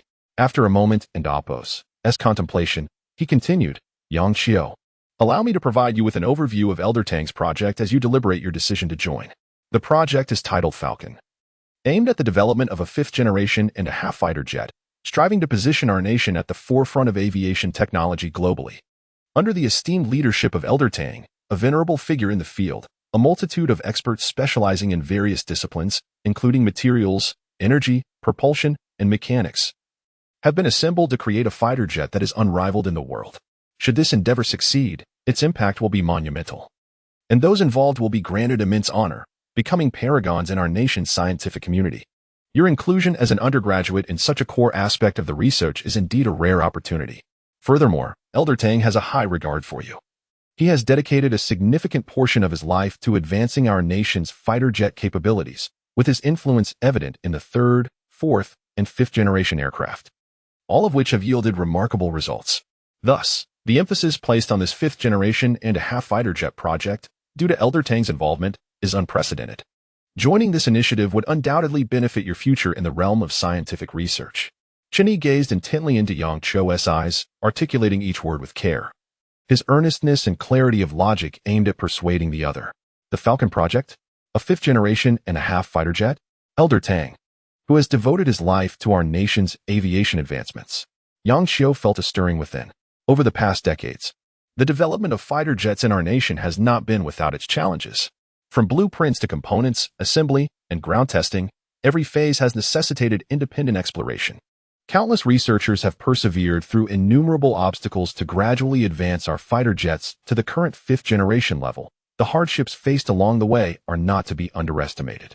And Elder Tang, as the foundation of our nation's fighter jet advancements, has made contributions that are beyond measure.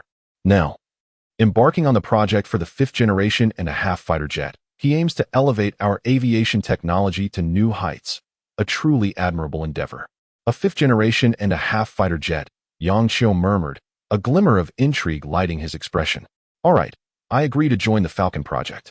Chun-Yi was instantly invigorated, a radiant smile breaking across his face as he stood up and extended his right hand, declaring, "Welcome to the Falcon Project."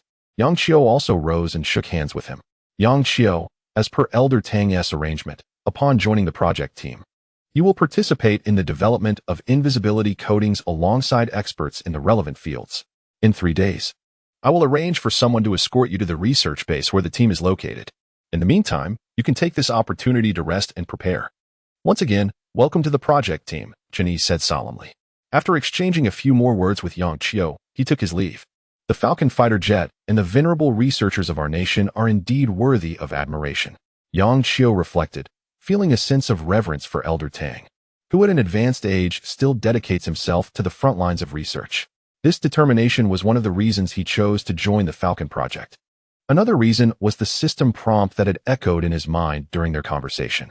Task triggered, Falcon Fighter Jet Project.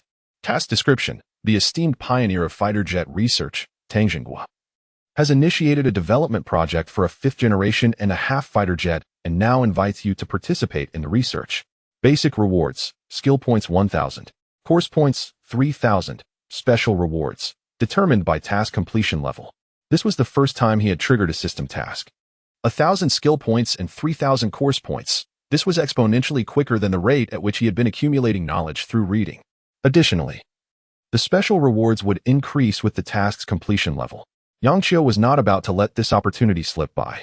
As thoughts raced through his mind, he wondered whether his system contained the technology for invisibility coatings.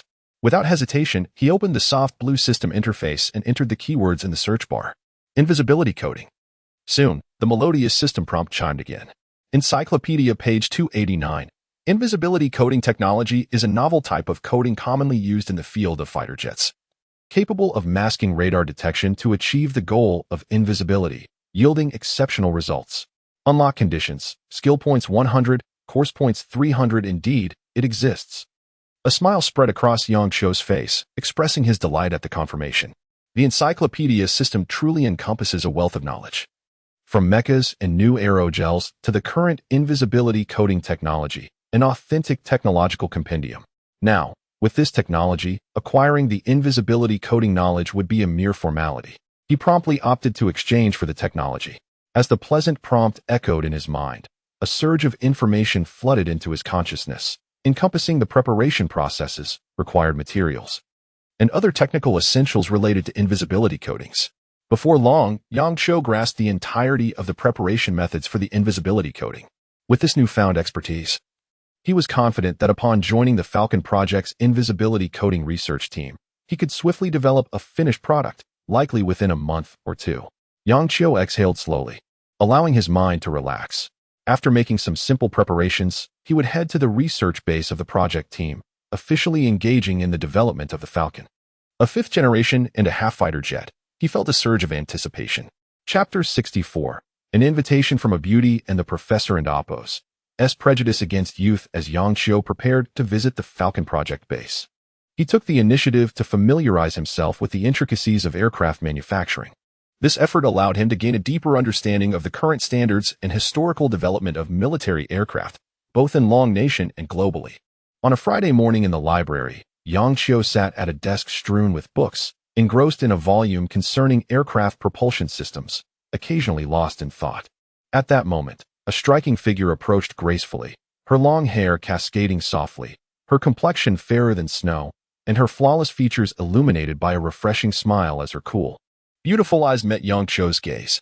Yang Qiu, she greeted cheerfully. Upon hearing her voice, Yang Qiu looked up to see the exquisite Qinshi standing before him. Is there something you need, Qinshi? He inquired. Can't I seek you out without a reason? After all, we are high school classmates, she replied playfully. She continued. Do you have time this weekend? It's been rather dull staying on campus. Shall we go out and have some fun? With that, Qinshi took a seat opposite Yang Qiu, her sparkling eyes fixed intently upon him. Go out and have fun. The invitation from such a beauty was hard to decline. However, he regrettably had to inform her of his impending commitment to the Falcon Project Team's research base, thus missing out on this splendid opportunity. I would love to go, but I have some pressing matters that will keep me occupied for a while. Perhaps we can consider it another time. Yang Qiu replied with a hint of regret. Pressing matters? Qinshi raised an eyebrow in curiosity. Indeed, Yang Qiu confirmed with a nod. Such a pity, perhaps next time, she said, her expression tinged with disappointment. What kind of matters are keeping you so tied down? Surely, there must be some flexibility. Logically, while Yang Qiu was indeed impressive, as a freshman, what could possibly be so binding? I have some research work that may require my presence for an extended period, he replied vaguely. Research work? For an extended period?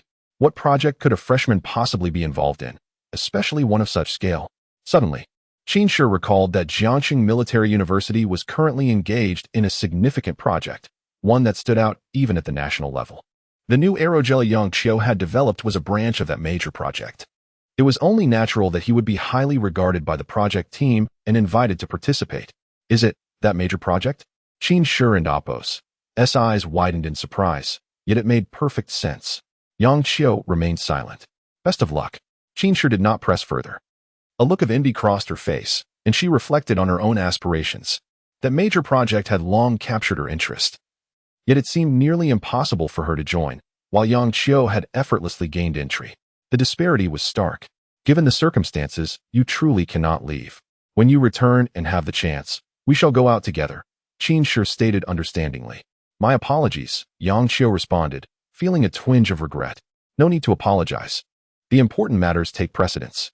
Your involvement in that significant project is a remarkable opportunity. It would be a shame to miss it, she said with a bright smile.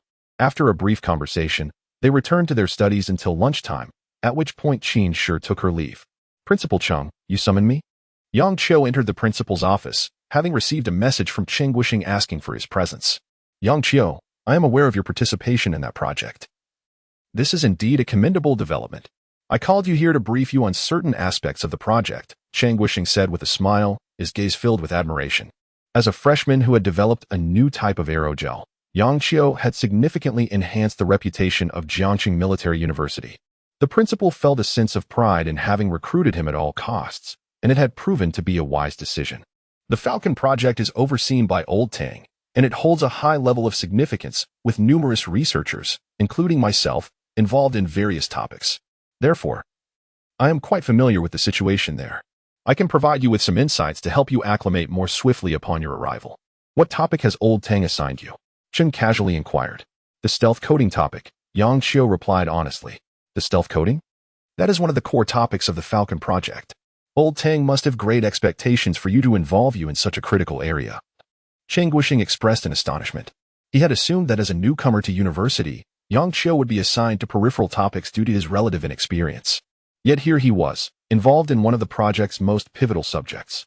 Participants in the stealth coding topic are primarily seasoned experts, and they may not be particularly welcoming of a young newcomer like you, Cheng Guisheng remarked thoughtfully. especially old Sue. He holds a low opinion of youth, and he happens to be involved in the stealth coding project. If you perform inadequately during the development process, he is likely to criticize you. Old Sue, Yang Qiu inquired.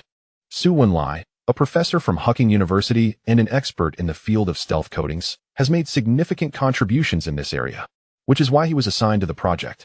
He has always viewed young people with skepticism, believing them to be inexperienced and prone to mistakes. If you join the stealth coding project, he is likely to express his discontent. Cheng Guoxing and Appo's expression shifted to one of intrigue as he chuckled. However, if you demonstrate sufficient capability, given old Sue's temperament, he will undoubtedly come to acknowledge and even support you. You are special, your abilities are formidable, and you may very well have the opportunity to impress him. Just imagine his expression when he realizes that a young person surpasses him. His frustration will be quite amusing. Haha. Yang Qiu, it all rests on you now. Do you have confidence in this? After the project concludes, I will ensure that old Sue revisits his prejudices against youth. Yang Qiu replied with unwavering confidence. He had already mastered the technology behind the stealth coding, placing him well ahead of the research team and making it easy for him to earn old Sue's recognition.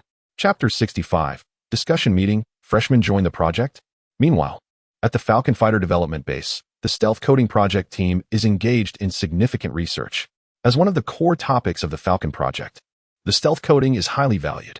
The research area is located near the center of the base, bustling with various experimental equipment and personnel dedicated to developing a stealth coding that meets the requirements of the Falcon Fighter. The project is overseen by Meng Yun, an esteemed academician from the National Security University and a leading expert in materials science, with numerous achievements in the field of materials research across the Dragon Nation. Meng Yun's reputation is impeccable, thus he is entrusted with this critically important project. In the conference room, all the researchers involved in the stealth coding project have gathered for a meeting. According to the directives of Elder Tang, the absorption rate of the stealth coding must be at least 90. However, based on our current technological capabilities, we are far from achieving this target. We need to find a way to overcome the technological bottleneck to meet this standard. Meng Yun, sitting at the head of the table, surveyed the room filled with over a dozen researchers, all of whom bowed their heads, displaying a sense of discouragement. Their project had been underway for 6 months, yet they had not achieved any tangible results. As experts in materials science, it was embarrassing for so many to gather and yield no outcomes after such a lengthy period. What's wrong? It's just 6 months of research without results. Let us not be so disheartened. All of us are experts in materials science. If we collaborate, we are bound to find a solution. Meng Yun sighed to himself, attempting to offer comfort. At that moment, someone responded, Old Meng, you know we have experimented with hundreds of methods, and none have met the requirements. At this rate, who knows when we will successfully develop the stealth coding? We can afford to wait, but the Falcon Fighter project cannot. We have at most 6 months. If failures continue, it will delay the progress of this major project. There was a palpable sense of worry in the room. They were not afraid of being unable to develop the coding. With enough time, they believed that success was inevitable. However, they feared that prolonged delays would hinder the development of the Falcon Fighter, which would have significant repercussions. What should we do? Meng Yun frowned.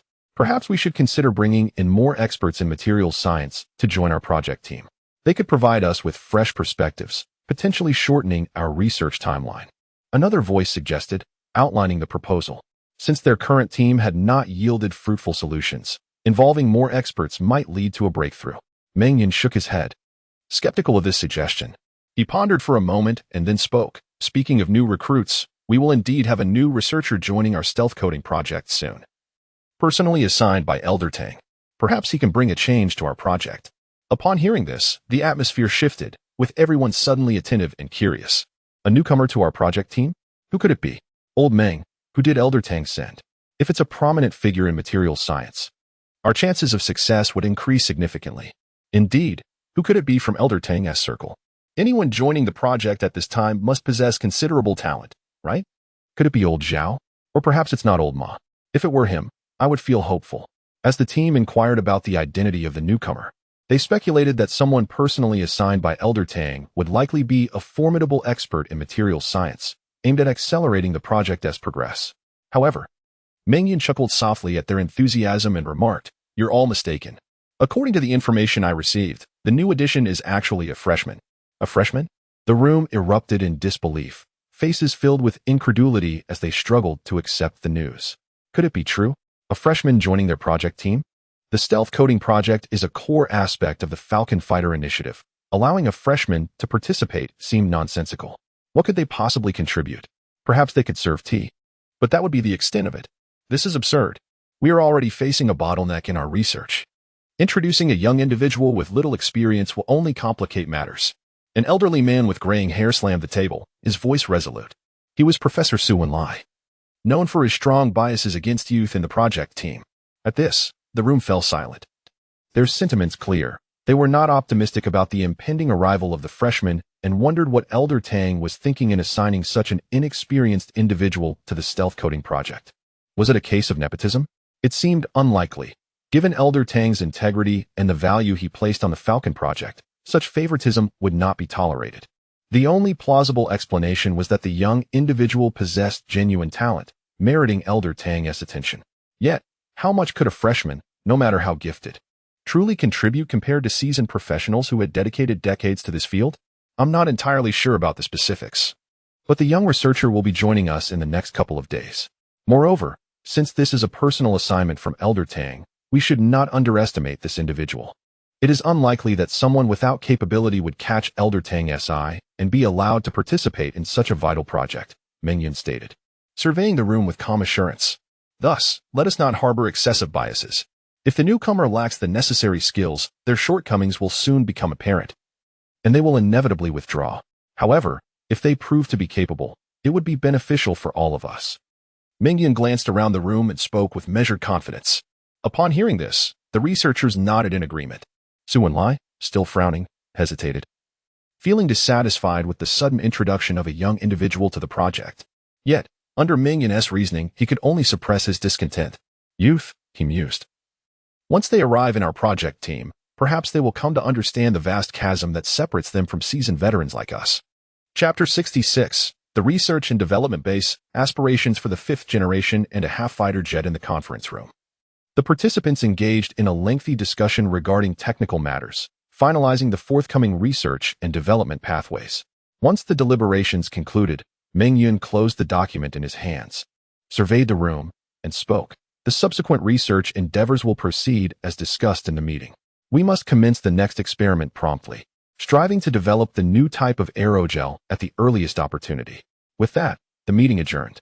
As the words left his lips, the attendees dispersed, eager to embark on the day's research tasks. Alas, what could old Tang be thinking? Allowing a young individual to join our project, clumsy and inexperienced. The drawbacks surely outweigh any potential benefits. Indeed, the stealth coding is a core component of the Falcon Fighter project, and involving a novice seems rather presumptuous. One cannot help but wonder what merits this young person possesses that have garnered old Tang and Appo's favor. After all, he is merely a freshman, likely devoid of any research project experience, thus bound to hinder our progress. Nevertheless, since old Tang has orchestrated this arrangement, there must be a rationale behind it.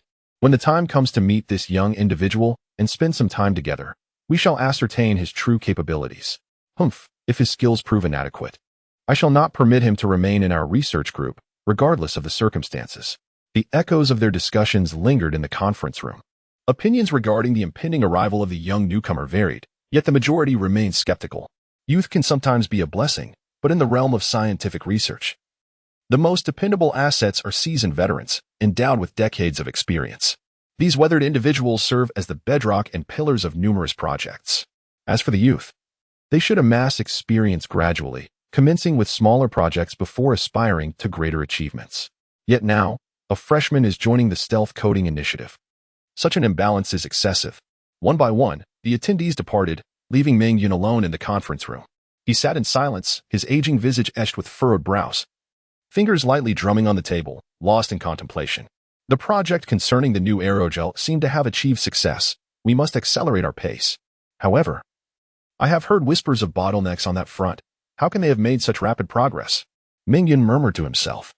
Given that the new aerogel's significance to the Falcon project entails a high level of confidentiality, he remained oblivious to the specifics of the research, only aware that success had been claimed without understanding the means by which it was accomplished.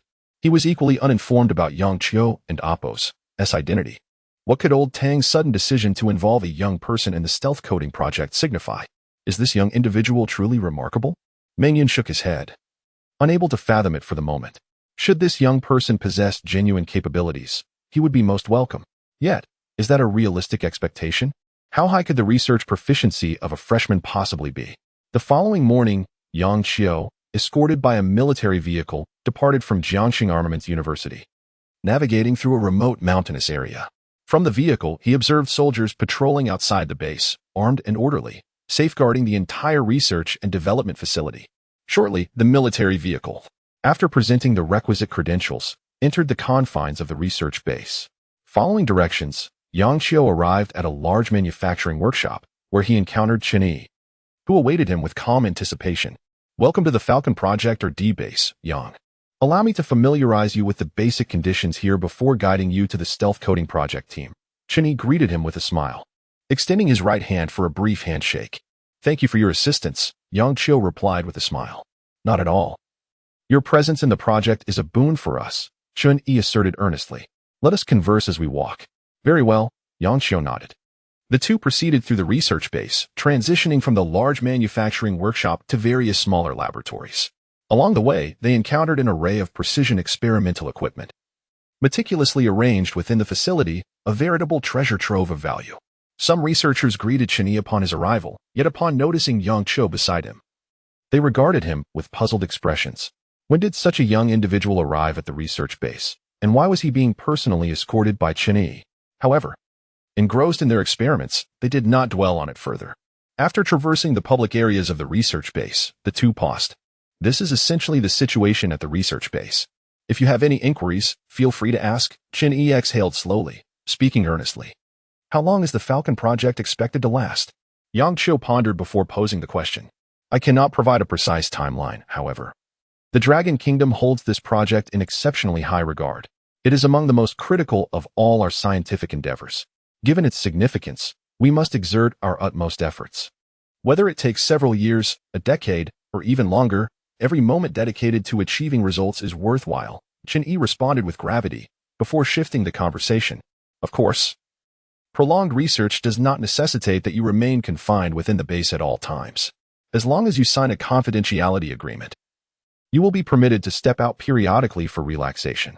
Yang Xiao nodded, finding this expectation quite reasonable. The 5th generation and a half fighter jet represents a significant technological breakthrough. Its development will not be an easy feat, requiring extensive research efforts. Yet, this is predicated on a foundation of relatively scarce technology. However, with my encyclopedic system, I should possess insights into the technologies of 5th generation and even 6th generation fighter jets. Such technologies are systematic. Once they are unveiled, they could drastically reduce the time required for development. Perhaps it will not be long before the 5th generation and a half fighter jet emerges, and the prospect of creating a 6th generation jet may not be entirely out of reach. Of course, this necessitates Yang Xiao's active participation in the research and provision of technology. Do you have any further questions? Please, feel free to ask, Chen Yi offered with a warm smile. None at the moment, Yang Xiao shook his head, expressing interest. I wonder what the 5th generation and a half fighter jet will be like. I eagerly anticipate the day we achieve success in its development. Aha, once it is completed, we shall surely know. Rest assured, with old Tang steering the ship, I am confident that it will not be long before the Dragon Kingdom possesses its own 5th generation and a half fighter jet, crafting a new chapter in history. Chen Yi declared, his smile radiant, his eyes sparkling with confidence, fueled by an unyielding determination. Now, let me introduce you to the stealth coding project team, where you can meet the esteemed veterans of the materials field.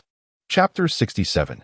Your arrival will only hinder progress. Chen Yi led Yang Xiao into a laboratory where numerous researchers were diligently engaged in their tasks.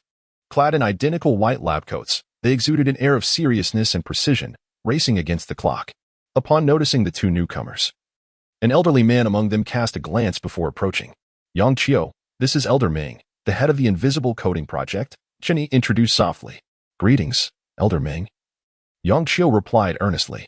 You are the young man who wishes to join our Invisible Coding Project? Elder Ming scrutinized Yang Xiao, his expression unreadable, deep in thought. Yes, I will rely on your guidance, Elder Ming, Yang Xiao responded with utmost sincerity. The Invisible Coding Project is pivotal for the Falcon fighter jet. You are still young, So during the research process, learn from your seniors. I do not expect you to achieve great feats, but please avoid making serious mistakes, Elder Ming advised. Absolutely. Yang Qiu assured with a smile, his eyes glimmering with resolve. Observing this, Elder Ming shook his head and said, "You should first familiarize yourself with the laboratory environment and prepare to participate in the upcoming research. I will assign a senior to mentor you." His lack of confidence in Yang Qiu prompted him to ensure that someone would guide the newcomer. Only by demonstrating sufficient capability would Yang Qiu earn the chance to engage in formal research. After all, the invisible coding project was of great significance, representing the collective efforts of many researchers over 6 months. Allowing an inexperienced young person to partake could jeopardize their hard work with a single misstep. As the project leader, he could not permit such a risk. At that moment, Chinny interjected, interrupting their conversation. "Elder Ming, there are matters concerning Elder Tang that I need to discuss with you. Shall we talk in the office?" Elder Ming raised an eyebrow in surprise, but nodded lightly. "Yang Qiu, take a look around the lab. I will join you shortly," Chinny said with a smile directed at Yang Qiu. In the office, Elder Ming settled into the chair behind his desk and calmly inquired, what did Elder Tang wish to convey? He was genuinely curious about why Elder Tang would ask Chun Yi to relay a message to him. "Elder Tang wanted me to inform you about the circumstances that allowed the young man to join the invisible coding project," Chun Yi replied, his smile tinged with intrigue. "Oh, what reason could be so significant?" Elder Ming leaned forward, intrigued. "I knew that, barring exceptional circumstances, Elder Tang would not allow an inexperienced youth to engage in a core project. Elder Ming, are you aware that the new aerogel project has recently achieved success?" Chun Yi stated. Elder Ming frowned, puzzled. What does this have to do with the young man? Before he could finish his thought, a realization struck him, causing his pupils to constrict slightly. The development of the new aerogel is connected to that young man, he said, a hint of astonishment creeping into his tone. It made sense. Otherwise, Elder Tang would not have mentioned the new aerogel. Moreover, according to recent information he received, the new aerogel project had seemingly hit a bottleneck. Yet it had been developed in such a short time, something was amiss. Indeed, Chini affirmed, nodding emphatically. The new aerogel was actually developed by Yang Qiu.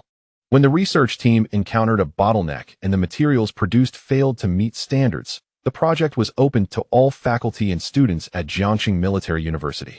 Initially, it was hoped that the professors and doctors would succeed, but ultimately, it was Yang Qiu, a mere freshman, who achieved results. Consequently, Elder Tang began to take notice of this young man, placing him in the Invisible Coding Project group. Therefore, according to Elder Tang's assessment, Yang Qiu is entirely capable of participating in this core project. He will not hinder progress and may even introduce fresh perspectives to the Invisible Coding Project. As Chun Yi and Appo's words echoed in the office, Elder Ming and Appo's typically stoic visage betrayed a flicker of astonishment. The new aerogel was developed by a freshman? No wonder. No wonder Yang Qiu was allowed to join the Invisible Coding Project. In that instant, the clouds of confusion that had shrouded Elder Ming's mind dissipated, replaced by a profound sense of disbelief. A freshman had developed the new aerogel, showcasing exceptional scientific prowess beyond the ordinary.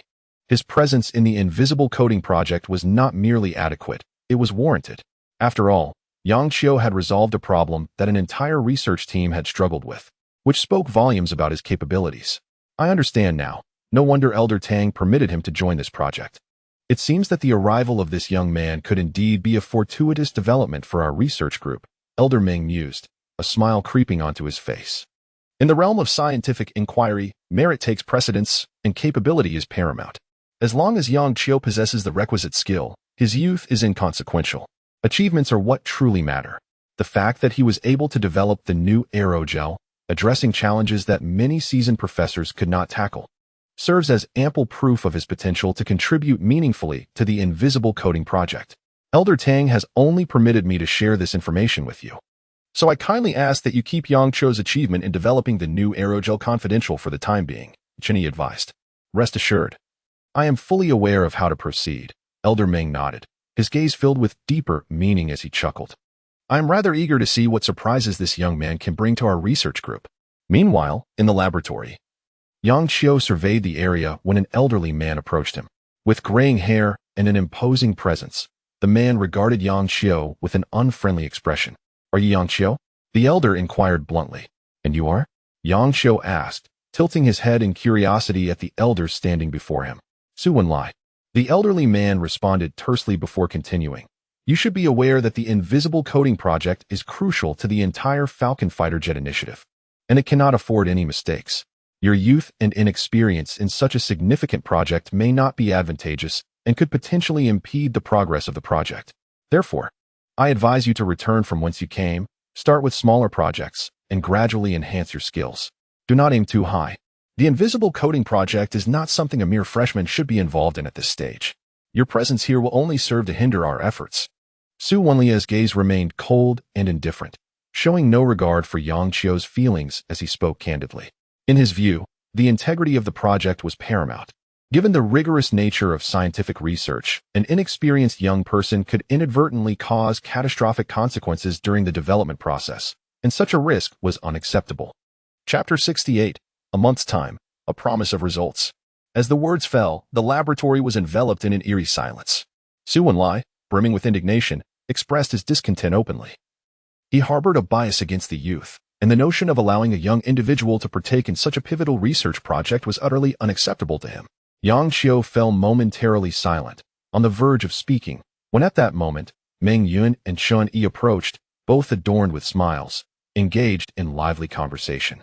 Meng Yun cast a glance at Yang Chio, a glimmer of appreciation in his eyes, and declared, "Haha, we warmly welcome Yang Chio to our project team. We find ourselves at an impasse with the invisible coding research and could greatly benefit from fresh talent." Upon hearing this, the assembled individuals were taken aback.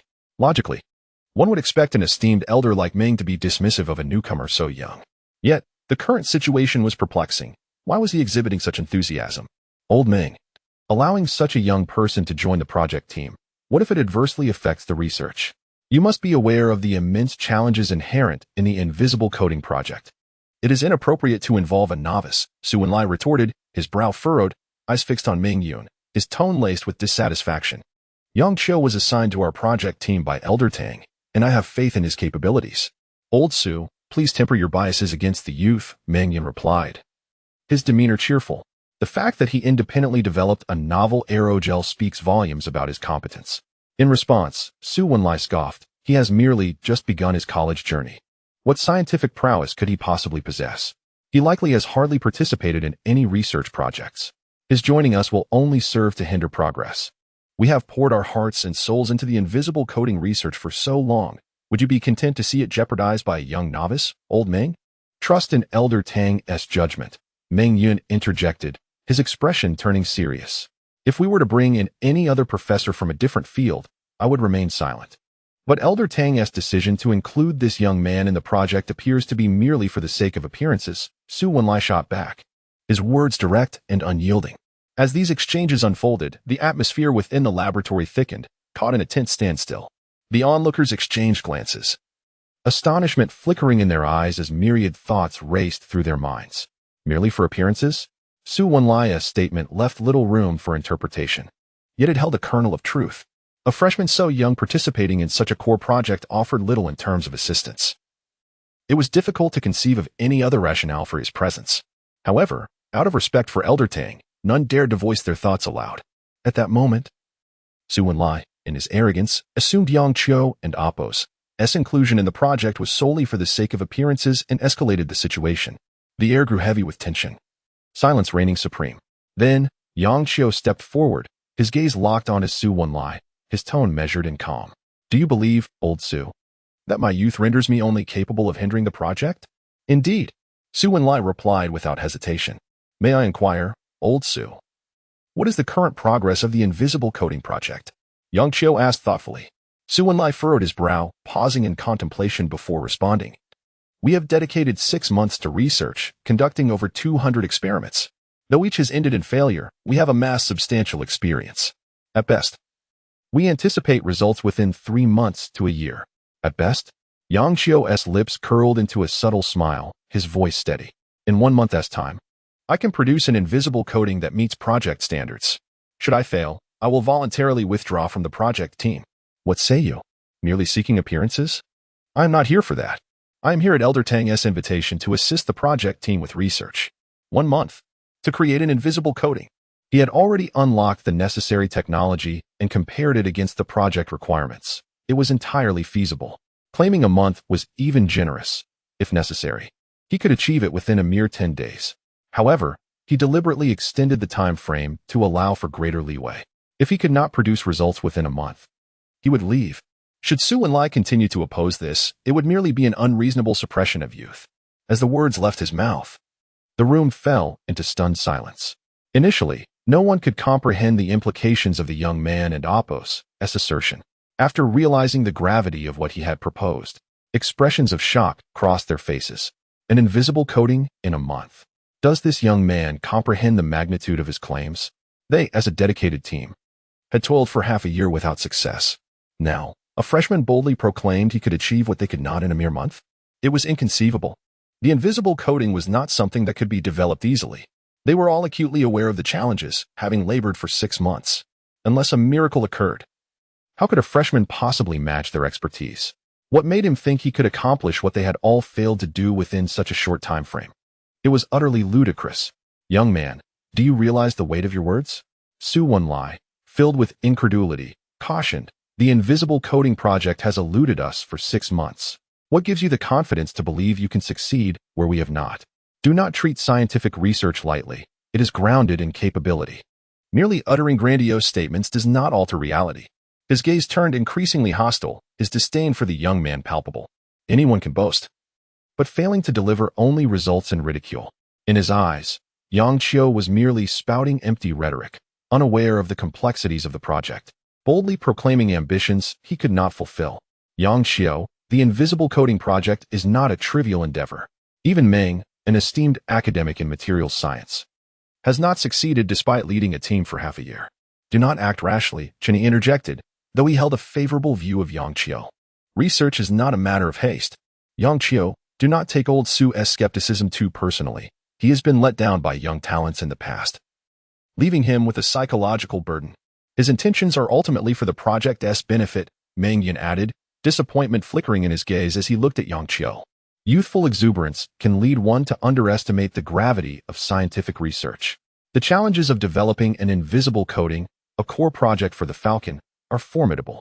Otherwise, it would not have taken half a year without success, even with a dedicated team. Now, Yang Qiu seeks to tackle it alone, promising results in a month. A month is far too brief. Even the most skilled cannot achieve such feats in that time frame, let alone a freshman. Chapter 69. What if he truly succeeds in his research? This young man is rather impulsive.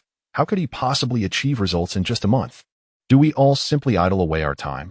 We have spent half a year on our research without yielding results, yet he, a mere freshman who has just joined the project team, claims he can deliver in a month. Such grandstanding.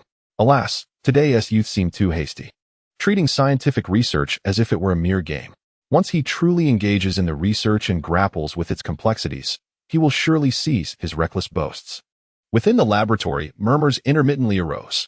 Upon hearing these remarks, Yang Qiu remained unfazed, his gaze fixed on Su Enlai as he proclaimed resolutely, 1 month is all I require. I can produce the invisible coating within that time. If you, Su Lao, are unwilling to grant me even this brief period, I shall leave the project team at once. Su Enlai, after a moment of silence, responded, very well, you have made your claim. If you cannot deliver within a month, you must depart the team. Youth often breeds arrogance. I hope you do not regret your words when you finally confront the challenges of research. With a disdainful huff, he turned and exited the laboratory. Standing there, Chenyi cast a glance at Yang Qiu, sighing inwardly. To develop an invisible coating in a month? How could this be possible? Yang Qiu is too impetuous. Meng Lao, I require a separate laboratory and several research personnel, Yang Qiu stated, his gaze landing on Meng Yun. No problem, but Yang Qiu. I know Su's character well. He harbors biases against the youth. Perhaps I should arrange a time for you both to discuss this calmly. It is unnecessary for matters to escalate to this level. The prospect of developing an invisible coating in a month is rather bleak, Meng Yun advised earnestly. Fear not. While the odds may be slim, I still believe there is a chance, Yang Qiu replied with a smile. Observing this, Meng Lao sighed, falling into silence. At the research base, in Tang Lao and Appo's office, a knock resounded. Come in, Tang Lao said in a neutral tone. The door creaked open as Chenyi entered, his expression dark and troubled. Tang Lao, we are in dire straits, he lamented, looking at Tang Lao. What has transpired? Tang Lao inquired leisurely. I took Yang Qiu to the laboratory for the invisible coating project. In the end, Yang Qiu asserted that he could develop the coating in a month and promised to withdraw from the team if he failed to do so. This is far too impulsive. How could he possibly create an invisible coating in such a short time? Chen Yi recounted the events in the laboratory, his tone tinged with resignation. Oh, to develop an invisible coating in a month? It appears this young man is quite confident, Tang Lao remarked, a faint smile gracing his lips. Tang Lao, at such a critical moment, you jest? Scientific research is not merely a matter of confidence. In my view, Yang Qiu is simply youthful and headstrong. If he cannot achieve results in a month and leaves the project team, would our invitation not have been in vain? Chen Yi said, exasperated. Haha. Tang Lao suddenly chuckled softly, responding with calm gravity. But what if he succeeds? Succeed? In a month's time? That is utterly inconceivable, Chen Yi exclaimed in disbelief. Yet there must be some hope, Tang Lao countered, shaking his head earnestly. I genuinely believe this young man possesses remarkable potential, since he dares to make such claims publicly. Perhaps he truly has a chance. We shall wait and see. He understood far more about Yang Qiu, his impressive exam scores, and the innovative aerogel research, each a testament to the young man's extraordinary scientific capabilities.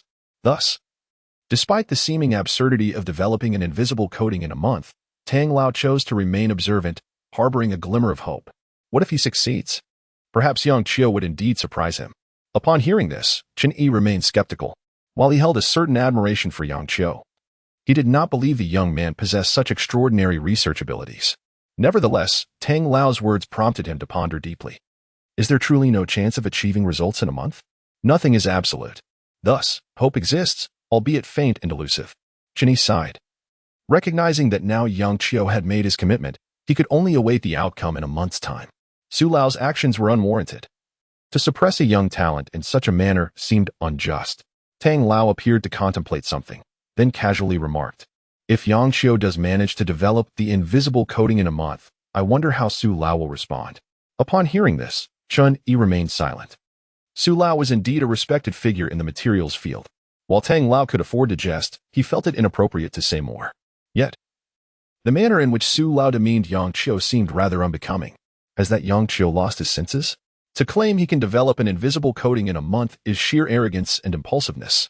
Indeed, it was wise to exclude young people from the project. Otherwise, who knows what calamity might ensue with such a character? Su Wenlai fumed alone in his office, his frustration palpable. His long-standing bias against the involvement of youth in research had led him to reject the notion of a young person joining the project team.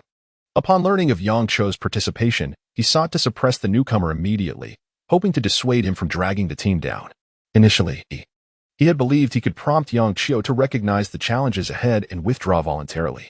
However, he had not anticipated the young man's brazen declaration that he could achieve results within a month, leaving Su Wenlai at an impasse. Such arrogance, disregarding the gravity of scientific research. Nonetheless, this rash proclamation served Su Wenlai and Appo's purpose. After a month, Yang Qiu would certainly fail to produce results and would rightfully depart. We have assembled a research team led by academician Meng, and after 6 months, we have yet to yield results. How can a young novice claim to accomplish this in a mere month? Su Wenlai seethed, his chest heaving with indignation. Chapter 70, Commencement of Experiments, Researchers in the Laboratory. Word of Yang Qiu has spread widely. Many are aware that the young man, who has just joined the research team, boldly proclaimed that he could develop an invisible coating within a month. Such audacity has elicited a cacophony of disbelief. To conceive that an invisible coating could be perfected in a mere month? It is sheer lunacy. Such an undertaking has evaded the collective efforts of many for half a year, and yet he believes he can accomplish it in 30 days? Does he truly think that scientific research is a trivial endeavor, that an invisible coating is effortlessly within reach? Confidence is commendable in youth. But when it borders on arrogance and a lack of self-awareness, it becomes rather irksome. In the face of this turmoil, Yang Qiu remains unfazed. While all around him deem the task impossible within a month, he is acutely aware that with his complete mastery of the necessary technology, a mere span of days suffices. A month is more than ample. At this moment, Meng Yun escorts Yang Qiu into a laboratory adorned with an array of experimental apparatus, gleaming with a cold metallic luster. The meticulously arranged precision instruments are of high caliber. This laboratory, previously an auxiliary space for the research team, now serves as the venue for Yang Qiu's development work. Yang Qiu, have you truly considered this? A month is far too short to develop an invisible coating. Moreover, you must rely solely on yourself. The prospects appear dim. Meng Lao sighed, his gaze fixed on Yang Qiu as he felt compelled to offer counsel. There is no need for concern, Meng Lao. I am fully aware of my capabilities. Otherwise, I would not have made such a promise so lightly. Yang Qiu replied with a smile, his tone imbued with unwavering confidence. Confident? Are we? Yang Qiu, you jest, surely? Meng Lao's astonishment was palpable. Logic dictated that success was improbable, yet Yang Qiu's self-assured demeanor left him somewhat perplexed. In a month, all will become clear. Just wait and see, Meng Lao, Yang Qiu said with a grin. Very well, I shall await the outcome, Meng Lao responded. A flicker of anticipation in his eyes. Should you indeed succeed in developing the invisible coating within a month, it would hold extraordinary significance for the Falcon Project. I fear old Su would have no choice but to apologize begrudgingly. That would be quite amusing. He has always had a disdain for youth. And now a young individual may teach him a lesson. Meng Yan chuckled. Despite this, he harbored no grand expectations. By the way, Yang Qiu, regarding personnel. I have inquired among the other members of the research team, yet none are willing to collaborate with you. Therefore, I must assign some individuals from other projects. Though most of them are merely graduate students and can only assist you. Prepare yourself for that, Meng Yan suddenly remarked. While there are indeed some graduate students in the Falcon Project, they primarily handle menial tasks and do not participate in core development work. Do not expect too much from them. They will only manage simple research tasks. It is perfectly fine. I only require 3 individuals. Preferably those with a background in materials science. Graduate students will suffice, Yang Qiu responded nonchalantly. He possessed the complete technology for the invisible coating. He merely needed assistance. And graduate students were more than adequate. Very well, I shall find you some. Meng Lao nodded in agreement. Thank you, Meng Lao. Yang Qiu expressed his gratitude. Not at all, Meng Lao waved dismissively. Time passed slowly. 3 days later, preparations were complete. 3 graduate students arrived at the laboratory where Yang Qiu was stationed. 2 men and 1 woman, all from the field of materials science and hailing from the nation's top universities, were assigned to assist Yang Qiu in his research for the Falcon Project over the next month. Have you heard? The lead researcher of our new lab is a young man who claims he will develop an invisible coating in a month. Is that even possible? One of the young men, Wang Xing, initiated the conversation. He was a graduate student from Hucking University, with a commendable degree of expertise in materials science, though he could not quite measure up to the seniors in the field. The other 2, whose qualifications were comparable to Wang Xing and Appo's, also possessed solid credentials. Otherwise, they would not have been assigned to the Falcon Project. I've heard the same. It seems rather hopeless. Yet, since we have been assigned here, we must accept it. Let's just get through this month and move on to the next lab, Lu Yong lamented. Despite his reluctance to be stationed in this lab, he had little choice, given Meng Lao's direct involvement in the arrangement. Don't overthink it. Our abilities are limited to assisting. Just focus on your own tasks, Gui Yen chimed in. That may be true, but what results can we expect from a young researcher? I wonder how he even got into the research team, and how he expects us to assist him. Frankly, his capabilities might not even surpass ours, Wang Sheng remarked dismissively, his brow furrowed in skepticism. One must assume there is a reason he was accepted into the core project. If he lacked ability, how could the Falcon Project have him? Gui Yen countered, believing that being part of the core team as a researcher indicated that Yang Qiu and Appo's skills must surpass those of the mere assistants. Not necessarily. Have you seen how tense the situation is in the invisible coding team? Wang Xing continued. At that moment, the 3 heard footsteps and turned their gazes toward the entrance. Yang Qiu strode into the laboratory, surveying the trio for a moment before greeting them with a smile. Are you the graduate students assigned by Meng Lao? Welcome to my laboratory. Allow me to introduce myself. I am Yang Qiu, a student from Jiangxing Armament University, and I will be leading the development of the invisible coding project. The 3 gazed at Yang Qiu, astonished. He's so young. Despite having anticipated this moment, seeing Yang Qiu in person struck them with the realization that he appeared even younger than they had imagined, seemingly younger than any of them. How could someone so young join such a core project on an invisible coating? What has he done to achieve this? Promptly, the 3 introduced themselves in turn. Wang Sheng, graduate student from Hucking University. I am Lu Yong, also a graduate student from Hucking University, specializing in materials science. Gui Yin, graduate student from Jiangxing Armament University. Yang Qiu. We are also from the same university. Chapter 71. The astonished graduate students. Is this the manufacturing process? After a brief overview of the three individuals and oppos, backgrounds, Yang Xiu nodded lightly. They were all graduate students from prestigious universities, so assisting would not pose much of a problem. Very well, I will assign you some research and development tasks. Just follow my instructions, Yang Xiu stated with calm assurance. Shortly, I will provide you with some documents to organize. Then, you will need to prepare the necessary foundational materials, adjusting the solutions according to specified ratios, and place them in the laboratory. Is that clear? As for the documents, he had nearly completed their preparation. A simple organization was all that was needed to officially commence the development of the invisible coating. Young group leader, if I may be frank, do you truly believe we can accomplish the invisible coating project with just the four of us? It feels rather hopeless, Wang Sheng remarked casually. Hopeless? Yang Qiu chuckled softly, casting a dismissive glance at Wang Sheng. Why do you feel that way? Is it because I am too young? Do you believe that, given my capabilities, I cannot develop an invisible coating?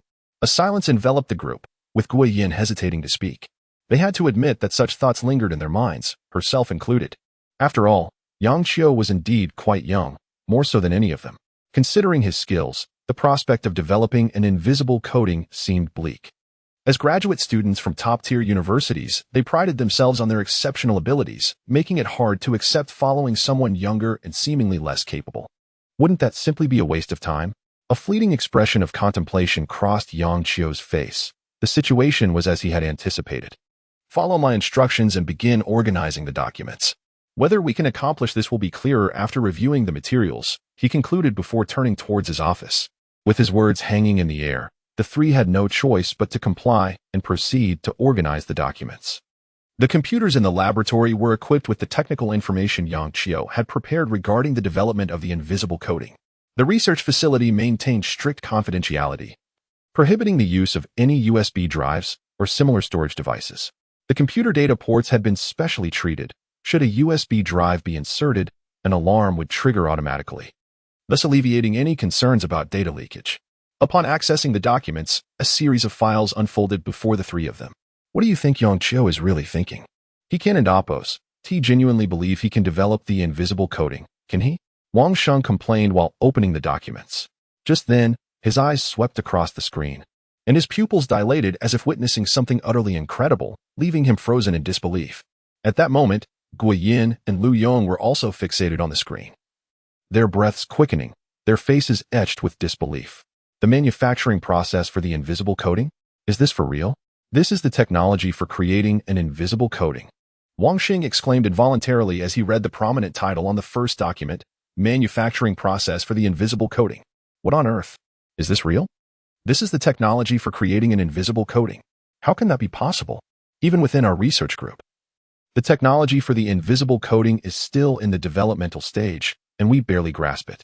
How could Yang Qiu possibly have a complete process? Lu Yong muttered, struggling to accept the authenticity of the document. Whether it is true or not can be determined simply by examining it. Even if we do not understand certain parts, our expertise should allow us to assess the legitimacy of the technology, Guo Yin stated firmly. Upon hearing this, Wang Xing nodded, nervously swallowing, and slowly scrolled down the technical document, which began to unfold before their eyes.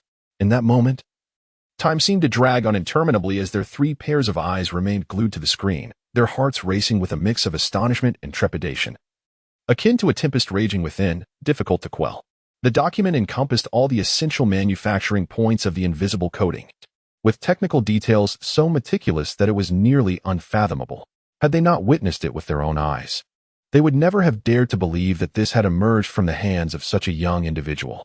As they continued to read, their doubts about the document's authenticity dissipated. Despite many points being beyond their comprehension, they could still grasp the fundamental framework and manufacturing processes. From their assessment, the authenticity of this document was at least 80%. 80%. This was their conclusion. Yet, in reality, given the level of detail and the numerous points they did not understand, the document's authenticity undoubtedly reached a full 100%. My goodness, this is unquestionably real. The manufacturing process for the invisible coating has emerged, a product of that young man's expertise. We have encountered a true master, Lu Yong exclaimed, filled with genuine admiration. The high level of authenticity indicates that Yang Qiu's commitment to produce results within a month is not arrogance but rather confidence. With such a detailed document, Success in the development process could be achieved in less than 10 days. Has a core issue of the Falcon project been so casually resolved? Guoyin inquired incredulously. Impressive, Wang Xing said, his eyes wide with astonishment.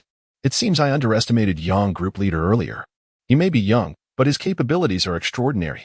Just based on this technical document, it is evident that one must possess a certain level of expertise to even embark on such a project. The members of the research group who have belittled Yang group leader due to their age will surely come to regret it. I must apologize to him and follow his lead from now on.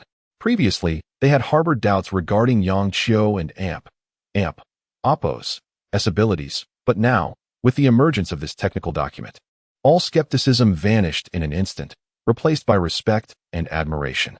In the realm of scientific research, competence is paramount, and this document had genuinely won their hearts. It is essential to recognize that the technology for the invisible coating is one of the core components of the Falcon fighter jet project, which had stumped the professional research group for half a year without any results. Yet now, this formidable technology had appeared in the hands of a young individual, illustrating that his research capabilities were beyond imagination. For these graduate students to assist him was not merely appropriate, but a privilege. If this document were to be exposed, it would undoubtedly attract attention from the entire research group, with professors willingly offering their assistance to Yang Qiu, let alone these graduate students. Let us adhere to Yang group leader's instructions and organize the documents, Lu Yong reminded. Upon hearing this, Wang Xing nodded, a smile of uncontainable joy spreading across his face. Filled with enthusiasm and fervor. In this moment, he no longer dared to harbor even a hint of disdain towards Yang Qiu. Instead, he resolved to wholeheartedly follow him and dedicate himself to the success of this project. Chapter 72. The Invisible Coating. On the brink of development as time gently ebbed away within the confines of the laboratory, 3 graduate students diligently assisted Yang Qiu in organizing a trove of technical documentation. Their tasks primarily involved the classification and systematic arrangement of materials, simple and effortless endeavors that they executed with remarkable seriousness. Their unwavering focus and meticulous attention to detail stemmed from the profound significance they attributed to these documents, which pertained to a pivotal research project. As graduate students fortunate enough to partake in this endeavor, they felt compelled to exert their utmost efforts. Once the organization was nearly complete, with all documents systematically categorized into distinct folders, including clearly delineated internal directories, Wang Sheng smiled earnestly and proclaimed, "It is done." Subsequently, the trio conducted a final review, and upon confirming the absence of errors, they collectively exhaled in relief. Wang Sheng slumped into his chair, momentarily lost in a dreamlike state. His tireless efforts had secured him a position within the Hawk Eagle project, a role that, though peripheral, filled him with immense satisfaction. He had initially presumed he would only engage in minor topics, yet serendipitously, he found himself on the verge of contributing to a core project under the guidance of a youthful leader. This opportunity was undeniably weighty, and he resolved to seize it with fervor. The other 2 students shared similar sentiments, their spirits buoyed by the prospect of collaborating with Yang Qiu to achieve meaningful results. Their initial intent had merely been to assist, yet the chance to delve into the development of the invisible coating, a core subject, was not one they wished to forego. After a brief interlude, the trio ventured into Yang Qiu and Appo's office, gazing at the young leader before them with admiration. "How is the documentation coming along?" Yang Qiu inquired, a hint of a smile playing upon his lips. Wang Xing reported, "We have organized it as per your specifications." He then sincerely added, "Team Leader Yang, I apologize for my earlier impetuousness. I hope you can overlook it." "Not a problem," Yang Qiu replied with a smile, "were I in your position, I too might feel discontent at having to assist a younger individual. However, in future research endeavors, should you fail to adhere to my directives, I shall have no choice but to ask you to leave this laboratory. Do you understand?" "Understood," Wang Xing nodded solemnly. "Now then," Yang Qiu continued, having reviewed the materials, "what thoughts do you have? Please feel free to share." At this, the 3 exchanged glances, and Guoyin spoke first, "Team Leader Yang. While some aspects of the documentation elude our comprehension, its authenticity is beyond question. How did you accomplish this? It is truly astonishing." Her tone was laced with disbelief. Her eyes fixed intently on Yang Qiu, her chest rising and falling with excitement. "Indeed, it is remarkable," Lu Yong chimed in. "Just because the research group has yet to develop this technology does not imply that others cannot. Team Leader Yang possesses formidable research capabilities. The technology behind the invisible coating is merely a matter of time. Yang Xiu cast a sidelong glance at Wang Sheng and continued, "Time is of the essence. We shall officially commence the research today. Are there any objections?" "No," the three responded in unison, their resolve ignited. Seeing their enthusiasm, Yang Xiu nodded and assigned the prepared research tasks. The trio, brimming with zeal, returned to the laboratory, and thus the development of the invisible coating officially commenced. With a complete set of technologies at their disposal, progress unfolded in an orderly fashion, inevitably leading to fruitful outcomes. At that moment, in the office of the Jiangcheng Military University, President Qing Guisheng furrowed his brow, his expression somewhat grim. To promise the development of an invisible coating within a month is a precarious commitment, he mused. Chen had apprised him of the recent events surrounding the research base. While Yang Qiu and Appo's assurance temporarily silenced Su Wenlai, it also placed Yang Qiu in a precarious position. Should he fail to fulfill this promise, he would have to leave the research team, becoming a subject of ridicule, an outcome Qing Guisheng wished to avoid. Yet, Yang Qiu's exceptional research capabilities might just allow him to achieve this feat within the stipulated time frame. Qing Guisheng pondered. Though he recognized the daunting challenges posed by the development of the invisible coating compared to the newly designed aerogel, the standards required were exceedingly rigorous. He could not be entirely certain that Yang Qiu could deliver within a month. Alas, we shall have to wait a month to see. Old Su's relentless targeting of Yang Qiu will eventually lead to his regret. Regardless, Yang Qiu's research prowess is indisputable, and Su Wenlai will inevitably come to realize that his opposition was misguided. Meanwhile, within the laboratory, under Yang Qiu's guidance, the work on the invisible coating progressed rapidly and systematically. Guoyin and her colleagues diligently completed preparatory tasks as dictated by Yang Qiu. With a comprehensive set of technology at their disposal, the project advanced at an astonishing pace, even beyond their expectations. As days unfolded, a camaraderie developed among the four, their youthful spirits facilitating easy communication and fostering a pleasant atmosphere in the lab. Unlike other research groups, where personnel often wore stern expressions and approached their tasks with grave seriousness, the environment here was vibrant and collaborative. Most importantly, the progress on the invisible coating was astonishingly swift. What had initially been projected to take approximately half a month was now nearing completion in just a week. Thanks to their collective efforts, this is remarkably smooth sailing. If we continue at this pace, we may have a product by tomorrow. In just about a week, we could produce the invisible coating? Wang Sheng exclaimed, his face alight with excitement.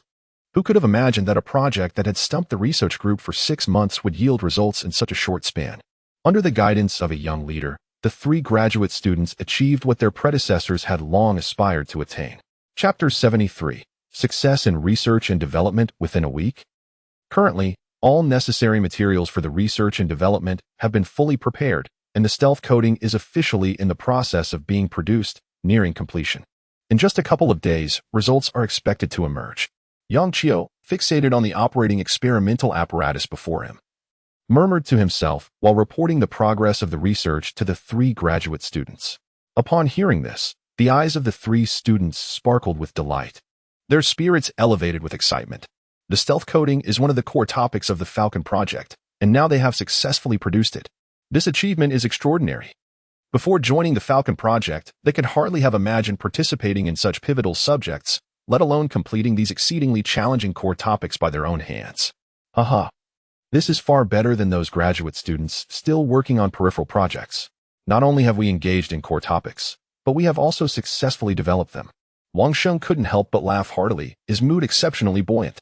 The techniques provided by Yang, meticulously detailing every key point in the development process, coupled with his ability to resolve technical challenges, have ensured that our research has progressed smoothly. In just 1 week, we are on the verge of achieving results, which was previously unimaginable, Guoyin remarked with a tone of astonishment. Having personally participated in the research over the past week, she has come to appreciate Yang Qiu's extraordinary talents in scientific inquiry. Any problem, when presented before him, is effortlessly resolved.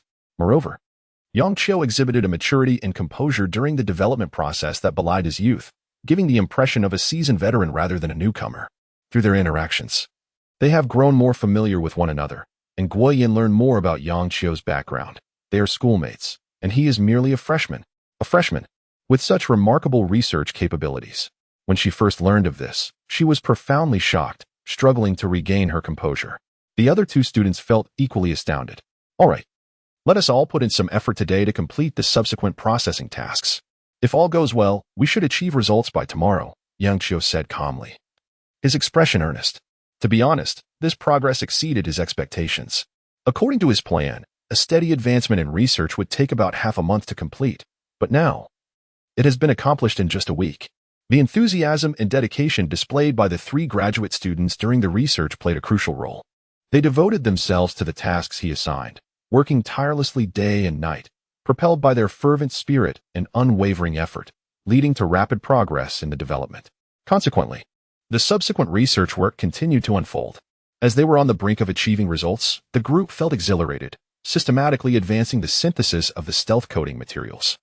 At that moment, Chen entered the laboratory where Yang Qiu was working.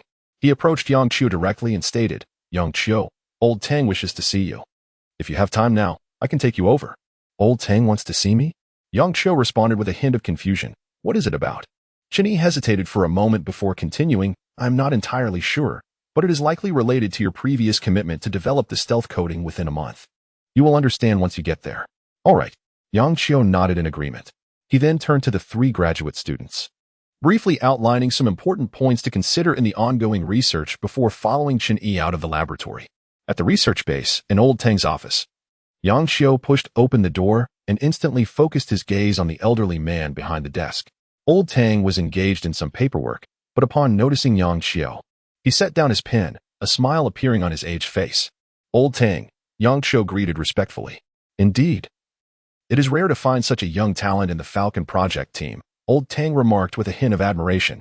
He then proceeded directly to the point, stating, "The purpose of this meeting is to discuss the commitment you made regarding the 1-month timeline. I believe there has been some misunderstanding, and it is Professor Su who has acted inappropriately. Therefore, I would like to arrange a meeting between the 2 of you to cancel this agreement. What do you think? I know Professor Su's character well enough. If he were to learn that you developed the new aerogel on your own, he would not hold your youth against you, but rather welcome your contribution. I can call him into the office for a discussion. How does that sound?" Old Tang spoke with a friendly demeanor, hoping to facilitate a conversation between Yang Qiu and Su Wenlai to inform the latter of Yang Qiu's independent development of the new aerogel, thereby proving his research capabilities. In doing so, Su Wenlai would naturally cease his scrutiny of Yang Qiu. Otherwise, if Yang Qiu were unable to produce the stealth coding within a month and had to leave the research group, it would be a loss for the Falcon project. Upon hearing this, Yang Qiu fell silent for a moment before responding, "Old Tang, since I have already committed to achieving results within a month, especially in front of so many witnesses, it would not reflect well on me to go back on my word. Even if I were to remain in the research group afterward, I would likely become the subject of ridicule. Therefore, I believe it is best to forego the discussion. However, if you fail to produce the stealth coding within a month, the consequences will be even more severe," Old Tang warned with a slight frown. There is still room for reconciliation at this point. He did not believe Yang Qiu could achieve the stealth coding within a month. It seemed utterly implausible. Yet at that moment, he heard Yang Qiu's voice echoing in his ears. "Old Tang, to be frank, I have nearly completed the stealth coding project. Results will be forthcoming tomorrow, or at most, in 2 to 3 days, Yang Qiu stated calmly. Old Tang was about to respond when he suddenly froze, disbelief washing over his face as he stared at Yang Qiu. "Nearly completed? Results are imminent? How is that possible? It has been merely a week since you entered the stealth coding research group and commenced development, and you are already achieving results. Are you saying you are on the verge of producing the stealth coding?" Old Tang asked incredulously. "Indeed," Yang Qiu affirmed without hesitation. "In the vast realm of significant projects such as the Falcon, only by demonstrating sufficient prowess can one earn respect and admiration. Yang Qiu has no intention of remaining low-key. Instead, he chooses to showcase his talents and engage in more core topics, striving to expedite the creation of this 5th-generation aircraft." Chapter 74, A Conclusion. The elder in his twilight, it has scarcely been a week since you joined the project team, and you have already developed an invisibility coding? Professor Tang furrowed his brow, unable to believe the words he had just heard. "Indeed," Yang Qiu nodded, expecting to achieve results within 2 or 3 days. Professor Tang took a deep breath and replied, "Yang Qiu, it's not that I doubt you, but do you truly comprehend what you are claiming?" He still found it hard to believe.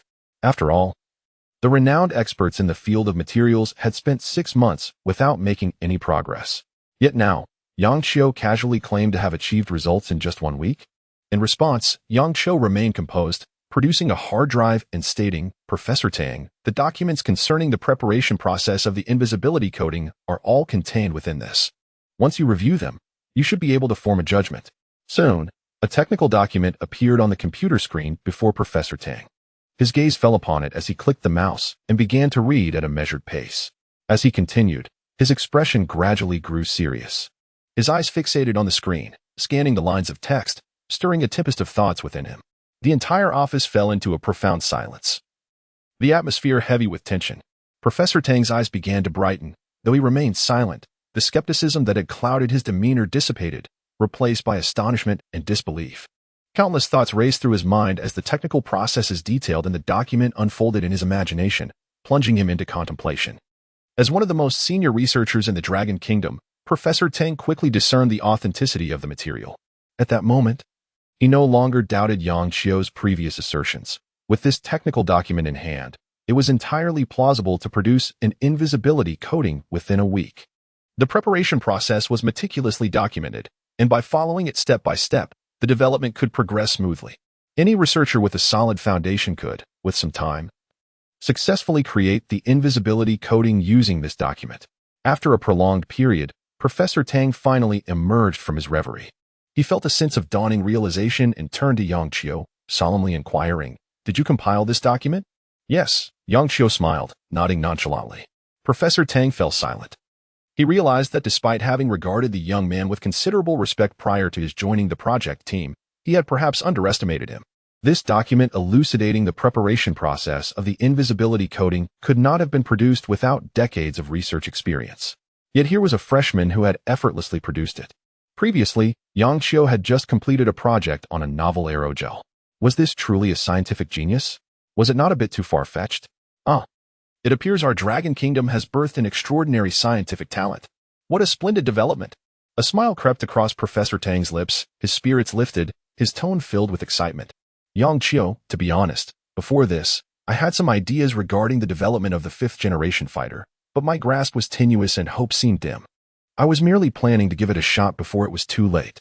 However, now that I see you and your remarkable research capabilities, your scientific talent, which is unprecedented, I find myself with renewed confidence in this Goshawk project." "Professor Tang, you flatter me," Yang Qiu grinned. Professor Tang shook his head, choosing not to elaborate further. After a moment of hesitation, he remarked, "With this document, you can indeed achieve research results in a very short time. It seems I need not intervene in your agreement with Professor Su. If he learns you have produced results so swiftly, he will likely regret it. Very well, then.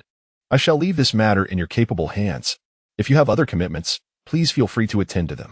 Upon hearing this, Yang Qiu nodded and exited the office. Inside, Professor Tang continued to peruse the technical document on the invisibility coating, utterly absorbed, an unmistakable smile adorning his pale face. The Dragon Kingdom's scientific community has promising successors, he mused, only to be interrupted by a sudden fit of harsh coughing. His brow furrowed, he coughed violently, as though expending every ounce of strength in an effort to expel blood. At that moment, the door swung open, and Chen Yi hurried in, concern evident in his gaze as he looked at Professor Tang. "Professor, are you all right?" "I'm fine." Professor Tang took a deep breath, regaining his composure, though his face remained somewhat pallid. Chen Yi's eyes were still filled with worry. "Professor, the doctor said you need to rest." "It's nothing." Professor Tang shook his head. "Once the Goshawk project is completed, I will take my leave. If I retire now, there will be no opportunity to return." Upon hearing this, Chen Yi let out a sigh. As Professor Tang and Appo's assistant, he was acutely aware of the elderly man and Appo's declining health, approaching the twilight of his years. Given his distinguished contributions, he could easily rest on his laurels and enjoy a peaceful life. Yet, Professor Tang had chosen otherwise, embarking on the Goshawk fighter project at his advanced age, laboring under the weight of illness to develop a 5th-generation fighter. Such determination deserves respect. Meanwhile, Yang Qiu returned to the laboratory, methodically advancing the research process. Under his guidance, the final stages of synthesizing the invisibility coating material progressed rapidly. The team was on the verge of achieving results, their expressions brimming with excitement and eager anticipation as they devoted themselves entirely to the project. In this fervent atmosphere, the laboratory remained illuminated even late into the night. "All right, everyone, you may return to rest for now. Following the procedural flow, we expect to synthesize the invisibility coating by tomorrow. at which point this project can be considered complete," Yang Qiu announced, surveying the three individuals present. Upon hearing this, the trio nodded, tidying up the workspace before departing the laboratory. Their faces still reflected the exhilaration of anticipation for the results the next day. The invisibility coating, one of the core topics of the Goshawk project. As graduate students, being able to contribute to such an achievement was a source of immense pride. At that moment, the time had crept into the late hours of the night. The starry sky twinkled, and the silvery moonlight cascaded from the heavens, serene and profound. As Yang Qiu walked along the path of the research base, his mind was as tranquil as a still pond. Tomorrow, the invisibility coating project would reach its conclusion. With the entire process meticulously followed, he personally oversaw it, ensuring that no unexpected occurrences would arise. When the time came, the agreement with Professor Su would also be brought to a close. Chapter 75. The invisible coating has yielded results. The following morning, within the confines of the laboratory, as dawn broke, individuals began to arrive, meticulously organizing various experimental instruments. Soon after, four figures emerged in succession, gathering in the lab. The day's experiment was of paramount importance, for the invisible coating was on the verge of revealing its results. The atmosphere buzzed with enthusiasm as everyone was determined to achieve success. The research commenced promptly, continuing along the previously established trajectory to complete the remaining tasks. Time flowed gently as the research progressed. Success! A jubilant shout resonated through the laboratory, igniting a fervent atmosphere. The three graduate students exchanged glances, each reflecting the joy and exhilaration in the other's eyes. Yang Qiu, standing at the forefront, beamed with a smile. After a week of dedicated effort, they had successfully developed the invisible coating, a testament to their hard work. Unbelievable!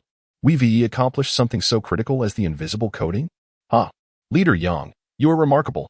While those seasoned professionals, professors, and academicians in the materials field have yet to achieve this, we managed to do what they couldn't in just a week. The primary reason for their triumph lay in the comprehensive technical documents provided by Leader Yang, which elucidated the preparation process of the invisible coating in exquisite detail, allowing them to navigate their research smoothly. Indeed, we have achieved what those experts have not, they exclaimed, their faces radiant with uncontainable excitement and unprecedented motivation. All right. Let us attend to the subsequent tasks. This project can now be considered officially concluded. Everyone deserves a period of respite. I will report our findings, Yang Qiu stated, smiling. Upon hearing this, the trio nodded in agreement and began to wrap up. They powered down most of the equipment and carefully stored the synthesized invisible coating, their spirits high as they swiftly completed all necessary tasks. Yang, you are already so impressive in your freshman year. Your future seems boundless. I feel rather overshadowed in comparison, Guo Yin remarked, smiling at Yang Qiu with earnest sincerity. Indeed, I thought being a graduate student from Hucking University and securing a spot in the Falcon Project made me exceptional among my peers. But now I truly understand what it means to have someone surpass you. Lu Yang couldn't help but exclaim. Leader Yang and Oppo's capabilities are beyond question. I believe he may even surpass the top scholars in the materials field. If not for his documents, we would have had no hope with this project, Wang Sheng praised. Faced with such accolades, Yang Qiu found himself momentarily speechless. After a brief pause, he spoke. All right. Please wait a moment while I report the successful development of the invisible coating. As he finished speaking, the three nodded and waited quietly. Meanwhile, in the laboratory of the invisible coating research group, Su Wenlai was conducting an experiment. He retrieved a vial of blue reagent from the workbench, combining it with a silver material and allowing it to settle before placing it into an apparatus, silently awaiting results. The experiment progressed methodically, yet several technical challenges remained unresolved, indicating that it might take longer to achieve breakthroughs. The complexity of the invisible coating project was indeed formidable. Reflecting on the past months of research, Su Wenlai could not help but sigh. After 6 months of exhaustive efforts from their research team, they had yet to succeed, highlighting the daunting nature of the endeavor. Perhaps for quite some time, this project would continue to evade breakthroughs. That young man, promising to develop the invisible coating in a month, is rather arrogant. If it were so easy, we wouldn't have spent this long on it, Su Wenlai mused, shaking his head, harboring a deep-seated skepticism towards Yang Qiu's approach. Old Su, how is the experiment progressing? At that moment, Elder Meng approached him, his expression serious. Well, we are proceeding step by step, but without significant breakthroughs. Developing the invisible coating remains a long and arduous journey, Su Wenlai lamented. Elder Meng furrowed his brow and spoke in a low voice. We have conducted hundreds of experiments without a breakthrough. It is uncertain when we will successfully prepare the invisible coating. We can afford to wait. But the Falcon Fighter project cannot be delayed. If the development of the invisible coating stalls the entire project, we would be failing the trust of the project team and disappointing Elder Tang's expectations. His tone carried a sense of urgency and disappointment. As the head of the invisible coating project, the stagnation of results was a torment for him. In response, Su Enlai sighed, resignedly stating, "For now, we can only advance the experiments methodically. There is no other way." Just then, a figure hurriedly approached them, appearing somewhat breathless. Upon closer inspection, Jin Yi's face was flushed, his expression a mix of excitement and disbelief. He hastened forward, eager to share the news. "Elder Meng, Elder Su, there is progress with the invisible coating project. Elder Tang wishes for you to come and verify whether the results meet the required standards." The two men stood frozen in place, their minds buzzing as they struggled to comprehend the announcement. Progress with the invisible coating project? But weren't they still in the research phase? "Chen, we are still in the research phase of the invisible coating project. What progress could there possibly be?" Su Wenlai asked, bewildered, as if recalling something. Chen exhaled slowly and explained, "The laboratory led by Yang Qiu has officially synthesized the invisible coating today. Elder Tang has already gone there. As professionals involved in the research, you should also head over to confirm whether it meets the standards." Yang Qiu and Appo's laboratory? They produced the invisible coating. He joined the project and began research only a week ago, and already they have results? Elder Meng's expression was one of shock. Disbelief etched across his face as he struggled to accept what he had just heard. Su Wenlai felt as if struck by lightning, standing there in stunned silence, his eyes reflecting a dawning horror as he grappled with the implications. Just moments ago, he had dismissed Yang Qiu and Appo's capabilities, but now. Chapter 76, Su Wenlai and Appo's apology. Tang Lao faints in just a brief span of 1 week. Yang Qiu managed to develop an invisibility coating. It is worth noting that for this project, experts from the field of materials gathered, dedicating 6 months of intense effort and intellectual labor to devise feasible experimental solutions. Up to this point, they had encountered over 200 failures and had yet to achieve their desired results. Yet now, a young individual has accomplished this feat in a mere week? Su Wenlai was both astonished and incredulous. He had previously taken it upon himself to dismiss Yang Qiu's capabilities, believing that due to his youth and lack of experience, he was unfit to join their core research team. However, it now appeared that he had underestimated Yang Qiu, failing to recognize that not all young individuals should be viewed through the same lens, nor should he have so openly targeted and suppressed him. Indeed, youth may come with a lack of experience, but this does not equate to a deficiency in capability. If Yang Qiu truly completed the development of the invisibility coating within a week, and it met the project and Appo's standards, the implications are profound. This would indicate that Yang Qiu and Appo's abilities far surpass those of their self-proclaimed seasoned veterans. Nevertheless, even with Chen standing before him and addressing the matter directly, Su Wenlai struggled to believe that someone could produce results in a week that eluded them for 6 months. Perhaps Yang Qiu's coding did not truly meet the project team's requirements. Maybe he was merely eager to showcase a preliminary result?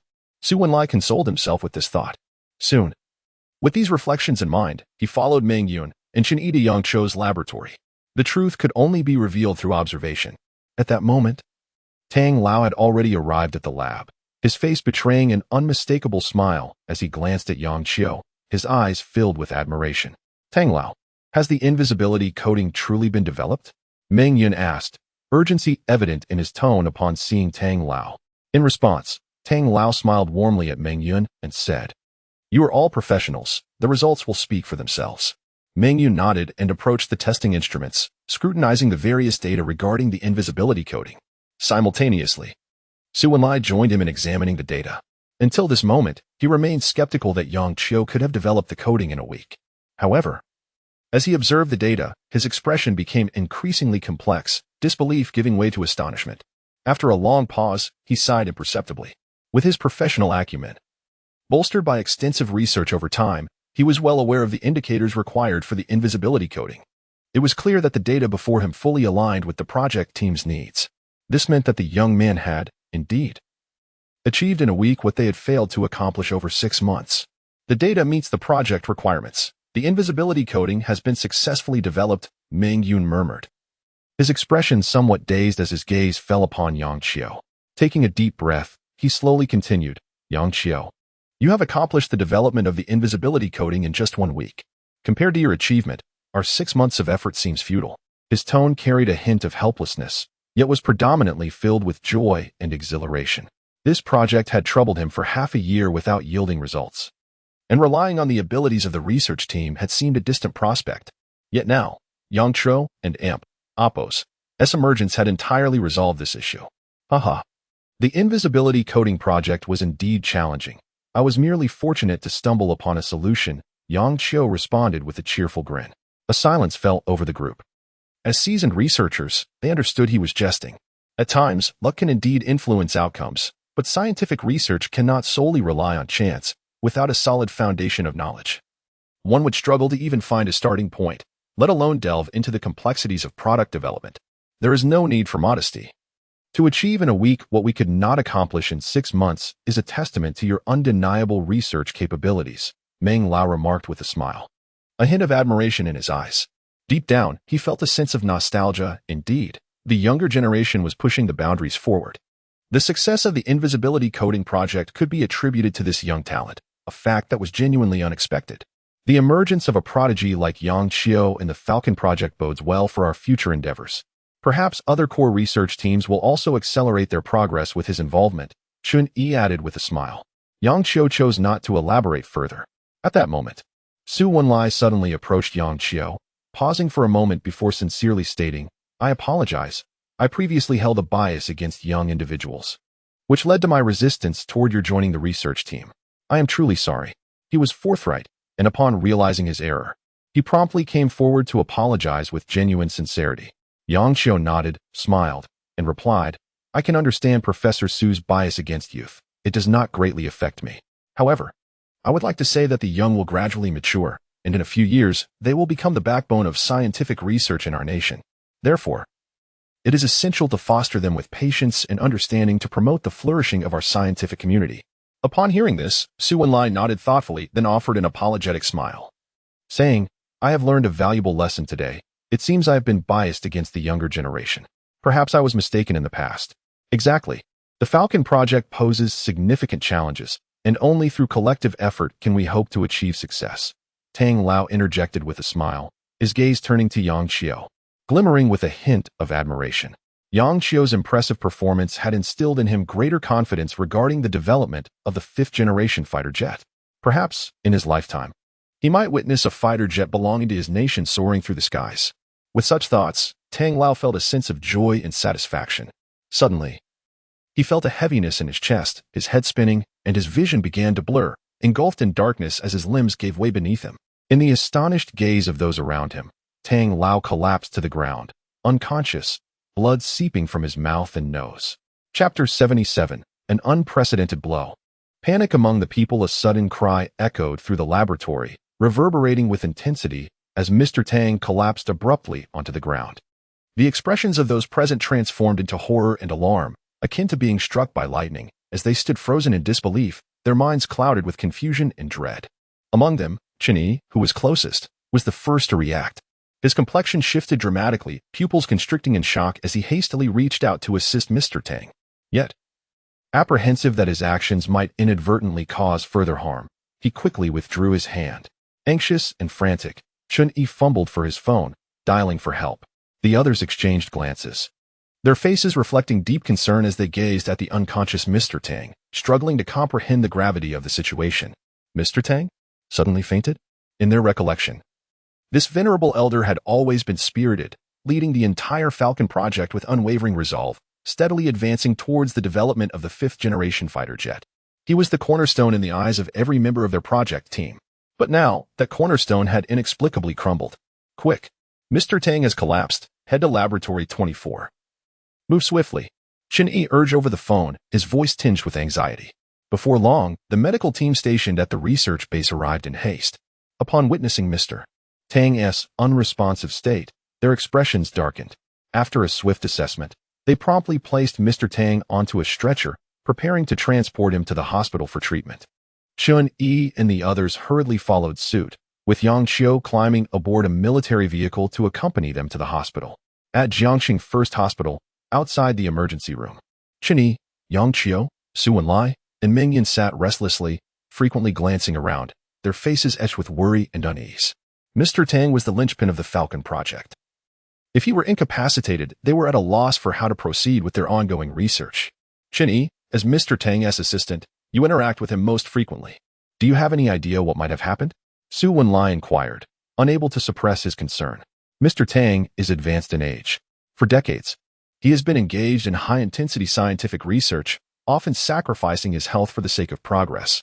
Now, overseeing a project as complex as the fifth-generation fighter jet, he has been stretched thin and relied on medication to maintain his health. It seems he has simply exhausted himself. Chen lowered his head, his voice heavy with despondency and uncertainty. A collective sigh escaped the group, their expressions a mixture of sorrow and complexity. Mr. Tang had devoted his life to the advancement of aeronautics in Longhua, enduring decades of rigorous scientific labor that had taken a toll on his body and spirit. Now, it appeared he could no longer bear the burden. They could only hope for his swift recovery. Meanwhile, news of Mr. Tang's fainting spread rapidly throughout the research base. Many witnessed the medical team transporting him to the ambulance. Upon hearing this news, the atmosphere within the base shifted, cloaking everyone in a veil of apprehension regarding the fate of this crucial figure and whether the project could continue without him. Undoubtedly, Mr. Tang was the most pivotal character in the Falcon project. It could be argued that the project's inception was largely due to his efforts. Without him, the development of Longhua's fifth-generation fighter jet might not have progressed as swiftly or smoothly, nor would it have received such substantial funding. Because of Mr. Tang's success in developing the fifth-generation fighter, Longhua placed its trust in him, believing he could replicate that success with the fifth-generation fighter jet. Hence, the Falcon project was born. Now, with Mr. Tang suddenly incapacitated, the project faced an uncertain future without its core leader. The members of the project team were engulfed in doubt. What would they do? Could the Falcon project continue to function without such a vital figure? Could they, with their current knowledge and skills, develop a fifth-generation fighter jet? The task seemed daunting. The level of innovation required far surpassed the current state of technology, necessitating a seamless integration of various advanced technologies to create a fighter jet with capabilities well beyond contemporary standards. Even Mr. Tang likely approached the project with a sense of trepidation, and now, relying solely on their own abilities, felt hopeless. How could this happen? After finally glimpsing a sliver of hope for the fifth-generation fighter jet, spearheaded by Mr. Tang, the prospect of the Falcon project seemed promising. But now, with such a crisis unfolding, what are we to do? The group could not help but engage in discussions, voicing their concerns for the future of the Falcon project. Many had dedicated over 6 months to this endeavor, pouring their hearts into the research. If the project were to falter due to Mr. Tang's condition, it would be a devastating blow for all involved. They could only wish for Mr. Tang's health to improve swiftly so that he might continue to lead the Falcon project and drive its progress. Otherwise, the repercussions could be dire. At this moment, outside the emergency room, Yang Qiu anxiously glanced at the door, his heart heavy with concern as he awaited news. He held a deep respect for Mr. Tang, recognizing that the rapid advancement of Longhua over the past few decades was largely due to the contributions of dedicated researchers like him. With Mr. Tang now unconscious, Yang Qiu found it difficult to find solace. 2 hours later, the door to the emergency room slowly creaked open, and a doctor in a white coat emerged. Chen rushed forward, urgency lacing his voice. "Doctor, how's Mr. Tang? Is he all right?" "The situation is not favorable," the doctor replied, a frown etched upon his brow. The collective anxiety of the group intensified. "Rest assured, there is no immediate danger to his life," the doctor paused, choosing his words carefully. However, the elder Indapo's health is quite concerning. Years of exhaustion have left him fatigued. He has been sustaining himself on sheer willpower, but the underlying issues have now culminated, causing his sudden collapse. He cannot continue with high-intensity, mentally taxing work. If this persists, serious complications will arise. He requires a period of rest in the hospital, allowing his mind and body to recuperate, supplemented by appropriate medical treatment. It may take years of care before his condition gradually improves. Mr. Tang had dedicated himself to the Falcon project, often sacrificing sleep and well-being to manage his responsibilities. This had become a routine, draining his vitality as he tackled increasingly challenging scientific tasks. Given his advanced age, his physical strength had significantly diminished. Under such circumstances, It was no wonder he had collapsed from sheer exhaustion. Chapter 78 Old Tang. I have a way to create the 5th-generation fighter jet. As long as there are no life-threatening risks. Yang Qiuxing exhaled deeply. The others nodded in agreement. At that moment, their concerns shifted from the project to Old Tang and Appo's safety. Hearing that he was out of danger brought them a sigh of relief. However, once they confirmed that Old Tang was safe, a pressing question loomed over them. What would happen next with the Falcon project? Without Old Tang's leadership, the researchers felt as though they had lost their guiding force. And it was inevitable that they would feel a lack of confidence in the development of the 5th-generation fighter jet. Sighing, Meng Yun and Appo's brow furrowed, and her spirits plummeted. Give up? After investing so much funding, personnel, and effort, how can we just abandon it now? Old Tang may be incapacitated. But that does not mean we cannot continue our research, Su Wenlai remarked with a shake of his head. Yet, without Old Tang's support, could they truly develop the 5th-generation fighter jet with their current level of expertise? Meng Yun's expression turned pensive. In the past, all technical developments were managed by various teams, but Old Tang was always there to provide oversight and assurance. Now that he is gone, who will bear the burden? Without a guiding force, the research will undoubtedly face numerous challenges. No matter how difficult it may be, the Falcon project cannot be halted, Su Wenlai asserted firmly. Meng Yun nodded slightly, her thoughts lingering on the matter. Meanwhile, Yang Qiu silently approached the window, gazing down at the surging crowd below. He had only just joined the Falcon project a week ago and had not yet invested much emotional energy into it. However, his decision to join stemmed from an interest in the 5th-generation fighter jet and a desire to witness a fighter jet belonging to the Dragon Nation soaring through the skies. Now, with Old Tang's fainting, the project's continuity seemed in jeopardy. In his mind, the system panel suddenly activated, emanating a soft blue glow filled with a sense of technological advancement. Yang Qiu silently pondered and typed fighter jet into the search bar.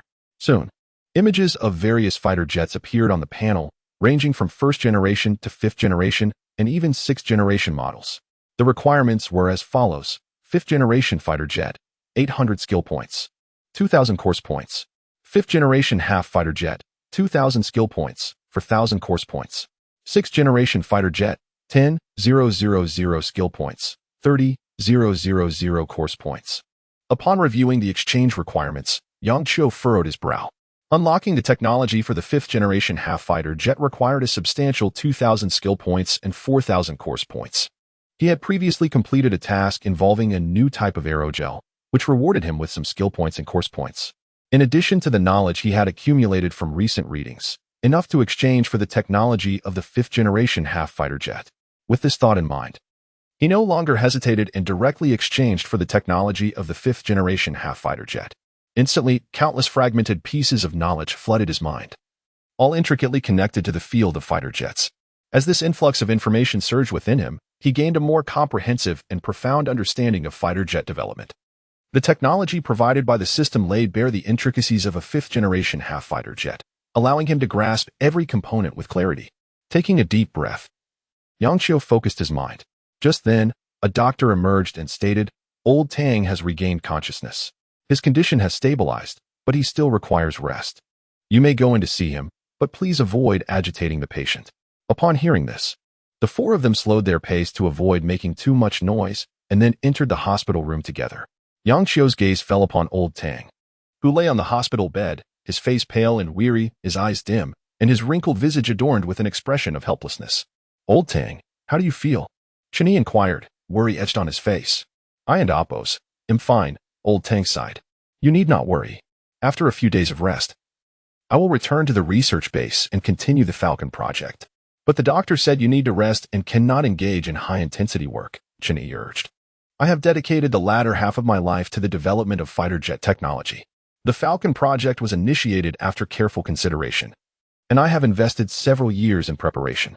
Now that we have finally made progress, how can I give up?"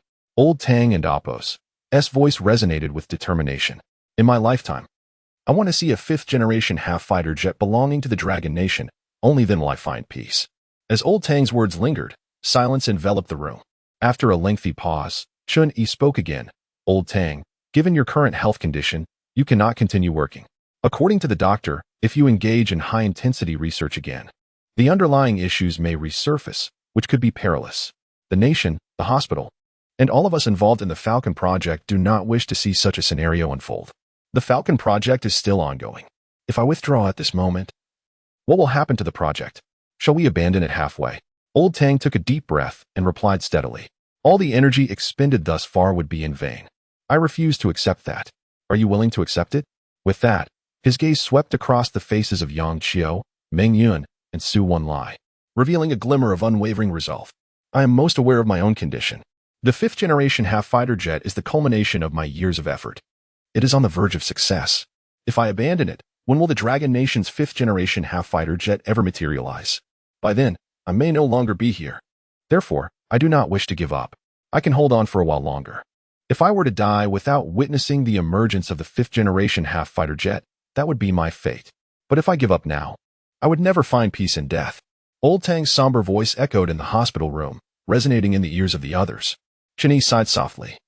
He understood that even if they continued to persuade Old Tang, it would likely be a futile endeavor.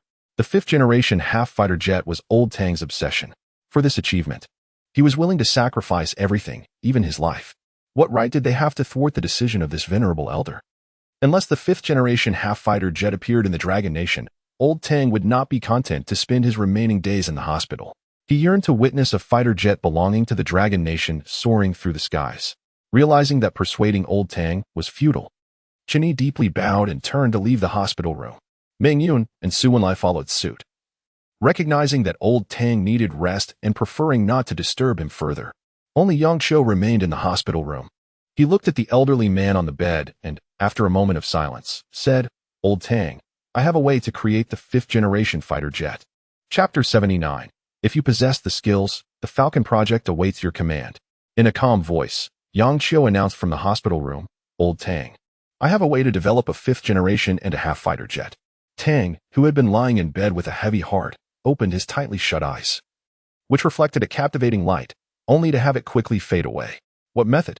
Tang inquired, unable to suppress his curiosity. His subconscious warned him that developing a fifth-generation and a half-fighter jet would be an arduous task. Even he himself had little confidence in it, yet at that moment, upon hearing Yang Qiu's words, he couldn't help but ask, his gaze filled with hope. This young man had already performed miracles more than once. Perhaps this time would be no different? Tang held on to that expectation, albeit with tempered optimism. After all, the challenges of development were daunting. Although Yang Qiu had successfully created a new type of aerogel and stealth coating, these achievements were still far less complex than the extensive Falcon fighter jet project. There are various intricate technologies involved in a fighter jet. Give me 3 days, and I will organize my thoughts for you to review. How does that sound? Yang Qiu articulated clearly. Very well, Tang nodded in agreement. If, Yang Qiu hesitated, taking a deep breath before stating solemnly, Old Tang, if my technology proves viable, I sincerely hope you can focus on recuperating in the hospital. He continued, let us, the younger generation, take charge of the fifth generation and a half-fighter jet. You have contributed immensely to the scientific endeavors of our nation. It is time for us to shoulder some responsibilities. Following the doctor and Appo's advice, Tang needed to rest without delay. He had devoted his life to the scientific development of the Dragon Nation, and Yang Qiu did not wish to see such an elder perish due to the demands of high-intensity work. Therefore, he chose to exchange his knowledge of the fifth generation and a half-fighter jet technology to help Tang fulfill his greatest wish in his remaining years. This way, the elderly gentleman could rest with peace of mind. Upon hearing this, Tang fell silent for a moment before a smile broke across his face, dispelling the shadows that had lingered. He nodded emphatically, if your technology can indeed produce a fifth generation and a half-fighter jet, then I can retire with peace of mind. As long as I can witness the emergence of this fighter jet in the Dragon Nation during my lifetime, I will have no regrets. He added, of course, this is contingent upon your ability to convince me with your technology. If you can truly accomplish this, I will retire immediately and report to the higher-ups of the Dragon Nation that the Falcon project is yours to lead. Tang's words resonated with conviction as his gaze fixed intently on Yang Qiu. If Yang Qiu possessed the capability to develop the fifth generation and a half-fighter jet, Tang's obsessions would find resolution, allowing him to remain in the hospital and await the birth of the fighter jet destined for the Dragon Nation. He could even personally recommend Yang Qiu as the leader of the Falcon project. But is it really possible? Unlike the previous technologies of the new aerogel and stealth coating, The Falcon fighter jet project entailed a multitude of complex technologies that would make even the most experienced individuals feel overwhelmed. Could Yang Qiu truly devise the required technology? To put it optimistically, it seemed like a fantastical dream. To put it bluntly, it was an idle fantasy, a Herculean task. Nevertheless, considering Yang Qiu's past performances, Tang retained a glimmer of hope. What if? What if this young man could genuinely develop the technology for the 5th generation and a half fighter jet? Then Tang would truly have no regrets. Retirement and recuperation would be insignificant. He had already achieved greatness, and, having surpassed 70 years, cared little for fame. Very well. Old Tang, I will return here in 3 days to present the technology for the 5th generation and a half fighter jet. In the meantime, focus on your recovery, Yang Qiu said, bowing slightly before turning to leave the hospital room. As he watched Yang Qiu's figure gradually recede, Tang's face once again broke into a smile. Regardless of whether Yang Qiu could develop the technology for the 5th generation and a half fighter jet, there was no doubt that this young man was a genius in the field of research. At that moment, Tang seemed to glimpse the future of the scientific community in the Dragon Nation through Yang Qiu. There is hope for the next generation. Could they truly create the technology for the 5th generation and a half? Difficult, but at the very least, the scientific community in the Dragon Nation has such a promising successor. Our efforts as the older generation have not been in vain. Tang slowly closed his eyes, murmuring to himself as his heart gradually found tranquility, allowing him to rest and recover. Meanwhile, Yang Qiu left the hospital, opting not to return to the research base where the work had already been completed. Instead, he headed back to Jiangxing Military University. 3 days. This was the time frame he had promised to old Tang. Although the technology for the Falcon fighter jet resided in his mind, organizing it would require considerable effort. Thus, he needed to seize the time and swiftly compile these technologies. In the library, Yang Qiu sat before a laptop, intently focused on the screen as he clicked and typed, converting the knowledge in his mind into organized documents. Given the vastness of the information involved, he intended to compile only the core technologies for now, sufficient to persuade old Tang. The remaining details could be refined later during the actual development phase. The 5th generation and a half fighter jet encompassed stealth technology, enhanced cruising speed, improved maneuverability, an autonomous defense system, small laser weapons, interceptors, and an ultra-intelligent sensing system, capable of comprehensive detection both in the air and on the ground. The advancements of the 5th generation and a half fighter jet would not merely be incremental but rather a significant leap, destined to surpass all existing models upon its debut. As Yang Qiu organized the information, he pondered the performance capabilities of the 5th generation and a half fighter jet. Undoubtedly, should this fighter jet materialize, it would cause a sensation worldwide, propelling the Dragon Nation's research and aviation to unprecedented heights, eclipsing all other nations. Yet, the challenges of developing the 5th generation and a half fighter jet were undeniably formidable. With current technology, many conceptual features remained unachievable. However, now that Yang Qiu had exchanged for the relevant technology, such obstacles were no longer a concern. He was confident that, with the support of the system's provided knowledge, he could successfully develop the 5th generation and a half fighter jet. Yang Qiu exhaled slowly, fully immersing himself in the task of organizing the technology. As he worked, time slipped away. Before long, night fell, and after a day of diligent effort, he left the library, returned to his dormitory, washed up, and fell into a deep sleep. The following morning, in the library, as Yang Qiu was organizing files, he lifted his gaze and caught sight of a familiar figure, Qin Shi.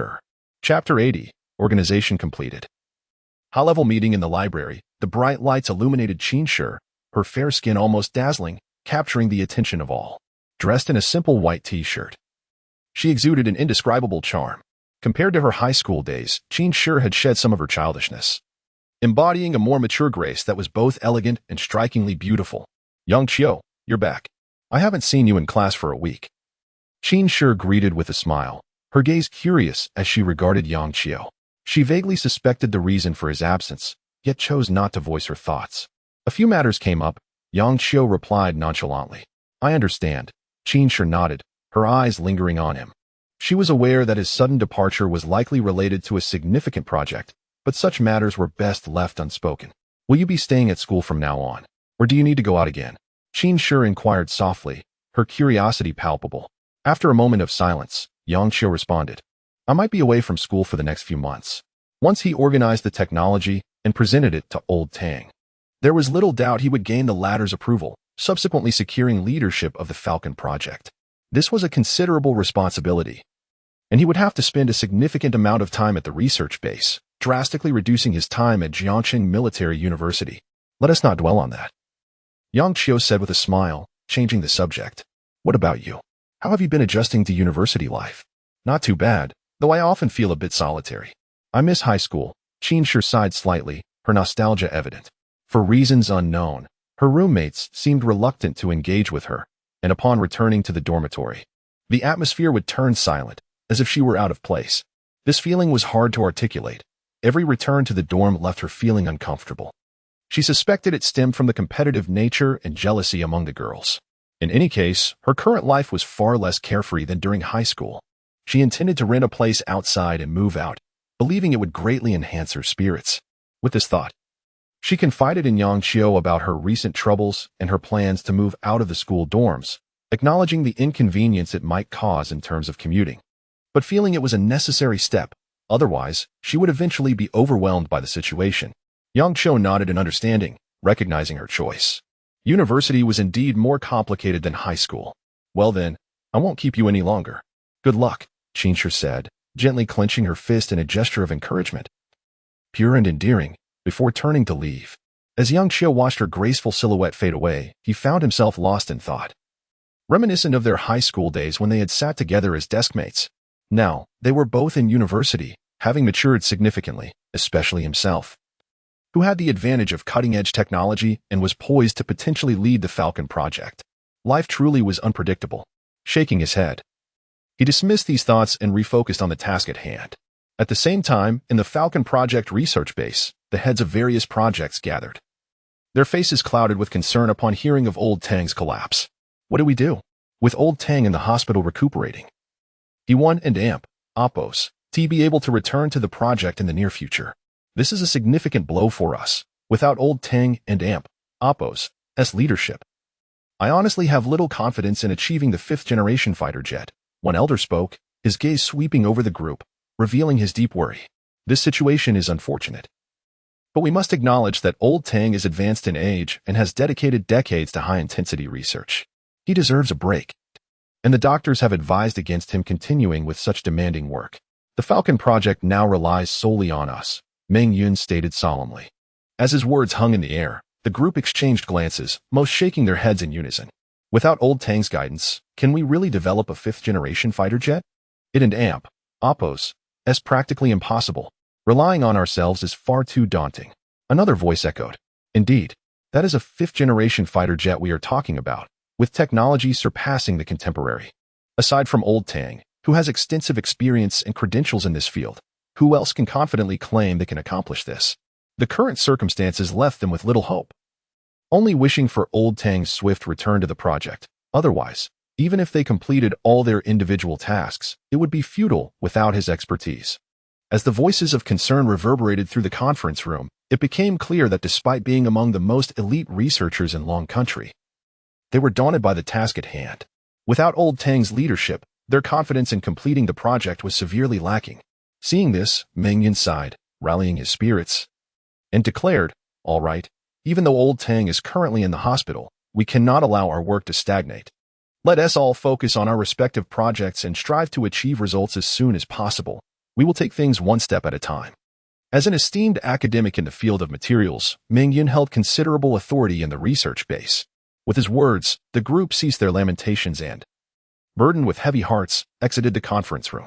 Time steadily passed, and soon, the moment Yang Qiu had agreed upon with old Tang was nearly upon him. In the late hours of the night, the silvery moonlight cascaded from the sky, casting a soft and pure glow upon the bustling figures below, while streetlights elongated their shadows, creating a serene and tranquil atmosphere. In the library, Yang Qiu exhaled slowly, rising to his feet and stretching his stiff body after prolonged hours of work. After 3 days of meticulous organization, he finally felt a sense of relief wash over him.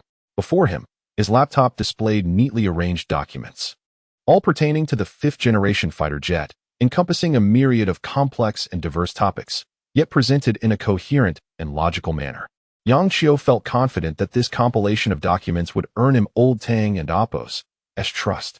When the time came, Old Tang would be able to rest comfortably in the hospital, recuperating from the exhaustion wrought by years of intensive research. Tomorrow, I and Oppos, LL visit Old Tang to discuss this matter. Yang Qiu mused as he gathered his belongings and departed the library. Chapter 81. The weighty responsibility of developing the 5th generation and a half-fighter the following morning. The dawn dispelled the darkness, casting its light upon the earth, illuminating the bustling vehicles and pedestrians in the city, towering skyscrapers, and the trees lining the streets.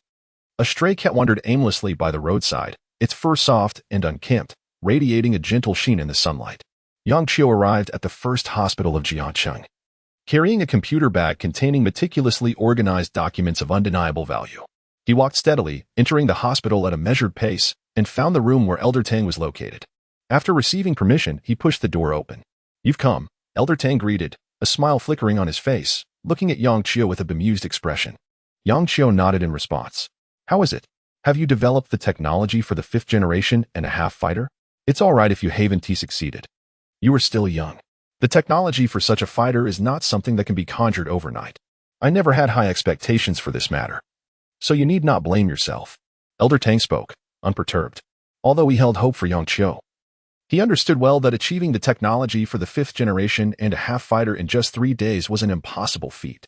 He assumed Yang Qiu's assurances were merely self-comforting and did not dwell on them. At that moment, Elder Tang intended to offer Yang Qiu a way out. However, Yang Qiu clearly did not share that sentiment. After all, the technology was right there in his computer. "Elder Tang, I have indeed developed the technology for the 5th generation and a half-fighter. Please take a look," Yang Qiu stated politely. Upon hearing this, Elder Tang's expression suddenly froze, as if he had heard something utterly unbelievable, standing there in a daze. After a long while, he forced a smile and said, "Yang Qiu, do not jest with me. I am well aware of the difficulty involved in developing the 5th generation and a half-fighter. How could you possibly accomplish that in 3 days?" Elder Tang looked at Yang Qiu with a wry smile, yet unexpectedly met Yang Qiu's calm and steady gaze. In that instant, Elder Tang fell silent once more. From the depths of Yang Qiu's eyes, he perceived confidence, composure, and an unwavering tranquility, reminiscent of a mountain that remains unchanged despite the storm. "Is it true?" Elder Tang asked tentatively. Yang Qiu nodded firmly, replying, "It is true." "Then, show me." Elder Tang breathed deeply, a ripple of anticipation stirring within his otherwise placid demeanor. Calmly, Yang Qiu retrieved his laptop from the bag, opened the files, and placed them before Elder Tang. At that moment, Elder Tang's gaze swept across the screen, his pupils constricting as his fingers trembled slightly while gripping the mouse, scrolling through the document with utmost seriousness. As he read, his expression grew increasingly solemn.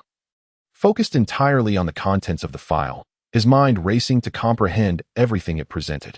From initial skepticism to confusion, enlightenment, and astonishment, eventually, all that remained within him was sheer shock, overwhelming his senses.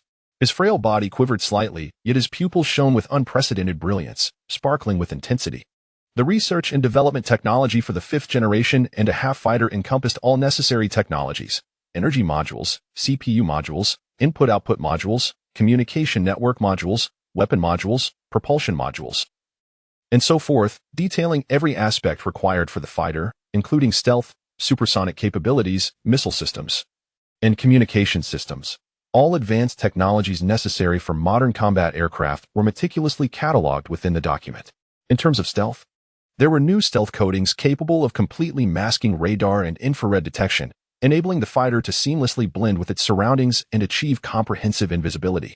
The weapon system featured adaptive, self-guiding missiles with one-click activation, a revolutionary firepower system capable of launching 32 missiles simultaneously for all-encompassing bombardment. In terms of speed, a novel propulsion engine allowed velocities reaching 3 times that of 5th-generation fighters. Each performance characteristic was laid out, leaving Elder Tang in awe, his mind racing with the implications. He could confidently assert that if these capabilities were realized, the developed aircraft would undoubtedly reach the standards of a 5th-generation and a half-fighter. In fact, its performance would surpass even his most ambitious expectations. Yet, more importantly, was the technology required to bring these capabilities to fruition. Anyone could boast, true skill lay in execution. Thus, Elder Tang focused the majority of his attention on the detailed technological specifications listed below. Soon, he became engrossed, unable to extricate himself from the revelations. The details Yang Qiu provided were remarkably thorough, and each technology held profound significance, captivating Elder Tang, an experienced researcher. Many aspects enlightened him, revealing the paths to development he had not previously considered. Realizing this, Elder Tang could not help but feel a twinge of nostalgia. He found himself increasingly unable to comprehend this young man before him. The document he provided seemed almost fantastical. Could this truly be the work of a young individual? Had he not seen it with his own eyes? He would never have believed that a document detailing the technology for a fifth-generation-and-a-half fighter could appear so effortlessly before him. Authored by a mere freshman in college, Elder Tang scrutinized the document for an extended period. Throughout this time, Yang Qiu sat patiently in a chair in the hospital room, waiting with no hint of impatience. 2 hours later, Elder Tang came back to reality, casting a lingering glance at the document as he gradually calmed the tumult within him. After such an extensive review, he was nearly certain that, based on the technologies documented within, Longwood could indeed realize the development of the fifth-generation-and-a-half fighter. This meant that the success rate of the Guing project had surged to unprecedented heights. Even when Elder Tang had been filled with ambition to develop the Guing fighter, he had never felt as confident as he did at this moment. With this document, the fifth-generation-and-a-half fighter seemed within reach. Alas, due to his current health, he feared he might not be able to participate in its development. Elder Tang sighed, a spark of clarity igniting in his eyes, revealing a sense of relief and ease. Perhaps it is for the best. Longwa has promising successors. Whether I participate or not is of little consequence. As long as I witness the day the fifth-generation-and-a-half fighter graces our nation, I shall be content. Yang Qiu, Elder Tang turned his gaze towards him, admiration evident in his eyes, still shadowed by traces of astonishment. Elder Tang, Yang Qiu stood. I have reviewed your technology, and its feasibility is exceptionally high. Elder Tang inhaled deeply, stating, perhaps the responsibility of developing the fifth-generation-and-a-half fighter will rest upon your shoulders. Chapter 82. Successor of the Falcon Project in the hospital room. Tang Lao engaged in a lengthy conversation with Yang Qiu.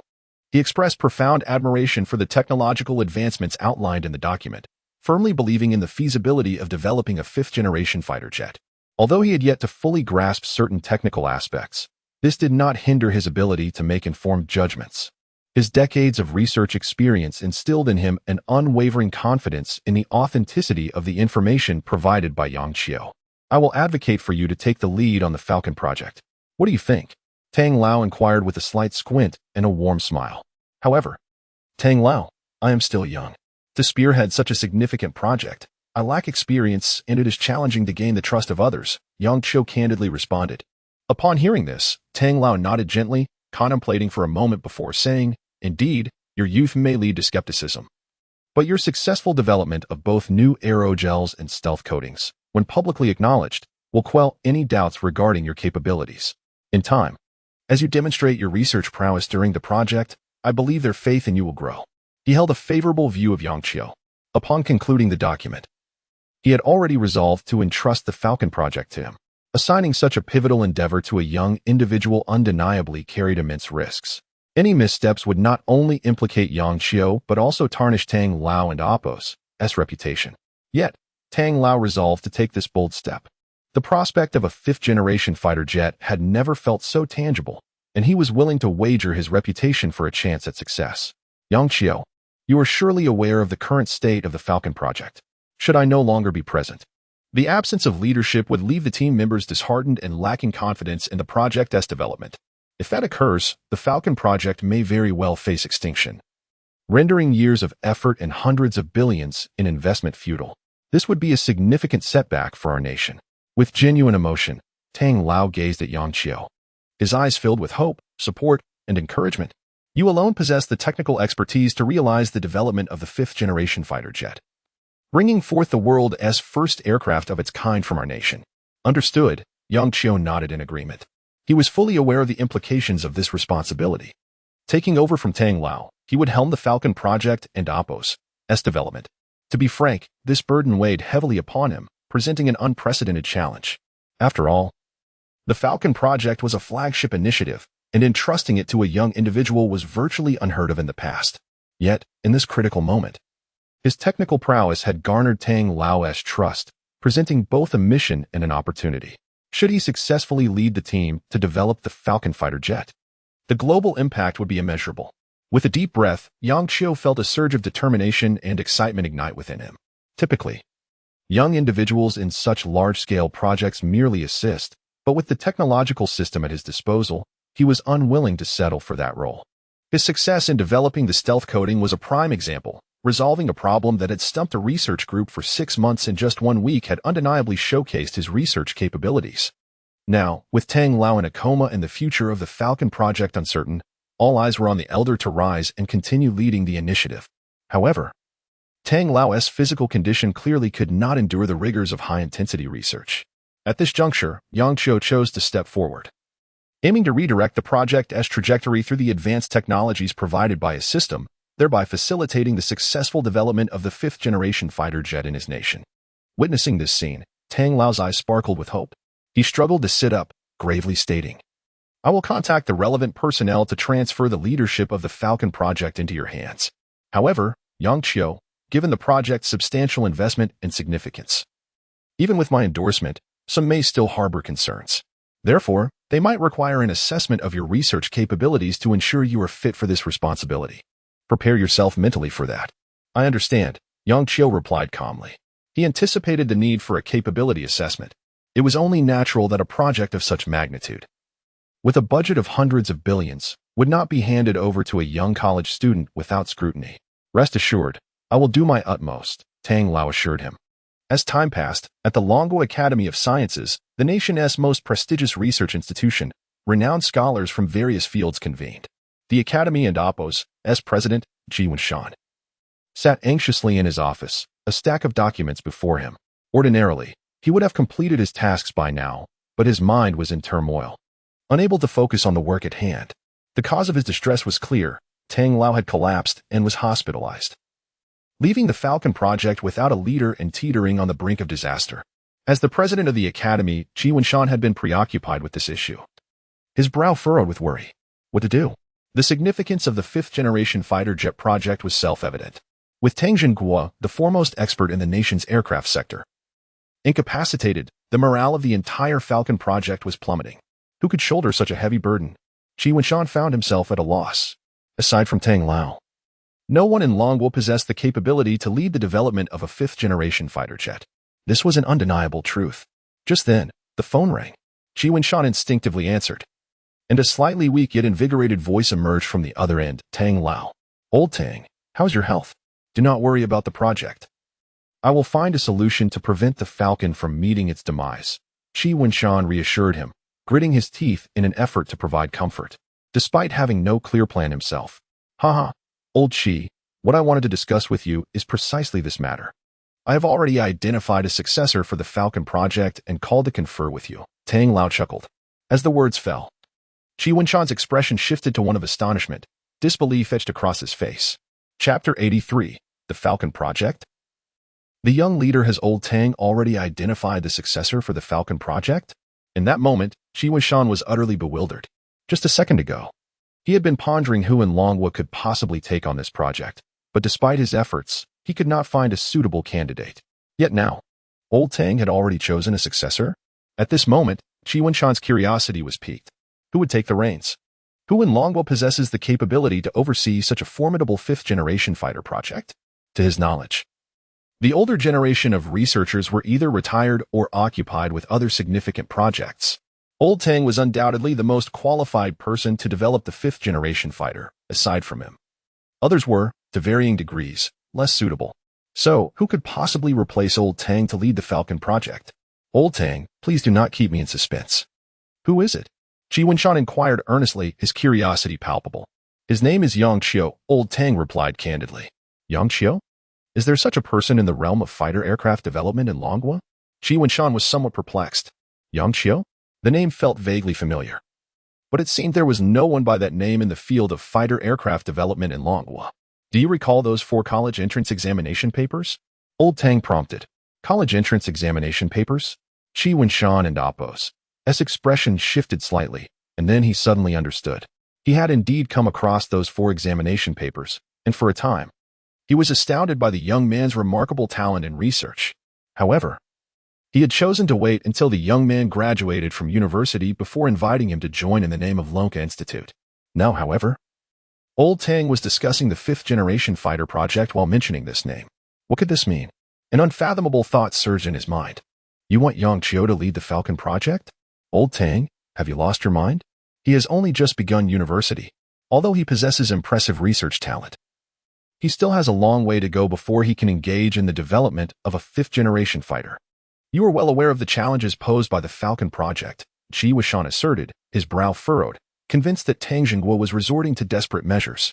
The investment in the fifth-generation fighter amounts to hundreds of billions, deploying countless researchers and consuming immeasurable resources. How could such a crucial project be entrusted to a young student? What if something goes wrong? The upper echelons of Longwo would never allow such a situation to unfold. Old Qi, your views are somewhat outdated. Who says that young people cannot shoulder great responsibilities? Scientific research is a matter of ability, not seniority, Old Tang stated confidently. The Falcon project is of utmost importance. If you were to assign a young person the responsibility, you must provide ample justification. Qi Wuxian remained unconvinced. I will send you a document. After you have reviewed it, we can discuss the matter of the Falcon project's leadership further, Old Tang said without a hint of unease. Upon hearing this, Qi Wuxian acquiesced. He sensed that Old Tang placed extraordinary significance on that document. The recommendation of Yang Qiu to lead the Falcon project was likely closely tied to its contents. His curiosity was inevitably aroused. What could this document contain that would lead Tang Jingguo, a pillar of the nation, to make such an astonishing decision?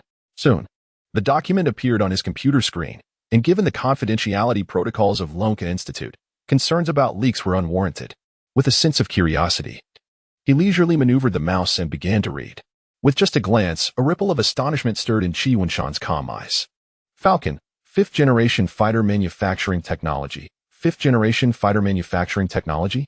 What an audacious title. Even a project team with substantial funding is still in the research phase regarding the manufacturing of fifth-generation fighters, with most technologies yet to mature. It is anticipated that several years of research are required before breakthroughs can be achieved and all modules assembled to create the world's first fifth-generation fighter. Yet this seemingly unremarkable document boldly claimed to address fifth-generation fighter manufacturing technology. Did the author truly comprehend the technological challenges involved in creating such an aircraft? Of course, this document was sent by Old Tang, and thus, Qi Wuxian and Oppo's stance could only be one of cautious belief. With this mindset, he continued to read.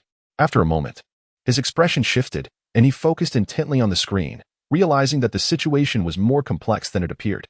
After a while, he adjusted his posture. Sitting upright with a serious demeanor, thoroughly engrossed in the document.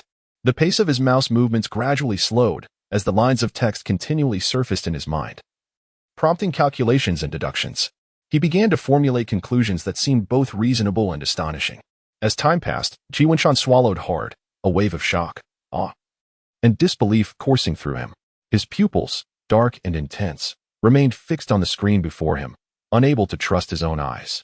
If the technologies documented within could be realized, unified in modeling, and the results assembled, it seemed, it truly might be possible to create a fifth-generation fighter.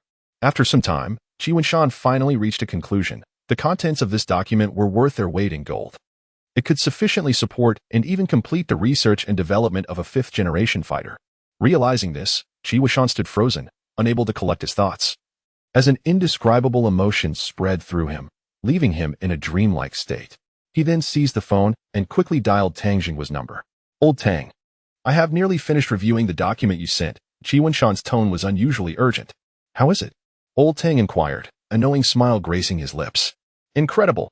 If this document truly was authored by that young man you mentioned, then his capabilities are utterly astounding. The content presented in this document is more than sufficient to lead the development of the Falcon project. No wonder you recommended him. I can now understand your reasoning. Qi Wuxian could not help but marvel, his expression complex. To be honest, initially, I too found it hard to believe that a young person could contribute to the technology of a fifth-generation fighter. However, once that document appeared, disbelief was no longer an option. Old Tang, with a reflective expression, stated earnestly, now that you have reviewed the document, what do you think about my recommendation for Yang Qiu to lead the Falcon project and guide the team in the development of the fifth-generation fighter? Feasible. Qi Wuxian replied thoughtfully. Chapter 84. Reaching an agreement, appointment of the chief engineer. Tang Jinghua and Qi Wenshan, the vice president and president of the Dragon Academy of Sciences, respectively, engaged in a thorough discussion over the phone regarding the recommendation of Yang Qiu to lead the Falcon project. They quickly reached a consensus and jointly reported the matter, transmitting the documentation to the higher echelons of the Dragon Nation, collectively endorsing Yang Qiu as the next leader of the Falcon project. Given the meticulous details of the 5th generation and a half-fighter technology in the document, coupled with their esteemed recommendation, success appeared highly probable. In essence, Yang Qiu was poised to become the youngest individual ever to head a national key project in the history of the Dragon Nation and perhaps the world. With the decision made, the two acted swiftly, submitting the documents along with the recommendation letter. The next course of action was to patiently await a response. Yang Qiu, please return and wait for news. I will contact you once I receive a reply. Tang smiled warmly, instructing him. All right, Mr. Tang, I will return and await your news. Please take care of yourself in the hospital and avoid overexertion, Yang Qiu replied, bowing slightly before exiting the ward. Upon leaving, a sense of relief washed over him. He had done all he could. The future now hinged on the higher-ups' perception of a young individual leading the Falcon project. Would they agree or harbor skepticism? Regardless, this was beyond Yang Qiu's control. He had maximized his efforts, and now all that remained was to wait. Yang Qiu returned to Jiangsheng Military University. Strolling through the campus adorned in autumn's vibrant hues, leaves danced in the breeze, and the warm sunlight filtered through the branches, casting dappled shadows. He ambled leisurely, gradually unwinding from the tension of 3 sleepless nights spent finalizing documents. Previously, to facilitate his involvement in the Falcon project, Cheng Guoxing had granted him several months of leave. Now, merely a week had passed, and he found little motivation to attend his chaotic classes. Thus, his subsequent days were spent between his apartment and the library, immersing himself in endless reading, amassing skill points and course credits. Meanwhile, a storm was brewing within the Dragon Nation's scientific community. The news of Qi Wenshan and Tang Jinghua's joint recommendation for Yang Qiu to lead the Falcon project quietly spread among the upper echelons. Those who heard the news immediately pondered, who is Yang Qiu? After some inquiry, they quickly unearthed all pertinent information about him. Despite scoring 0 on 4 college entrance examination papers, he had gained admission to Jiangsheng Military University based on the technologies he had developed, currently in his freshman year. During his studies, he had successively created groundbreaking materials such as new aerogels and stealth coatings, making significant contributions to the Falcon project and Oppo's development. He was hailed as a rare and unique prodigy in the realm of scientific research in the Dragon Nation. However, despite his impressive credentials surpassing those of most researchers, his age raised hesitations regarding the Falcon project. Was it prudent to appoint someone barely 20 to oversee a project with stakes in the hundreds of billions? Regardless of his exceptional talents, doubts lingered. Experience, practice, and a wealth of knowledge were areas where Yang Qiu seemed lacking compared to well-established researchers adorned with accolades. Given the project and Oppo's critical importance, all risks needed to be mitigated. The uncertainty surrounding Yang Qiu and Oppo's leadership brought about indecision among the higher-ups. Had it not been for the formidable backing of Qi Wenshan and Tang Jinghua, such a proposal would never have sparked discussion, let alone approval. Now, faced with the formidable proposal from these titans of the scientific community, the upper echelons of the Dragon Nation were compelled to deliberate. Consequently, an urgent meeting was convened to conduct an in-depth analysis and discussion on the matter, the outcome of which would decisively shape the future trajectory of the Falcon project and the Dragon Nation and Oppo's aviation sector. At the meeting, Qi Wenshan personally advocated for Yang Qiu, engaging in a spirited debate and ultimately achieving the desired resolution.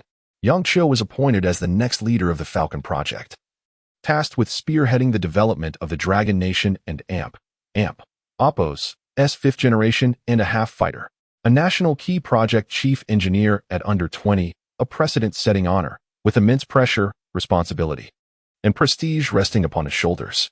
All eyes were on this young individual, eager to witness whether he could rise to the occasion. Yang Qiu, the result is in.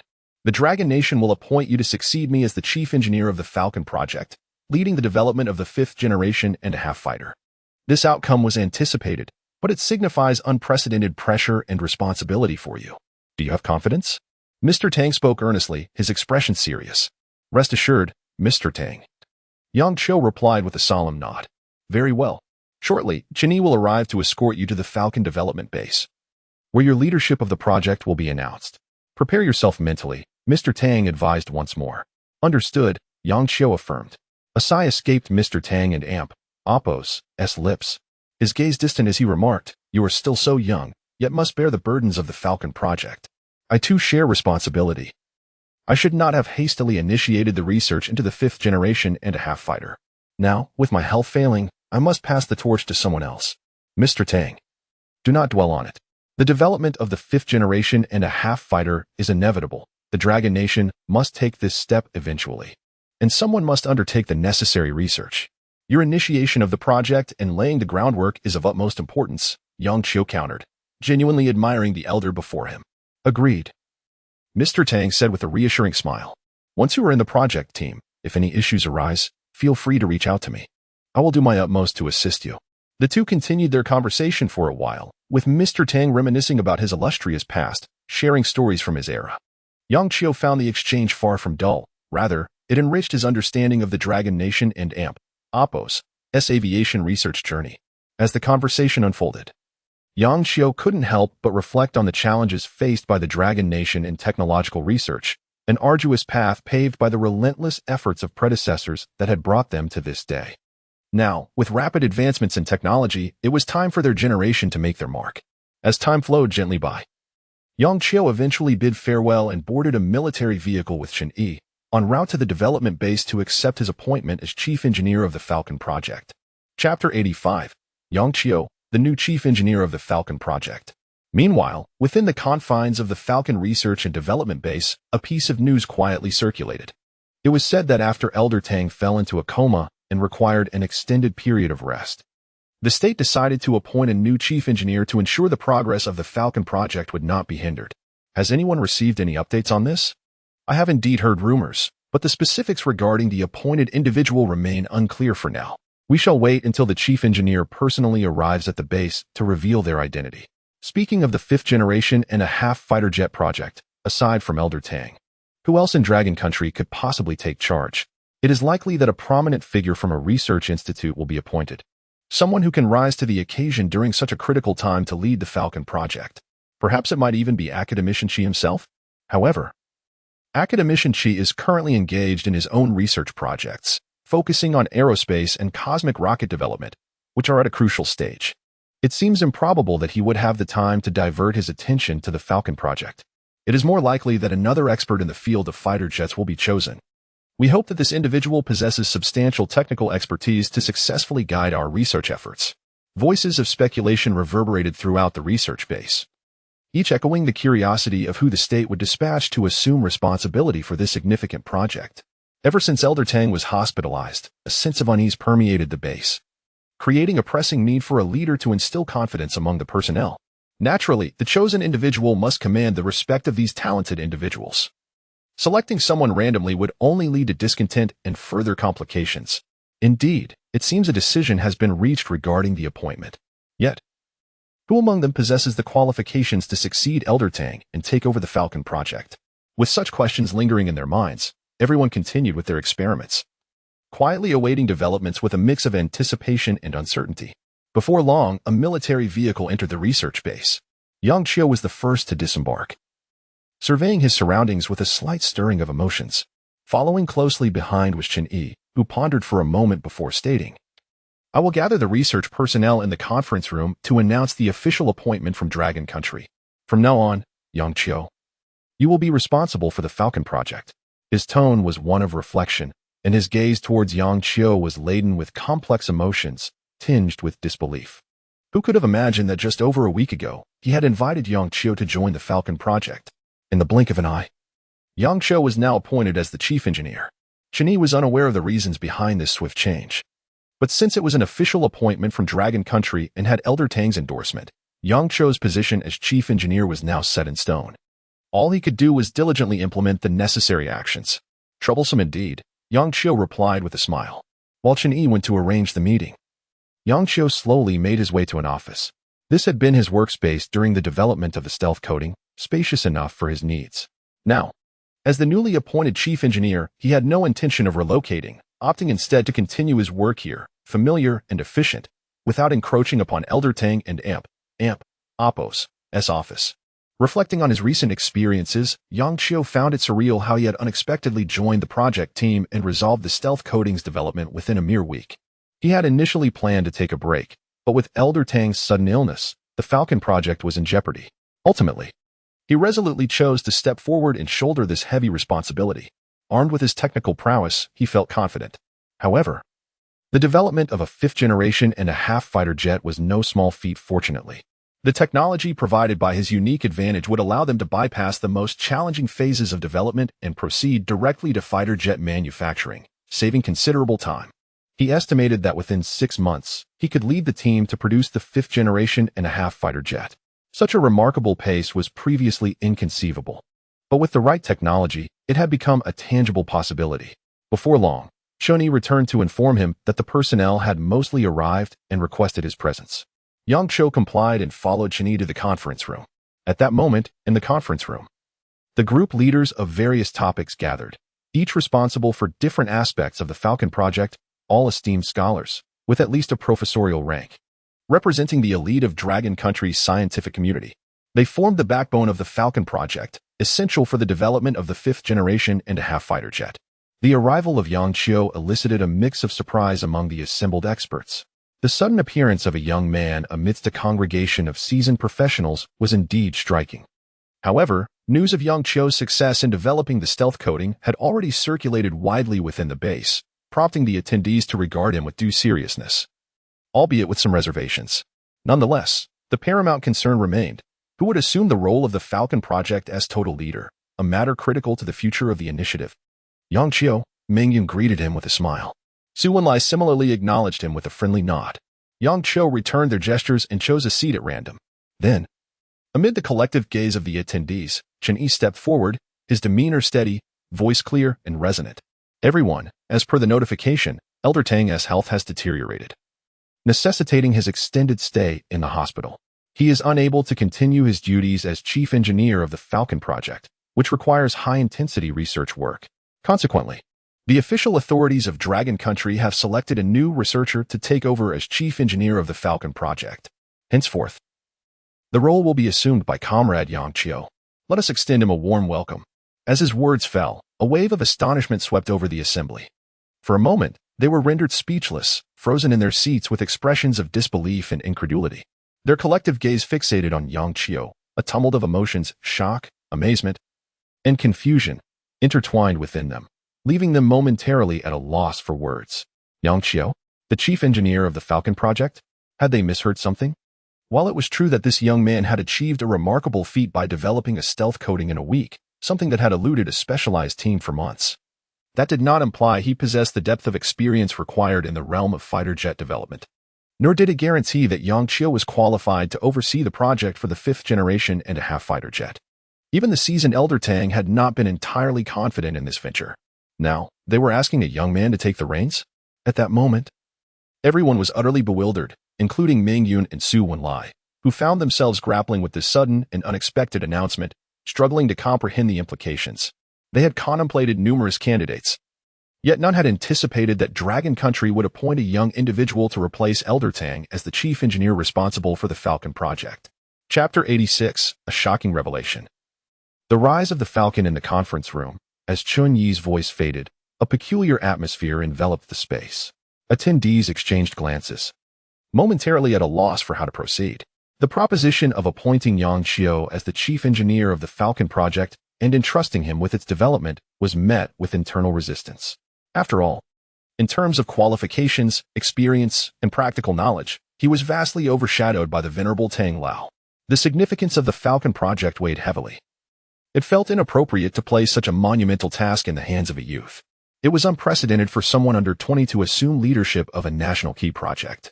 What left them even more bewildered was the rationale behind the higher-ups' decision. Logically, they would not permit a young individual to spearhead a multi-billion project like the Falcon, understanding the inherent risks involved. Yet here they were, faced with the startling reality of Yang Qiu being appointed as the leader, an enigma that left them perplexed and pondering. Is this truly the arrangement from above? Someone could not help but inquire, drawing the collective gaze of the room towards Chun-Yi, awaiting his response. Chun-Yi smiled knowingly and confirmed, this decision indeed comes from higher authorities. Yang Qiu and Amp, Apos, Chou's appointment as chief engineer of the Falcon project has the endorsement of Tang Lao, as well as director chief from the Academy of Sciences. Following the high-level meeting, the majority agreed, which is why this decision was made. There is no need to doubt the authenticity of this information. As for the specific reasons, I am not privy to those details. Perhaps in due time, everyone will come to understand.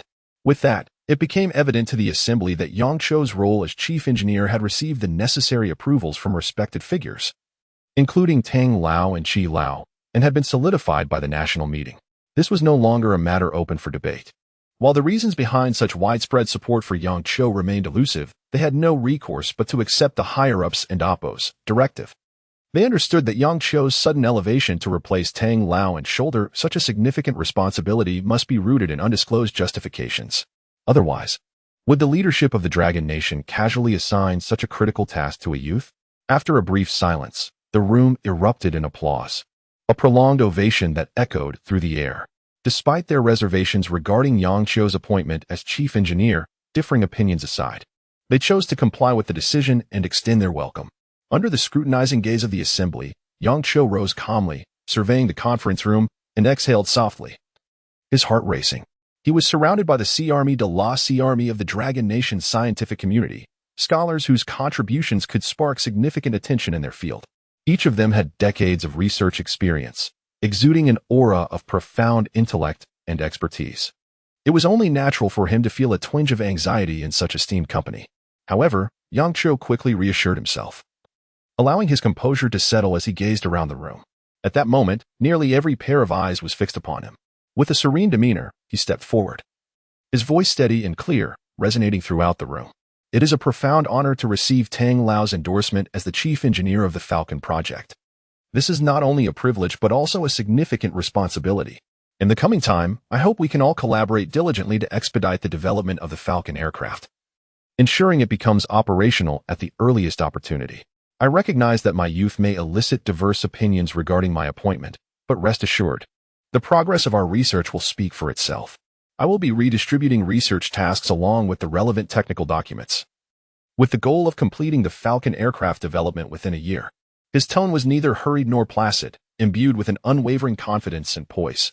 He then distributed the meticulously prepared research tasks and technical documents to everyone. Due to the advanced technology at his disposal, many of the previous topics concerning the Falcon project would be replaced with new ones that aligned with his innovative approach. Consequently, most researchers would encounter changes in their assignments. Yet Chou and Oppo's detailed technological guidance promised to accelerate their progress rather than hinder it. As the group leaders received their assignments and perused the documents, initial confusion transformed into intrigue. They were baffled by Chou's sudden overhaul of the tasks set by Tang Lao, who they had trusted implicitly.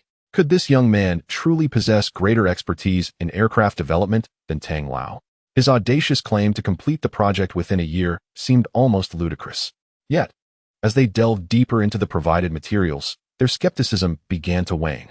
The documents detailed an array of technologies pertinent to the fifth-generation aircraft, meticulously outlining principles, implementation strategies, and technical processes. With such comprehensive information at their disposal, they realized that achieving the related objectives in a notably brief time frame was indeed feasible. This realization sent ripples of astonishment throughout the room. The intricacies of Chou's proposals were seamlessly interconnected, directly aligning with the development of the fifth-generation aircraft. And each plan presented a realistic pathway to success. The prospect of witnessing the emergence of a fifth-generation aircraft in the Dragon Nation within a short time frame ignited their spirits. At that moment, the atmosphere shifted dramatically. The earlier doubts and discontent regarding Chou's role melted away, replaced by admiration and excitement. They recognized that under Chou's guidance, the Falcon project was poised for success, a venture of profound significance that lay ahead. Chapter 87. The rapid progress of RD, the birth of the Falcon on the day the Falcon was unveiled. The technology was meticulously detailed, and the research and development approach was both clear and logically coherent. With this document in hand, I am confident that I can complete the project development within a month's time, a feat that is exponentially faster than the previous topic. It is no wonder that Chou was able to replace Elder Tang as the chief engineer of the Falcon project. He truly possesses the capability. The youth should not be underestimated. With such a talented researcher in Longhua, the future is indeed promising. The document is incredibly thorough. One must recognize that it encompasses the technology of fifth-generation plus fighter jets. Previously, we were still in the exploratory phase of developing these advanced aircraft, yet now, the compilation of these documents has outlined a feasible path for the development of fifth-generation plus fighter jets. It is astonishing. Had we possessed this technology sooner, we might have already succeeded in developing fifth-generation plus fighters. However, it is not too late. No wonder Yang Qiu confidently asserted that the development could be completed within a year. Now, it appears that a year is more than sufficient, and with favorable circumstances, we might even achieve it in 6 months. I find myself eager with anticipation. Perhaps the fifth-generation plus fighter jet will indeed be within our grasp. As everyone continued to peruse the documents, an unprecedented enthusiasm and exhilaration erupted. The shadow cast by Elder Tang and Appos, as hospitalization dissipated in this moment, and confidence was restored, fueling the determination to complete the Falcon project. Although they had previously harbored faith in Elder Tang, they were still somewhat daunted by the challenges of developing fifth-generation plus fighter jets, feeling that hope was slim. However, the current circumstances were starkly different. Armed with these documents, they brimmed with confidence, ready to take action. Their spirits soaring as the prospect of the fifth-generation plus fighter jet seemed almost within reach. They could almost envision the day when the Falcon would soar through the skies. Simultaneously, their perceptions of Yang Qiu underwent a remarkable transformation. Indeed, the higher echelons of Longhua, including Elder Tang and Elder Qi, were not foolish. Their decision to appoint Yang Qiu as the chief engineer of the Falcon project was well-founded. Just by examining these technical documents, it was evident that Yang Qiu had ascended to an unparalleled level in the realm of aircraft development. His appointment as chief engineer of the Falcon project was entirely justified.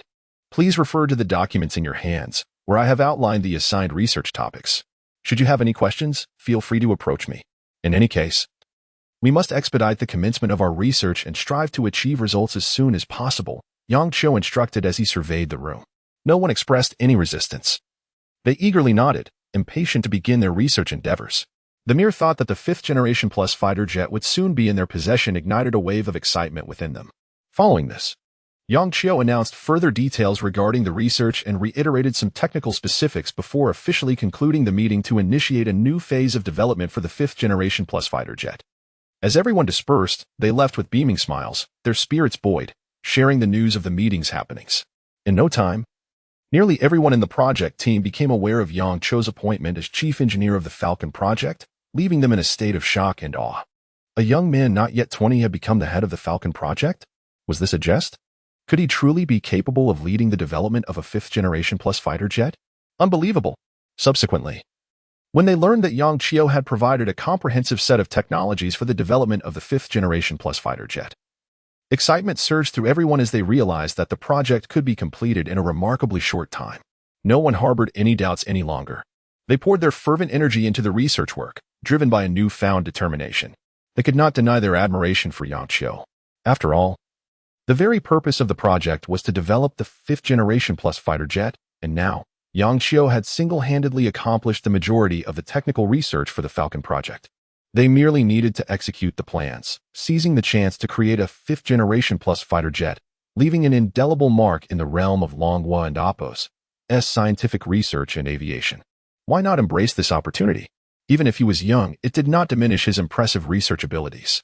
Consequently, the entire research base was filled with praise for Yang Qiu, as countless researchers willingly embarked on various topics under his guidance. Thus, the development of the Falcon fighter jet gradually fell into a productive rhythm. With Yang Qiu's technical documents, everything progressed smoothly, and the once distant fifth-generation plus fighter jet now appeared tantalizingly close. All researchers devoted themselves wholeheartedly to the round-the-clock R&D efforts, their enthusiasm soaring, leading to a significant boost in efficiency as research achievements emerged from the base, showcasing a vigorous momentum. Yang Qiu, meanwhile, focused on the critical and challenging aspects of the research while also keeping an eye on the bigger picture, addressing the obstacles encountered by his teams, ensuring the overall smooth operation of the development process. The entire R&D endeavor was conducted in an orderly fashion, with seamless coordination. This unexpected turn of events took everyone by surprise. Initially, there were concerns that the Falcon project would face a bleak future and become mired in prolonged stagnation after Elder Tang and Appos' departure. Yet now, with Yang Qiu and Appos' bold intervention. The situation had transformed entirely. Not only had it not worsened, but it had also become even more favorable. With the development of the 5th-generation plus fighter jet seemingly just around the corner. As time passed during this research phase, a month slipped by. Within the RD base. In the laboratory, given the current progress, it was estimated that the Falcon fighter jet could be developed in less than a year, likely around 6 months. Reflecting on this now felt surreal. Mingyun exclaimed, casting a glance towards Su Wenlai. Their eyes met, and they shared a smile, both in high spirits. Indeed. I once questioned Yang Qiu's capabilities, believing he was too young to be part of the Falcon project team, especially in the development of stealth coatings. Who would have thought that he would develop the stealth coating in just a week? Now, in Elder Tang and Appo's absence, when the Falcon project was on the brink of crisis, he stepped forward as the chief engineer, presenting the technologies for the 5th-generation plus fighter jet, poised to lead us, the seasoned veterans, toward the realization of this ambitious goal. The pace of change has been astonishing. Su Wenlai gazed pensively, reminiscing about his interactions with Yang Qiu over the past month, as if it were a dream. Who could have imagined that such a young individual possessed such extraordinary research prowess? Now, when he saw that young man, he felt compelled to address him as Chief Engineer Yang. Haha, you were once the most skeptical of young talent, and now your attitude has changed so rapidly. Mingyun teased with a smile. Su Wenlai shook his head in resignation, shifting the topic. Let us continue our work on the project. Following the current timeline, we should achieve results today, and once all topics are completed and integrated, it will herald the day the Falcon fighter jet is born. His gaze revealed a hint of yearning, his eyes sparkling under the sunlight. Chapter 88. The prototype emerges, assembly completed at the research base. Yang Qiu is completely engrossed in technological development. With all technologies provided by the Golden Finger, the progress of the 5th-generation fighter jet and Appo's development is remarkably efficient. Even when faced with challenges, he swiftly resolves them, and overall, the project advances steadily without significant setbacks. The phone rings. Yang Qiu answers, and he hears the familiar voice of Elder Tang inquiring about the situation at the research base. Yang Qiu, how are things at the base? Are you adjusting well? Yang Qiu replies calmly, Elder Tang, the situation at the base is quite good. The research progress is orderly, and we will inevitably achieve the manufacturing of the 5th-generation fighter jet. I and Appo's am slowly adapting. Thank you for your hard work, Elder Tang expresses sincerely. I once thought that after leaving the Guing project, the emergence of the 5th-generation fighter jet in Longwo would be a distant dream. However, it seems that this misfortune has turned into fortune, haha. Since there are no issues, I won't disturb you any longer. Yang Qiu. The realization of the 5th-generation fighter jet in Longwo rests on your shoulders. I shall not fail you, Yang Qiu responds solemnly. Good, once you succeed, I will personally commend you, Elder Tang promises before hanging up. His gaze shifts towards the hospital room, and he feels a deep sense of comfort. Although he is unwell, he is grateful that someone from Longwo has stepped up and is propelling the development of the 5th-generation fighter jet forward in an unstoppable manner. He can rest assured in his hospital bed, quietly recuperating, while awaiting the day the 5th-generation fighter jet soars in the sky. When that day comes, he will have no regrets. The development proceeds methodically, with all researchers at the base working tirelessly, fueled by enthusiasm and an unprecedentedly fervent atmosphere. 1 month passes. The team completes most of the simpler research and manufacturing tasks, with various components of the 5th-generation fighter jet gathered in a large factory, awaiting final assembly. 2 months pass. Nearly all projects are completed, leaving only a few critical and challenging tasks unresolved. However, given the current pace, breakthroughs appear imminent. 3 months pass. With Yang Qiu's assistance, the research projects reach a significant milestone. Most of the components for the Guing fighter jet have been developed, with only a few crucial modules still in progress. Yang Qiu oversees these modules, ensuring meticulous attention to detail to avoid any errors. After all, they are the core components of the Guing fighter jet, and their significance cannot be overstated. 4 months pass.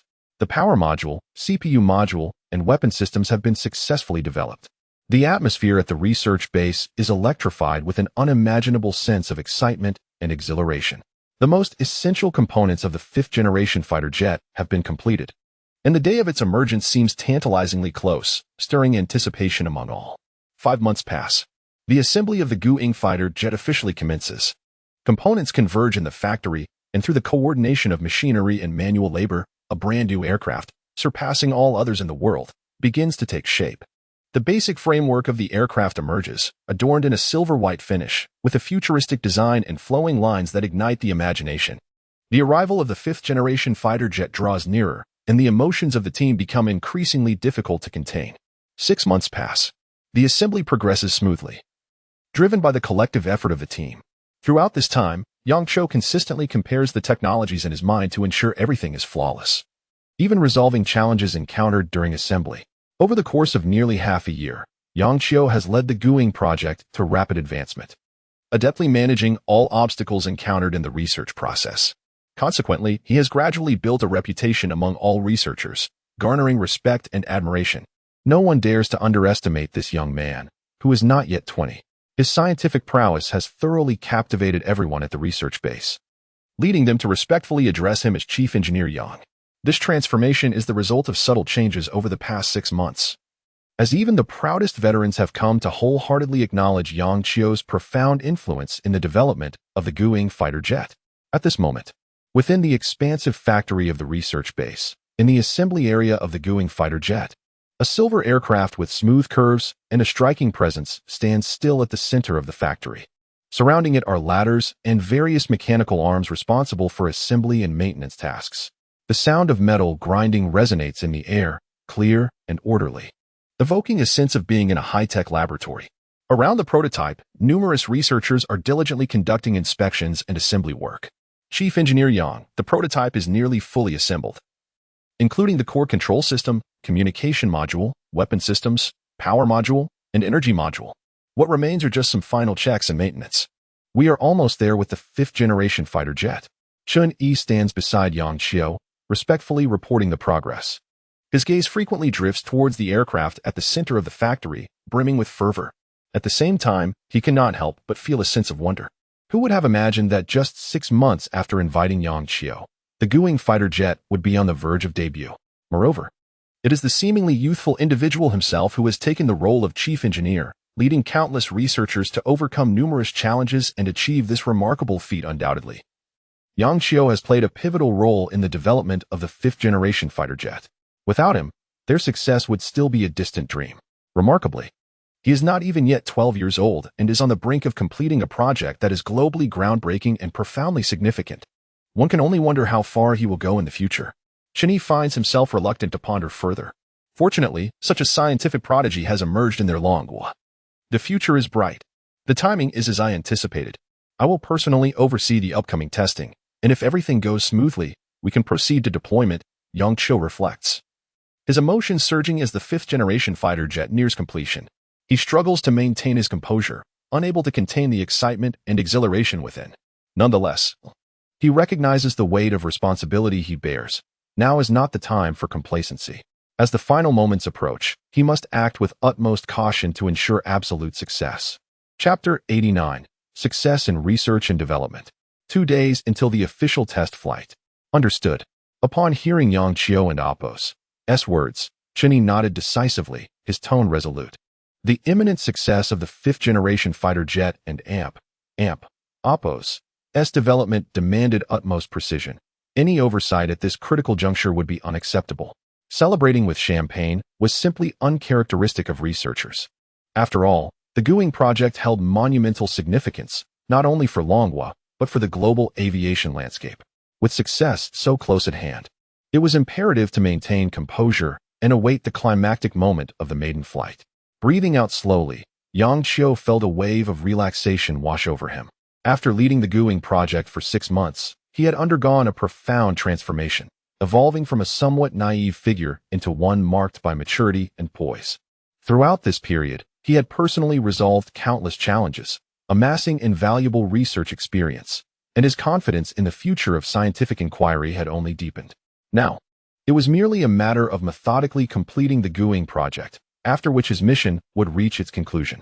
As time flowed gently by, the research proceeded in an orderly manner.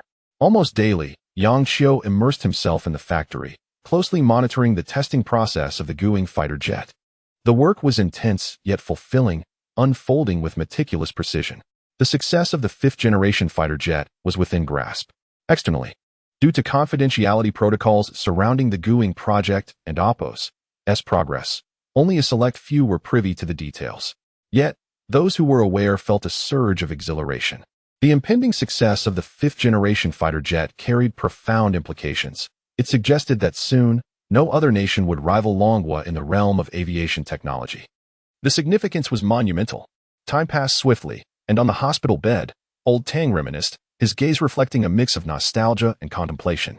Despite being confined to a hospital, he maintained a vigilant interest in the Guiying project and was intimately aware of its developments. All research topics had been completed, components manufactured, and the core technologies, including the main control system, weapon modules, and power modules, had been successfully developed and assembled. Everything was ready, and following the final round of testing, the official test flight could commence. The fifth-generation fighter jet. The test flight. The mere thought ignited a fervor within old Tang, who eagerly anticipated witnessing that moment. He had waited far too long. At the research base, testing proceeded smoothly.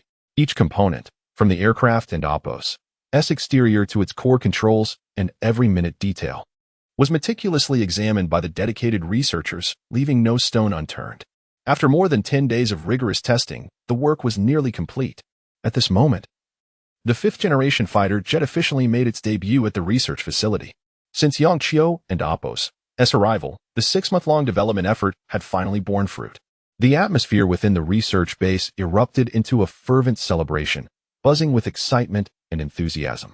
The completion of the testing left them in disbelief. Had they truly succeeded? It felt surreal that from the moment Yang Qiu assigned new tasks to this very moment, they had achieved results in such a short span of time. A brief test flight would soon confirm that the fifth-generation fighter jet was indeed in their possession. Who could have anticipated that a project expected to last several years would be accomplished in the blink of an eye, yielding unimaginable success? The primary reason for this rapid progress was the exceptionally detailed technical documentation provided by Chief Engineer Yang, which elucidated the technology of the fifth-generation fighter jet with remarkable clarity. With such clarity, their research had been smooth sailing, and achieving results in 6 months was only fitting. Thanks to Chief Engineer Yang, despite his youth, Chief Engineer Yang had guided them to realize the development of the fifth-generation fighter jet. What wonders awaited in the future? Truly, heroes emerge in youth. Excited conversations reverberated throughout the research base, reflecting their collective anticipation. Under Yang Qiu's leadership, they had created the world's first fifth-generation fighter jet in just 6 months, elevating Longhua's standing in the realm of aviation above all other nations. For every researcher involved, this achievement was a source of honor and pride. The countless hours of effort had culminated in this moment of triumph. Every sacrifice had been worthwhile. At this moment, all eyes converged on the center of the factory. There, a silvery fighter jet stood immobile, its sharp wings and sleek fuselage glistening under the bright lights, emanating a chilling brilliance. It resembled an unstoppable sword of the skies, exuding a commanding presence that stirred their hearts. Merely gazing upon it ignited a fervent passion within them. They eagerly anticipated the moment it would soar into the heavens, tearing through the skies. This aircraft was destined to be a marvel, a revelation upon its first flight. Observing the fighter jet they had labored so tirelessly to develop, a myriad of emotions swirled within them. This newly crafted fifth-generation fighter jet possessed a unique aesthetic, a beauty intrinsic to the realm of military engineering and cutting-edge technology. Its mere appearance captivated their attention, evoking a sense of awe. Undoubtedly, this was the culmination of human ingenuity, a testament to their relentless efforts and sleepless nights.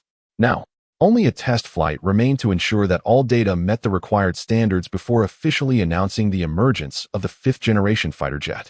With the testing phase successfully concluded, preparations for the test flight were now in order. Everyone, take 2 days to rest. After that, I will apply for the inaugural test flight of the Guiying fighter jet at the research base. Yang Qiu declared, standing before his team, his demeanor unflinching. The researchers exchanged glances. Though they yearned for an immediate test flight to witness the results, they understood Chief Engineer Yang's arrangement and refrained from rushing. Understood, Chief Engineer Yang. We will take these 2 days to recharge and prepare for the critical final phase of testing, which will ultimately determine the aircraft's operational viability. Indeed, after such a busy 6 months, we should not rush these final days and instead focus on executing the last tasks as per Chief Engineer Yang's guidance. Voices of enthusiasm and anticipation echoed throughout the facility, underscoring their eagerness. They could almost envision the Guiying fighter jet breaking through the clouds, soaring into the azure skies. In just 2 days, the Guiying fighter jet would officially take flight. The fruits of their labor would be unveiled on that day.